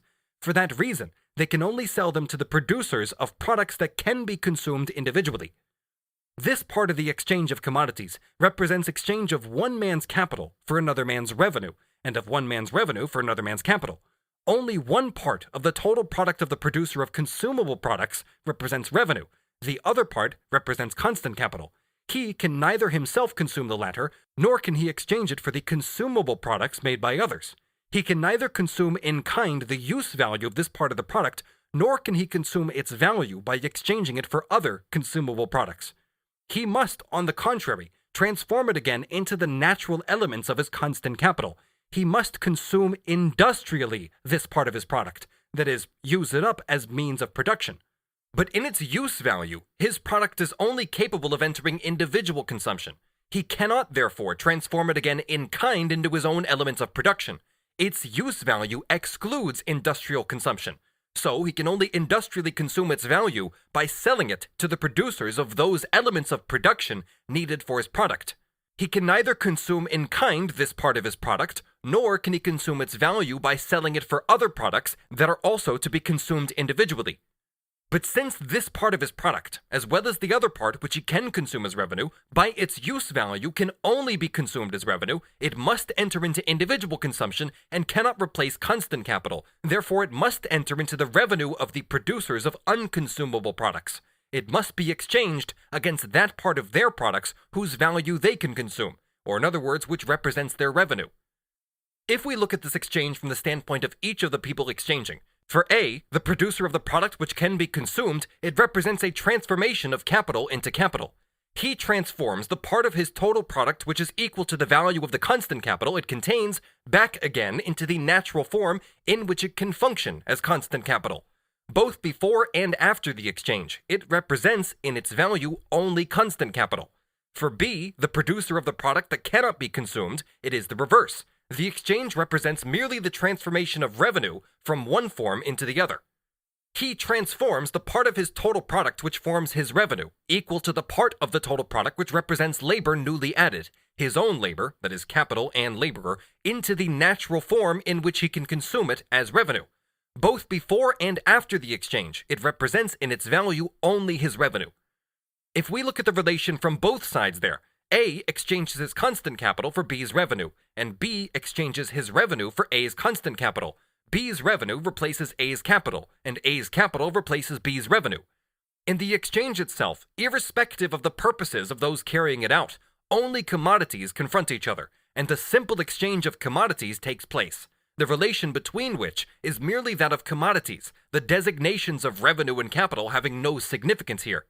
Only the different use value of these commodities shows that one lot can serve for industrial consumption and the other only for individual consumption. The various practical uses of the various use values of various commodities, however, concern their consumption and do not affect the process of their exchange as commodities. It is quite a different thing when the capitalist's capital is transformed into wages and labor is transformed into capital. Here, the commodities do not confront each other as simple commodities, but capital as capital. In the exchange we have just been considering, sellers and buyers face each other only as sellers and buyers, only as simple commodity owners. It is further clear that the whole of the product destined for individual consumption, or the whole product entering into individual consumption, insofar as it does enter into it, can only be exchanged for revenue. The fact that it cannot be industrially consumed means precisely that it can only be consumed as revenue, i.e., only individually. As noted above, we here abstract from the transformation of profit into capital. If A is a producer of a product that can only be individually consumed, let his revenue be equal to 1/3 of his total product, his constant capital to 2/3. The assumption implies that he himself consumes the first third, whether he consumes it all himself in kind or only partly or not at all, or whether he consumes its value in other articles of consumption. The sellers of these articles of consumption then consume their own revenue in A's product. So the part of the consumable product, which represents the revenue of the producers of consumable products, is consumed by them either directly or indirectly, through exchanging among themselves the products to be consumed by them. In regard to this part, therefore, where revenue is exchanged for revenue, here it is the same as if A represented the producers of all products destined for individual consumption. He himself consumes 1/3 of this aggregate amount, the aliquid part which represents his revenue. This part, however, represents exactly the quantity of labor which during the year category A has added to its constant capital, and this quantity is equal to the total sum of wages and profits produced by category A during the year. The other 2/3 of category A's total product are equal value of the constant capital, and must therefore be replaced by the product of the annual labor of category B, which produces products that cannot be individually consumed, and only enter into industrial consumption as means of production in the production process. But as this 2/3 of A's total product, just the same as the first third, must enter individual consumption. It is taken by the producers of category B in exchange for the part of their product which represents their revenue. Category A has therefore exchanged the constant part of its total product for constant capital in its original natural form, retransforming it into the newly produced products of category B. But category B has only paid for it with that part of its product which represents its revenue, but which it can only consume in the products of A. It has thus in fact paid with its newly added labor, which is completely represented by the part of B's product that is exchanged for the last 2/3 of A's product. Thus, A's total product is exchanged for revenue, or passes entirely into individual consumption. On the other hand, on the assumption that the transformation of revenue into capital is here left out of account, being taken as equal to nil, the total revenue of society is expended on product A, for the producers of A consume their revenue in A, and so do the producers of category B, and there is no other category besides these two. The total product A is consumed, although it contains 2/3 constant capital, which cannot be consumed by the producers of A, but must be retransformed into the natural form of their elements of production. The total product A is equal to the total revenue of the society. The total revenue of society, however, represents the total labor time which it has added during the year to the existing constant capital. Now, although the total product A consists of newly added labor only as 1/3, and as to 2/3 of past labor that has to be replaced, it can be bought in its entirety by newly added labor, because 2/3 of this total annual labor must be consumed not in their own products, but in the products of A. A is replaced by 2/3 more newly added labor than it itself contains, because these 2/3 are labor newly added in B, and B can only consume it individually in A, just as A can only consume productively in B. Thus, the total product of A can in the first place be entirely consumed as revenue, and at the same time its constant capital can be replaced. Or rather, it can only be entirely consumed as revenue because 2/3 of it are replaced by the producers of constant capital, who cannot consume in kind the part of their product representing revenue, but are obliged to consume it in A, that is, through exchanging it for 2/3 of A. We have thus disposed of the final 2/3 of A. It is clear that it makes no difference if a third category C exists, whose products are consumable both industrially and individually. For example, corn by men or by cattle, or as seed or as bread, vehicles, horses, cattle, etc. Insofar as these products enter into individual consumption, they must be consumed as revenue, direct or indirect, by their own producers, or by the producers of the part of the constant capital contained in them. They therefore come under A. Insofar as they do not enter individual consumption, they come under B. The process of this second kind of exchange, where it is not revenue that is exchanged against revenue, but capital against revenue, in which the whole constant capital must in the end be resolved into revenue, that is, into newly added labor, can be thought of in two ways. Let A's product be, for example, linen. 2/3 of the linen, which are equal to the constant capital of A, or its value, pay for yarn, machinery, and auxiliary materials. But the yarn manufacturer and the manufacturer of machinery can only consume as much of this product as represents their own revenue. The linen manufacturer pays the whole price of the yarn and machinery with these 2/3 of his product. By so doing, he has thus replaced for the spinner and the machinery manufacturer their total product which entered into the linen as constant capital. But this total product is itself equal to the constant capital and revenue, one part being equal to the labor added by the spinner and machinery manufacturer, and another part representing the value of their own means of production. That is, for the spinner, flax, oil, machinery, coal, etc., and for the machinery manufacturer, coal, iron, machinery, etc. A's constant capital, equal to 2/3, has thus replaced the total product of the spinner and machinery manufacturer, their constant capital plus the labor newly added by them, their capital plus their revenue. But they can only consume their revenue in A. After deducting the part of the 2/3 of A which is equal to their revenue, with the rest, they pay for their raw materials and machinery. According to our assumption, however, the latter need not replace any constant capital. Only insofar as A can pay for it can their product enter into product A, and therefore also into the products which are means of production for A. But A can only pay with his 2/3 for as much as B can buy with his revenue. That is to say, as much as the product exchanged by B contains revenue, newly added labor. If the producers of the final elements of production of A had to sell to the spinner a quantity of their product which represented a part of their own constant capital, that is, which represented more than the labor they had added to their constant capital, then they could not accept payment in A, because they cannot consume one part of this product. Consequently, what takes place is the opposite. Let us trace the stages in reverse. Let's assume that the total linen is equal to 12 days' labor. The product of the flax grower, of the iron manufacturer, etc. is equal to 4 days. This product is sold to the spinner and the machinery manufacturer, who in turn add 4 days to it. These sell it to the weaver, who again adds 4 days. The linen weaver can thus himself consume 1/3 of his product. 3 days replace his constant capital for him and pay for the product of the spinner and machinery manufacturer. These can consume 4 of the 8 days, and with the other 4, they pay the flax grower, etc., and thus replace their constant capital. The last named have only their labor to replace with the last 4 days in linen. The revenue, although it is assumed to be of the same size, equal to 4 days' labor, in all 3 cases, is of different proportions in the products of the 3 classes of producers who participate in producing product A. For the linen weaver, it is 1/3 of his product, equal to 1/3 of 12. For the spinner and for the machinery manufacturer, it is equal to 1/2 of the product, equal to 1/2 of 8, etc. In relation to the total product, it is, however, exactly the same, equal to 1/3 of 12, that is 4. But for the weaver, the labor newly added by the spinner, machinery manufacturer, and flax grower takes the form of constant capital. For the spinner and machinery manufacturer, the total product represents the labor newly added by themselves and by the flax grower, the labor time of the flax grower appearing as constant capital. For the flax grower, this phenomenon of constant capital has ceased to exist. Because of this, the spinner, for example, can use machinery, or constant capital in general, in the same proportions as the weaver. For example, 1/3 to 2/3. But in the first place, the total amount, of the capital employed in spinning must be smaller than that used in weaving, since its total product enters as constant capital into weaving. Secondly, if the spinner also has the proportion of 1/3 to 2/3, his constant capital would be equal to 16/3 his labor added to 8/3. The former equal to 5 1/3 days' labor, the latter to 2 2/3. In this case, there would be proportionately more days' labor contained in the branch which supplies him with flax, etc. He would then have to pay 5 1/3 for newly added labor, instead of 4.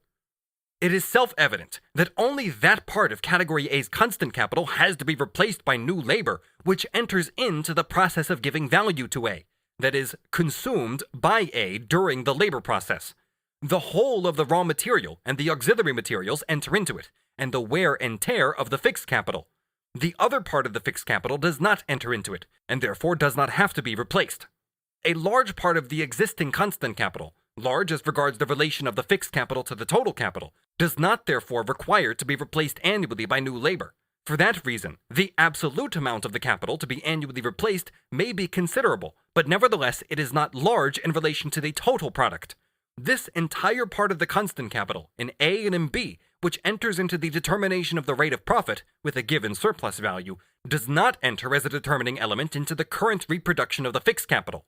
The larger this part in relation to the total capital, the greater the scale on which present, already existing fixed capital is employed in production, the greater the current volume of reproduction will be that is used for the replacement of the worn-out fixed capital, but the smaller, relatively, will be the proportional amount in relation to the total capital. Let the average reproduction period for all kinds of fixed capital be 10 years. Let us assume that the different kinds of fixed capital have a turnover of 20, 17, 15, 12, 11, 10, 8, 6, 4, 3, 2, 1, 4 6, and 2 6 years, that is, 14 different kinds, so that the fixed capital has an average turnover of 10 years. On the average, therefore, the capital would have to be replaced in 10 years. If the total fixed capital amounted to 1/10 of the total capital, then 1/10 of this would mean that only 1/100th of the total capital would have to be replaced annually. But let us now compare fixed capitals with different reproduction periods. The capital with a 20-year period, for example, in contrast to the capital with a period of 1/3 of a year. Only 1/20th of the fixed capital which is reproduced in 20 years has to be replaced annually, so that if it amounts to 1/2 of the total capital, only 1/40th of the total capital has to be replaced annually, and if it amounts even to 4/5 of the total capital, only 4/100, being 1/4 of the total capital has to be replaced annually. On the other hand, if the capital which has a reproduction period of 2/6 of a year, that is, turns over 3 times per year, amounts only to 1/10 of the total capital, then the fixed capital has to be replaced 3 times a year, so that 3/10 of the capital has to be replaced annually, nearly 1/3 of the total. On the average, the larger the fixed capital in proportion to the total, the longer is its relative, not absolute, period of reproduction, and the smaller it is, the shorter its relative period of reproduction. Although the absolute magnitude of its reproduction, or its wear and tear, grows with the absolute size of the fixed capital, as a rule, its proportional magnitude falls, insofar as its period of turnover, its duration, as a rule, increases in proportion to its size. This proves, among other things, that the quantity of labor reproducing machinery or fixed capital is not at all proportional to the labor which originally produced these machines, conditions of production remaining the same, since only the annual wear and tear has to be replaced. If the productivity of labor rises, as it constantly does in this branch of production, the quantity of labor required for the reproduction of this part of the constant capital diminishes still more. However, account has to be taken of the means of consumption daily used by the machine, which, however, have nothing directly to do with the labor employed in the machine-building industry itself. But machinery, which needs merely coal and a little oil or tallow, lives on an infinitely stricter diet than the worker, not only the worker whom it replaces, but the worker who built the machine itself. We have now disposed of the entire product of Category A and of a part of Category B's product. A is completely consumed, 1/3 by its own producers, 2/3 by the producers of B, who cannot consume their own revenue in their own product.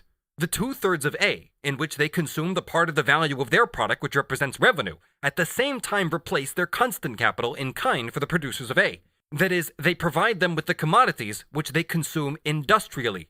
But with the consumption of A's entire product, and with 2/3 of it replaced by B in the form of constant capital, we have also disposed of the entire part of the product which represents the labor newly added annually. This labor, therefore, cannot buy any other part of the total product. In fact, the whole of the labor added annually, leaving out of account once again the capitalization of profit, is equal to the labor contained in A.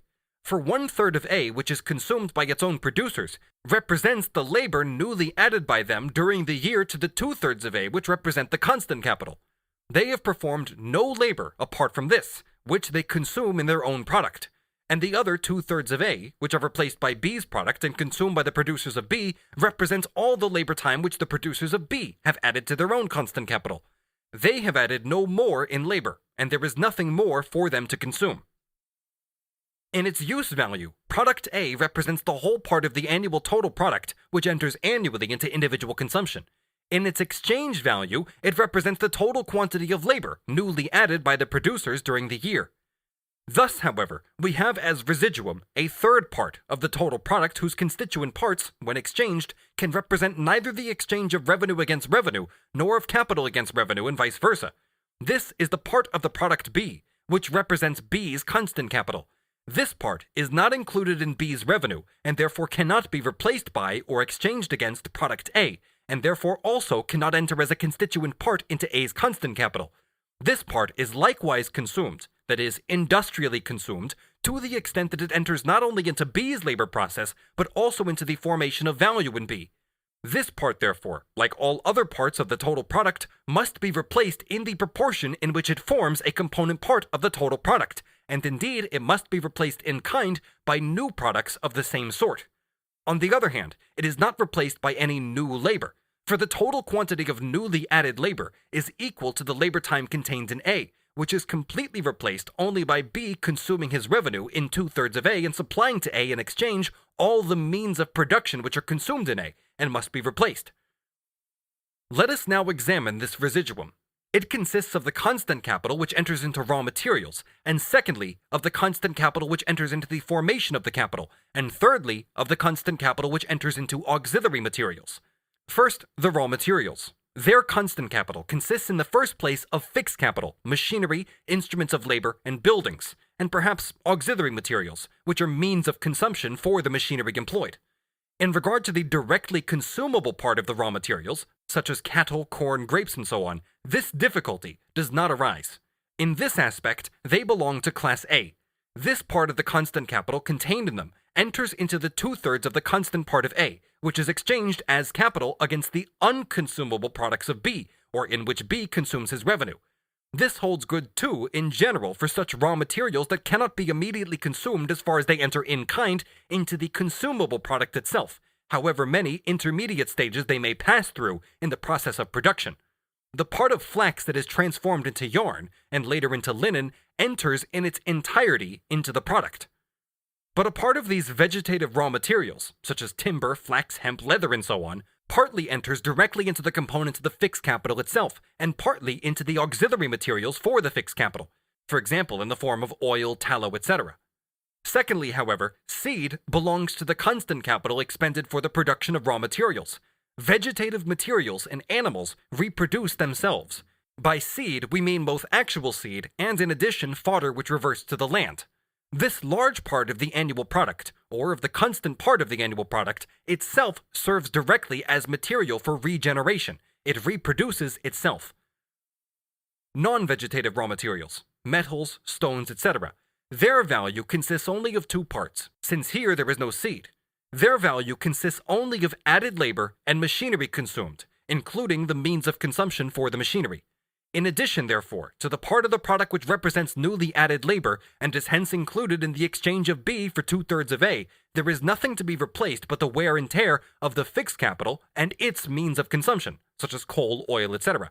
But these raw materials form the principal component part of the constant capital, of the fixed capital, machinery and instruments of labor, buildings, etc. They, therefore, replace their constant capital in kind by the exchange of capital against capital. Next, the fixed capital. Their constant capital consists firstly of their raw materials, metals, stones, vegetative raw materials such as timber, rope, etc. But though these things form the raw material for them, they themselves also enter as instruments of labor into the production of these raw materials. Hence, they replace themselves in kind. The iron producer has to replace machinery, the machine builder, iron. In quarrying, there is wear and tear of machinery, but in factory buildings, there is wear and tear of building stone, etc. The constant capital consists, secondly, of the wear and tear of the machine-building machinery, which, within a certain period, has to be replaced by a new product of the same kind. But the product of the same kind can, of course, replace itself. Thirdly, it consists of the means of consumption for the machine, the auxiliary materials. Machinery consumes coal, but coal consumes machinery, and so on. In the form of containers, tubes, pipes, etc., machinery of all kinds enters into the production of the means of consumption for machinery, as in the case of tallow, soap, gas for lighting. Therefore, also in these cases, the products of these spheres enter reciprocally into each other's constant capital, and consequently replace each other in kind. If beasts of burden are included among machines, what has to be replaced in their case is fodder, and in certain conditions stabling, that is, buildings. But if fodder enters into the production of cattle, so do cattle into the production of fodder. Next, the auxiliary materials. Some of these require raw materials, like oil, soap, tallow, and gas. On the other hand, in the form of fertilizers, they in turn enter in part into the production of these raw materials. Coal is required for making gas, but gas lighting is used in producing coal, etc. Other auxiliary materials consist only of labor added and fixed capital, machinery, containers, etc. Coal must replace the wear and tear of the steam engine used to produce it, but the steam engine consumes coal. Coal itself enters into the means of production of coal. Thus, it replaces itself in kind. Transport by rail enters into the production costs of coal, but coal in turn enters into the production of the locomotive. Later on, there is something special to be added about chemical factories, all of which in greater or smaller degree produce auxiliary materials, such as the raw material of containers, for example glass and porcelain, as well as articles which enter directly into consumption. All coloring materials are auxiliary materials, but they enter into the product not only as to their value, as for example coal consumed enters into cotton, but they reproduce themselves in the form of the product, in its colors. Auxiliary materials are either means of consumption for machinery, in this case either fuel for the prime mover, or means of reducing the friction of the operating machinery such as tallow, soap, and oil. Or they are auxiliary materials for buildings, like cement, etc. Or they are auxiliary materials for carrying on the production process in general, such as lighting, heating, etc. In this case, they are materials required by the laborers themselves to enable them to work. Otherwise, they are materials which enter into the formation of the raw materials, as do all types of fertilizers and all chemical products consumed by them. Still otherwise, they can be materials which enter into the finished product, the coloring matter, the polishing materials, and so on. The result, therefore, A replaces his own constant capital, equal to 2/3 of his product, by exchange with that part of B's non-consumable product which represents B's revenue, that is, the labor added in category B during the year. But A does not replace B's constant capital.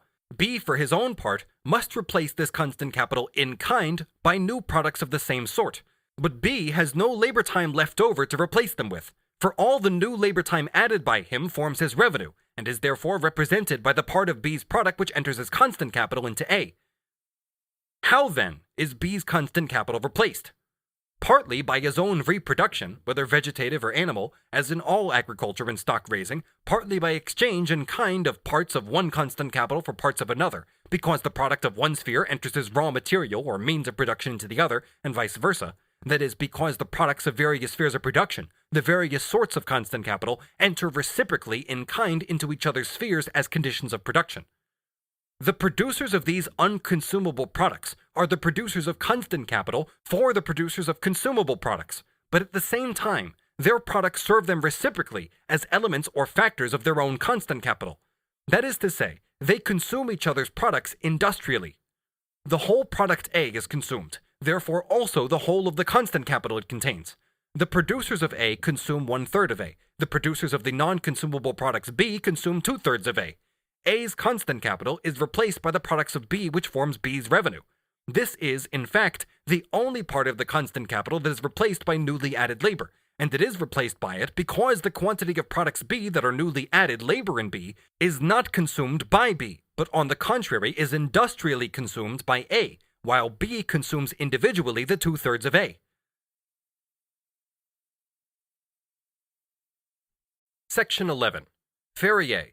Protectionist character of Fourier's polemics against Smith's theories of productive labor and the accumulation of capital. Smith's confusion on the question of accumulation. The vulgar element in Smith's view of productive laborers.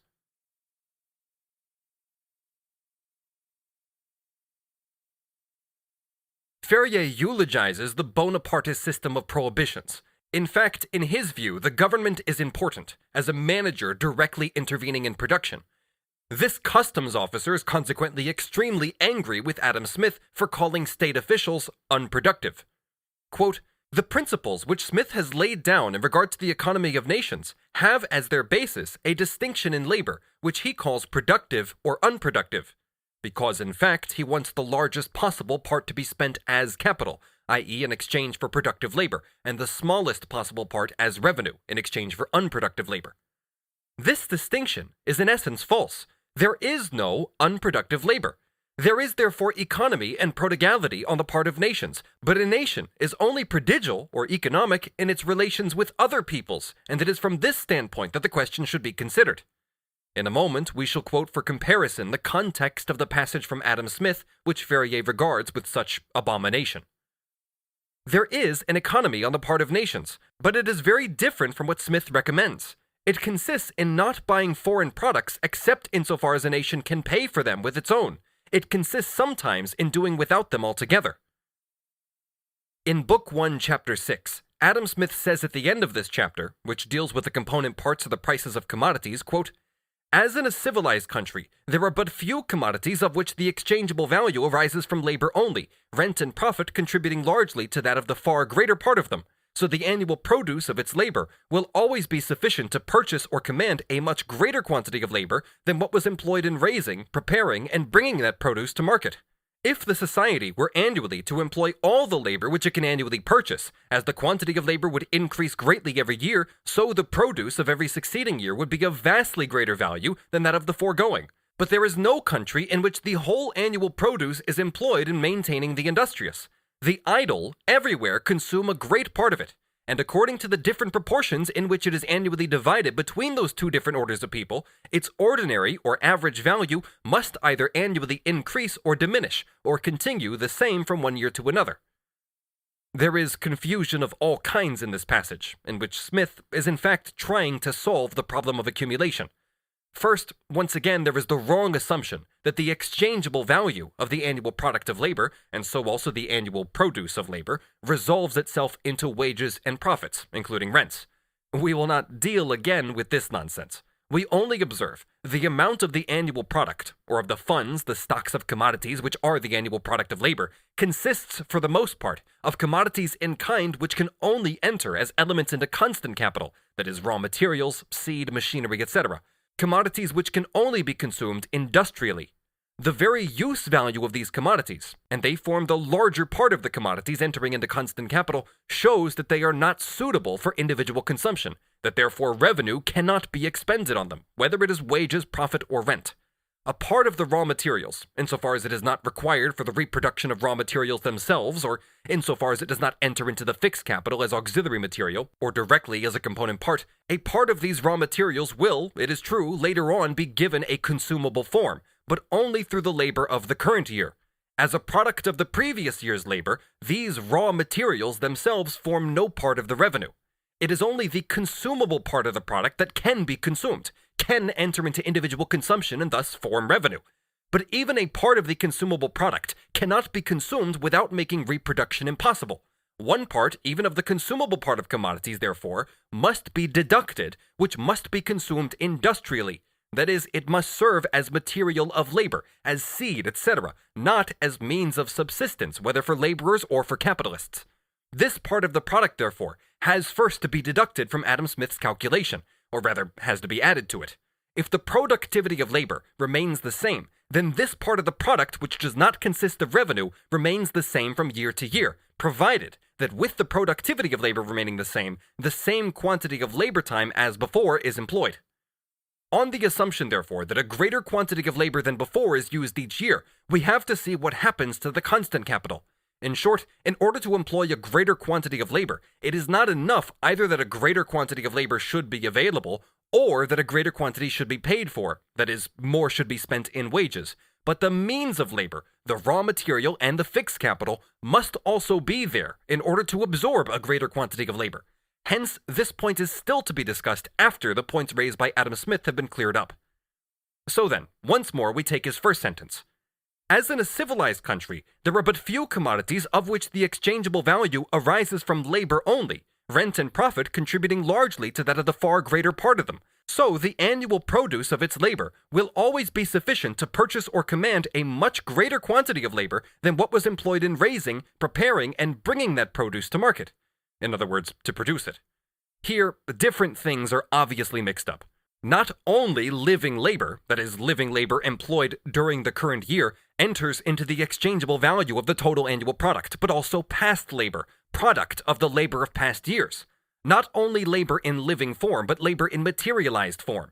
The exchangeable value of the product is equal to the total labor time which it contains, a part of which consisted of living labor and a part of materialized labor. Let the proportion of the former to the latter be as 1/3 to 2/3, or 1 to 2. Then the value of the total product is equal to 3, of which 2 are materialized labor time and 1 living labor time.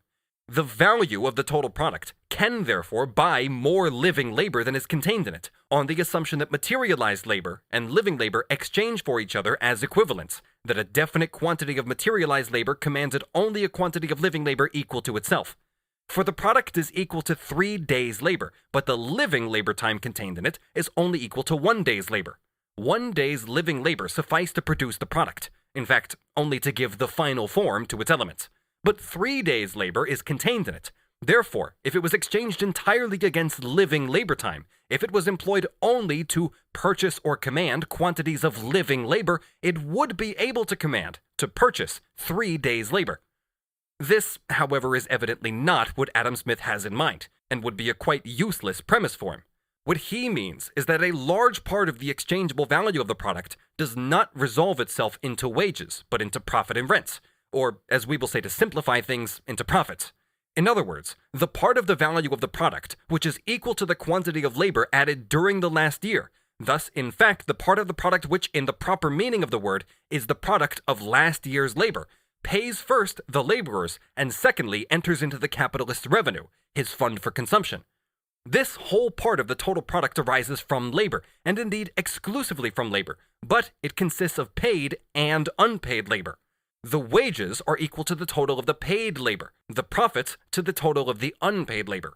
If, therefore, this total product was expended in wages, it could naturally set in motion a greater quantity of labor than that of which it was the product, and in fact, the proportion in which the product can set in motion more labor time than it itself contains depends exactly on the proportion in which the working day is divided into paid and unpaid labor time. Let's assume that the proportion is such that the worker produces or reproduces his wages in 6 hours, that is, in half a day. Then the other 6 hours, or the other half day, forms the surplus. Thus, for example, of a product which contains 100 days' labor, that is newly added labor, equal to 50 pounds, when the day's labor is equal to 10 shillings, making 100 days equal to 1,000 shillings, or 50 pounds, there would be 25 pounds for wages and 25 for profit. With the 25 pounds, equal to 50 days' labor, 100 laborers would have been paid, who would have worked precisely half their labor time for nothing, or for their masters. If, therefore, the whole product of the 100 days' labor were to be expended in wages, then 200 laborers could be set in motion with the 50 pounds, each of whom would receive as wages 5 shillings, or half the product of his labor, as before. The product of this labor would be equal to 100 pounds, that is, 200 days' labor equal to 2,000 shillings, or 100 pounds, with which 400 laborers, 5 shillings per laborer making 2,000 shillings, could be set in motion, whose product would be equal to 200 pounds, and so on. And this is what Adam Smith means by saying that the annual produce of labor will always be sufficient to purchase or command a much greater quantity of labor than what was employed to produce this product. If the laborer were paid the whole product of his labor, that is 50 pounds for 100 days' labor, then the 50 pounds too could set in motion only 100 days' labor. And so Smith goes on to say, quote, "If the society were annually to employ all the labor which it can annually purchase, as the quantity of labor would increase greatly every year, so the produce of every succeeding year would be of vastly greater value than that of the foregoing. A part of this product, however, is consumed by the owners of profit and rent, a further part by their parasites. The part of the product that can be expended again in productive labor is consequently determined by the part of the product which the capitalists, landlords, and their parasites, that is, the unproductive laborers, do not themselves consume. But nevertheless, there is always a new fund of wages, to set in motion, with the previous year's product, a greater quantity of laborers in the current year.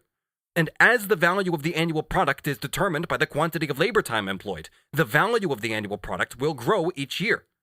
Of course, it would be of no use to have the fund to purchase a much greater quantity of labor than in the previous year, unless a greater quantity of labor was on the market.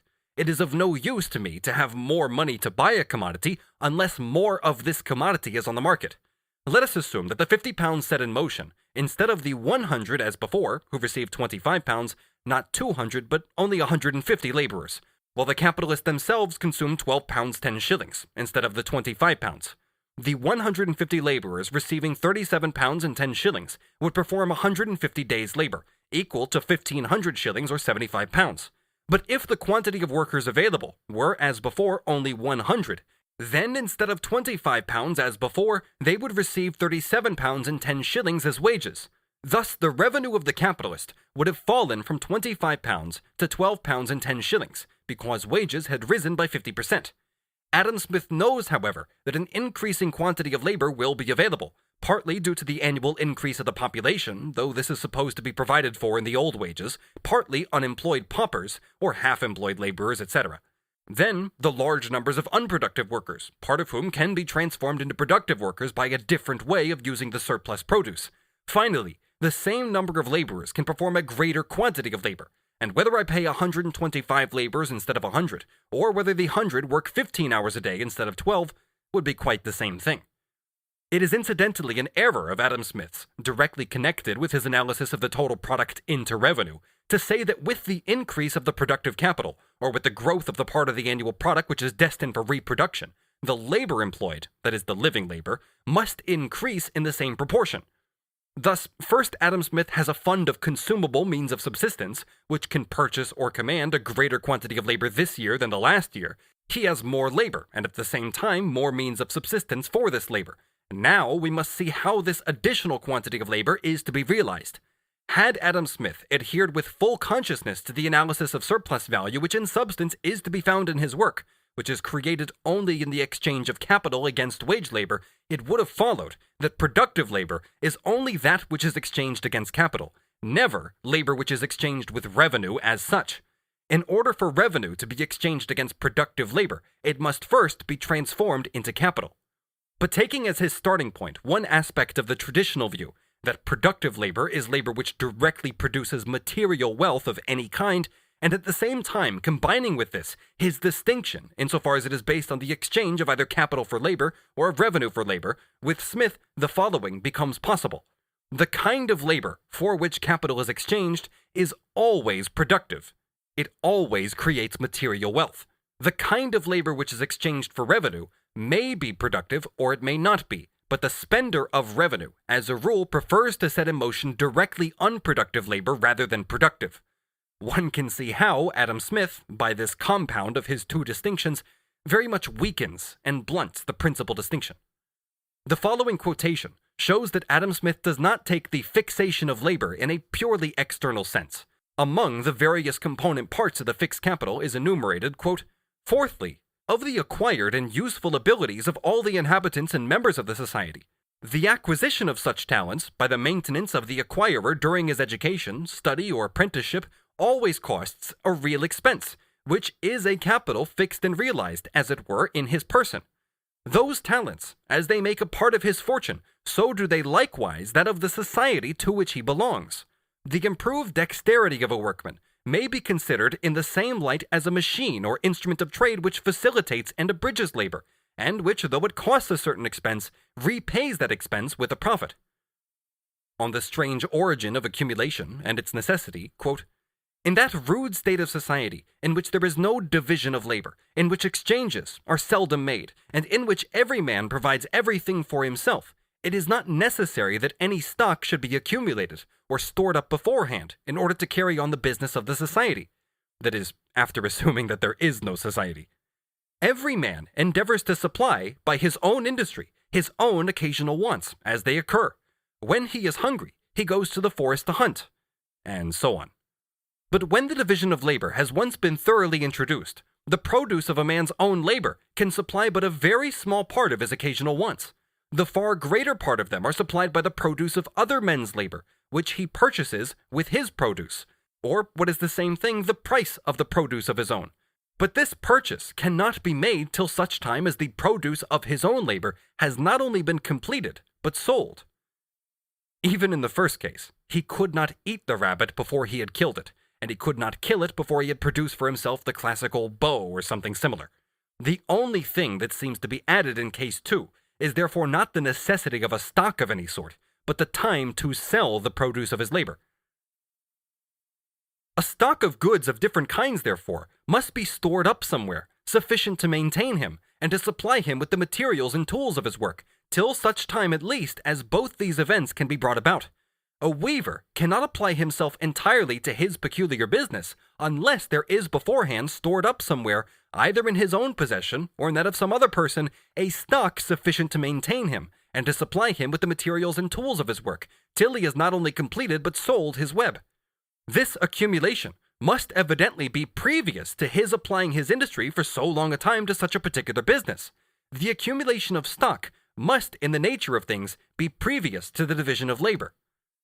On the other hand, according to what he has stated at the beginning, it appears that no accumulation of capital takes place before the division of labor, just as there is no division of labor before the accumulation of capital. However, he continues, quote, "Labor can be more and more subdivided in proportion only as stock is previously more and more accumulated. The quantity of materials which the same number of people can work up increases in a great proportion as labor comes to be more and more subdivided, and as the operations of each workman are gradually reduced to a greater degree of simplicity. A variety of new machines come to be invented for facilitating and abridging these operations. As the division of labor advances, therefore, in order to give constant employment to an equal number of workmen, an equal stock of provisions, and a greater stock of materials and tools than what would have been necessary in a ruder state of things, must be accumulated beforehand. As the accumulation of stock is previously necessary for carrying on this great improvement in the productive powers of labor, so that accumulation naturally leads to this improvement. The person who employs his stock in maintaining labor necessarily wishes to employ it in such a manner as to produce as great a quantity of work as possible. He endeavors, therefore, both to make among his workmen the most proper distribution of employment and to furnish them with the best machines which he can either invent or afford to purchase. His abilities in both these respects are generally in proportion to the extent of his stock, or to the number of people whom it can employ. The quantity of industry, therefore, not only increases in every country with the increase of the stock which employs it, but in consequence of that increase, the same quantity of industry produces a much greater quantity of work. Adam Smith treats the objects which are already in the fund for consumption in exactly the same way as productive and unproductive labor. For instance, quote, "A dwelling house, as such, contributes nothing to the revenue of its inhabitant, and though it is, no doubt, extremely useful to him, it is as his clothes and household furniture are useful to him, which, however, make a part of his expense and not of his revenue." On the other hand, fixed capital includes, quote, "all those profitable buildings which are the means of procuring a revenue, not only to their proprietor who lets them for a rent, but to the person who possesses them and pays that rent for them, such as shops, warehouses, workhouses, farmhouses, with all their necessary buildings, stables, granaries, etc. These are very different from mere dwelling houses. They are a sort of instrument of trade. All such improvements in mechanics as enable the same number of workmen to perform an equal quantity of work with cheaper and simpler machinery than had been usual before, are always regarded as advantageous to every society. A certain quantity of materials and the labor of a certain number of workmen, which had before been employed in supporting a more complex and expensive machinery, can afterwards be applied to augment the quantity of work which that or any other machinery is useful only for performing. The whole sense of maintaining the fixed capital is necessarily excluded from the net revenue of the society. Every saving, therefore, in the expense of maintaining the fixed capital, which does not diminish the productive powers of labor, must increase the fund which puts industry into motion, and consequently the annual produce of land and labor, the real revenue of every society. Metallic money forced to go abroad by banknotes and by paper money in general, if spent, quote, "in purchasing foreign goods for home consumption," end quote, buys either luxury products, such as foreign wines, foreign silks, etc., in a word, quote, goods likely to be consumed by idle people who produce nothing, or they may purchase an additional stock of materials, tools, and provisions, in order to maintain and employ an additional number of industrious people, who reproduce with a profit the value of their annual consumption. The first manner of employment, says Smith, promotes prodigality, increases expense and consumption without increasing production, or establishing any permanent fund for supporting that expense, and is in every respect hurtful to the society. On the other hand, employed in the second way, it promotes industry, and though it increases the consumption of the society, it provides a permanent fund for supporting that consumption. The people who consume, reproducing with a profit the whole value of their annual consumption. The quantity of industry which any capital can employ must evidently be equal to the number of workmen whom it can supply with materials, tools, and a maintenance suitable to the nature of the work. In Chapter 3 of Book 2, he says, both productive and unproductive workers, and those who do not labor at all, are equally maintained by the annual produce of the land and labor of the country. This produce must have certain limits. According, therefore, as a smaller or greater proportion of it is in any one year employed in maintaining unproductive hands, the more in the one case and the less in the other will remain for the productive, and the next year's produce will be greater or smaller accordingly. Though the whole annual produce of the land and labor of every country is ultimately destined for supplying the consumption of its inhabitants, and for procuring a revenue to them, yet when it first comes either from the ground or from the hands of the productive workers, it naturally divides itself into two parts. One of them, and frequently the largest, is in the first place destined for replacing a capital, or for renewing the provisions, materials, and finished work, which had been withdrawn from a capital, the other for constituting a revenue either to the owner of this capital, as the profit of his stock, or to some other person, as the rent of his land. That part of the annual produce of the land and labor of any country which replaces a capital never is immediately employed to maintain any but productive hands. It pays the wages of productive labor only. That which is immediately destined for constituting a revenue may maintain indifferently either productive or unproductive hands. Unproductive workers, and those who do not labor at all, are all maintained by revenue, either first by that part of the annual produce which is originally destined for constituting a revenue to some particular persons, either as the rent of land or as the profits of stock, or secondly, by the part which, though originally destined for replacing a capital and for maintaining productive workers only, yet when it comes into their hands, whatever part of it is over and above their necessary subsistence may be employed in maintaining indifferently either productive or unproductive hands. Thus, even the common workman, if his wages are considerable, may maintain a menial servant, or he may sometimes go to a play or a puppet show, and so contribute his share towards maintaining one set of unproductive workers. Or he may pay some taxes, and thus help to maintain another set, equally unproductive. No part of the annual produce, however, which had been originally destined to replace a capital, is ever directed towards maintaining unproductive hands until, after it has put into motion its full complement of productive labor. The workman must have earned his wages by work done before he can employ any part of them in this manner. The rent of land and the profits of stock are everywhere the principal sources from which unproductive hands derive their subsistence. These two sorts of revenue might both maintain indifferently either productive or unproductive hands. They seem, however, to have some predilection for the latter.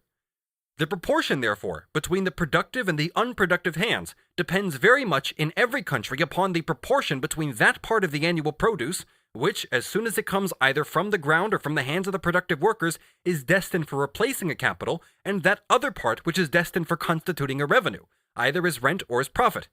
This proportion is very different in rich from what it is in poor countries. Adam Smith then contrasts the very large, frequently the largest, portion of the produce of the land, which, in the opulent countries of Europe, is destined for replacing the capital of the rich and independent farmer, with the prevalency of the feudal government, when a very small portion of the produce was sufficient to replace the capital employed in cultivation.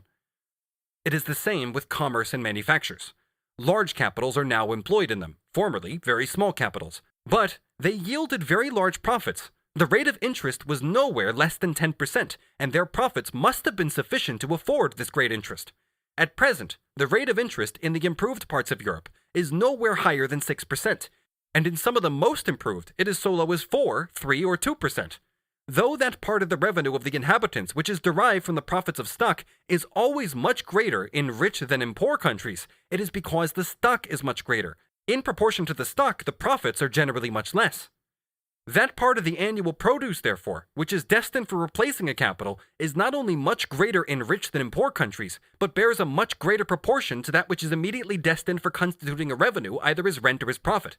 The funds destined for the maintenance of productive labor are not only much greater in the former than in the latter, but bear a much greater proportion to those which, though they may be employed to maintain either productive or unproductive hands, have generally a predilection for the latter. Smith falls into the error of identifying the size of the productive capital with the size of that part of it which is destined to provide subsistence for productive labor. But in fact, large-scale industry, as he knew it, was as yet only in its beginnings. The proportion between those different funds necessarily determines in every country the general character of the inhabitants as to industry or idleness. Thus he says, for example, in English and Dutch manufacturing towns, where the inferior ranks of people are chiefly maintained by the employment of capital, they are generally industrious, sober, and thriving. On the other hand, in towns which are principally supported by the constant or occasional residence of a court, and in which the inferior ranks of people are chiefly maintained by the spending of revenue, they are in general idle, dissolute, and poor, as at Rome and Versailles. The proportion between capital and revenue, therefore, seems everywhere to regulate the proportion between industry and idleness. Wherever capital predominates, industry prevails. Wherever revenue, idleness. Every increase or diminution of capital, therefore, naturally tends to increase or diminish the real quantity of industry, the number of productive hands, and consequently, the exchangeable value of the annual produce of the land and labor of the country, the real wealth and revenue of all its inhabitants. What is annually saved is as regularly consumed as what is annually spent, and nearly in the same time as well. But it is consumed by a different set of people. The first portion by idle guests and menial servants, who leave nothing behind them in return for their consumption. The second portion by laborers, who reproduce with the profit the value of their annual consumption. The consumption is the same, but the consumers are different. Hence Smith's homilies on the frugal man, who, by his annual savings, provides something like a public workhouse for an additional number of productive workers, and thus establishes, as it were, a perpetual fund for the maintenance of an equal number in all times to come, while the prodigal diminishes the funds destined for the employment of productive labor. If the quantity of food and clothing, which were thus consumed by unproductive hands, had been distributed among productive ones, they would have reproduced, together with the profit, the full value of their consumption. The conclusion of this moral tale is that these, frugality and prodigality, average out among private individuals, that in fact, wisdom prevails. Great nations are never impoverished by private, though they sometimes are by public, prodigality and misconduct. The whole, or almost the whole public revenue, is in most countries employed in maintaining unproductive hands. These include the people of the court, the church, fleets and armies, who in time of peace produce nothing, and in time of war acquire nothing which can compensate the expense of maintaining them, even while the war lasts. Such people, as they themselves produce nothing, are all maintained by the produce of other men's labor. When multiplied, therefore, to an unnecessary number, they may in a particular year consume so great a share of this produce as not to leave a sufficiency for maintaining the productive workers, who should reproduce it the next year. In Chapter 4 of Book 2, Smith writes, "The demand for productive labor, by the increase of the funds which are destined for maintaining it, grows every day greater and greater. Laborers easily find employment, but the owners of capitals find it difficult to get laborers to employ. Their competition raises the wages of labor and sinks the profits of stock." In Chapter 5 of Book 2, of the different employments of capitals, Smith classifies them according as they can employ more or less productive labor, and consequently raise the exchange value of the annual product. First, agriculture, then manufacture, then commerce, and finally retail trade. This is the order of precedence in which they set in motion quantities of productive labor. Here, too, we get a completely new definition of productive workers. The persons whose capitals are employed in any of those four ways are themselves productive laborers. Their labor, when properly directed, fixes and realizes itself in the subject or vendible commodity upon which it is bestowed, and generally adds to its price the value at least of their own maintenance and consumption. On the whole, he sees productivity in the fact that they put into motion productive labor. He says of the farmer, "No equal capital puts into motion a greater quantity of productive labor than that of the farmer.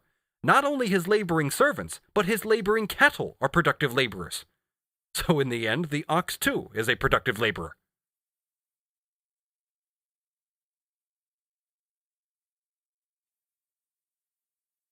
Section 12. Earl of Lauderdale. Apologetic conception of the ruling classes as representatives of the most important kinds of productive labor. Lauderdale's apologetic justification of profit will be examined only later on. It regards profit as arising from capitals themselves, because they supplant labor. They are paid for doing what otherwise without them the hand of man would have to do, or could not do at all. Quote, "Now it is apprehended that in every instance where capital is so employed as to produce a profit, it uniformly arises either from its supplanting a portion of labor which would otherwise be performed by the hand of man, or from its performing a portion of labor which is beyond the personal exertion of man to accomplish." This Earl is a great enemy of Smith's doctrine of accumulation and saving, also of his doctrine between productive and unproductive workers. But according to him, what Smith calls the productive powers of labor are only the productive powers of capital. He flatly denies the derivation of surplus value put forward by Smith on the following grounds. If this, however, was a just and accurate idea of the profit of capital, it would follow that the profit of stock must be derivative and not an original source of revenue, and capital could not therefore be considered as a source of wealth, its profit being only a transfer from the pocket of the worker into that of the proprietor of stock. It is clear that on these premises he picks on the most superficial points in his polemic against Smith. Thus he says, "Thus the same labor may appear either productive or unproductive, according to the use subsequently made of the commodity on which it was bestowed. If my cook, for example, makes a tart which I immediately consume, he is considered as an unproductive worker, and the net of making the tart is unproductive work, because that service has perished at the moment of its performance. But if the same labor is performed in a pastry cook's shop, it becomes productive labor." Garnier has the claim to this argument, as his edition and notes on Smith appeared in 1802, 2 years before Lauderdale. This extraordinary distinction, founded on the mere durability of the services performed, classes as unproductive laborers some of those who are occupied in rendering the most important services to society. Thus the sovereign, and all who are employed in the maintenance of religion, of justice, or the defense of the state, as well as those whose skill and care are occupied in superintending the health and education of the society, are alike deemed unproductive laborers. If exchangeable value is to be considered as the basis of wealth, it is needless to use much argument to explain the errors of this doctrine. The practice of mankind in estimating these services, if we can judge by what is paid for them, bears sufficient testimony of its inaccuracy. The labor of the manufacturer fixes and realizes itself in some vendible commodity. Neither the labor performed by the menial servant, nor that of which the necessity is supplanted by circulating capital, by this he means money, do naturally stock or store themselves up in such a manner as to be transferred from one to the other for a defined value. The profit of the one and the other alike arises from the saving of labor of the owner or master. The similarity is indeed such that it is natural to suppose the same circumstances which led the one to be deemed unproductive would naturally create the same impression with relation to the other. And thereupon he quotes Smith, Book 2, Chapter 2. Thus we would have the succession: Ferrier, Garnier, Lauderdale, Ganil. The latter phrase about the saving of labor is particularly hard written by Tocqueville. Section 13. Say's conception of immaterial products. Vindication of an unrestrained growth of unproductive labor. After Garnier appeared the inane Jean-Baptiste Say's Treatise of Political Economy. He reproaches Smith in that, quote, he refuses the name of products to the results of these activities, for example, those of the physician, actor, etc. He gives the labor spent on them the name unproductive. Smith does not at all deny that these activities produce a result, a product of some kind. He even expressly mentions, quote, the protection, security, and defense of the Commonwealth as the effect of their labor, the labor of the servants of the public. Say, for his part, sticks to Smith's secondary definition, that these services and their product generally perish in the very instant of their performance, or in the very instant of their production. Mr. Say calls these consumed services, or their results, in a word, their use value, immaterial products or values which are consumed in the instant of their production. Instead of calling them unproductive, he calls them productive of immaterial products. He gives them another name. But then he declares further, they do not serve to augment the national capital. A nation in which there were a multitude of musicians, priests, and officials might be pleasantly entertained, well educated, and governed admirably well, but that would be all. Its capital would not receive any direct increase from all the labor of these industrious men, because their products would be consumed as fast as they were created. Thus Mr. Say declares these labors to be unproductive, in the most restricted sense used by Smith. But at the same time, he wants to appropriate Garnier's step forward. Hence, he invents a new name for unproductive labors. This is his kind of originality, his kind of productivity and way of making discoveries. And with his customary logic, he refutes himself again. He says, quote, it is impossible to accept the view of Mr. Garnier, who concludes from the fact that the labor of physicians, lawyers, and other similar persons is productive, that it is as advantageous for a nation to increase it as any other labor. And why not? If one kind of labor is as productive as the other, and the increase of productive labor is in general advantageous for a nation, why is it not as advantageous to increase this kind of labor as any other? Because, Say replies with his characteristic profundity, because it is not at all advantageous to increase productive labor of any kind above the need for this labor. But then, surely Garnier is right, for it is equally advantageous, that is, equally disadvantageous, to increase the one kind of labors as to increase the other kind above a certain quantity. The case is the same, Say continues, as with physical labor expended on a product beyond what is necessary to make it. Not more joiner's labor should be employed to make a table than is necessary for the production of the table, or to patch up a sick body, not more than is necessary to cure it. So lawyers and physicians should perform only the necessary labor for the production of their immaterial product. The labor which is productive of immaterial products, like all other labor, is only productive up to the point at which it increases the utility, and consequently the value, that is, the use value, but Say mistakes the utility for the exchange value, of a product, Beyond this point, it is a purely unproductive labor. Say's logic, therefore, is this. It is not so useful for a nation to increase the producers of immaterial products as to increase the producers of material products. The proof? It is absolutely useless to increase the producers of any kind of product, whether material or immaterial, beyond what is necessary. Therefore, it is more useful to increase the useless producers of material products than those of immaterial products. It does not follow in both cases that it is useless to increase these producers, but only the producers of a particular kind in their corresponding branch of production. According to Say, too many material products cannot be produced, nor can too many immaterial. But a change is diverting, so different kinds must be produced in both departments, and moreover, Mr. Say teaches, sluggishness in the sale of some products arises from the scarcity of some others. Therefore, there can never be too many tables produced, but at most perhaps too few dishes to be put on the tables. If physicians increase too much in number, what is wrong is not that their services are available in superfluity, but perhaps that these services of other producers of immaterial products are in short supply. For example, prostitutes. In the end, the scales come down on the side of the unproductive laborers. With given conditions of production, it is known exactly how many workers are needed to make a table, how great the quantity of a particular kind of labor must be in order to make a particular product. With many immaterial products, this is not the case. The quantity of labor required to achieve a particular result is as conjectural as the result itself. 20 priests together perhaps bring about the conversion that one fails to make. 6 physicians, consulting together, perhaps discover the remedy that one alone cannot find. In a bench of judges, perhaps more justice is produced than by a single judge, who has no control but himself. The number of soldiers required to protect a country, of police to establish order in it, of officials to govern it, etc. All these things are problematic, and are very often discussed, for example, in the English Parliament, although how much spinning labor is needed to spin 1,000 pounds of twist is known very exactly in England. As for other quote-unquote productive laborers of this kind, the concept of them includes the fact that the utility which they produce depends only on their number, consists in their number itself. For example, lackeys, who should bear witness to their master's wealth and elegance.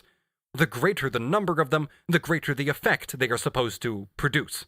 Thus Mr. Say sticks to his point. Unproductive workers can never be sufficiently increased in numbers. Section 14. Count d'Estut de Tracy. Vulgar conception of the origin of profit. Proclamation of the industrial capitalist as the sole productive laborer. Quote, all useful labor is really productive, and the whole laboring class of society equally deserves the name productive. But in this productive class, he distinguishes, quote, the laboring class which directly produces all our wealth, end quote. That is, what Smith calls the productive laborers.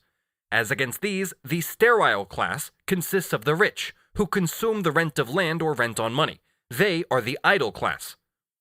The real sterile class is the class of idlers, who do nothing but live what is called nobly on the products of labors performed before them, whether these products are realized in landed property which they farm out, that is to say, which they lease to a laborer, or whether they consist in money or goods that they lend for a return, which also means to lease them. Those are the real drones of the hive.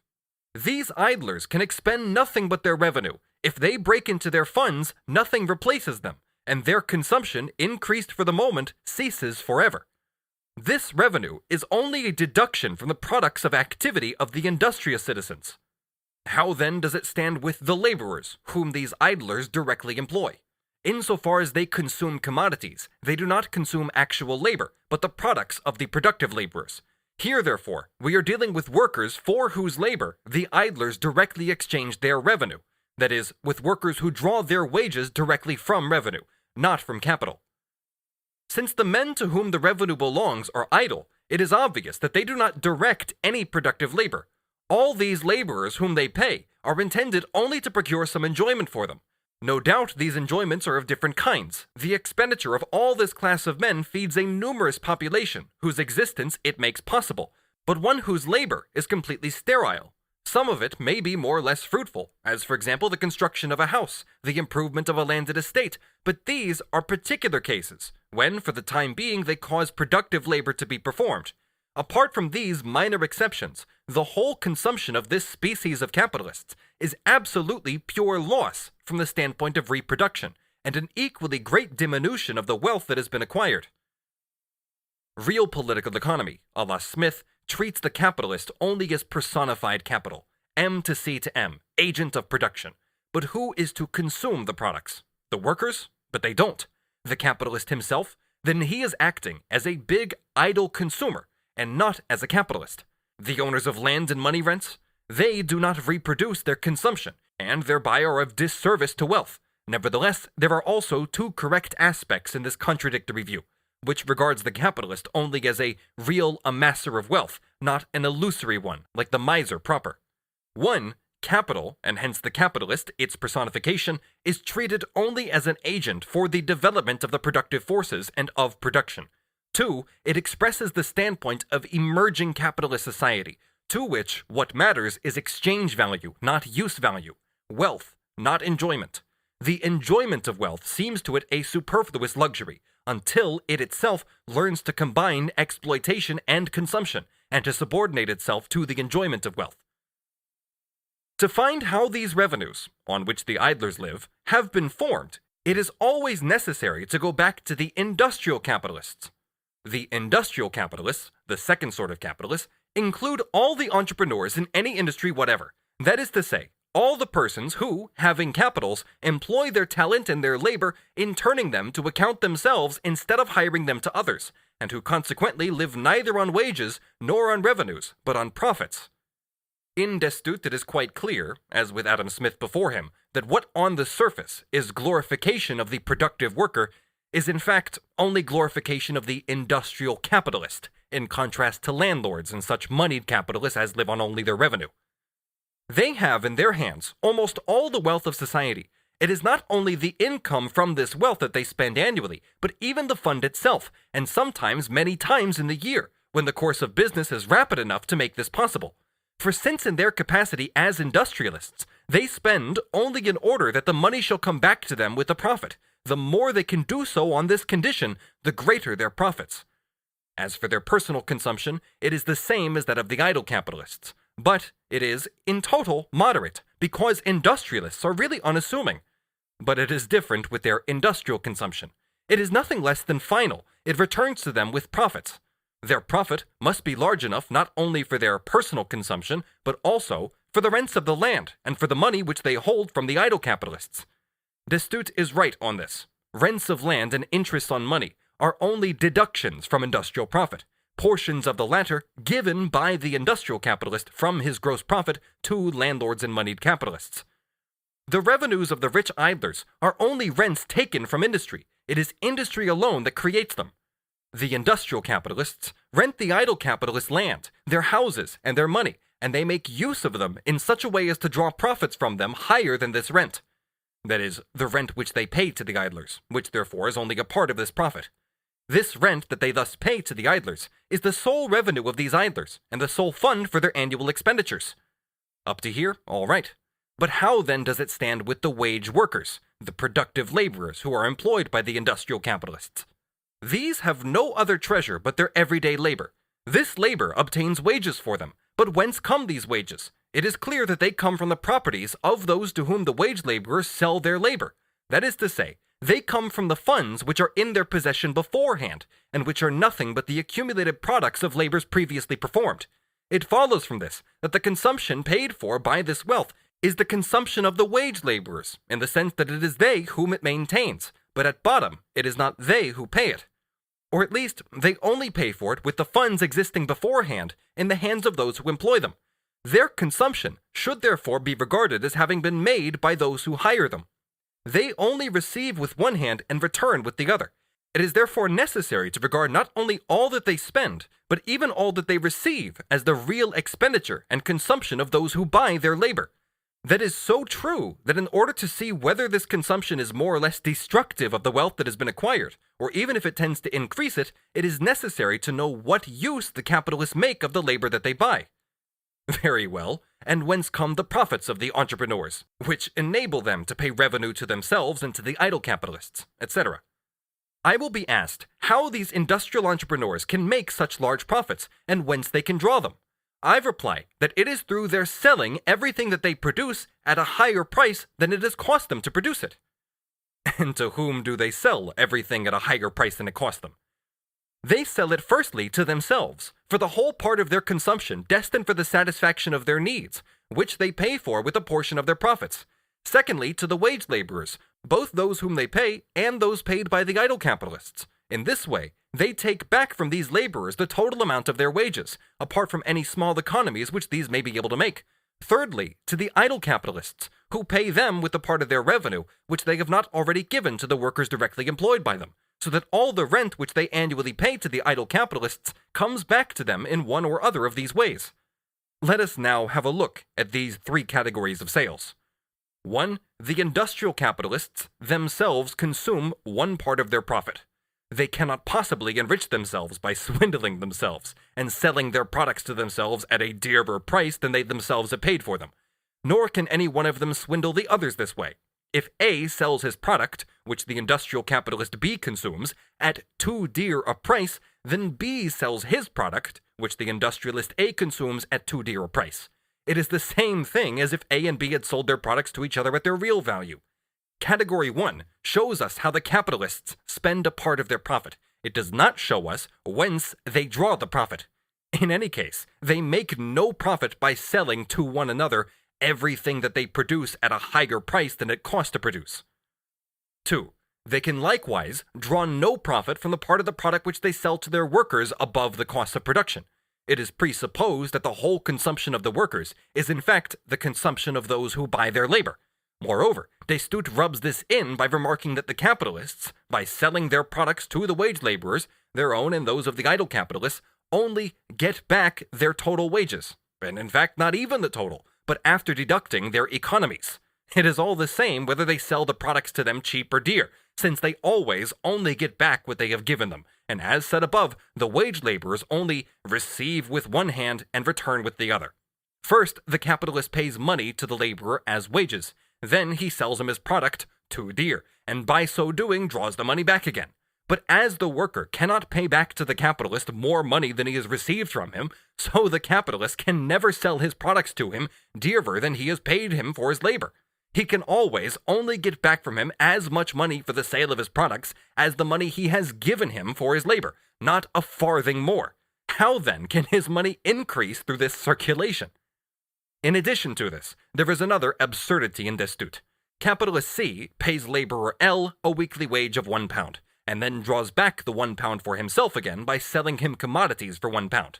By this means, Tracy thinks, he has drawn back to himself the total of the wages paid.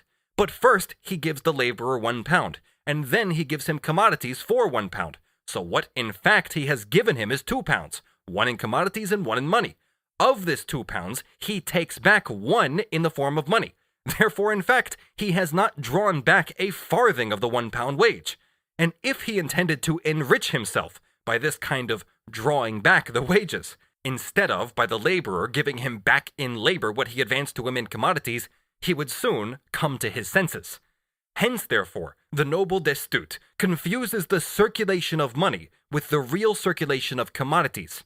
Because the capitalist, instead of giving the worker directly commodities to the value of £1, gives him £1, with which the laborer then decides, as he likes, which commodities he wants to buy, and returns to the capitalist in the form of money the draft he had given him on his merchandise. After he, the worker, has appropriated his adequate share of the merchandise, Steuart imagines that the capitalist draws back the wages, because the same piece of money flows back to him. And on the same page, Mr. Steuart remarks that the phenomenon of circulation is little known, totally unknown to himself at any rate. If Steuart had not explained the drawing back of the total wages in this peculiar way, the nonsense might at least have been conceivable in a way we shall mention now. But before that, a further illustration of his sapience. If I go into a shop, and the shopkeeper gives me £1, and I then use this £1 to buy commodities to the value of £1 in his shop, then he draws back the £1 again. No one will assert that he has enriched himself by this operation. Instead of £1 in money and £1 in commodities, he now has only £1 in money left. Even if his commodity was only worth 10 shillings, and he sold it to me for £1, in this case too, he is 10 shillings poorer than he was before the sale, even though he has drawn back the whole of £1 sterling. If C, the capitalist, gives the aforementioned laborer £1 in wages, and afterwards sells him commodities to the value of 10 shillings for £1, he would certainly have made a profit of 10 shillings, because he had sold the commodities to the laborer 10 shillings too dear. But from Mr. de Steuart's point of view, even so, it could not be understood how any profit from this transaction arises for C.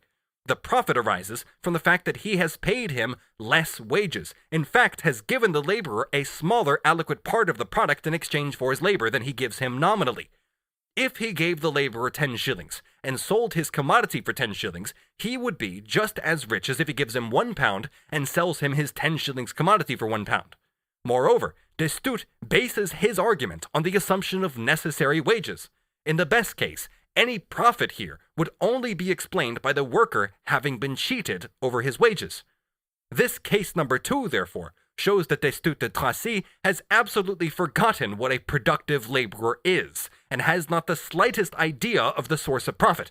At most, it could be said that the capitalist makes a profit by raising the price of the products above their value, insofar as he sells them not to his own wage laborers but to wage laborers of idle capitalists. But since the consumption of unproductive laborers is in fact only a part of the consumption of idle capitalists, we now come to case number 3.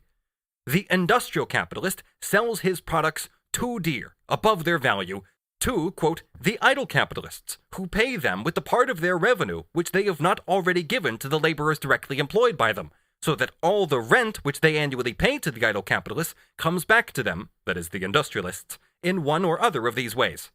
Here again there is the childish conception of the rent, etc. coming back, as there was above of the drawing back of the whole of the wages. For example, C pays £100 rent for land and money to I, being the idle capitalist. The £100 are means of payment for C. They are means of purchase for I, who with them draws £100 of commodities from C's warehouse.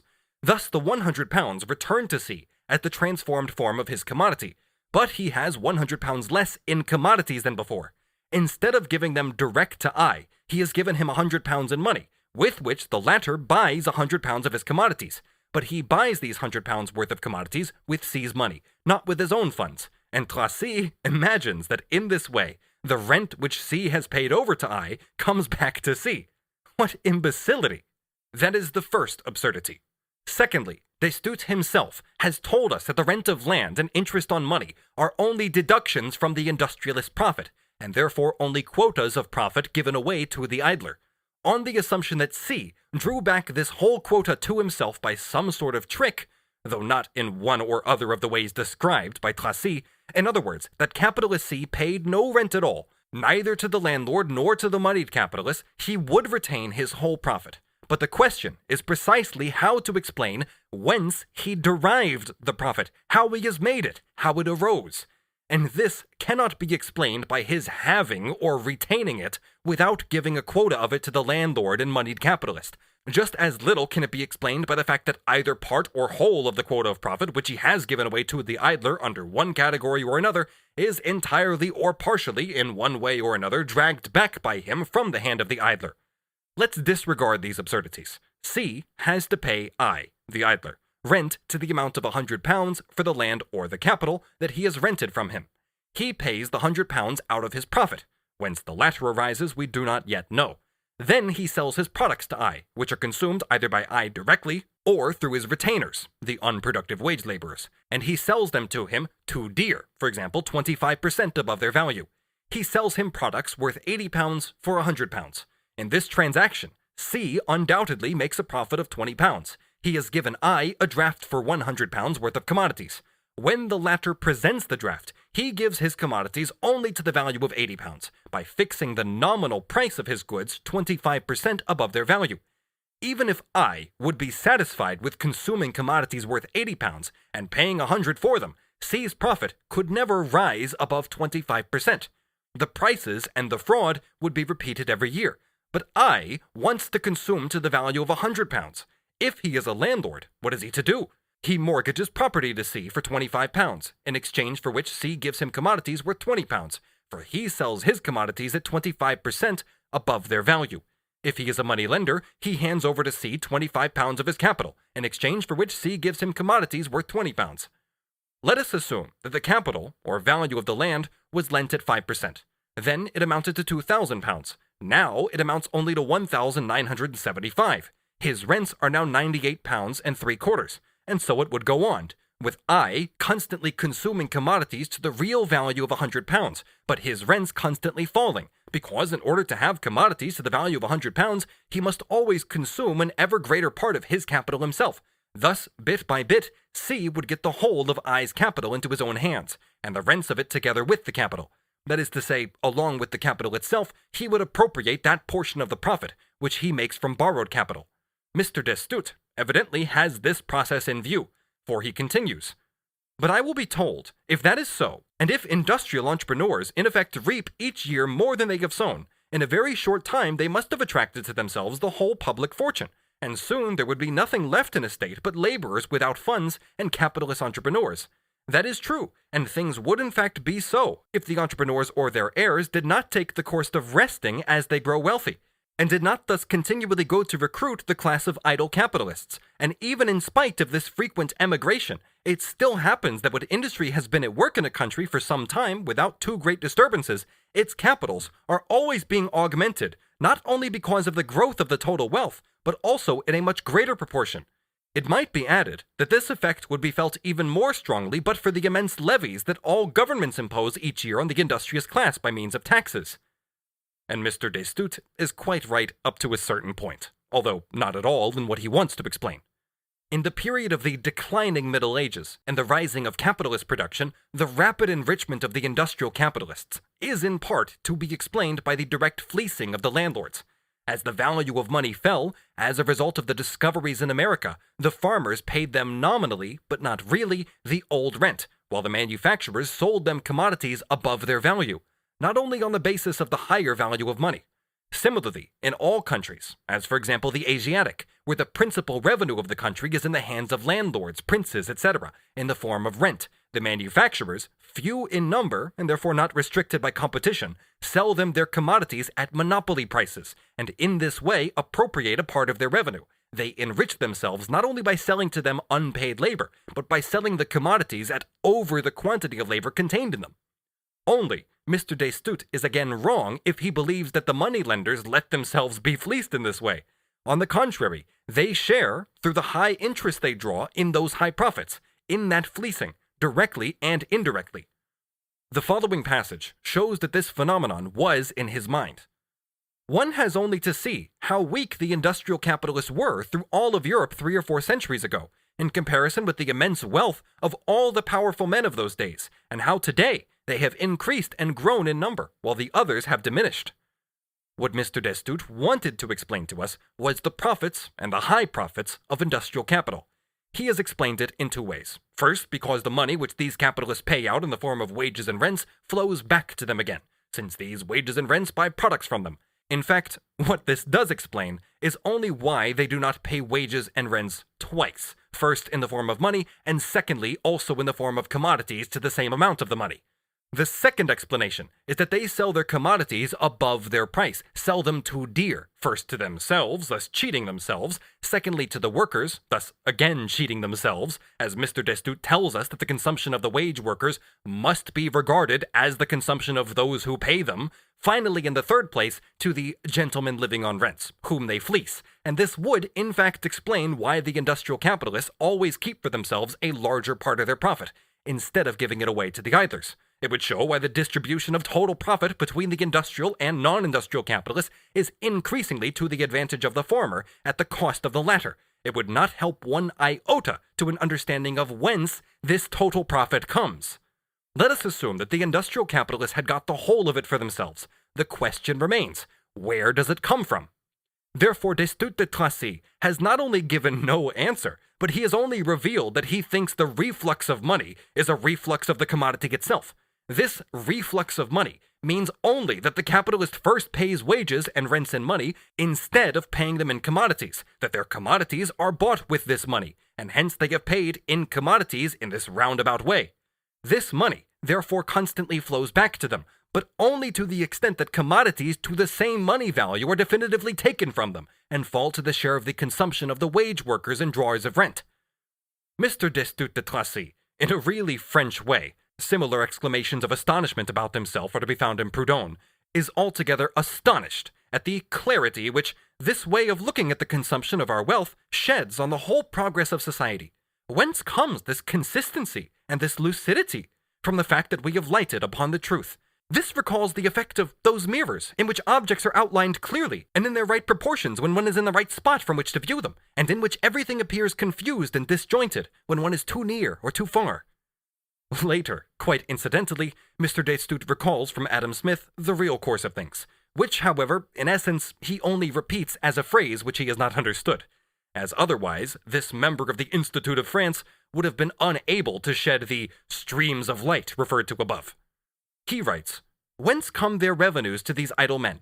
Is it not from the rent which those who set their capitals to work pay them out of their profits?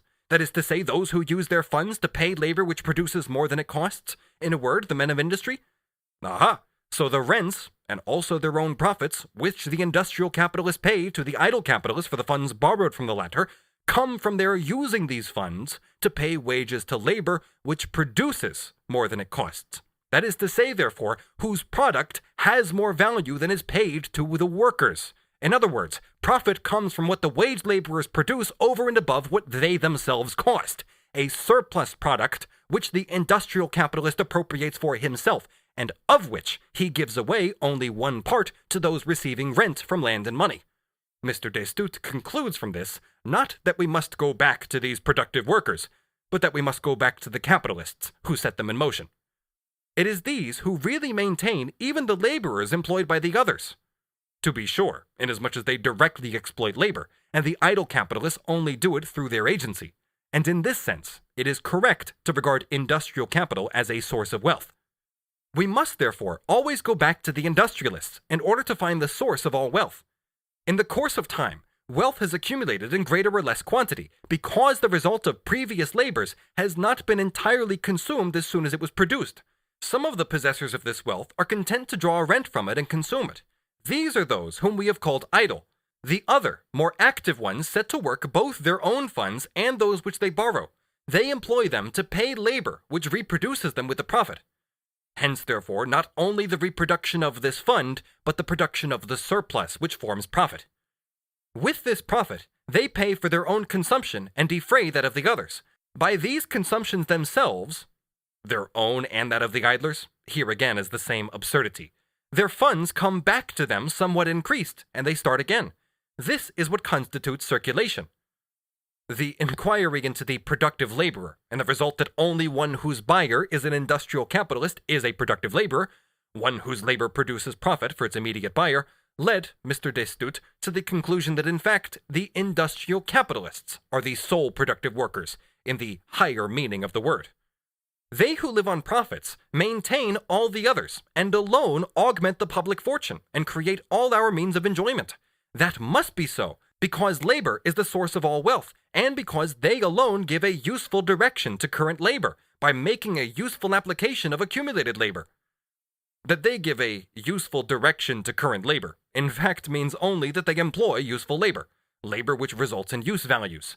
But that they make useful application of accumulated labor, if it is not to mean the same thing again, means that they make useful application of accumulated labor by buying with it more current labor than is contained in it. In the passage just cited, Steuart de Tracy naively epitomizes the contradictions which make up the essence of capitalist production. Because labor is the source of all wealth, capital is the source of all wealth. The actual propagator of wealth is not he who labors, but he who makes a profit out of another's labor. The productive powers of labor are the productive powers of capital. Our faculties are our only original wealth. Our labor produces all other wealth, and all labor, properly directed, is productive. Hence, according to him, it follows as a matter of course that the industrial capitalists maintain all the others, and alone augment the public fortune, and create all of our means of enjoyment.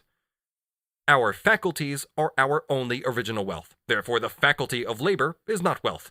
Labor produces all other wealth. That means it produces wealth for all others except for itself, and that itself is not wealth, but only its product is wealth. All properly directed labor is productive. That means all productive labor, all labor which yields profit to the capitalist, is properly directed. The following remarks of Steuart, which refer not to the different classes of consumers, but to the different nature of the articles of consumption, are a very good paraphrase of Adam Smith's views in Book 2, Chapter 3, at the end of which he inquires into what kind of unproductive expenditure, that is to say, of individual consumption, consumption of revenue, is more or less advantageous. He opens this inquiry with the following words. As frugality increases and prodigality diminishes the public capital, so the conduct of those whose expense just equals their revenue, without either accumulating or encroaching, neither increases nor diminishes it. Some modes of expense, however, seem to contribute more to the growth of public opulence than others. Steuart summarizes Smith's exposition as follows. If consumption is very different according to the kind of consumer, it varies also according to the nature of the things consumed. All, indeed, represent labor, but its value is fixed more securely in some than in others. As much trouble may have been taken in making a firework as in finding and cutting a diamond, and consequently, one may have as much value as the other. But when I have bought, paid for, and used both, at the end of half an hour, I shall have nothing left of the first, and the second can still be a resource for my grandchildren a century later. It is the same with what are called immaterial products. An invention is of eternal utility. An intellectual work, a picture, also have a utility that is more or less durable, while that of a ball, a concert, a play, is instantaneous and disappears immediately. The same can be said of the personal services of doctors, lawyers, soldiers, domestic servants, and in general of all who are called employed persons. Their utility is that of the moment of need. The most ruinous consumption is the quickest, because it is that which destroys more labor in the same time, or an equal quantity of labor in less time. In comparison with this, consumption which is slower is a kind of treasuring up, since it leaves to times to come the enjoyment of part of the present sacrifices. Everyone knows that it is more economical to get for the same price a coat that will last 3 years than a similar one which will only last 3 months.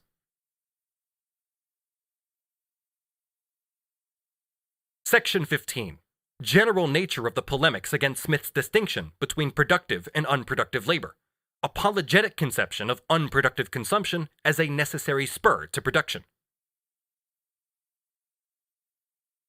Most of the writers who contested Smith's view of productive and unproductive labor regard consumption as a necessary spur to production.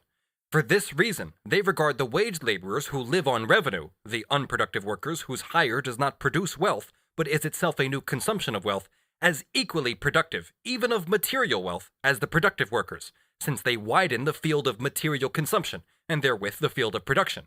This was therefore, for the most part, apologetics, taken from the standpoint of bourgeois economy. Apologetics partly for the rich idlers, and the unproductive laborers whose services they consume, and partly for strong governments, whose expenditure is heavy, for the increase of the state debts, for holders of church and state benefices, holders of sinecures, etc. For these unproductive laborers, whose service figure in the expenses of the idle rich, these all have in common the fact that although they produce immaterial products, they consume material products, that is, products of the productive laborers. Other economists, like Malthus, admit the distinction between productive laborers and unproductive, but prove to the industrial capitalist that the latter are as necessary to him as the former, even for the production of material wealth. To say that production and consumption are identical, or that consumption is the purpose of all production, or that production is the precondition of all consumption, is of no help in this connection. What, apart from the tendentious purpose, is at the bottom of the whole dispute is rather this. The laborer's consumption, on the average, is only equal to his costs of production. It is not equal to his output. He therefore produces the whole surplus for others, and so this whole part of his production is production for others. Moreover, the industrialist who drives the laborer to this overproduction, that is, production over and above his own subsistence needs, and makes use of all expedients to increase it to the greatest extent possible, to increase this relative overproduction as distinct from the necessary production, He directly appropriates the surplus product for himself. But as personified capital, he produces for the sake of production. He wants to accumulate wealth for the sake of the accumulation of wealth. Insofar as he is a mere functionary of capital, that is, an agent of capitalist production, what matters to him is exchange value and the increase of exchange value, not use value or its increase. What he is concerned with is the increase of abstract wealth, the rising appropriation of the labor of others. He is dominated by the same absolute drive to enrich himself as the miser, except that he does not satisfy it in the illusory form of building up a treasure of gold and silver, but in the creation of capital, which is real production. If the laborer's overproduction is production for others, the production of the normal capitalist, of the industrial capitalist as he ought to be, is production for the sake of production. It is true that the more his wealth grows, the more he falls behind this ideal and becomes extravagant, even if only to show off his wealth. But he is always enjoying wealth with a guilty conscience, with frugality and thrift at the back of his mind. In spite of all his prodigality, he remains, like the miser, essentially avaricious. When Sismondi says that the development of the productive powers of labor makes it possible for the laborer to obtain ever-increasing enjoyments, but that these very enjoyments, if put at his disposal, would make him unfit for labor, it is equally true that the industrial capitalist becomes more or less unable to fulfill his function as soon as he personifies the enjoyment of wealth, as soon as he wants the accumulation of pleasures instead of the pleasure of accumulation. He is therefore also a producer of overproduction, production for others. Over against this overproduction on the one side must be placed overconsumption on the other. Production for the sake of production must be confronted by consumption for its own sake. What the industrialist has to surrender to the landlords, to the state, the creditors of the state, the church and so forth, who only consume revenue, is an absolute diminution of his wealth, but it keeps his lust for enrichment going and thus preserves his capitalist soul. If the landlords, moneylenders, etc., were to consume their revenue also in productive instead of unproductive labor, the purpose would not be achieved. They would become themselves industrial capitalists, instead of representing the function of consumption as such. With regard to this point, we shall examine later an extremely comical dispute between a Ricardian and a Malthusian. Production and consumption are in their nature inseparable. From this, it follows that since in the system of capitalist production they are in fact separated, their unity is restored through their opposition, that if A must produce for B, B must consume for A. Just as we find with every individual capitalist that he favors prodigality on the part of those who are co-partners with him in his revenue, so the older mercantile system, as a whole, depends on the idea that a nation must be frugal as regards itself, but must produce luxuries for foreign nations to enjoy. The idea here is always, on the one side, production for production, therefore on the other side, consumption of foreign production. This idea of the mercantile system is expressed, for example, by Dr. Paley in his book Moral Philosophy. Quote, "A laborious, frugal people, ministering to the demands of an opulent, luxurious nation," end quote. Destutt de Tracy says, "They, being our politicians, Garnier, etc., put forward as a general principle that consumption is the cause of production, that therefore it is good for it to be very plentiful. They declare that it is this which constitutes a great difference between public economy and the economy of individuals." One more fine phrase. "The poor nations are those where the people are comfortable, and the rich nations those where the people are generally poor." Section 16. Henri Storck. Unhistorical approach to the problem of the interaction between material and spiritual production. Conception of immaterial labor performed by the ruling class. After Garnier, Storck is in fact the first writer to polemicize against Adam Smith's distinction between productive and unproductive labor on a new basis. He distinguishes the internal goods, or the elements of civilization, with the laws of whose production the theory of civilization has to concern itself, from material goods, component parts of material production. Quote, "It is evident that man only attains to the production of wealth insofar as he is endowed with internal goods, that is to say, insofar as he has developed his physical, intellectual, and moral faculties, which implies the means for their development, such as social institutions, etc. Thus, the more civilized a people, the more its national wealth can grow." The reverse is also true. Against Smith, he says, "Smith excludes from productive labors all those which do not contribute directly to the production of wealth, but also he considers the national wealth. His error is not to have distinguished immaterial values from wealth. And that is really all there is to it. The distinction between productive labors and unproductive labors is of decisive importance for what Smith was considering, the production of material wealth, and in fact, one definite form of that production, the capitalist mode of production. In spiritual production, another kind of labor appears as productive, but Smith does not take it into consideration. Finally, the interaction and the interconnection between the two kinds of production also do not fall within the field he is considering. Moreover, they can only lead to something more than empty phrases when material production is examined in its own form. Insofar as he speaks of workers who are not directly productive, this is only to the extent that they participate directly in the consumption of material wealth, but not in its production. With Steuart himself, the theory of civilization does not get beyond trivial phrases, although some ingenious observations slip in here and there. For example, that the material division of labor is a precondition for the division of intellectual labor. How much it was inevitable that Steuart could not get beyond trivial phrases, how little he had even formulated for himself the task, let alone its solution, is apparent from one single circumstance. In order to examine the connection between spiritual production and material production, it is above all necessary to grasp the latter itself not as a general category, but in definite historical form. Thus, for example, a different kind of spiritual production corresponds to the capitalist mode of production than does to the mode of production of the Middle Ages. If material production itself is not conceived in its specific historical form, it is impossible to understand what is specific in the spiritual production corresponding to it, and the reciprocal influence of one on the other. Otherwise, one cannot get beyond inanities. This because of the talk of civilization. Further, from the specific form of material production arises in the first place a specific structure of society, in the second place a specific relation of men to nature. Their state and their spiritual outlook is determined by both. Therefore also the kind of their spiritual production. Finally, by spiritual production, Steuart means also all kinds of professional activities of the ruling class, who carry out social functions as a trade. The existence of these strata, like the functions they perform, can only be understood from the specific historical structure of their production relations.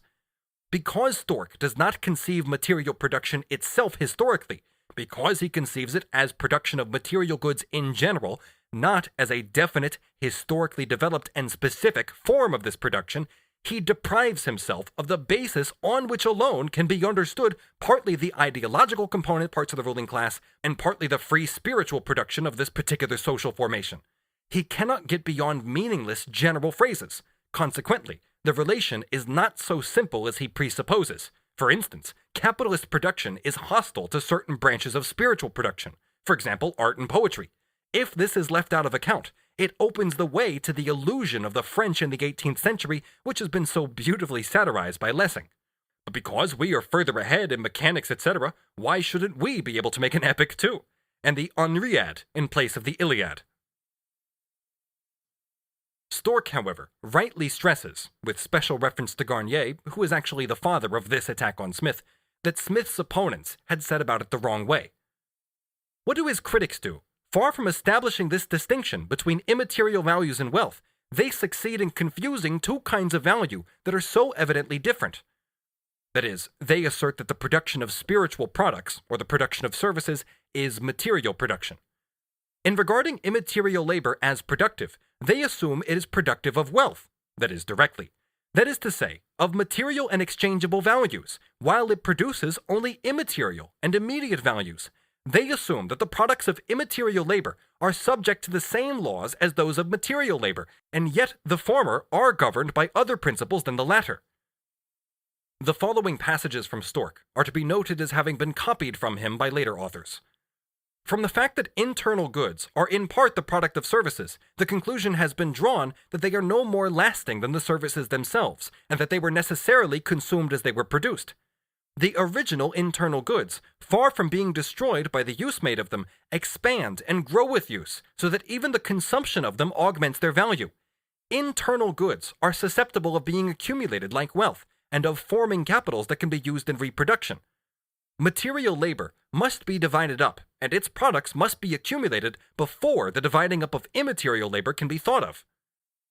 These are nothing but general, superficial analogies and relations between spiritual and material wealth.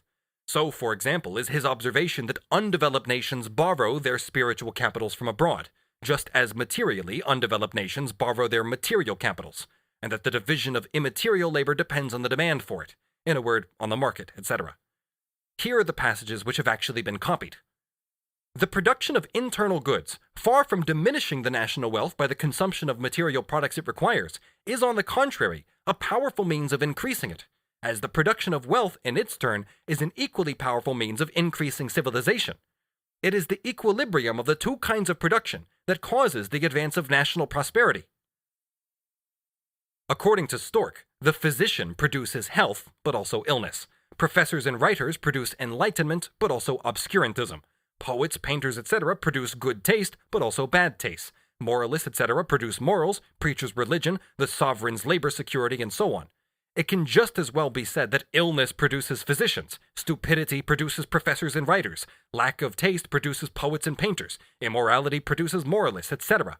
This way of saying, in fact, that all these activities, these services, produce a real or imaginary use value is repeated by later writers in order to prove that they are productive workers in Smith's sense. That is to say, that they directly produce not products of their own kind, but products of material labor, and consequently immediate wealth. In Steuart, there is not yet this nonsense, which, for that matter, can be reduced to the following. 1. That the various functions in bourgeois society mutually presuppose each other. 2. That the contradictions in material production make necessary a superstructure of ideological strata whose activity, whether good or bad, is good because it is necessary. 3. That all functions are in the service of the capitalist and work out to his benefit. And 4. That even the most sublime spiritual productions should merely be granted recognition and apologies for them made to the bourgeoisie, that they are presented as and falsely proved to be direct producers of material wealth.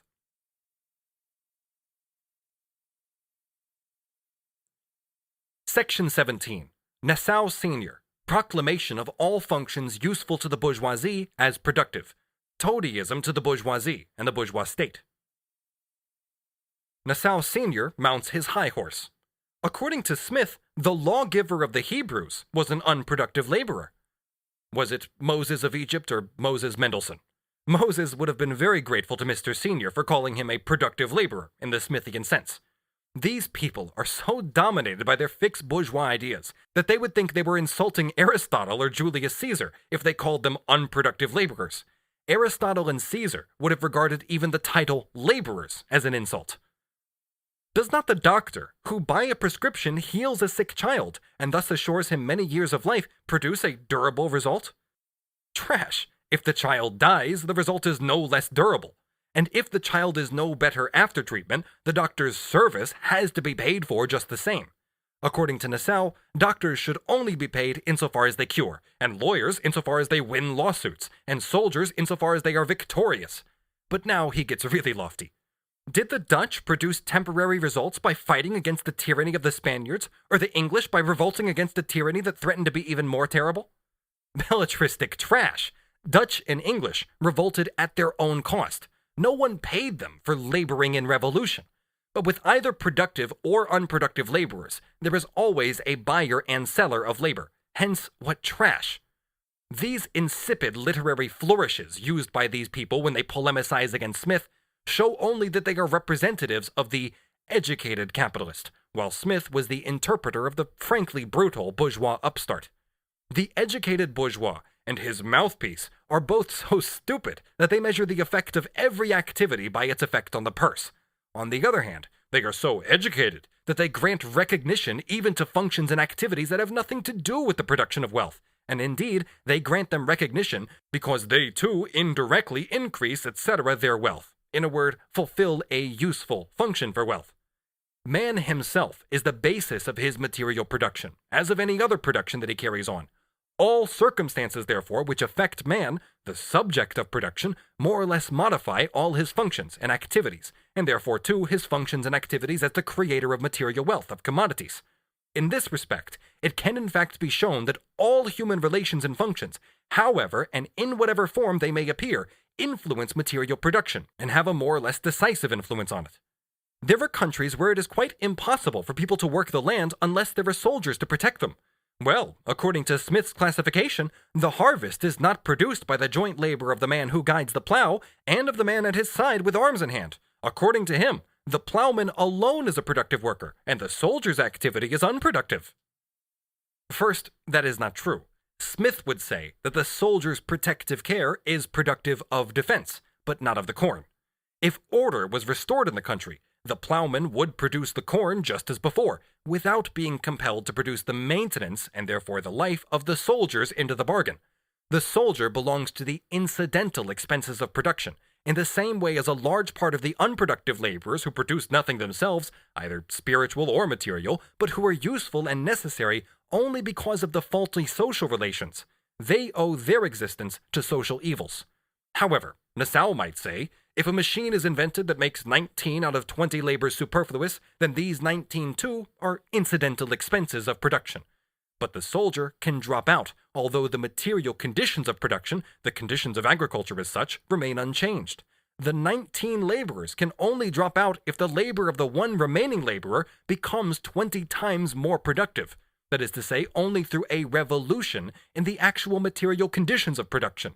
Moreover, Buchanan already observes, quote, if the soldier, for example, be termed a productive laborer because his labor is subservient to production, the productive laborer might, by the same rule, lay claim to military honors, as it is certain that without his assistance, no army could ever take the field to fight battles or to gain victories. End quote from Buchanan's Observations on the Subjects Treated of in Dr. Smith's Inquiry, published in Edinburgh in 1814.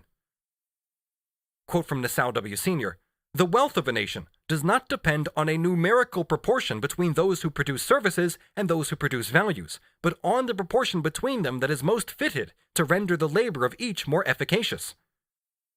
Smith never denied this, as he wants to reduce the necessary unproductive laborers like state officials, lawyers, and priests, etc., to the extent in which their services are indispensable, and this is, in any case, the proportion in which they make the labor of productive laborers most efficacious. As for the other unproductive laborers, whose labors are only bought voluntarily by anyone in order to enjoy their services, that is, as an article of consumption of his own choice, different cases must be distinguished. If the number of these workers living on revenue is large in proportion to the productive workers, it is either because the total wealth is small or is of a one-sided character. For example, the medieval barons with their retainers. Instead of consuming manufactured goods on any considerable scale, they and their retainers consumed their agricultural products. When, instead of these products, they began to consume manufactured goods, the retainers had to be set to labor. The number of those living on revenue was only large because a part of the annual product was not reproductively consumed. Along with this, the total population was small. Or, the number of those living on revenue is large because the productivity of the productive laborers is large, and therefore their surplus produce upon which the retainers feed. In this case, the labor of the productive workers is not productive because there are so many retainers, but on the contrary, there are so many retainers because the labor of the productive workers is so productive. Taking two countries with equal populations and an equal development of the productive powers of labor, it would always be true to say, with Adam Smith, that the wealth of the two countries must be measured according to the proportion of productive and unproductive laborers. For that means only that in the country which has a relatively greater number of productive workers, a relatively greater amount of the annual revenue is reproductively consumed, and consequently, a greater mass of values is produced annually. Therefore, Mr. Senior has only paraphrased the statement of Adams, instead of counterposing it with a novelty. Moreover, he himself here makes the distinction between the producers of services and the producers of values, and so it is the same with him as with most of those who polemicize against the Smithian distinction. They accept and themselves use this distinction at the same time as they reject it. It is characteristic that all unproductive economists, who achieve nothing in their own speciality, come out against the distinction between productive labor and unproductive labor. However, in relation to the bourgeois, it is on the one hand an expression of their servility that they present all functions as serving the production of wealth for him. Then, on the other hand, they present the bourgeois world as the best of all possible worlds, in which everything is useful, and the bourgeois himself is so educated that he understands this. In relation to the workers, what it expresses is this: it is quite all right that the unproductive ones consume the great mass of products, since they contribute just as much as the laborers to the production of wealth, even though in their own way. Finally, however, Nassau blurts out, showing that he has not understood one word of the essential distinction made by Smith, "It seems, in truth, that in this case, Smith's attention was entirely absorbed by the position of the great landowners, the only ones to whom his observations on the unproductive classes can in general be applied. I do not know how otherwise to account for his supposition that capital is only employed to maintain productive workers, while unproductive workers live from revenue. The greater number of those whom he calls preeminently unproductive, teachers and those who govern the state, are maintained at the expense of capital, that is to say, by means of what is spent in advance for reproduction." This, in fact, is past all understanding. Mr. Nassau's discovery that state and schoolmasters live at the cost of capital and not at the cost of revenue needs no further commentary. Does Mr. Senior mean by it that they live on profit from capital, and in this sense at the expense of capital? If so, he only forgets that revenue from capital is not capital itself, and that this revenue, the result of capitalist production, is not spent in advance for reproduction, of which, on the contrary, it is the result. Or does he mean that it is so because certain taxes enter into the production costs of particular commodities, that is, enter into the expenses of certain branches of production? Then he should know that this is only a form of levying taxes on revenue. With reference to Stork, Nassau Sr., the sophist, also remarks, "Mr. Stork is doubtless in error when he expressly asserts that these results, health, good taste, etc., like other things which have value, form part of the revenue of those who possess them, and that they are also exchangeable, that is, insofar as they can be bought from their producers. If this was so, if good taste, morality, religion were really things which could be bought, wealth would have an importance very different from that given to it by the economists. What we buy is not health, knowledge, or piety. The doctor, the priest, and the teacher can only produce the instruments by means of which, with greater or less certainty and perfection, these ulterior results will be produced. If in each particular case the most suitable means to obtain success have been employed, the producer of these means has a right to a reward, even when he has not succeeded, or when he has not produced the results expected. The exchange is completed as soon as the advice or the lesson has been given, and the payment for it has been received." Finally, the great Nassau himself adopts the Smithian distinction, for in fact he distinguishes between productive consumption and unproductive consumption, instead of between productive and unproductive labor. But the object of consumption is either a commodity, which is not referred to here, or direct labor.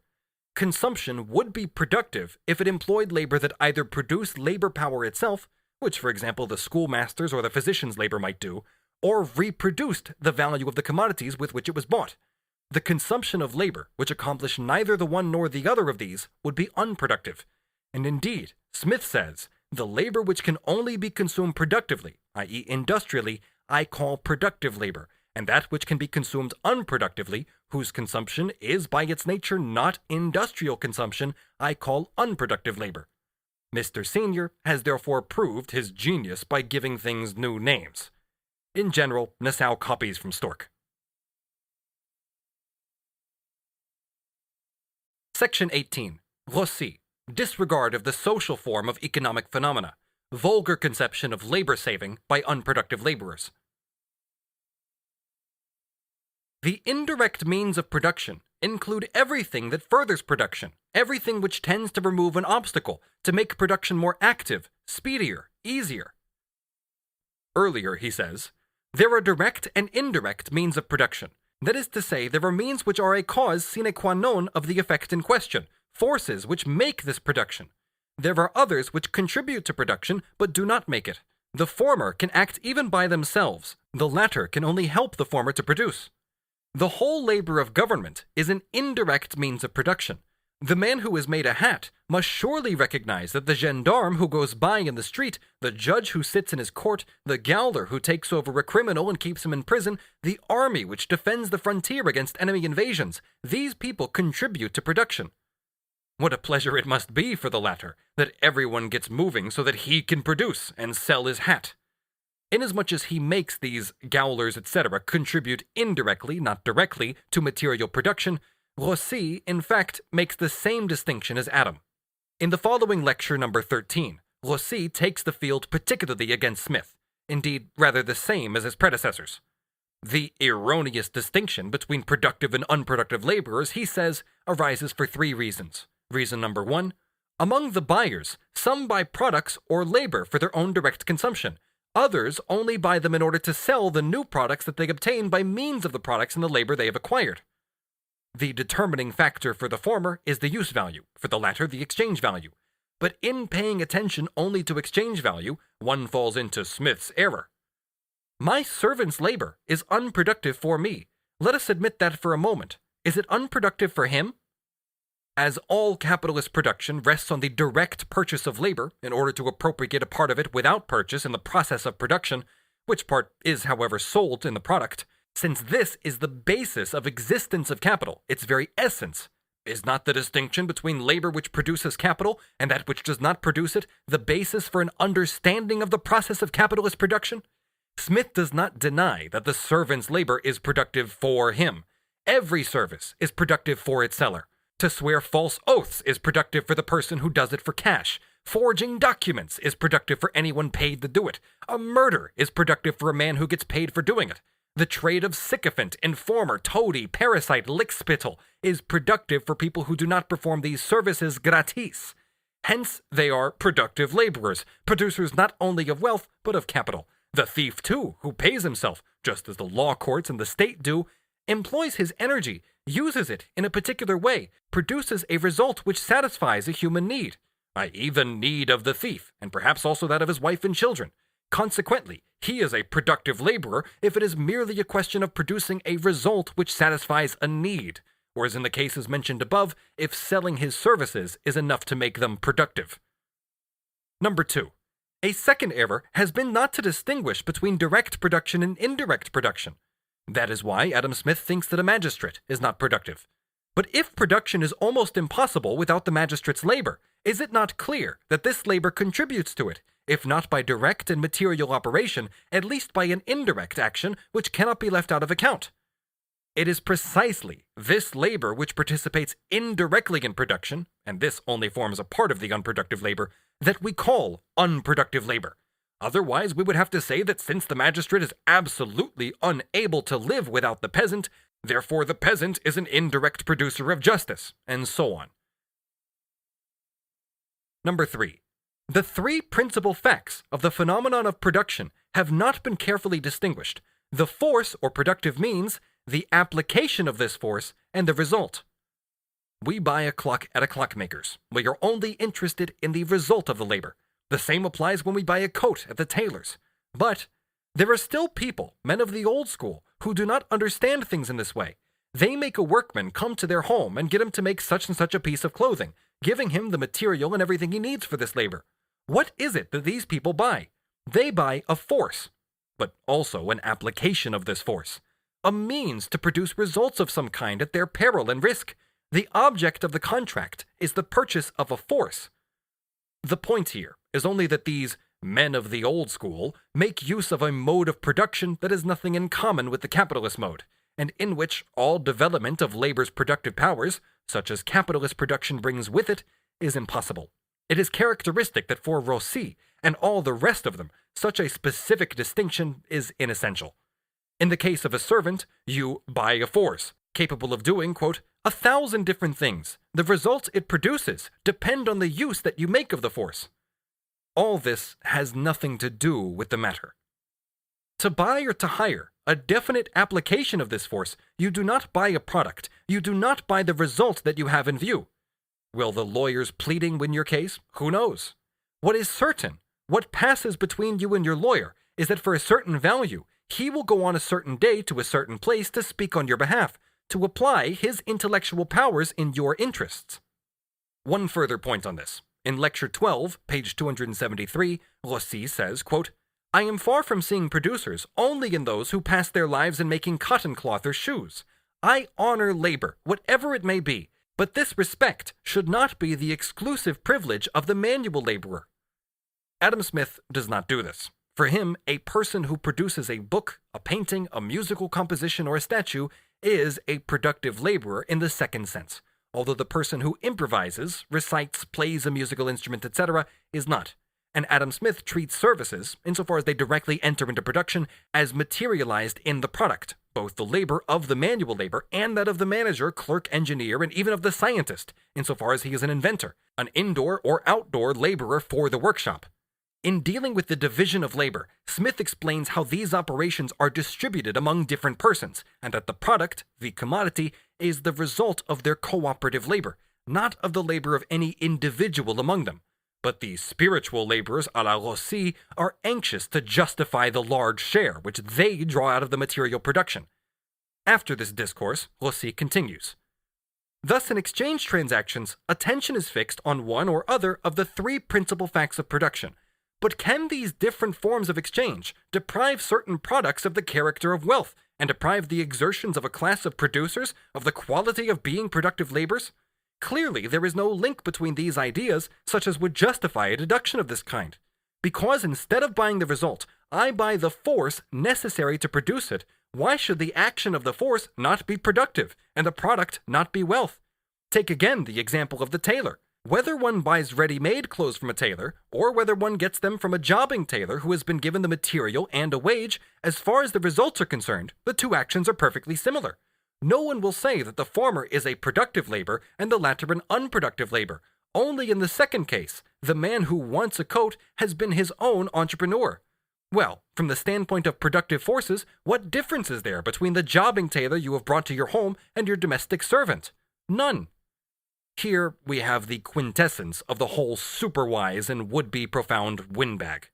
When Adam Smith, in his second and more superficial presentation, distinguishes between productive and unproductive labor, according to whether it is or is not directly realized in a vendible commodity for the buyer of the labor, he calls the tailor productive in both cases. But according to his more correct definition, the latter is an unproductive laborer. Rossi only shows that he evidently does not understand Adam Smith. That the forms of exchange seem to Rossi to be a matter of complete indifference is just as if a physiologist said that the different forms of life are a matter of complete indifference, that they are all only forms of organic matter. It is precisely these forms that are alone of importance when the question is the specific character of a mode of social production.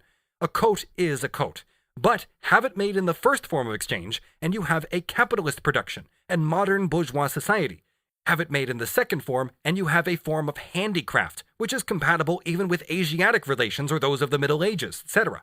And these forms are decisive for material wealth itself. A coat is a coat. That is Rossi's wisdom.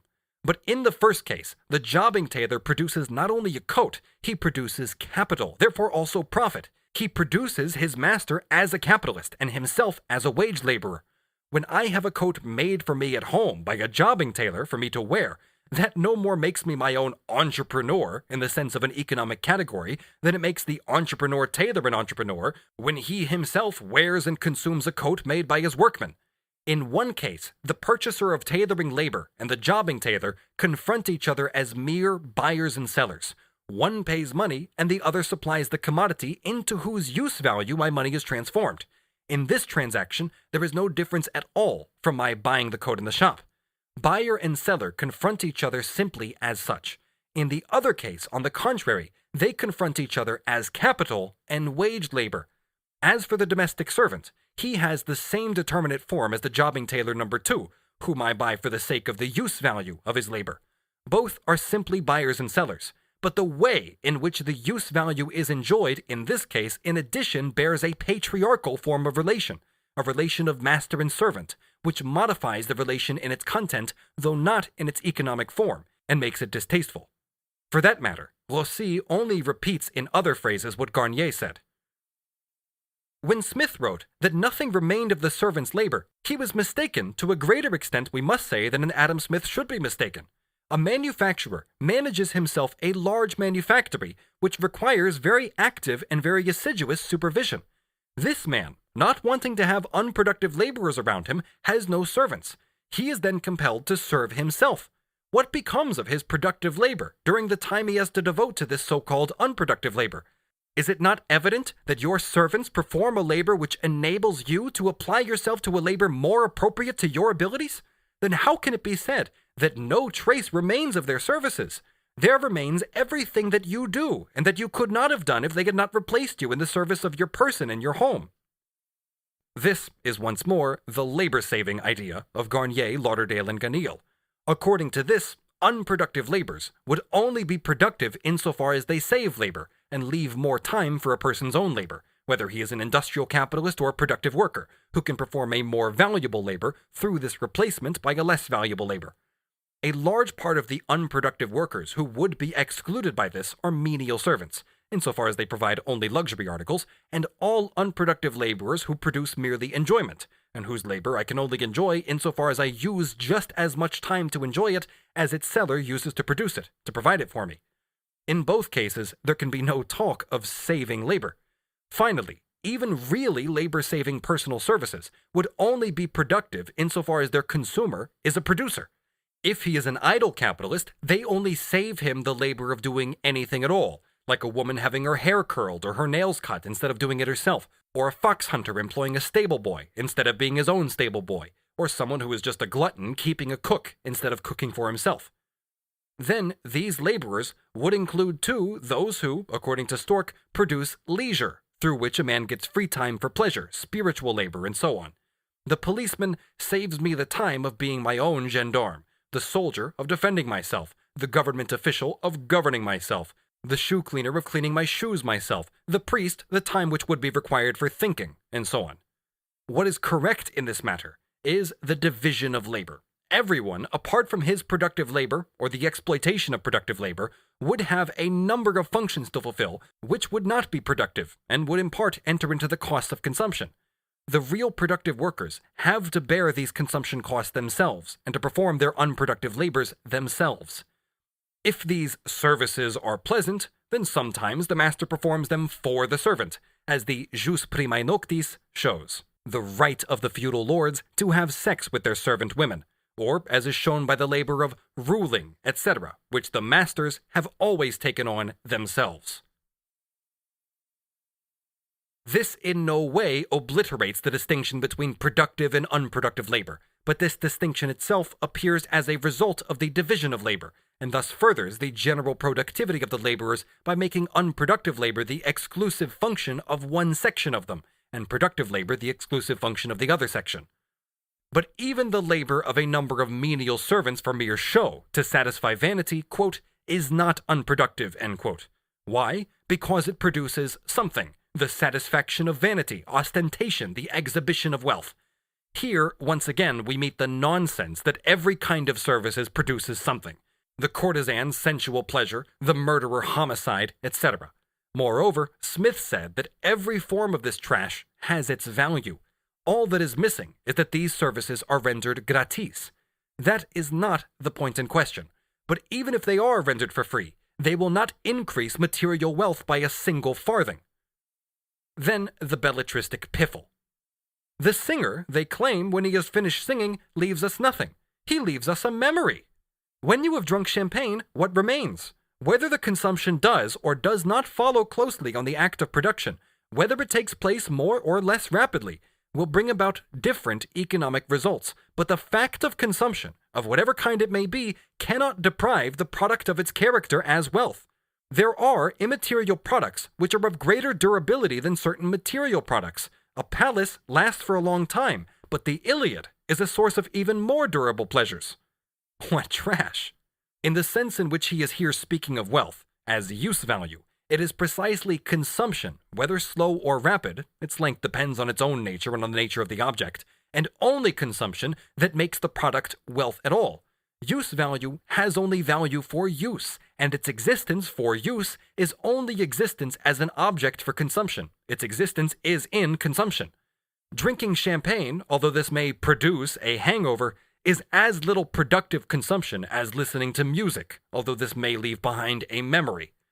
If the music is good, and if the listener understands music, the consumption of music is more sublime than the consumption of champagne, although the production of the latter is a productive labor, and the production of the former is not. If we consider all the twaddle against Smith's distinction between productive and unproductive labor, we find that Garnier, and perhaps also Lauderdale and Ganil, though the latter said nothing new, exhausted these polemics. Those who came later, apart from Steuart's unsuccessful effort, produced merely pretentious literary arguments, learned prattle. Garnier is the economist of the Directory and the Consulate. Ferrier and Ganil are the economists of the Empire. On the other hand, Lauderdale, the Earl, was far more concerned to make apologies for consumers by presenting them as the producers of unproductive labor. The glorification of servility and flunkeyism, of tax gatherers and parasites, runs through the lot of them. Compared with these, the rough, cynical character of classical economy stands out as a critique of existing conditions. Section 19. Apologetics for the Prodigality of the Rich by the Malthusian Chalmers. One of the most fanatic Malthusians is the Reverend Thomas Chalmers, who thinks that the only means for curing all social ills is the religious education of the laboring class, by which he means ramming down their throats the Malthusian population theory, with edifying Christian priestly trimmings. At the same time, he is a great defender of all abuses, of wasteful expenditure by the state, of fat livings for the clergy, and of wild extravagance on the part of the rich. He laments the spirit of the time, the hard and hunger-bitten economy, and he wants heavy taxes, a good deal to eat for the higher and unproductive workers, clergymen, and so on. Naturally, he blusters about the Smithian distinction.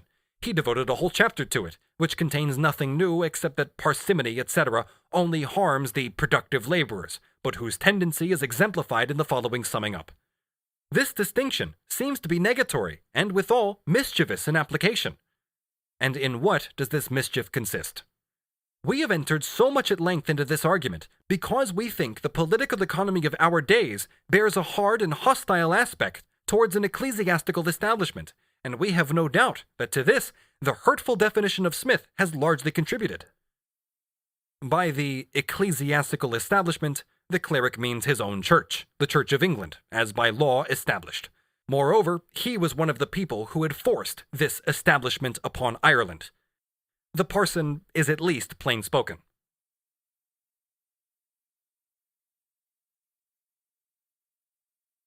Section 20.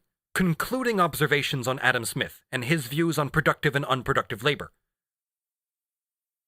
Before we finish with Adam Smith, we will cite two further passages. The first, in which he gives vent to his hatred of the unproductive government. The second, in which he aims to explain why the advance of industry, etc., presupposes free labor. Concerning Smith's hatred of the clergy, the first passage runs, "It is the highest impertinence and presumption, therefore, in kings and ministers to pretend to watch over the economy of private people, and to restrain their expense either by sumptuary laws or by prohibiting the importation of foreign luxuries. They are themselves always, and without any exception, the greatest spendthrifts in the society. Let them look well after their own expense, and they may safely trust private people with theirs. If their own extravagance does not ruin the state, that of their subjects never will." And once more the following passage. "The labor of some of the most respectable orders in the society is, like that of the menial servants, unproductive of any value. It has value, and therefore costs an equivalent, but it produces no value, and does not fix or realize itself in any permanent subject or vendible commodity. The sovereign, for example, with all the officers both of justice and war who serve under him, the whole army and navy, are unproductive laborers. They are the servants of the public, and are maintained by a part of the annual produce of the industry of other people. In the same class must be ranked churchmen, lawyers, physicians, men of letters of all kinds, players, buffoons, musicians, opera singers, opera dancers, etc." This is the language of the still revolutionary bourgeoisie, which has not yet subjected to itself the whole of society and the state. All these illustrious and time-honored occupations, sovereign, judge, officer, priest, etc., with all the old ideological professions to which they give rise, their men of letters, their teachers and priests, are, from an economic standpoint, put on the same level as the swarm of their own lackeys and jesters maintained by the bourgeoisie and by idle wealth, the landed nobility and the idle capitalists.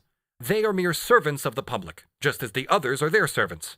They live on the produce of other people's industry, therefore they must be reduced to the smallest possible number. State, church, etc. are only justified insofar as they are committees to superintend or administer the common interests of the productive bourgeoisie, and their cost, since by nature these costs belong to the overhead costs of production, must be reduced to the unavoidable minimum.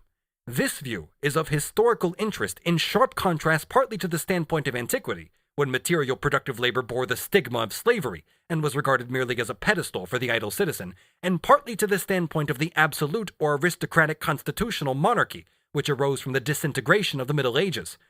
As Montesquieu, still captive to these ideas, so naively expressed them in the following passage: "If the rich do not spend much, the poor will perish of hunger."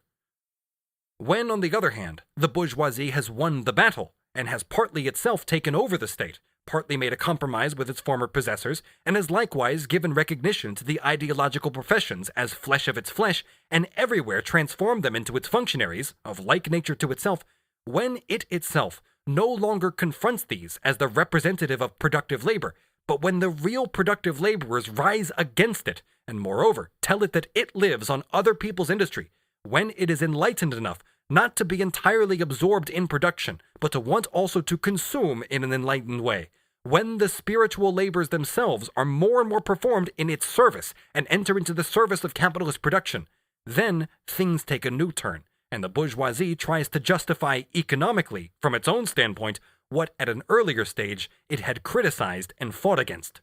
Its spokesmen and conscience savers in this line are the Garniers, etc.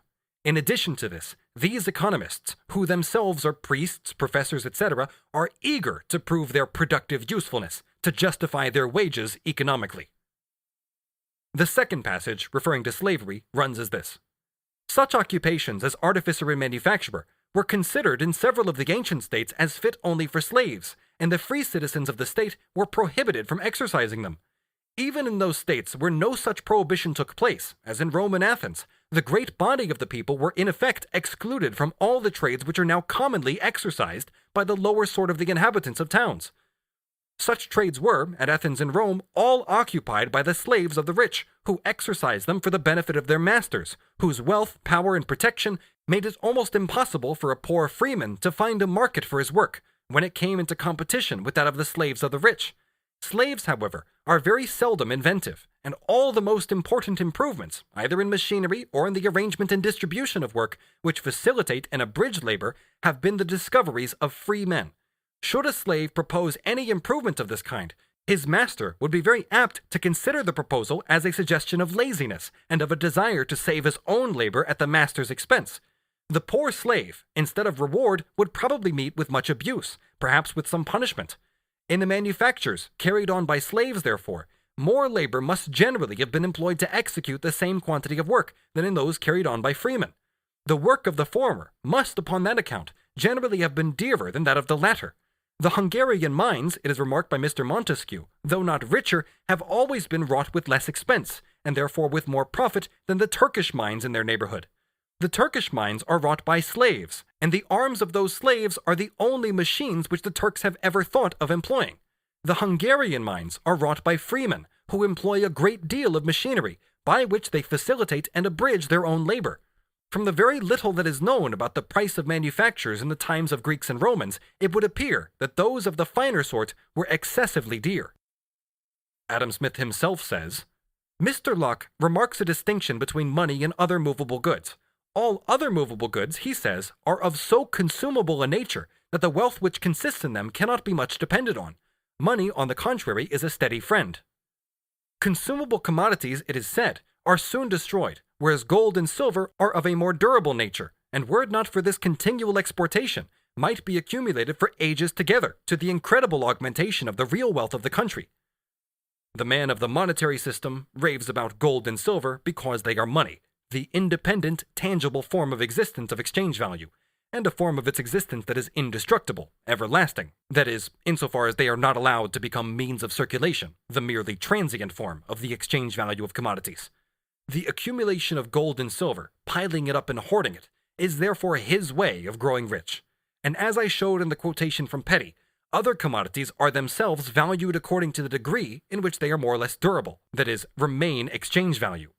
Now, in the first place, Adam Smith repeats this idea of the relatively greater or less durability of commodities in the section where he speaks of consumption, which is more or less advantageous for the formation of wealth, according as it is consumption of less or more durable articles of consumption. Here, therefore, the monetary system creeps through, and necessarily so, since even in direct consumption, there is the mental reservation that the article of consumption remains wealth, a commodity, therefore a unity of use value and exchange value, and the latter depends on the degree to which the use value is durable, that is, on how slowly consumption deprives it of the possibility of being a commodity or a bearer of exchange value. Secondly, in his second distinction between productive and unproductive labor, he completely returns, in a wider form, to the distinction made by the monetary system. Productive labor fixes and realizes itself in some particular subject or vendible commodity, which lasts for some time at least after that labor is past. It is, as it were, a certain quantity of labor stocked and stored up to be employed, if necessary, upon some other occasion. On the other hand, the unproductive labor's results or services generally perish in the very instant of their performance, and seldom leave any trace or value behind them, for which an equal quantity of service could afterwards be procured. Thus, Smith makes the same difference between commodities and services as the monetary system did between gold and silver and the other commodities. With Smith, too, the distinction is made from the point of view of accumulation, no longer, however, in the form of building a hoard, but in the real form of reproduction. The commodity perishes in consumption, but then it reproduces in turn a commodity of higher value, or if it is not so used, it is itself value, with which another commodity can be bought. It is the nature of the product of labor that it exists in a more or less durable, and therefore again saleable, use value, in a use value in which it is a vendible commodity, a bearer of exchange value, a commodity, or in essence money. The services of unproductive laborers do not again become money. I can neither pay debts, nor buy commodities, nor buy labor which produces surplus value with the services for which I pay the lawyer, doctor, priest, musician, etc. They have gone, like perishable articles of consumption. Thus, at bottom, Smith says the same thing as the monetary system. For them, only that labor is productive which produces money, gold and silver. For Smith, only that labor is productive which produces money for its buyer, although he discerns the money character in all commodities in spite of its mask, while the monetary system sees it only in the commodity which is the independent existence of exchange value. This distinction is founded on the nature of bourgeois production itself, since wealth is not the equivalent of use value, but only the commodity is wealth, use value as bearer of exchange value, as money. What the monetary system did not understand is how this money is made and is multiplied through the consumption of commodities, and not through their transformation into gold and silver, in which they are crystallized as independent exchange value, in which, however, they not only lose their use value, but do not alter the magnitude of their value.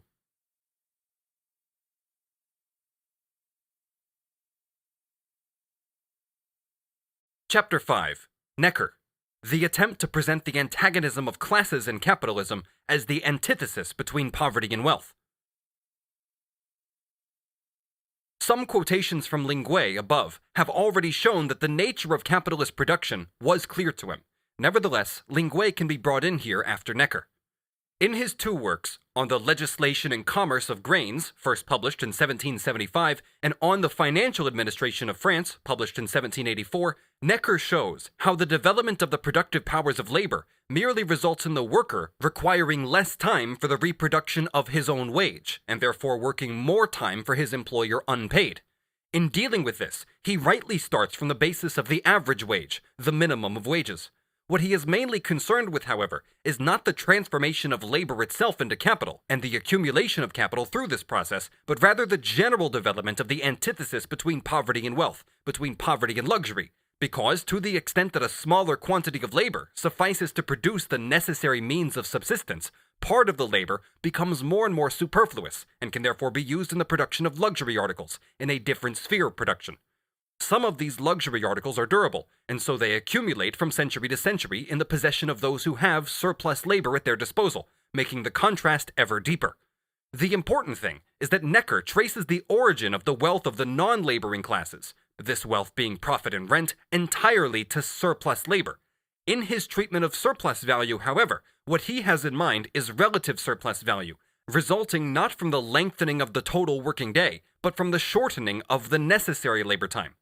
The productive power of labor becomes the productive power of the owner of the conditions of labor, and productive power itself is equivalent to the shortening of the labor time that is necessary to produce a certain result. The chief passages are the following. First, on the financial administration of France. Quote, I see one of the classes of society whose wealth must always be pretty nearly the same, I see another of these classes whose wealth necessarily increases. Thus, luxury, which arises from a relation and a comparison, has had to follow the growth of this disproportion and become more evident as time went on. The contrast between the two classes as classes has already been clearly noticed. The class of society whose lot is, as it were, fixed by the effect of social laws is composed of all those who, living by the labor of their hands, are subject to the imperative law of the owners of the conditions of production, and are compelled to content themselves with a wage proportionate to the simple necessities of life. Competition between them and the urgency of their needs brings about their state of dependence. These conditions cannot change. The continual invention of instruments which have simplified all mechanical arts has then augmented the wealth and the fortunate lot of the owners. One part of these instruments, by reducing the costs of working the land, has increased the revenue of which the owners of such property can dispose. Another part of the discoveries of genius has so greatly facilitated the labors of industry that the men who are in the service of the dispensers of the means of subsistence, i.e., in the service of the capitalists, have been able, in an equal length of time, and for the same reward, to produce a greater quantity of products of all kinds. Let us assume that a century ago, 100,000 workers were required to do what is done today by 80,000. The other 20,000 would have found themselves obliged to take other occupations to obtain wages, and the new products of their manual labor resulting from this would increase the pleasures and the luxuries of the rich. For, he continues, it must not be forgotten that the rewards assigned to all trades which do not require any special talent are always proportionate to the necessary price of subsistence for each laborer. Thus, the speed of production, when the knowledge required has become common, does not accrue to the advantage of the laboring men, and the result is only an augmentation of the means for the satisfaction of the tastes and vanities of those who have at their disposal the products of the land. Among the various good things of nature, which are fashioned and changed by men's industry, there are a large number whose durability greatly exceeds the usual span of life. Each generation has inherited a part of the labors of the preceding generation. He is here only taking into account the accumulation of what Adam Smith calls the consumption fund. And in all countries, there is a continual accumulation of a greater quantity of the products of the arts, and as this quantity is always divided among the owners, the disproportion between their possessions and those of the numerous class of citizens has necessarily grown greater and more noticeable. Hence the quickening pace of industrial production, which has multiplied the things of pomp and luxury on earth, the length of time in which accumulation has grown from this, and the laws of property which have brought these good things into the hands of one class of society alone. These great sources of luxury would in any case have existed, whatever had been the quantity of coined money. The latter argument is directed against those who held that luxury was the result of the growth in the amount of money. Secondly, his work on the legislation and commerce of grains. When the artisan or the husbandman have no reserves left, they can no longer argue. They must work today on pain of dying tomorrow. And in this conflict of interest between the owner and the laborer, the one stakes his life and that of his family, and the other a mere delay in the growth of his luxury. This contrast between wealth that does not labor and poverty that labors in order to live also gives rise to a contrast of knowledge. Knowledge and labor become separated. Knowledge confronts labor as capital, or as a luxury article for the rich. The faculty of knowing and understanding is a general gift of nature, but it is only developed by education. If properties were equal, everyone would labor moderately. So once again, the quantity of labor time is the decisive thing.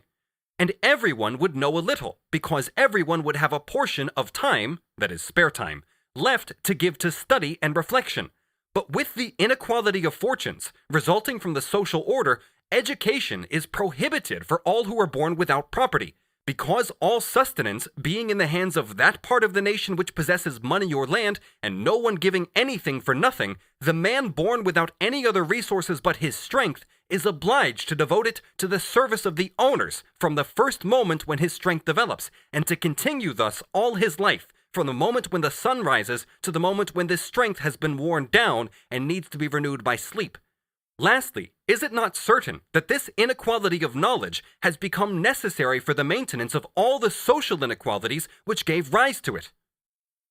Necker ridicules the economic confusion characteristic of the Physiocrats in relation to the land, and of all subsequent economists in relation to the material elements of capital, the confusion which glorifies the owners of the conditions of production not because they themselves, but these conditions, are necessary for labor and the production of wealth.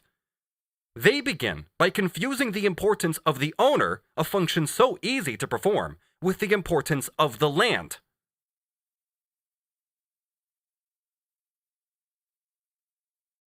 Chapter 6. Quesnay's Tableu Economique. Section 1. Quesnay's attempt to show the process of reproduction and circulation of the total capital. Below is an economic table according to Quesnay. The aforementioned graphic will not be read aloud for the recording. Please consult the beginning of Chapter 6 in a physical or digital copy of the book for visual reference. The point to note in this table, and the point which impressed his contemporaries, is the way in which circulation is shown as determined purely by the circulation and reproduction of commodities, in fact, by the process of capital. Section 2. Circulation between farmers and landowners, the return circuit of money to the farmers, which does not express reproduction. The farmer first pays 2,000 million francs in money to the landlord, the proprietor. With this, the landlord buys from the farmer 1,000 millions worth of means of subsistence. 1,000 millions, therefore, flow back to the farmer in money, while 1/5 of the gross product is disposed of, passing definitively out of circulation into consumption. The landlord then buys, with 1,000 millions in money, manufactured commodities, non-agricultural products, to the value of this 1,000 million. With this purchase, a second 1/5 of the, in this case manufactured, products falls out of circulation into consumption. These 1,000 millions in money are now in the hands of the sterile class, who buys with them from the farmer 1,000 millions worth of means of subsistence.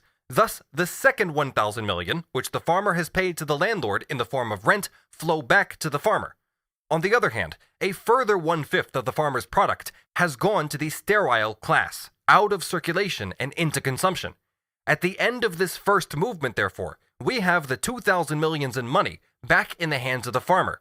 This money has carried through 4 different processes of circulation. First, it served as a means of payment for rent. In this function, it does not circulate any part of the annual product, but is merely a circulating draft on the part of the gross product which is equal to the rent. Second, the landlord buys means of subsistence from the farmer, using half of the 2,000 millions, that is 1,000, thus realizing his 1,000 millions in means of subsistence. In fact, the farmer merely gets back, in the 1,000 millions in money, half of the draft he has given to the landlord for 2/5 of his product. In this transaction, the 1,000 millions, since they serve as means of purchase, circulate commodities to that amount, which fall into final consumption. The 1,000 millions here serve the landlord only as means of purchase. He reconverts the money into use value, commodities, which, however, enter into final consumption and are bought as use value. If we consider purely the isolated act, the money in this transaction plays merely the role which, as means of purchase, it always plays for the seller, namely, being the changed form of his commodity. The landlord has 1,000 millions in corn. The farmer has converted into money corn to the price of 1,000 millions. He has realized its price. But if we consider this act in connection with the preceding act of circulation, the money here does not appear as a mere metamorphosis of the farmer's commodity, as a golden equivalent of his commodity. The 1,000 millions are in fact only half of the 2,000 in money which the farmer has paid to the landlord in the form of rent. It is true that he gets 1,000 millions in money for 1,000 millions in commodities, but in so doing, in fact, he only buys back the money with which he paid the landlord the rent. That is to say, the landlord buys, with the 1,000 millions which he has received from the farmer, 1,000 millions worth of commodities from the farmer. He pays the farmer with the money which he has received from the farmer without any equivalent. This flowing back of the money to the farmer, taken in conjunction with the first act, does not at first make it appear to him a mere means of circulation, but then it is different in essence from the flowing back of money to its starting point when the movement is an expression of a process of reproduction. For example, the capitalist, or to leave the characteristics of capitalist reproduction entirely out of account, a producer lays out £100 for raw material, instruments of labor, and means of subsistence for the period of his labor. We will assume that he does not add more labor to the means of production than he had expended on the means of subsistence, the wages that he has paid to himself. If the raw material, etc., equals 80 pounds, and the labor added is equal to 20 pounds, the means of subsistence consumed also being equal to 20 pounds, then the product is equal to 100 pounds.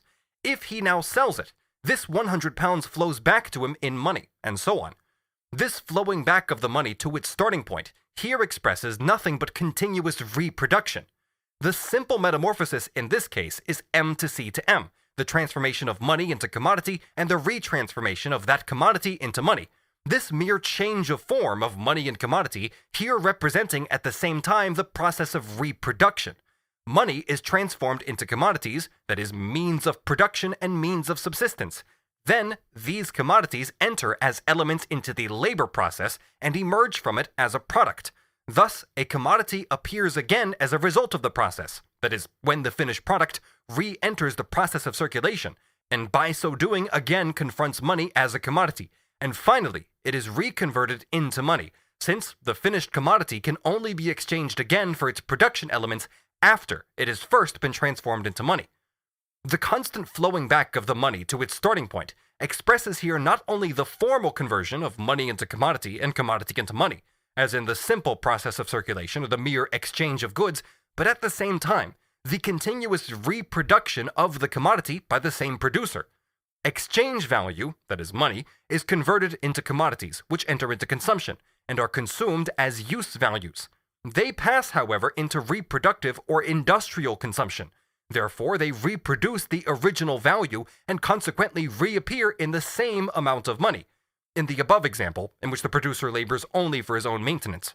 M to C to M here shows that M is not only formally converted into C, but C is actually consumed as a use value, falling out of circulation into consumption, but into industrial consumption, so that its value is maintained and reproduced in consumption, and M therefore reappears at the end of the process, being maintained in the movement M to C to M.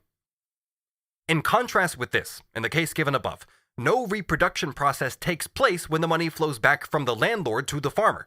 It is as if the farmer had given the landlord tokens, or tickets, for products to the value of 1,000 millions. When the landlord cashes these tokens, they flow back to the farmer, and he redeems them. If the landlord had had half the rent paid directly in kind, no circulation of money would have taken place. The whole circulation would have been limited to a simple change of hands, the transfer of the product from the farmer's hand to the landlord's.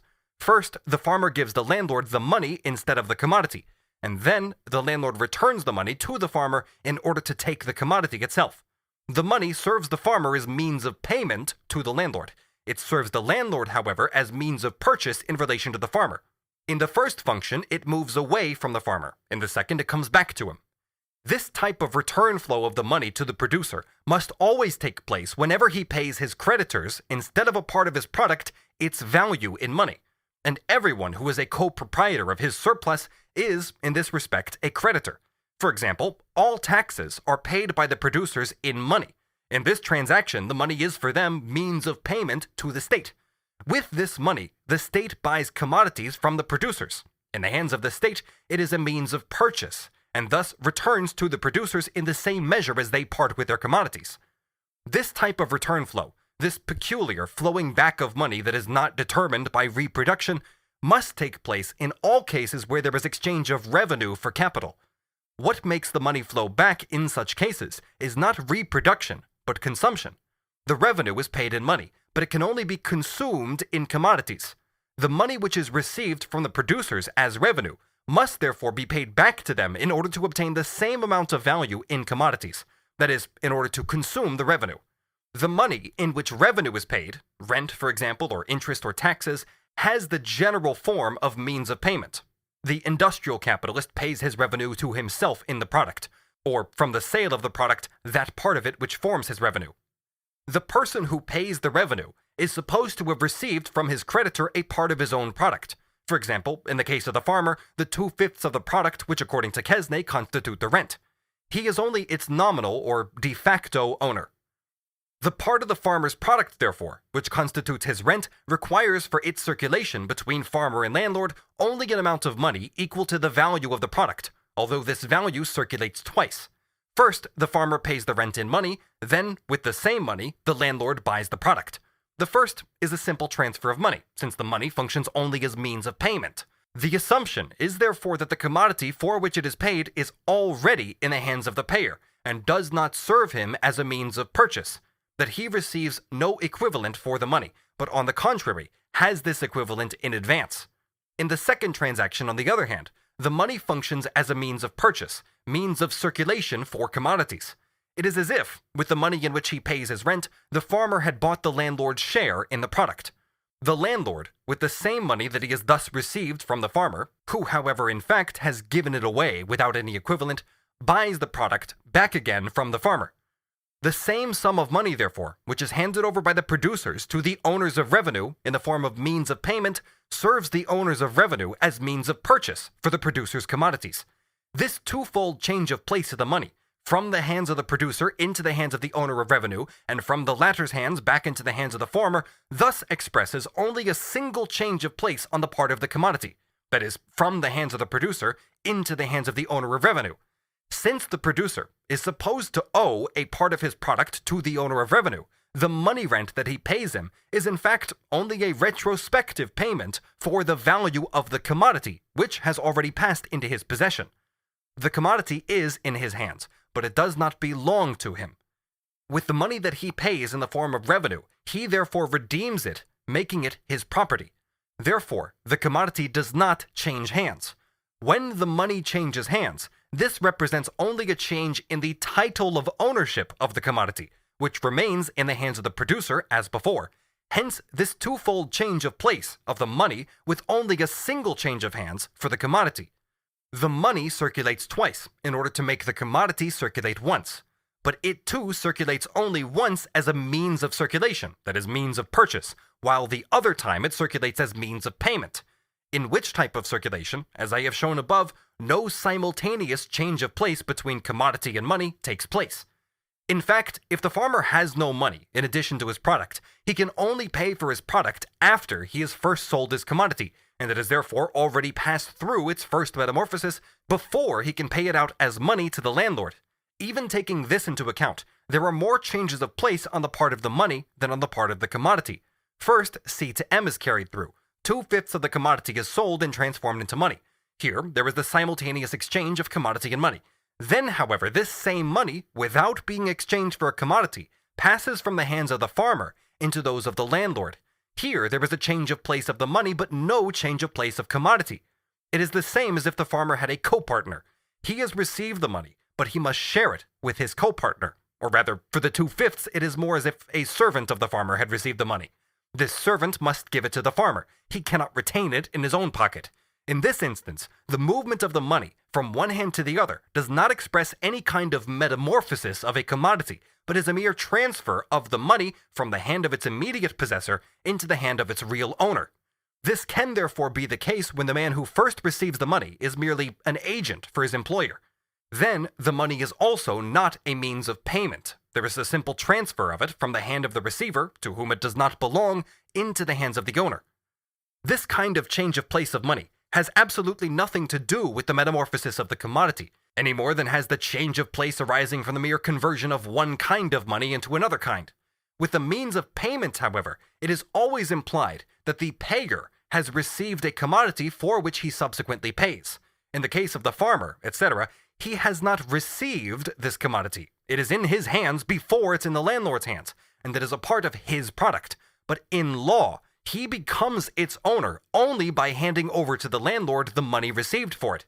His legal title to the commodity changes. The commodity itself is in his hands both before and after, but first, it was in his hands as something in his possession, but the owner of which was the landlord. It is now in his hands as his own property. The change in the legal form, while the commodity remains in the same hands, has naturally not caused the commodity itself to change hands. Section 3. On the circulation of money between capitalist and laborer. Subsection A. The absurdity of speaking of wages as an advance by the capitalist to the worker. The bourgeois conception of profit as reward for risk. This also makes it clear how absurd it is to quote-unquote explain the profit of the capitalist from the fact that he advances money to the laborer before he has converted the commodity into money. First, when I buy a commodity for my own consumption, I get no profit because I am the buyer and the owner of the commodity is the seller, because my commodity has the form of money and his must first be transformed into money. The capitalist pays for the labor only after he has consumed it, while other commodities are paid for before they are consumed. This arises from the peculiar nature of the commodity which he buys, and which is in fact only delivered after it is consumed. The money here has the form of means of payment. The capitalist has always appropriated to himself the commodity labor before he pays for it.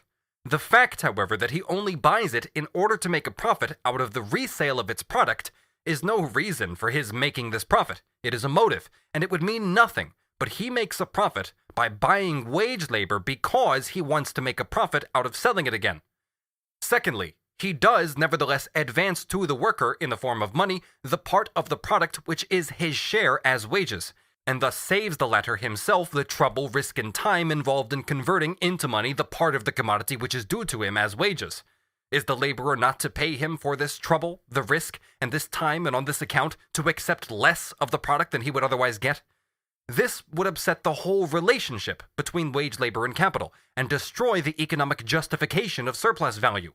The result of the process is in fact that the fund from which the capitalist pays the wage worker is nothing but the latter's own product, and that therefore capitalist and laborer actually share the product in aliquot parts. But this actual result has absolutely nothing to do with the transaction between capital and wage labor, on which rests the economic justification of surplus value, the justification founded on the laws of commodity exchange itself. What the capitalist buys is the temporary right to dispose of labor power. He only pays for it when this labor power has taken effect, materialized itself in a product. Here, as in all cases where money functions as means of payment, purchase and sale precede the real handing over of the money by the buyer. But the labor belongs to the capitalist after that transaction, which has been completed before the actual process of production begins. The commodity which emerges as product from this process belongs entirely to him. He has produced it with means of production belonging to him and with labor which he has bought and which therefore belongs to him, even though it has not yet been paid for. It is the same as if he had not consumed anyone else's labor in the production of the commodity. The profit that the capitalist makes, the surplus value which he realizes, springs precisely from the fact that the laborer has sold to him not labor realized in a commodity, but his labor power itself as a commodity. If he had confronted the capitalist in the first form, as a possessor of commodities, the capitalist would not have been able to make any profit, to realize any surplus value, since, according to the law of value, exchange is between equivalents, an equal quantity of labor for an equal quantity of labor. The capitalist's surplus arises precisely from the fact that he buys from the worker not a commodity, but his labor power itself, and this has less value than the product of this labor power, or what is the same thing, realizes itself in more materialized labor than is realized in itself. But now, in order to justify profit, its very source is covered up, and the whole transaction from which it springs is repudiated, because in fact, once the process is continuous, the capitalist only pays the worker out of his own product. The worker is only paid with a part of his own product, and the advance is therefore a mere pretense. We are now told that the worker has sold his share in the product to the capitalist before it has been converted into money. Perhaps before it was capable of being converted into money, for although the workman's labor had materialized itself in a product, it may be that only one part of the vendible commodity has as yet been realized. For example, only part of a house. So the capitalist is no longer owner of the product, and thereby the whole process through which he has appropriated another's labor gratis is invalidated. Now, therefore, owners of commodities confront each other. The capitalist has money, and the worker sells him not his labor power, but a commodity, namely, the part of the product in which his own labor is realized. The worker will now say to the capitalist, "Of these 5 pounds of twist, say 3/5 represent constant capital. They belong to you. 2/5, that is 2 pounds, represent my newly added labor. Therefore, you have to pay me the 2 pounds. So, pay me the value of the 2 pounds. and thereby he would pocket not only the wages, but also the profit, in short, a sum of money equal to the quantity of labor newly added by him and materialized in the form of the 2 pounds. But, says the capitalist, have I not advanced the constant capital? Well, says the laborer, you deduct the 3 pounds for it, and pay me only 2.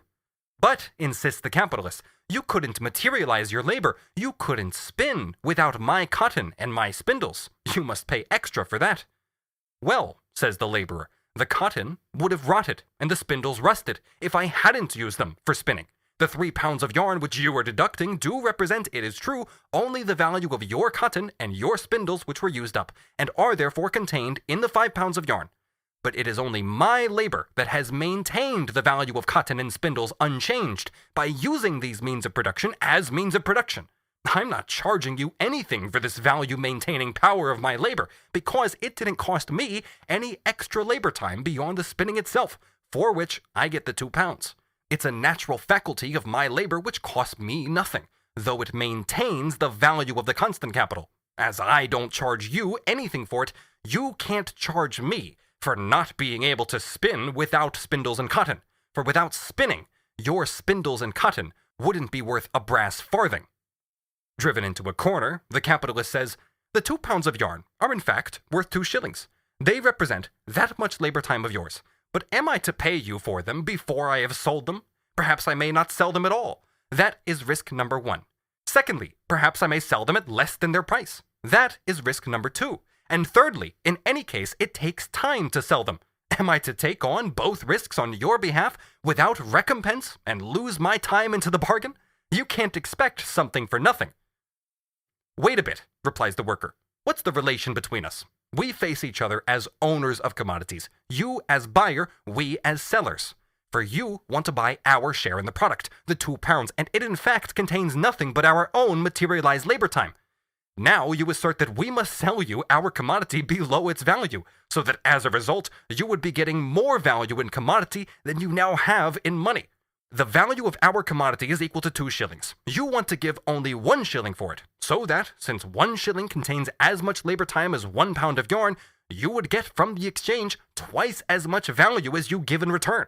We, on the other hand, would get, instead of an equivalent, only half of an equivalent for only 1 pound of yarn instead of 2. And on what do you base this demand, which is contrary to the law of value and the exchange of commodities in proportion to their value? On what? On the fact that you are a buyer and we are a seller, that our value is in the form of yarn, of a commodity, and your value is in the form of money. That the same value in the form of yarn confronts the same value in the form of money. But, my good friend, that is in fact a mere change of form, which affects the way in which the value is expressed, but leaves the amount of value unaltered. Or do you hold to the childish view that every commodity must be sold under its price, that is to say, for less than the sum of money which represents its value, because in the form of money it gets an increased value? But no, good friend, it does not get any increased value. The magnitude of its value does not change. It merely takes the shape of exchange value in its pure form. Besides, my good friend, think of the troubles you are laying up for yourself by taking this line. For what you assert amounts to this, that the seller must always sell his commodity to the buyer below its value. Indeed, as far as you are concerned, this was the case earlier when we sold you not a commodity we produced, but our labor power itself. It is true that you bought it at its value, but you bought our actual labor below the value in which it is expressed. However, that's an unpleasant memory. Let's say no more about it. We've gone beyond that, thank goodness, since, by your own decision, we are no longer to sell you our labor power as a commodity, but the commodity itself, which is the product of our labor. Let's look at the troubles you're laying out for yourself.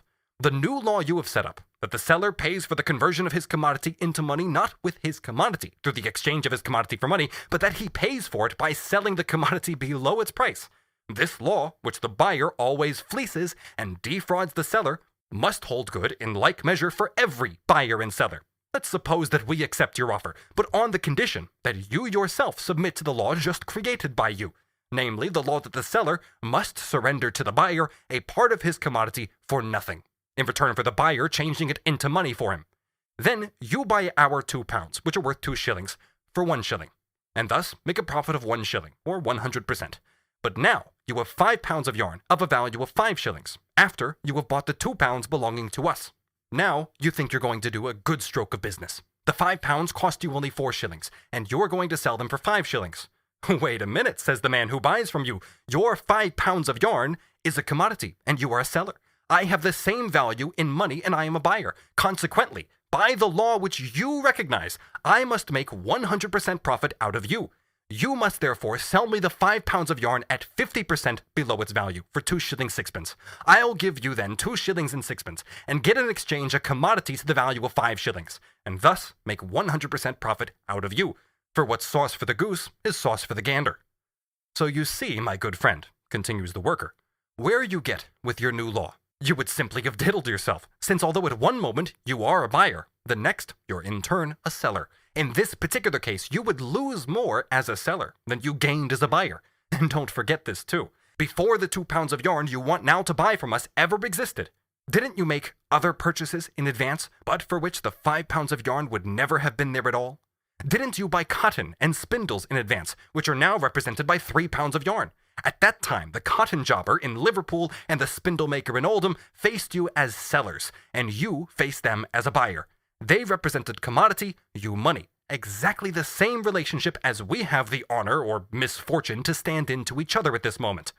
Wouldn't the sharp cotton jobber and your jovial colleague from Oldham have had a good laugh at you if you had demanded that they hand over to you for nothing a part of the cotton and spindles, or what is the same thing, sell you these commodities below their price and their value, on the ground that you were transforming commodities for them into money, but they were transforming money into commodities for you, that they were sellers and you a buyer. They risked nothing, for they got ready money, exchange value in the pure independent form. You, on the other hand, what a risk you were taking. First, you had to make spindles and cotton into yarn, run all the risks of the production process, and then finally the risk of reselling the yarn, changing it back again into money. The risk, whether it would sell at its value or over or under its value. The risk of not selling it at all, of not transforming it back into money. And as to its quality as yarn, you didn't care a straw for it. You did not eat yarn, nor drink it, nor have any use whatever for it except selling it. And in any case, the loss of time in transforming the yarn again into money, and that includes, therefore, the transformation of spindles and yarn into money. Old boy, your colleagues will reply, don't make a fool of yourself. Don't talk nonsense. What the devil do we care what you propose turning our cotton and our spindles to? What use you destine them for? Burn them, hang them if you like, throw them to the dogs, but pay for them. The idea! We are to make you a present of our goods because you have set up as a cotton spinner and seem not to quite feel at ease in that line of business and magnify to yourself its risks and perilous chances? Give up cotton spinning, or don't come into the market with such preposterous ideas. The capitalist, with a supercilious smile, replies to this tirade from the workers. Evidently, you people are a bit out of your depth. You're talking about things you don't understand. Do you imagine I've paid ready money to the Liverpool ruffian and the man in Oldham? The devil I did! I've paid them in bills of exchange, and the Liverpool ruffian's cotton was in point of fact spun and sold before his bill fell due. With you, it's another affair altogether. You want to get ready money. Very well, say the laborers, and what did the Liverpool ruffian and the Oldham man do with your bills? What they were doing with them, says the capitalist. Stupid question. They lodged them with their bankers and got them there discounted. How much did they pay the banker? Let me see. Money is now very cheap. I think they paid something like 3% discount. That is to say, not 3% on the sum, but they paid so much on the sum for the time the bill was running as would have come up to 3% on the whole matter if the bill had run for a whole year. Still better, say the working men. Pay us 2 shillings, the value of our commodity, or say 12 shillings, as we have dealt today per day, but we will deal per week. But take away from that sum 3% per annum for 14 days. But this bill is too small, says the capitalist, to be discounted by any banker. Well, reply the working men, we are 100 men. Thus, you have to pay to us 1,200 shillings. Give us a bill for them. This makes £60 and is not too small a sum to be discounted, but besides, as you discount it yourself, the sum must not be too small for you, since it is the identical sum whence you pretend to derive your profit on us. The amount deducted wouldn't be worth mentioning, and since we would thus get the major part of our product in its entirety, we would soon reach the point when we didn't need you to discount it for us. Naturally, we will not give you any longer credit than the 14 days the stock jobber gives you. If, turning the actual relationship upside down, Wages are to be derived from the discount on the part of the value of the total product that belongs to the workman. That is, from the fact that the capitalist pays them this part in advance in money, he would have to give them very short-term bills of exchange, such as, for example, he pays to the cotton jobber, etc. The workman would get the largest share of his product, and the capitalist would soon cease being a capitalist. From being the owner of the product, he would become merely the workman's banker. Moreover, just as the capitalist takes the risk of selling the commodity below its value, he equally takes the chance of selling it above its value. The workman will be thrown out onto the street if the product is unsaleable, and if it falls for long below the market price, his wages will be brought down below the average, and short time will be worked. It is he, therefore, that runs the greatest risk. Thirdly, it never enters anyone's head to suggest that the farmer, because he has to pay rent and money, or the industrial capitalist, because he has to pay interest in money, and therefore in order to pay them must first have converted his product into money, is on that account entitled to deduct a part of his rent or his interest.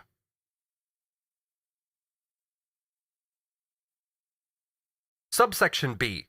Commodities which the laborer buys from the capitalist. A return flow of the money which does not indicate reproduction. In that part of the capital which circulates between industrial capitalist and laborer, that is, the part of the circulating capital which is equal to the variable capital, there is also a return flow of the money to its starting point. The capitalist pays the worker his wages in money. With this money, the worker buys commodities from the capitalist, and so the money flows back to the capitalist. In practice, to the capitalist banker, but the bankers in fact represent, in relation to the individual capitalist, the aggregate capital, insofar as it takes the form of money. This return flow of the money does not in itself indicate any reproduction. The capitalist buys labor from the worker with money. With the same money, the worker buys commodities from the capitalist. The same money takes the form first of means of purchase for labor, and later on as means of purchase for commodities. That it comes back to the capitalist is due to the fact that at first he is a buyer, and then in turn, in relation to the same parties, he is a seller. He parts with it as a buyer. It returns to him as a seller. The laborer, on the contrary, is first a seller and then a buyer. So first he gets the money and then he pays it out, while in relation to him, the capitalist first pays it out and then takes it in. For the capitalist, the movement here is M to C to M. He buys a commodity, labor power, with money. With the product of this labor power, again a commodity, he buys money. In other words, he sells this product in turn to his former seller, the laborer. For the laborer, on the other hand, the movement of circulation is C to M to C. He sells his commodity, that is labor power, and with the money he gets for it, he buys back a part of his own product, again, a commodity. It could indeed be said that the laborer sells a commodity for money, spends this money on commodities, and then sells his labor power again, so that for him too the movement is also M to C to M. And since the money is constantly fluctuating between him and the capitalist, it could equally be said, depending on whether one considers it from the standpoint of the one or of the other, that for him as well as for the capitalist, the movement is M to C to M. The capitalist, however, is the buyer. The renewal of this process starts from him, not from the worker, while the return flow of the money is compulsory, since the worker must buy means of subsistence. Here, as in all movements where the form of circulation on one side is MCM and on the other side CMC, it is made evident that the aim of the process of exchange on one side is exchange value, money, and therefore its increase, and on the other side, use value, consumption. This also is the case when the money flows back as in the example first considered, where on the farmer's side the movement is MCM, CMC on the landlord's side, taking into account the fact that the M with which the landlord buys from the farmer is the money form of the rent, and therefore the result of a movement C to M, the changed form of the part of the product that at bottom belongs to the landlord in kind. This M to C to M, insofar as it merely expresses, as between laborer and capitalist, the return to the latter of the money laid out by him in wages, in itself does not indicate any reproduction process, but only that the two parties are in turn buyer and seller in relation to each other. Nor does it represent money as capital, in such a way as M to C to M prime, where the second, M prime, would be a larger sum of money than the first M, so that M represents the value, capital, which increases in value. On the contrary, it merely expresses the formal return of the same amount of money, often even less, to its starting point. By capitalist here, of course, is meant the class of capitalists. I was therefore wrong in saying in the first part that the form M to C to M must always be M to C to M prime. It may express merely the formal return of the money, as I indicated there already, by showing that the return circuit of the money to the same starting point arises from the fact that the buyer in turn becomes a seller. It is not this return movement of the money that enriches the capitalist. For example, say that he's paid 10 shillings for wages. The laborer buys goods from him with this same 10 shillings. He has given the worker goods to the value of 10 shillings for his labor power. If he had given him means of subsistence in kind to the price of 10 shillings, there would have been no circulation of money, and therefore no return flow of money. This phenomenon of money returning has therefore nothing to do with the enrichment of the capitalist, which only arises from the fact that in the production process itself, the capitalist appropriates more labor than he has expended in the form of wages, and that his product is consequently larger than the costs of producing it, while the money that he pays the worker can in no case be less than the money with which the worker buys goods from him. This formal return of the money has nothing to do with making a profit, and therefore M here does not signify capital, not any more than an increase or replacement of value takes place when money spent in rent, interest, or taxes flows back to the payer of rent, interest, and taxes. M to C to M, insofar as it represents the formal return of money to the capitalist, only means that his promissory note issued in money is realized in his own commodity. As an example of the wrong explanation of this money circuit, this return of money to its starting point, see Steuart de Tracy above. As a second example, with special reference to the circulation of money between worker and capitalist, Bray is to be quoted later. Finally, Proudhon, in regard to the money-lending capitalist. This form of return circuit, MCM, is found wherever the buyer becomes in turn seller, and therefore in the movement of all commercial capital, where all dealers buy from each other in order to sell, and sell in order to buy. It is possible that the buyer is unable to sell the commodity, say rice for example, at a higher price than he bought it. He may have to sell it below its price. Thus, in such a case, a simple return of the money takes place, because the purchase turns into a sale without M having established itself as value that increases value, that is, as capital. It is the same, for example, in the exchange of constant capital. The machine builder buys iron from the producer of iron and sells him machines. In this case, the money flows back. It was paid out as means of purchase for the iron. It then serves the iron producer as means of purchase for the machines, and so flows back to the machine builder. The latter has got iron for the money he paid out. He has delivered machines for the money he received. The same money has circulated twice its value. For example, the machine builder buys iron with £1,000. With the same £1,000, the iron producer buys machinery. The value of the iron and the machinery together is £2,000. In this way, however, £3,000 must be in motion, 1,000 in money, 1,000 in machinery, and 1,000 in iron. If the capitalist made an exchange in kind, the commodities would change hands without a farthing circulating. It is the same when they have reciprocal accounting, and the money serves them as means of payment.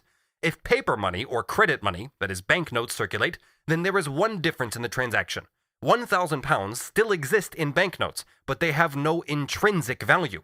In any case, here too there were 3 times 1,000, £1,000 in iron, 1,000 in machinery, and 1,000 in banknotes.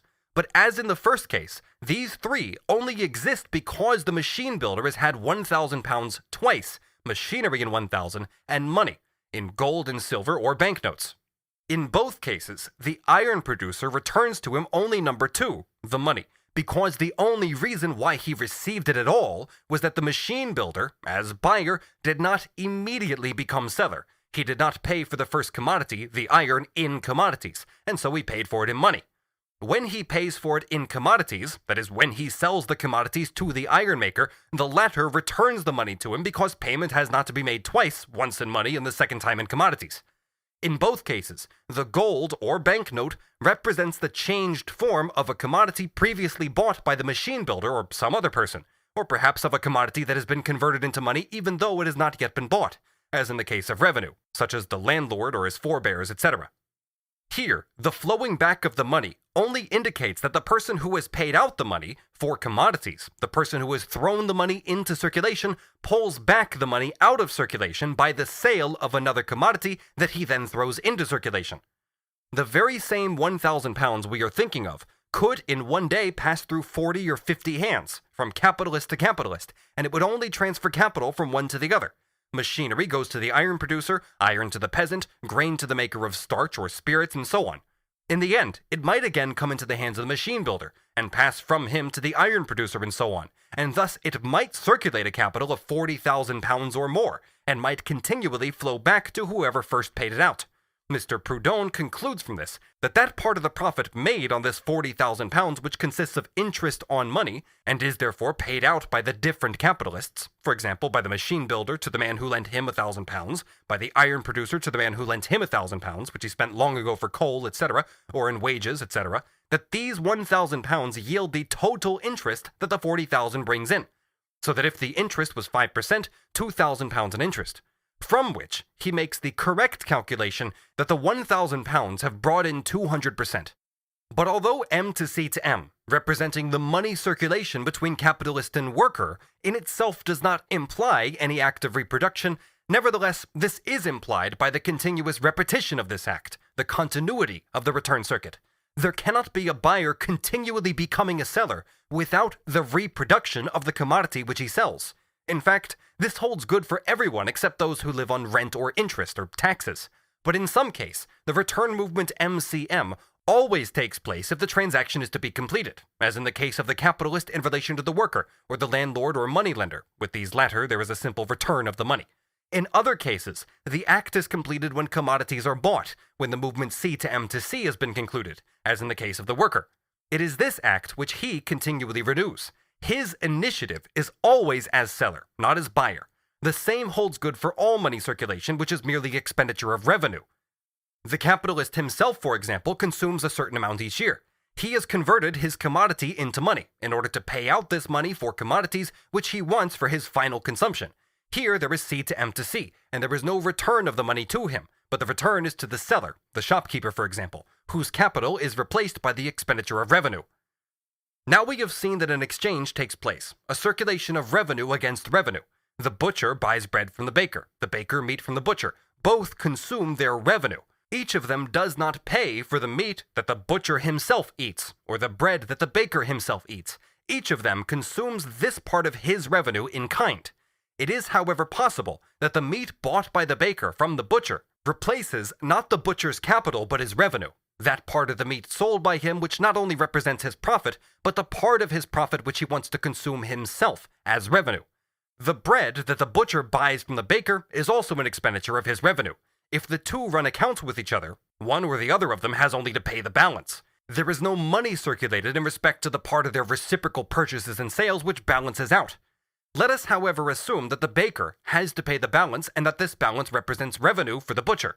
Then, the butcher spends the money from the baker on other articles of consumption. Let's assume that this is £10, which he spends with the tailor. If the £10 represents revenue for the tailor, he spends it in a similar way. In turn, he buys bread with it and so on. In this way, the money flows back to the baker, no longer, however, as a replacement of revenue, but as a replacement of capital. A question that can still be raised is this. In M to C to M, as carried through by the capitalist, when it represents self-expanding value, the capitalist draws more money out of circulation than he threw into it. This was what the miser actually wanted to do, but did not succeed in doing, for he does not draw more value in the form of gold and silver out of circulation than he threw into it in the form of commodities. He possesses more value in the form of money, whereas he previously had more value in the form of commodities. The total production costs of the capitalist commodity are £1,000. He sells it for £1,200 because his commodity now contains 20% or 1/5 unpaid labor that he has not paid for but nevertheless sold. How then is it possible for all capitalists, the class of industrial capitalists, continually to draw more money out of circulation than they put into it? First, it can be said that on the other hand, the capitalist continually puts in more than he draws out. His fixed capital had to be paid for, but he sells it only in the measure that he consumes it, only bit by bit. It always enters only to a much smaller extent into the value of the produced commodity, while it enters in its entirety into the process of producing the commodity. If its circulation is 10 years, only 1/10 of it enters annually into the products, and no money circulates in respect to the other 9/10, as this 9/10 does not in any way come into circulation in the form of a commodity. That is the first point. We will consider this problem later, and meanwhile return to Quesnay. But first, one other point. The return of banknotes to a bank which discounts bills or makes advances in notes is quite a different phenomenon from the return of money which we have been considering up to now. In this case, the transformation of the commodity into money is anticipated. It receives the form of money before it is sold, perhaps even before it's produced, or perhaps it has already been sold for bills of exchange. In any case, it has not yet been paid for, not yet reconverted into money. This transformation is therefore in any case anticipated. As soon as it is sold, or deemed to be sold, the money flows back to the bank, either in its own notes, which thus come back out of circulation, or in the notes of other banks, which are then exchanged for its own between the bankers, so that then the notes of both are withdrawn from circulation, returning to their starting point, or in gold and silver. If this gold and silver is demanded for bank notes which are in some third person's hands, the notes come back. If the notes are not converted, a similar quantity of gold and silver is taken out of circulation, and now lies in the bank's reserves instead of the notes. In all these cases, the process is this. The existence of the money, the transformation of the commodity into money, was anticipated. As soon as it is actually transformed into money, the transformation into money takes place a second time. This second existence of it as money, however, returns to its starting point. It cancels out, takes the place of its first existence as money, and comes back out of circulation to the bank. It is perhaps the same identical quantity of notes that expressed its first existence which now expresses its second. The bill of exchange, for example, has been discounted by a yarn manufacturer. He has received the bill of exchange from the weaver, with £1,000 that he pays for coal, raw cotton, etc. The various hands through which these notes pass in payment for their commodities finally spend them on linen, and so the notes come to the weaver, who on the day the bill matures pays the spinner the identical notes, and the spinner in turn takes them back to the bank. It is by no means necessary that the second posthumous transformation of the commodity into money, after the transformation in anticipation, should be carried through in different money than the first. And so it seems as if the spinner has in fact got nothing, since he borrowed notes, and at the end of the process is that he gets them back again and returns them to the issuer. In fact, however, these identical notes have served as means of circulation and means of payment during this period, and the spinner has used them in part to pay his debts and in part to buy goods needed for the reproduction of the yarn, and in this way he has realized a surplus obtained through the exploitation of his workmen, a part of which he can now pay back to the bank. Likewise in money, since more money has flowed back to him than he had expended, advanced, or laid out. How? That again brings us to the question that we had meanwhile held over. Section 4. Circulation between farmer and manufacturer according to the Tableu Economique. So back to Quesnay. We come now to the third and fourth acts of circulation. L, the landlord, buys manufactured commodities from S, the sterile class manufacturer. See line A to C in the tableau, for 1 milliard.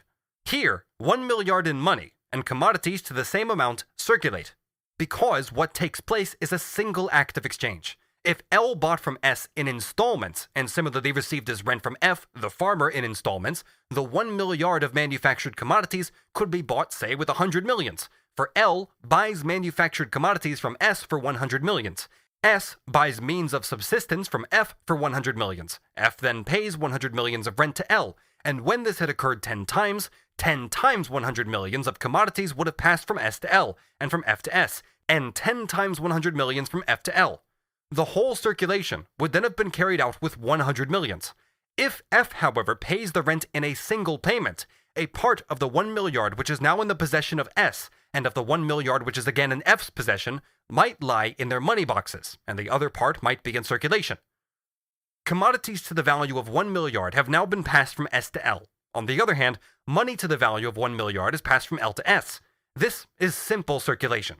Money and commodities merely change hands in reverse direction. But in addition to the 1 milliard of means of subsistence which the farmer has sold to L, and which have thus gone into consumption, the 1 milliard of manufactured commodities which S has sold to L have also gone into consumption. It must be noted that these existed before the new harvest. Otherwise L could not buy them with the product of the new harvest. S, for his part, now buys means of subsistence to the value of 1 milliard from F. See line C to D in the tableau. Now a second 1/5 of the gross product has fallen out of circulation and into consumption.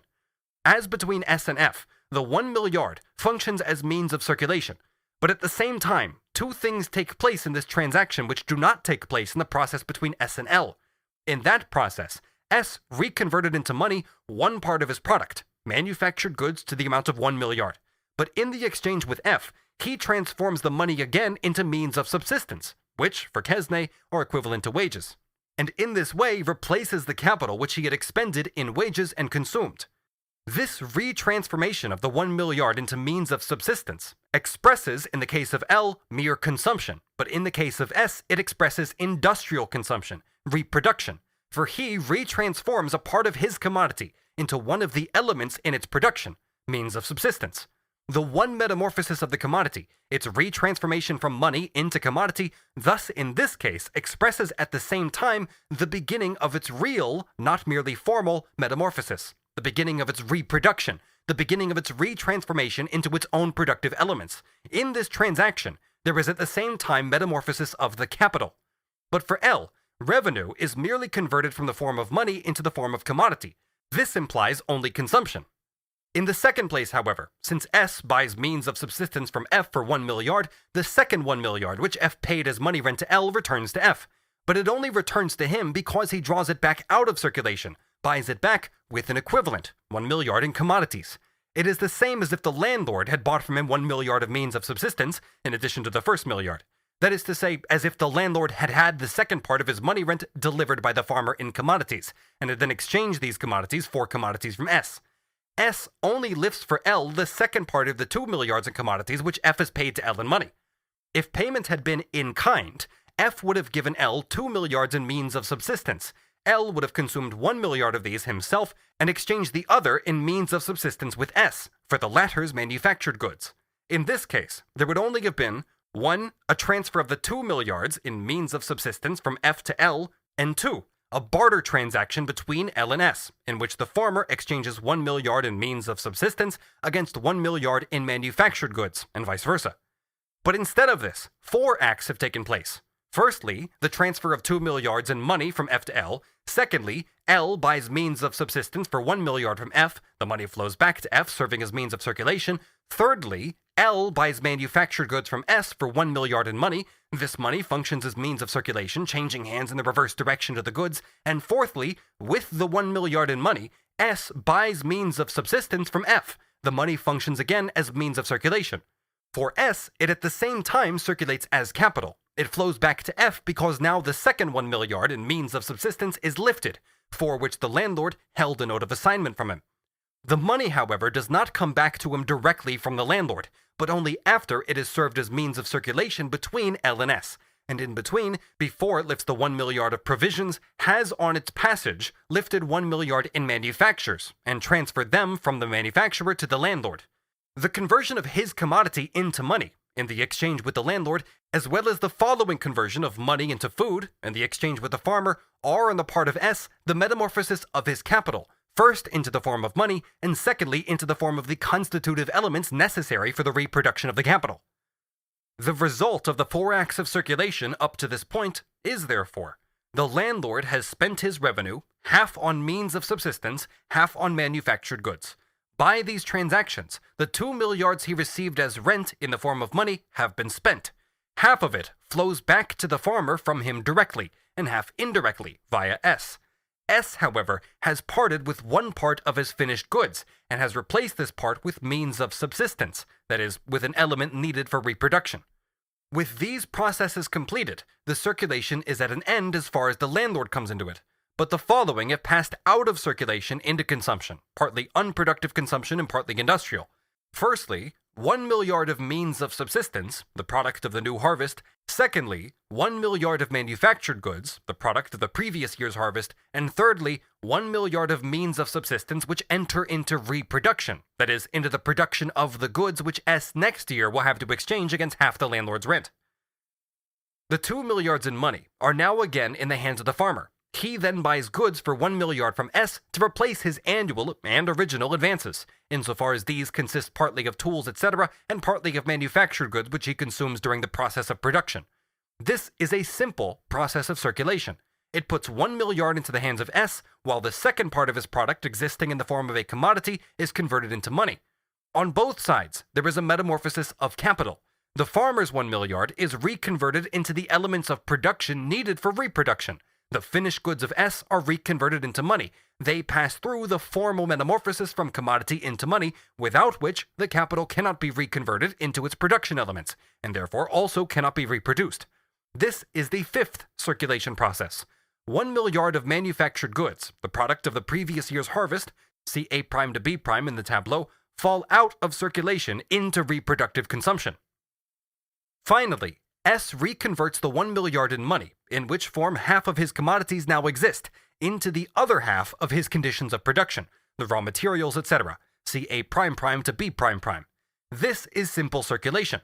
For S, it is at the same time the metamorphosis of his capital into the form suitable for its reproduction.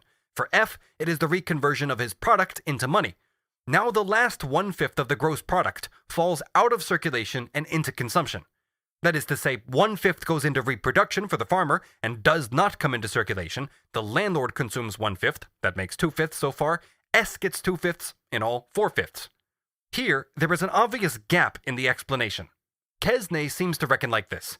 F gives to L, line A to B, 1 milliard in means of subsistence, that is 1/5.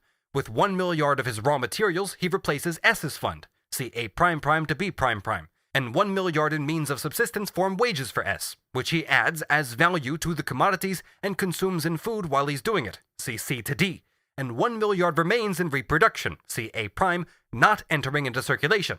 Finally, 1 milliard of the product replaces advances, see A' to B'. Only, he overlooks the fact that S buys for the 1 milliard in manufactured goods neither means of subsistence nor raw materials from the farmer, but pays back to him his own money. In fact, he sets out from the presupposition that the farmer possesses 2 milliards in money in addition to his gross product, and that this money is the total fund from which the money in circulation is provided. He also forgets that in addition to the 5 milliards in gross product, a further 2 of the gross product exist in manufactured commodities produced before the new harvest. For the 5 milliards represent only the total annual production, the total crop produced by the farmers, but not the gross product of manufacture, the reproductive elements for which have to be replaced out of this year's harvest.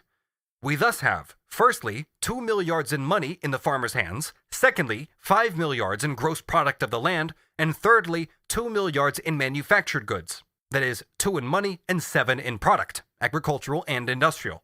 The circulation process, put briefly, is as follows. F for farmer, L for landlord, and S for manufacturer, i.e. sterile. F pays L 2 milliards in money for rent. L buys from F means of subsistence for 1 milliard, so 1/5 of the farmer's gross product is disposed of. At the same time, 1 in money flows back to him. L, moreover, buys goods from S for 1. By this transaction, 1/2 of S's gross product is disposed of. In return for it, he has 1 milliard in money.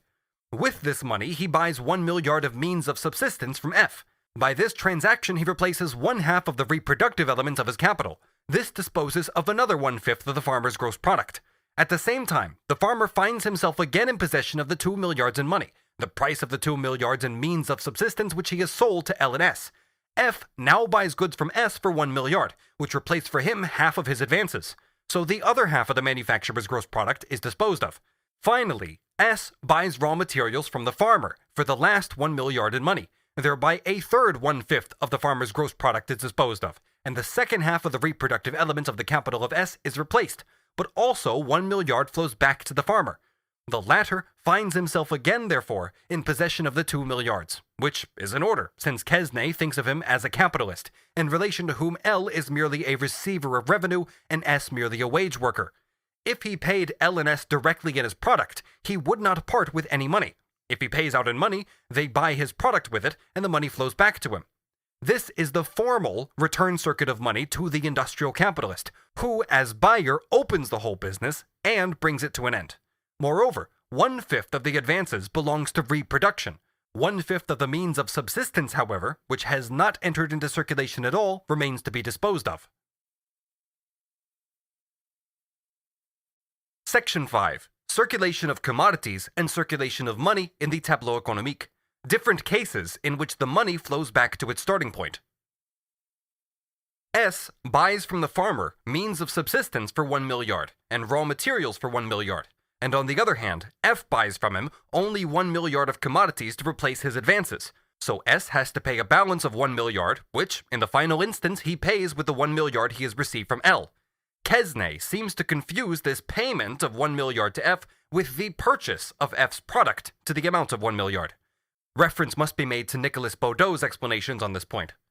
In fact, on our calculation, the 2 milliards have only served 1. To pay the rent to the amount of 2 milliards in money, and 2. To circulate 3 milliards of the farmer's gross product, 1 in means of subsistence to L, 2 in means of subsistence and raw materials to S, and to circulate 2 milliards of the gross product to S, being 1 milliard of it to L who consumes it and 1 to F who consumes it reproductively. In the last purchase, see A prime prime to B prime prime, in which S buys raw materials from F, he pays him back in money. So once more, S has received from L 1 milliard in money. With this 1 milliard in money, he buys means of subsistence from F to that amount. With the same 1 milliard in money, F buys commodities from S. With the same 1 milliard in money, S buys raw products from F. Or, S buys from F raw materials for 1 milliard in money and means of subsistence for 1 milliard in money.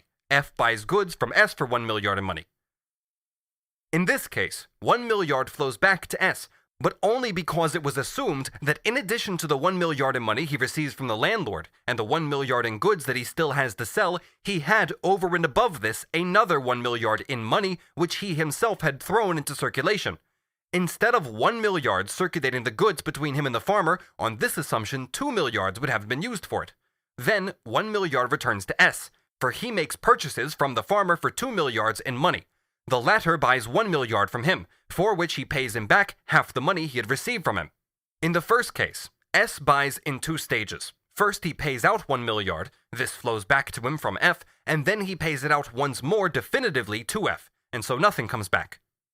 In the second case, on the other hand, S makes a single purchase for 2 milliards. If then F makes a return purchase for 1 milliard, this remains with S.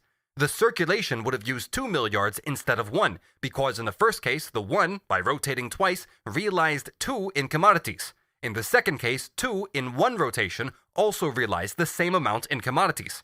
If the farmer now pays back 1 milliard to S, S has not got more than in the first case, for he has thrown into circulation, in addition to 1 milliard in commodities, also 1 in money from his own fund, which existed prior to the circulation process. He has put it out into circulation, and so it flows back to him. In the first case, S buys 1 milliard of commodities from F for 1 milliard in money. F buys 1 in goods from S for 1 in money. S buys 1 in commodities from F for 1 in money, so that F keeps 1 milliard. In the second case, S buys 2 milliards of commodities from F for 2 milliards in money. F buys 1 in goods from S for 1 in money. The farmer, as before, keeps the 1 extra.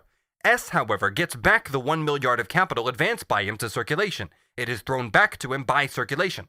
S buys commodities from F for 2 milliards. F buys goods from S for 1 milliard. Therefore, in any event, S has to pay a balance of 1 milliard, but not more than this.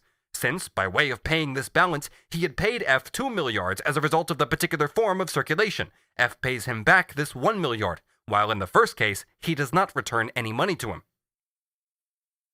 In the first case, S makes purchases from F for 2 milliards, and F from S for 1 milliard, so in both cases the balance in F's favor is 1 milliard.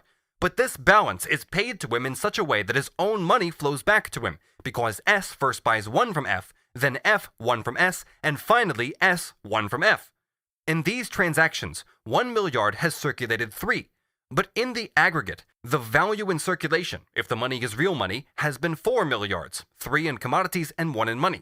The amount of money originally thrown into circulation to pay F and circulating was never more than 1 milliard, that is, never more than the balance which S had to pay to F. Because F bought from him to the amount of 1 milliard before he buys from F to the amount of 1 for the second time, S can pay his balance with this 1 milliard. In the second case, S throws 2 into circulation. It is true that with it he buys 2 in commodities from F. These 2 are here required as means of circulation, and are paid out against an equivalent in commodities. But F buys back goods for 1 milliard from S. 1 milliard therefore returns to S, as the balance which he has to pay to F is only 1 milliard and not 2 milliards. He has now replaced for F 1 in commodities, and so F must pay him back the 1, which now he would have paid him in money for nothing. This case is remarkable enough to spend a moment on it. There are various possible cases of the circulation assumed above of 3 milliards in commodities, of which 2 are means of subsistence and 1 in manufactures. We must, however, note, first, that on Quesnay's assumption, there is 1 milliard in money in the hands of S and 1 in money in the hands of F at the moment when the circulation between the two of them begins. Secondly, we will assume by way of illustrating the point that in addition to the 1 milliard which S received from L, S has in his till another one in money. First, the case as Quesnay puts it, S buys 1 in commodities from F for 1 in money. With the 1 in money thus received from S, F buys 1 in commodities from S. Finally, S, with the 1 in money that he has got back in this way, buys 1 in commodities from F. F is therefore left with the 1 in money, which to him represents capital. In fact, along with the other 1 milliard in money which he has got back from L, it forms the revenue with which again next year he pays the rent in money. That is, 2 milliards in money. 1 milliard in money has here circulated 3 times, from S to F, from F to S, and from S back to F, and each time in exchange for 1 in commodities, that is, for 3 milliards in all. If the money itself has value, values to a total of 4 milliards are in circulation. Money here functions only as means of circulation, but for F, in whose hands it finally remains, it is transformed into money and possibly into capital. The second case. The money functions merely as means of payment. In this case, S, who buys 2 in commodities from F, and F, who buys 1 in commodities from S, settle accounts with each other. At the close of the transaction, S has to pay a balance of 1 in money. As in the former case, 1 in money comes into F's money box, but without having served as means of circulation. The money is a transfer of capital form, as it only replaces his capital of 1 in commodities. As before, values amounting to 4 milliards are in circulation, but instead of 3 movements of 1 in money, there has only been 1 movement, and the money has only paid for an amount of values in commodity form that is equal to itself. In the former case, it paid for 3 times as much. What would be saved, as compared with case number 1, would be the 2 superfluous movements of circulation. The third case. To start with, F comes forward as the buyer with the 1 milliard in money, which he has had from L, and buys commodities from S for this 1 milliard. Instead of lying fallow with him as a hoard for payment of the next rent, now the 1 milliard circulates. S now has 2 in money, 1 from L and 1 from F. With these 2 milliards in money, he buys commodities to the amount of 2 from F. Now values to the amount of 5 have been in circulation, 3 in commodities and 2 in money. There has been a circulation of 1 in money and 1 in commodities, and a circulation of 2 in money and 2 in commodities. Of these 2 milliards in money, the milliard originating with the farmer circulates twice, the milliard originating with S only once. Now 2 milliards in money return to F, of which, however, only 1 milliard settles his balance. The other 1 in money, which he himself had thrown into circulation because he took the initiative as a buyer, flows back to him through circulation. The fourth case. S buys at once 2 milliards in commodities from F, with 2 milliards in money, 1 from L and 1 which he puts himself into circulation from his own till. F buys back from S 1 milliard in commodities, thus returning to him the 1 in money. F holds, as before, 1 milliard in money to settle the balance between him and S. Values to the amount of 5 milliards have circulated. There are 2 acts of circulation. Of the 2 milliards in money which S returns to F, 1 represents the money which F himself threw into circulation, and only 1 the money which S threw into circulation. Here, 2 milliards in money instead of 1 come back to F, but in fact, he gets only 1 milliard, as he himself had thrown the other into circulation. That is, in case number 3. In case number 4, 1 milliard in money returns to S, but it is the 1 milliard which he got from his money box, not from selling his commodities to L, and himself threw into circulation. In case number 1, and indeed in case number 2, there is never more than 1 milliard in money circulating. But in case number 1, it circulates 3 times, and in case number 2, it only once changes hands. This is merely due to the fact that in case number 2, a high development of credit, and consequently economy in payments, is assumed, while in case number 1, the movement is rapid. However, each time the money functions as means of circulation, and therefore the value at the 2 poles must each time appear twice, once in money and once in commodities. In case number 3 and number 4, 2 milliards circulate, instead of just 1 as in cases 1 and 2. This is because, on one occasion in both cases, in case number 3 by S as a buyer who closes the circulation process, and in case number 4 by S as a buyer who opens it, commodity values to the amount of 2 milliards are at a single stroke thrown into circulation. That is, 2 milliards of commodities enter into circulation in one single act. It is assumed, moreover, that the commodities have to be paid for on the spot, and not after the balance has been struck. The most interesting thing about the movement is, however, the 1 milliard in money, which in case number 3 is left in the hands of the farmer, in case number 4 in the hands of the manufacturer, although in both cases the balance of 1 is paid to the farmer, and he gets not a farthing more in case number 3 and not a farthing less in case number 4. In these transactions, of course, the exchange is always an exchange of equivalents, and when we speak of a balance, we mean only the equivalent value which is paid for in money instead of in commodities. In case number 3, F throws 1 milliard in money into circulation and gets in exchange for it from S the equivalent in commodities, or 1 milliard in commodities. But then S buys commodities from him for 2 milliards in money. The first one in money which he threw into circulation thus comes back to him, because one in commodities has been taken from him in exchange. This 1 milliard in commodities is paid for with the money which he had paid out. He gets the second 1 milliard in money in payment for the second 1 milliard in commodities. This balance is owed to him in money, because he had only bought, in all, 1 in commodities, and commodities to the value of 2 milliards had been bought from him. In case number 4, S throws 2 milliards in money into circulation at once, for which he takes from F commodities for 2. With the money which S himself had paid him, F in turns buys from S commodities for 1 milliard, and so the 1 milliard in money returns to S. In case number 4, S in fact gives F 1 milliard in commodities, the equivalent for 1 in money, and 2 milliards in money, that is 3 in total, but S gets from F only 2 milliards in commodities. F has consequently to return to him 1 in money. In case number 3, F gives S in commodities the equivalent of 2 milliards in money, and 1 in actual money, that is 3 milliards in total, but he gets from S only 1 milliard in commodities, the equivalent of 1 in money. S has consequently to return to him 2 milliards in money. He pays back 1 milliard in the money which F himself threw into circulation, and he himself throws 1 into circulation. He keeps the balance of 1 milliard in money, but cannot keep 2 milliards in money.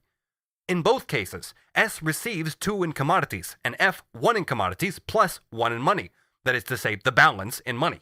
In case number 3, in addition to this, another 1 milliard comes to F, but this is only the excess of the money which he has thrown into circulation over what he has drawn from it in commodities, similarly with S in case number 4. In both cases, S has to pay a balance of 1 milliard in money, because he takes commodities to the value of 2 milliards out of circulation, and puts into it commodities only to the value of 1 milliard. In both cases, F has to receive a balance of 1 milliard in money, because he has thrown 2 milliards in commodities into circulation, and only drawn from it 1 in commodities. The second 1 milliard must therefore be paid in money to him. In both cases, it is only this 1 milliard in money that can finally change hands. Since, however, 2 milliards are actually in circulation, this must flow back to the person who put it into circulation, and this holds good whether F, in addition to receiving a balance of 1 out of circulation, has thrown into it another 1 in money, or whether S, who has to pay only a balance of 1 milliard in money, has in addition advanced the other 1 milliard in money. In case number 3, 1 milliard in money comes into circulation in excess of the quantity of money that would, under different circumstances, be needed for the circulation of this quantity of commodities, because F comes forward as the first buyer and must therefore throw money into circulation, whatever his ultimate position may be. In case number 4, in the same way, 2 milliards in money come into circulation, instead of only 1 as in case number 2, because first S comes forward as a buyer at the outset, and secondly, buys 2 milliards all at once. In both cases, the money that circulates between these buyers and sellers can finally only be equal to the balance which one of them has to pay, for the money which S or F has expended in excess of this amount is paid back to him. Let us assume that F buys commodities from S to the value of 2 milliards. This case then would look like this. F gives S 1 in money for commodities. S buys the commodities from F to the value of 2 in money, as a result of which the first one returns to F and 1 extra milliard into the bargain. F in turn buys commodities from S for 1 milliard in money, which brings this money back to S. At the end of the process, F would have commodities to the amount of 2 milliards and the 1 milliard that he had originally, before the circulation process began, and S would have commodities for 2 milliards and 1 in money, which he too originally had. The 1 milliard in money of F and the 1 milliard in money of S would have played their role only as means of circulation, and then would have flowed back, as money, or in this case also as capital, to both the persons who had advanced them. Had they both used money as means of payment, they would have set off 2 milliards in commodities against 2 milliards in commodities. Their accounts would have cancelled out, and not a farthing would have circulated between them. Thus, the money which circulates as a means of circulation between two persons who confront each other mutually as buyers and sellers returns to its source. There are 3 cases in which it can circulate. First, the commodity values supplied balance each other. In this case, the money returns to the person who advanced it into circulation, and in this way used his capital to meet the costs of circulation. For example, if F and S each buys commodities for 2 milliards from the other, and S opens the dance, he buys commodities from F for 2 milliards in money. F returns to him these 2 in money, buying with it 2 in commodities from him. Thus, S has both before and after the transaction 2 milliards in commodities and 2 milliards in money. Or when, as in the case cited previously, both advance the means of circulation to an equal amount, each gets back what he had advanced to circulation. As above, 1 milliard in money goes to F and 1 to S. Secondly, the commodity values exchanged between the 2 parties do not cancel each other out. There is then a balance to be paid in money. If, as above in case number 1, the circulation of the commodities has taken place in such a way that no more money has entered into circulation than is required for the payment of this balance, it being always only this sum that passes to and fro between the 2 parties, then it comes finally into the hands of the last seller, in whose favor the balance is. Thirdly, the commodity values exchanged between the 2 parties are not equal to each other. There is then a balance to be paid, but the circulation of the commodities takes place in such a form that more money circulates than is required to settle the balance. In this case, the money in excess of this balance returns to the party who has advanced it. In case number 3, to the man who receives the balance. In case number 4, to the one who has to pay it. In the second category listed above, the money only returns when the receiver of the balance is the first buyer, as for example between worker and capitalist. It changes hands, as in case number 2, when the other party comes forward as the first buyer. Of course, all this only takes place on the assumption that the definite quantity of commodities is bought and sold between the same persons, so that each of them is alternately buyer and seller in relation to the other one. On the other hand, let us assume that the 3 milliards of commodities are equally distributed among the commodity owners, A prime, and A prime prime, these being the sellers, and that they are confronted by the buyers, B prime, and B prime prime. If the 3 purchases take place simultaneously, that is to say alongside each other, 3,000 in money must circulate, so that each A is in possession of 1,000 in money, and each B is in possession of 1,000 in commodities. If the purchases follow each other, succeeding each other in time, the circulation of the same 1,000 in money can only effect these if the metamorphoses of the commodities are interwoven. That is to say, when some persons function as buyers and sellers, even if not in relation to the same persons as in the case above, but as buyer in relation to one person and seller in relation to the other. Thus, for example, 1, A sells to B for 1,000 in money. 2, A buys with this 1,000 from B prime. 3, B prime with the 1,000 in money buys from A prime. 4, A prime with the 1,000 in money from B prime prime. And 5, finally, B prime prime with the 1,000 in money from A prime prime. The money would have changed hands 5 times between 6 persons, but also commodities to the value of 5,000 would have circulated. If commodities for 3,000 are to be circulated, it would be like this. Firstly, A buys from B for 1,000 in money. Secondly, B from A prime for 1,000 in money. And thirdly, A prime from B prime for 1,000 in money. 3 changes of place as between 4 persons. It is M to C. The cases set out above do not contradict the law explained earlier, that with a given rapidity of circulation of money and a given total sum of prices of commodities, the quantity of the circulating medium is determined. In example number 1 above, 1,000 in money circulates 3 times, and in fact, it circulates commodities to the amount of 3,000. The amount of money in circulation is consequently 3,000, being the sum of prices, divided by 3, being the velocity of circulation, or 3,000 being the sum of prices divided by 3 cycles, totaling 1,000 in money. In cases 3 and 4, the total prices of the commodities in circulation are, it is true, equal to 3,000 in money, but the rapidity of circulation is different. 2,000 in money circulates once, that is 1,000 in money first, and then another 1,000 in money. Of the 2,000, however, 1,000 circulates once more. 2,000 in money circulates 2/3 of the 3,000 in commodities, and half of it, 1,000 in money, circulates the other third. 1,000 in money circulates twice, but another 1,000 in money circulates only once. The twofold circulation of 1,000 in money realizes commodities whose prices are equal to 2,000 in money, and the single circulation of 1,000 in money realizes commodities whose prices are equal to 1,000 in money, both together equal to 3,000 in commodities. What then is the rapidity of circulation of the money in relation to the commodities which it circulates in this case? The 2,000 in money makes 1.5 cycles. This is the same thing as first the total sum circulates once, and then half of it again completes one cycle. That is 3/2. And in fact, 3,000 being the sum of the prices divided by 3/2 cycles equals 2,000 in money. What is it then that determines the different rapidity of circulation of the money in this case? Both in 3 and 4, the difference arises from the fact that in contrast to 1, where the total amount of prices of the commodities circulating each time is never greater and never smaller than 1/3 of the total prices of the aggregate quantity of commodities which circulate, commodities only to the amount of 1,000 in money circulate at any given time, in 3 and 4, however, commodities for 2,000 circulate once, and commodities for 1,000 circulate once. That is, once 2/3 of the existing quantity of commodities and once 1/3. For the same reason, larger varieties of coin must circulate in wholesale trade than in retail trade. As I have already observed, in the circulation of money, the reflux of the money shows in the first place that the buyer has in turn become a seller, and in fact it makes no difference whether in so doing he sells to the same person from whom he has bought or not. If, however, the buying and selling is between the same persons, then the phenomena appear which have been the occasion of so many errors. See Destutt de Tracy. The buyer becoming seller shows that new commodities are to be sold. Continuity in the circulation of commodities, tantamount to its constant renewal. It is therefore reproduction. The buyer can in turn become seller, as in the case of the manufacturer in relation to the worker, without this denoting an act of reproduction. It is only the continuity, the repetition of this reflux, in relation to which it can be said that it denotes reproduction. The reflux of money, when it represents the reconversion of the capital into its money form, necessarily shows the end of one cycle, i.e. a turnover, and the beginning again of new reproduction if the capital as such continues the process.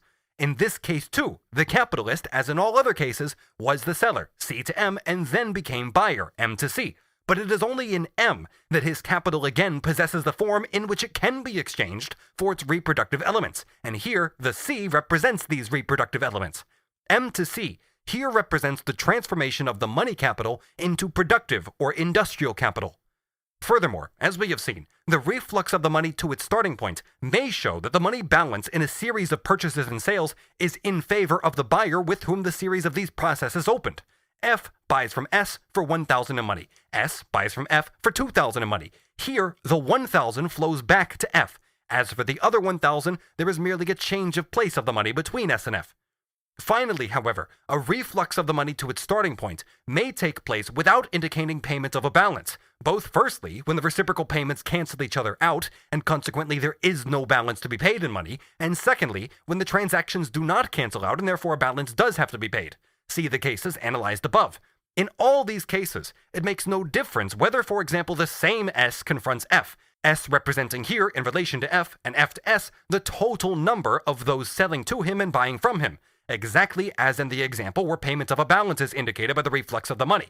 In all these cases, the money flows back to the person who, so to speak, has advanced it to circulation. It has done its job in circulation, like banknotes, and comes back to the person who laid it out. Here, it is only means of circulation. The final capitalists settle with each other, and so it comes back to the one who paid it out. We have, therefore, still to deal later on with the question that we have held over. The capitalist draws more money out of circulation than he threw into it. Section 6. Significance of the Tableu Economique in the history of political economy. Back to Quesnay. Adam Smith cites with some irony the Marquis de Mirabeau's hyperbolical statement, quote, "There have been, since the world began, 3 great inventions. The first is the invention of writing. The second is the invention of money. The third is the economical table, the result of the other 2, which completes them both." End quote. But in fact, it was an attempt to portray the whole production process of capital as a process of reproduction, with circulation merely as the form of this reproductive process, and the circulation of money only as a phase in the circulation of capital. At the same time, to include in this reproductive process the origin of revenue, the exchange between capital and revenue, the relation between reproductive consumption and final consumption, and to include in the circulation of capital the circulation between consumers and producers, in fact between capital and revenue, and finally to present the circulation between the 2 great divisions of productive labor, raw material production and manufacture, as phases of this reproductive process, and all this depicted in a tableau which in fact consists of no more than 5 lines, which link together 6 points of departure or return. And this was in the second third of the 18th century, the period when political economy was in its infancy. This was an extremely brilliant conception, incontestably the most brilliant for which political economy had up to then been responsible. As regards the circulation of capital, its reproductive process, the various forms which it assumes in this process of reproduction, the connection between the circulation of capital and circulation in general, that is, not only the exchange of capital for capital, but also of capital for revenue, Adam Smith, in fact, only took over the inheritance of the Physiocrats and classified and specified more precisely the separate items in the inventory. But his exposition and interpretation of the movement as a whole was hardly as correct as its presentation and outline in the Tableu Economique, in spite of Quesnay's false assumptions. When, moreover, Adam Smith says of the Physiocrats, quote, "Their works have certainly been of some service to their country," end quote, this is an immoderately moderate statement of the significance, for example, of Turgot, one of the immediate fathers of the French Revolution.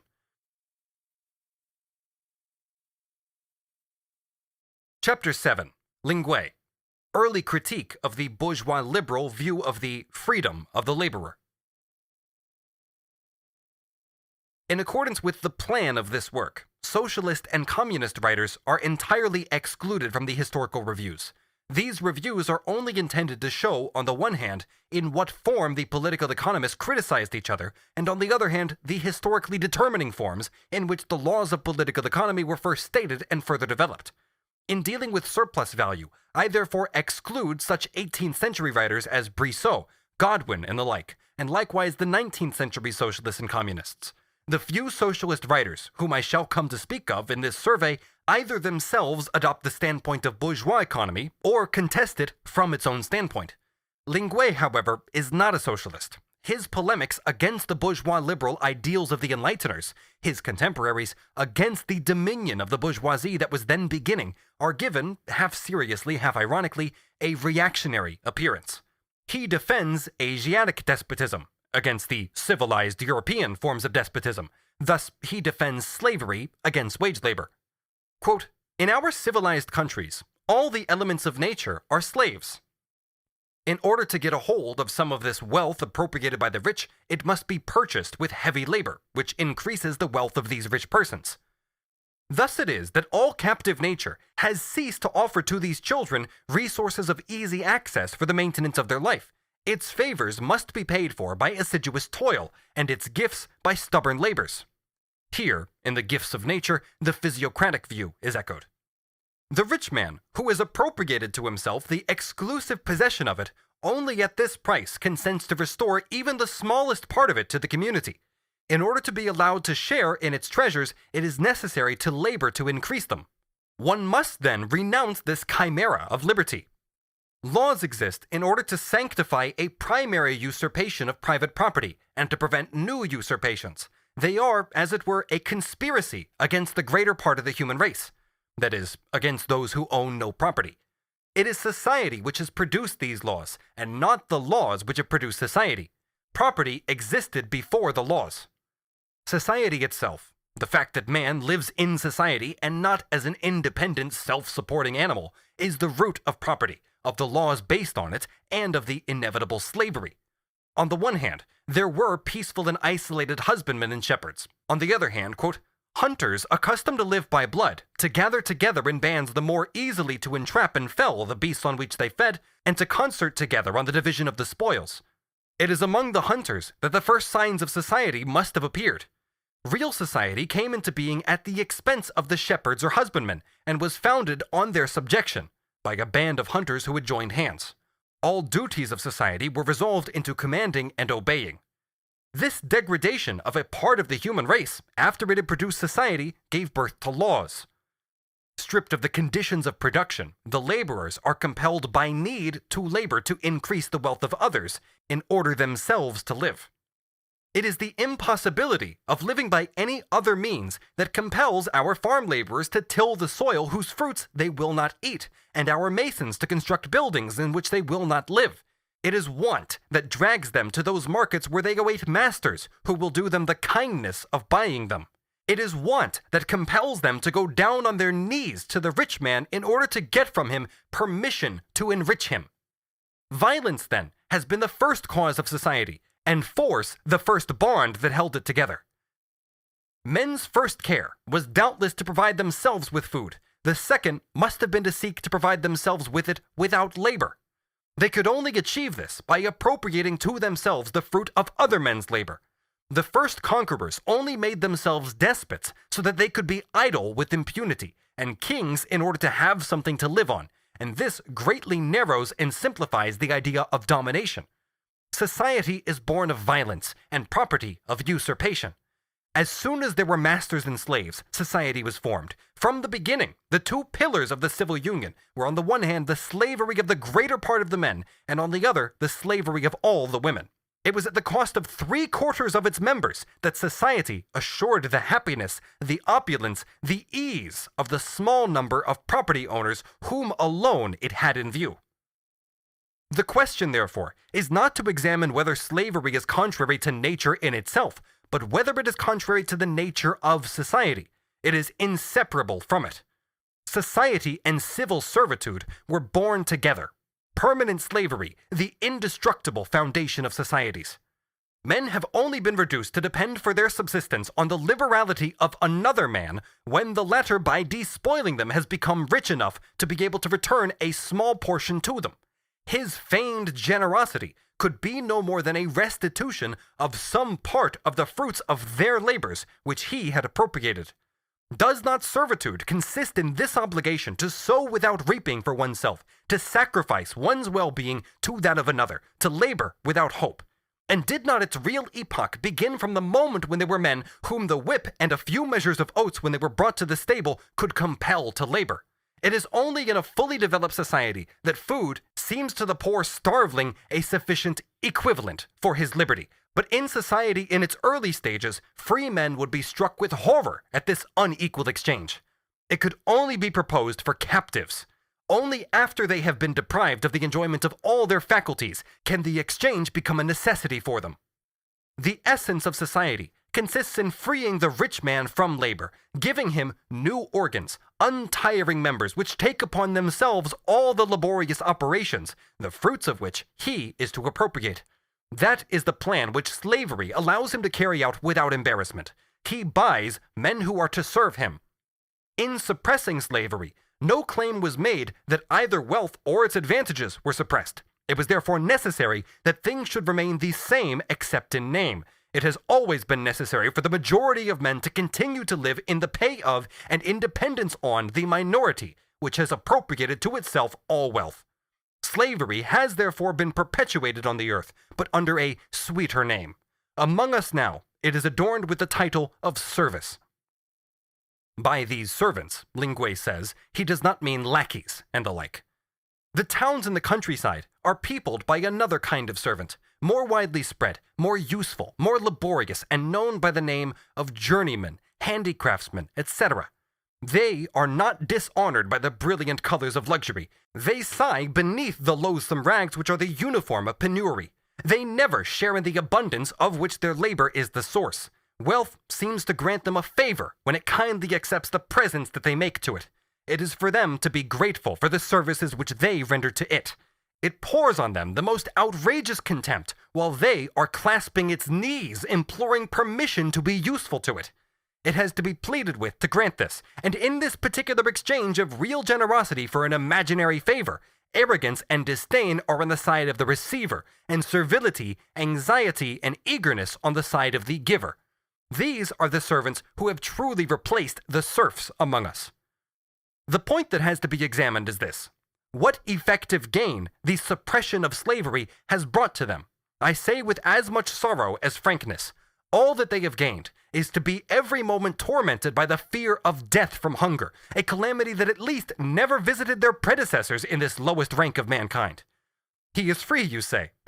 That is his misfortune. He is bound to no one, but also no one is bound to him. When he is needed, he is hired at the cheapest price possible. The meager wage that he is promised is hardly equal to the price of his subsistence for the day, which he gives in exchange. He is given overlookers to compel him to fulfill his task quickly. He is hard-driven. He is goaded on for fear that a skillfully concealed and only too comprehensible laziness may make him hold back half his strength, for fear that the hope of remaining employed longer on the same task may stay in his hands and blunt his tools. The sordid economy that keeps a restless watch on him overwhelms him with reproaches at the slightest respite he seems to allow himself, and claims to have been robbed if he takes a moment's rest. When he is finished, he is dismissed as he was taken on, with the coldest indifference and without any concern as to whether the 20 or 30 sous that he has just earned for a hard day's labor will be enough to keep him if he finds no work the following day. He is free. That is precisely why I pity him. For that reason, he is much less cared for in the labors in which he is used. His life is much more readily hazarded. The slave was precious to his master because of the money he had cost him, but the handicraftsman costs nothing to the rich voluptuary who employs him. Men's blood had some price in the days of slavery. They were worth at least as much as they could be sold for in the market. Since they have no longer been sold, they have no real intrinsic value. A pioneer is much less valued in an army than a pack horse, because the horse is very costly and the pioneer can be had for nothing. The suppression of slavery brought these military calculations into civil life, and since that epoch there has been no prosperous bourgeois who does not calculate in this way as heroes do. The day laborers are born, grow up, and are trained for, they are bred for the service of wealth without causing it the slightest expense, like the game that it massacres over its estates. It seems as if it really has the secret of which the unfortunate Pompey vainly boasted. Wealth has only to stamp on the ground, and from it emerge legions of hard-working men who contend among themselves for the honor of being at its disposal. If one among this crowd of mercenaries, putting up its buildings or keeping its garden straight, disappears, the place that he has left empty is an invisible point, which is immediately covered again without any intervention from anyone. A drop of the water of a great river is lost without regret, because new torrents incessantly succeed it. It is the same with workers. The ease with which they can be replaced fosters the rich man's hard-heartedness towards them. This is the form used by Linguet, not yet capitalist. These men, it is said, have no master. Pure abuse of the word. What does it mean they have no master? They have one, and the most terrible, the most imperious of masters, that is, need. It is this that reduces them to the most cruel dependence. It is not one man in particular whose orders they must obey, but the orders of all in general. It is not a single tyrant whose whims they have to humor, and whose benevolence they have to court, which would set a limit to their servitude and make it endurable. They become the valets of anyone who has money, which gives their slavery an infinite compass and severity. It is said that if they don't get on well with one master, they at least have the consolation that they can tell him so and the power to make a change, but that the slaves have neither the one nor the other. They are therefore all the more wretched. What sophistry! For bear in mind that the number of those who make others work is very small, and the number of workers, on the contrary, is immense. What is this apparent liberty which you have bestowed on them, reduced to, for them? They live only by hiring out their arms. They must therefore find someone to hire them, or die of hunger. Is that to be free?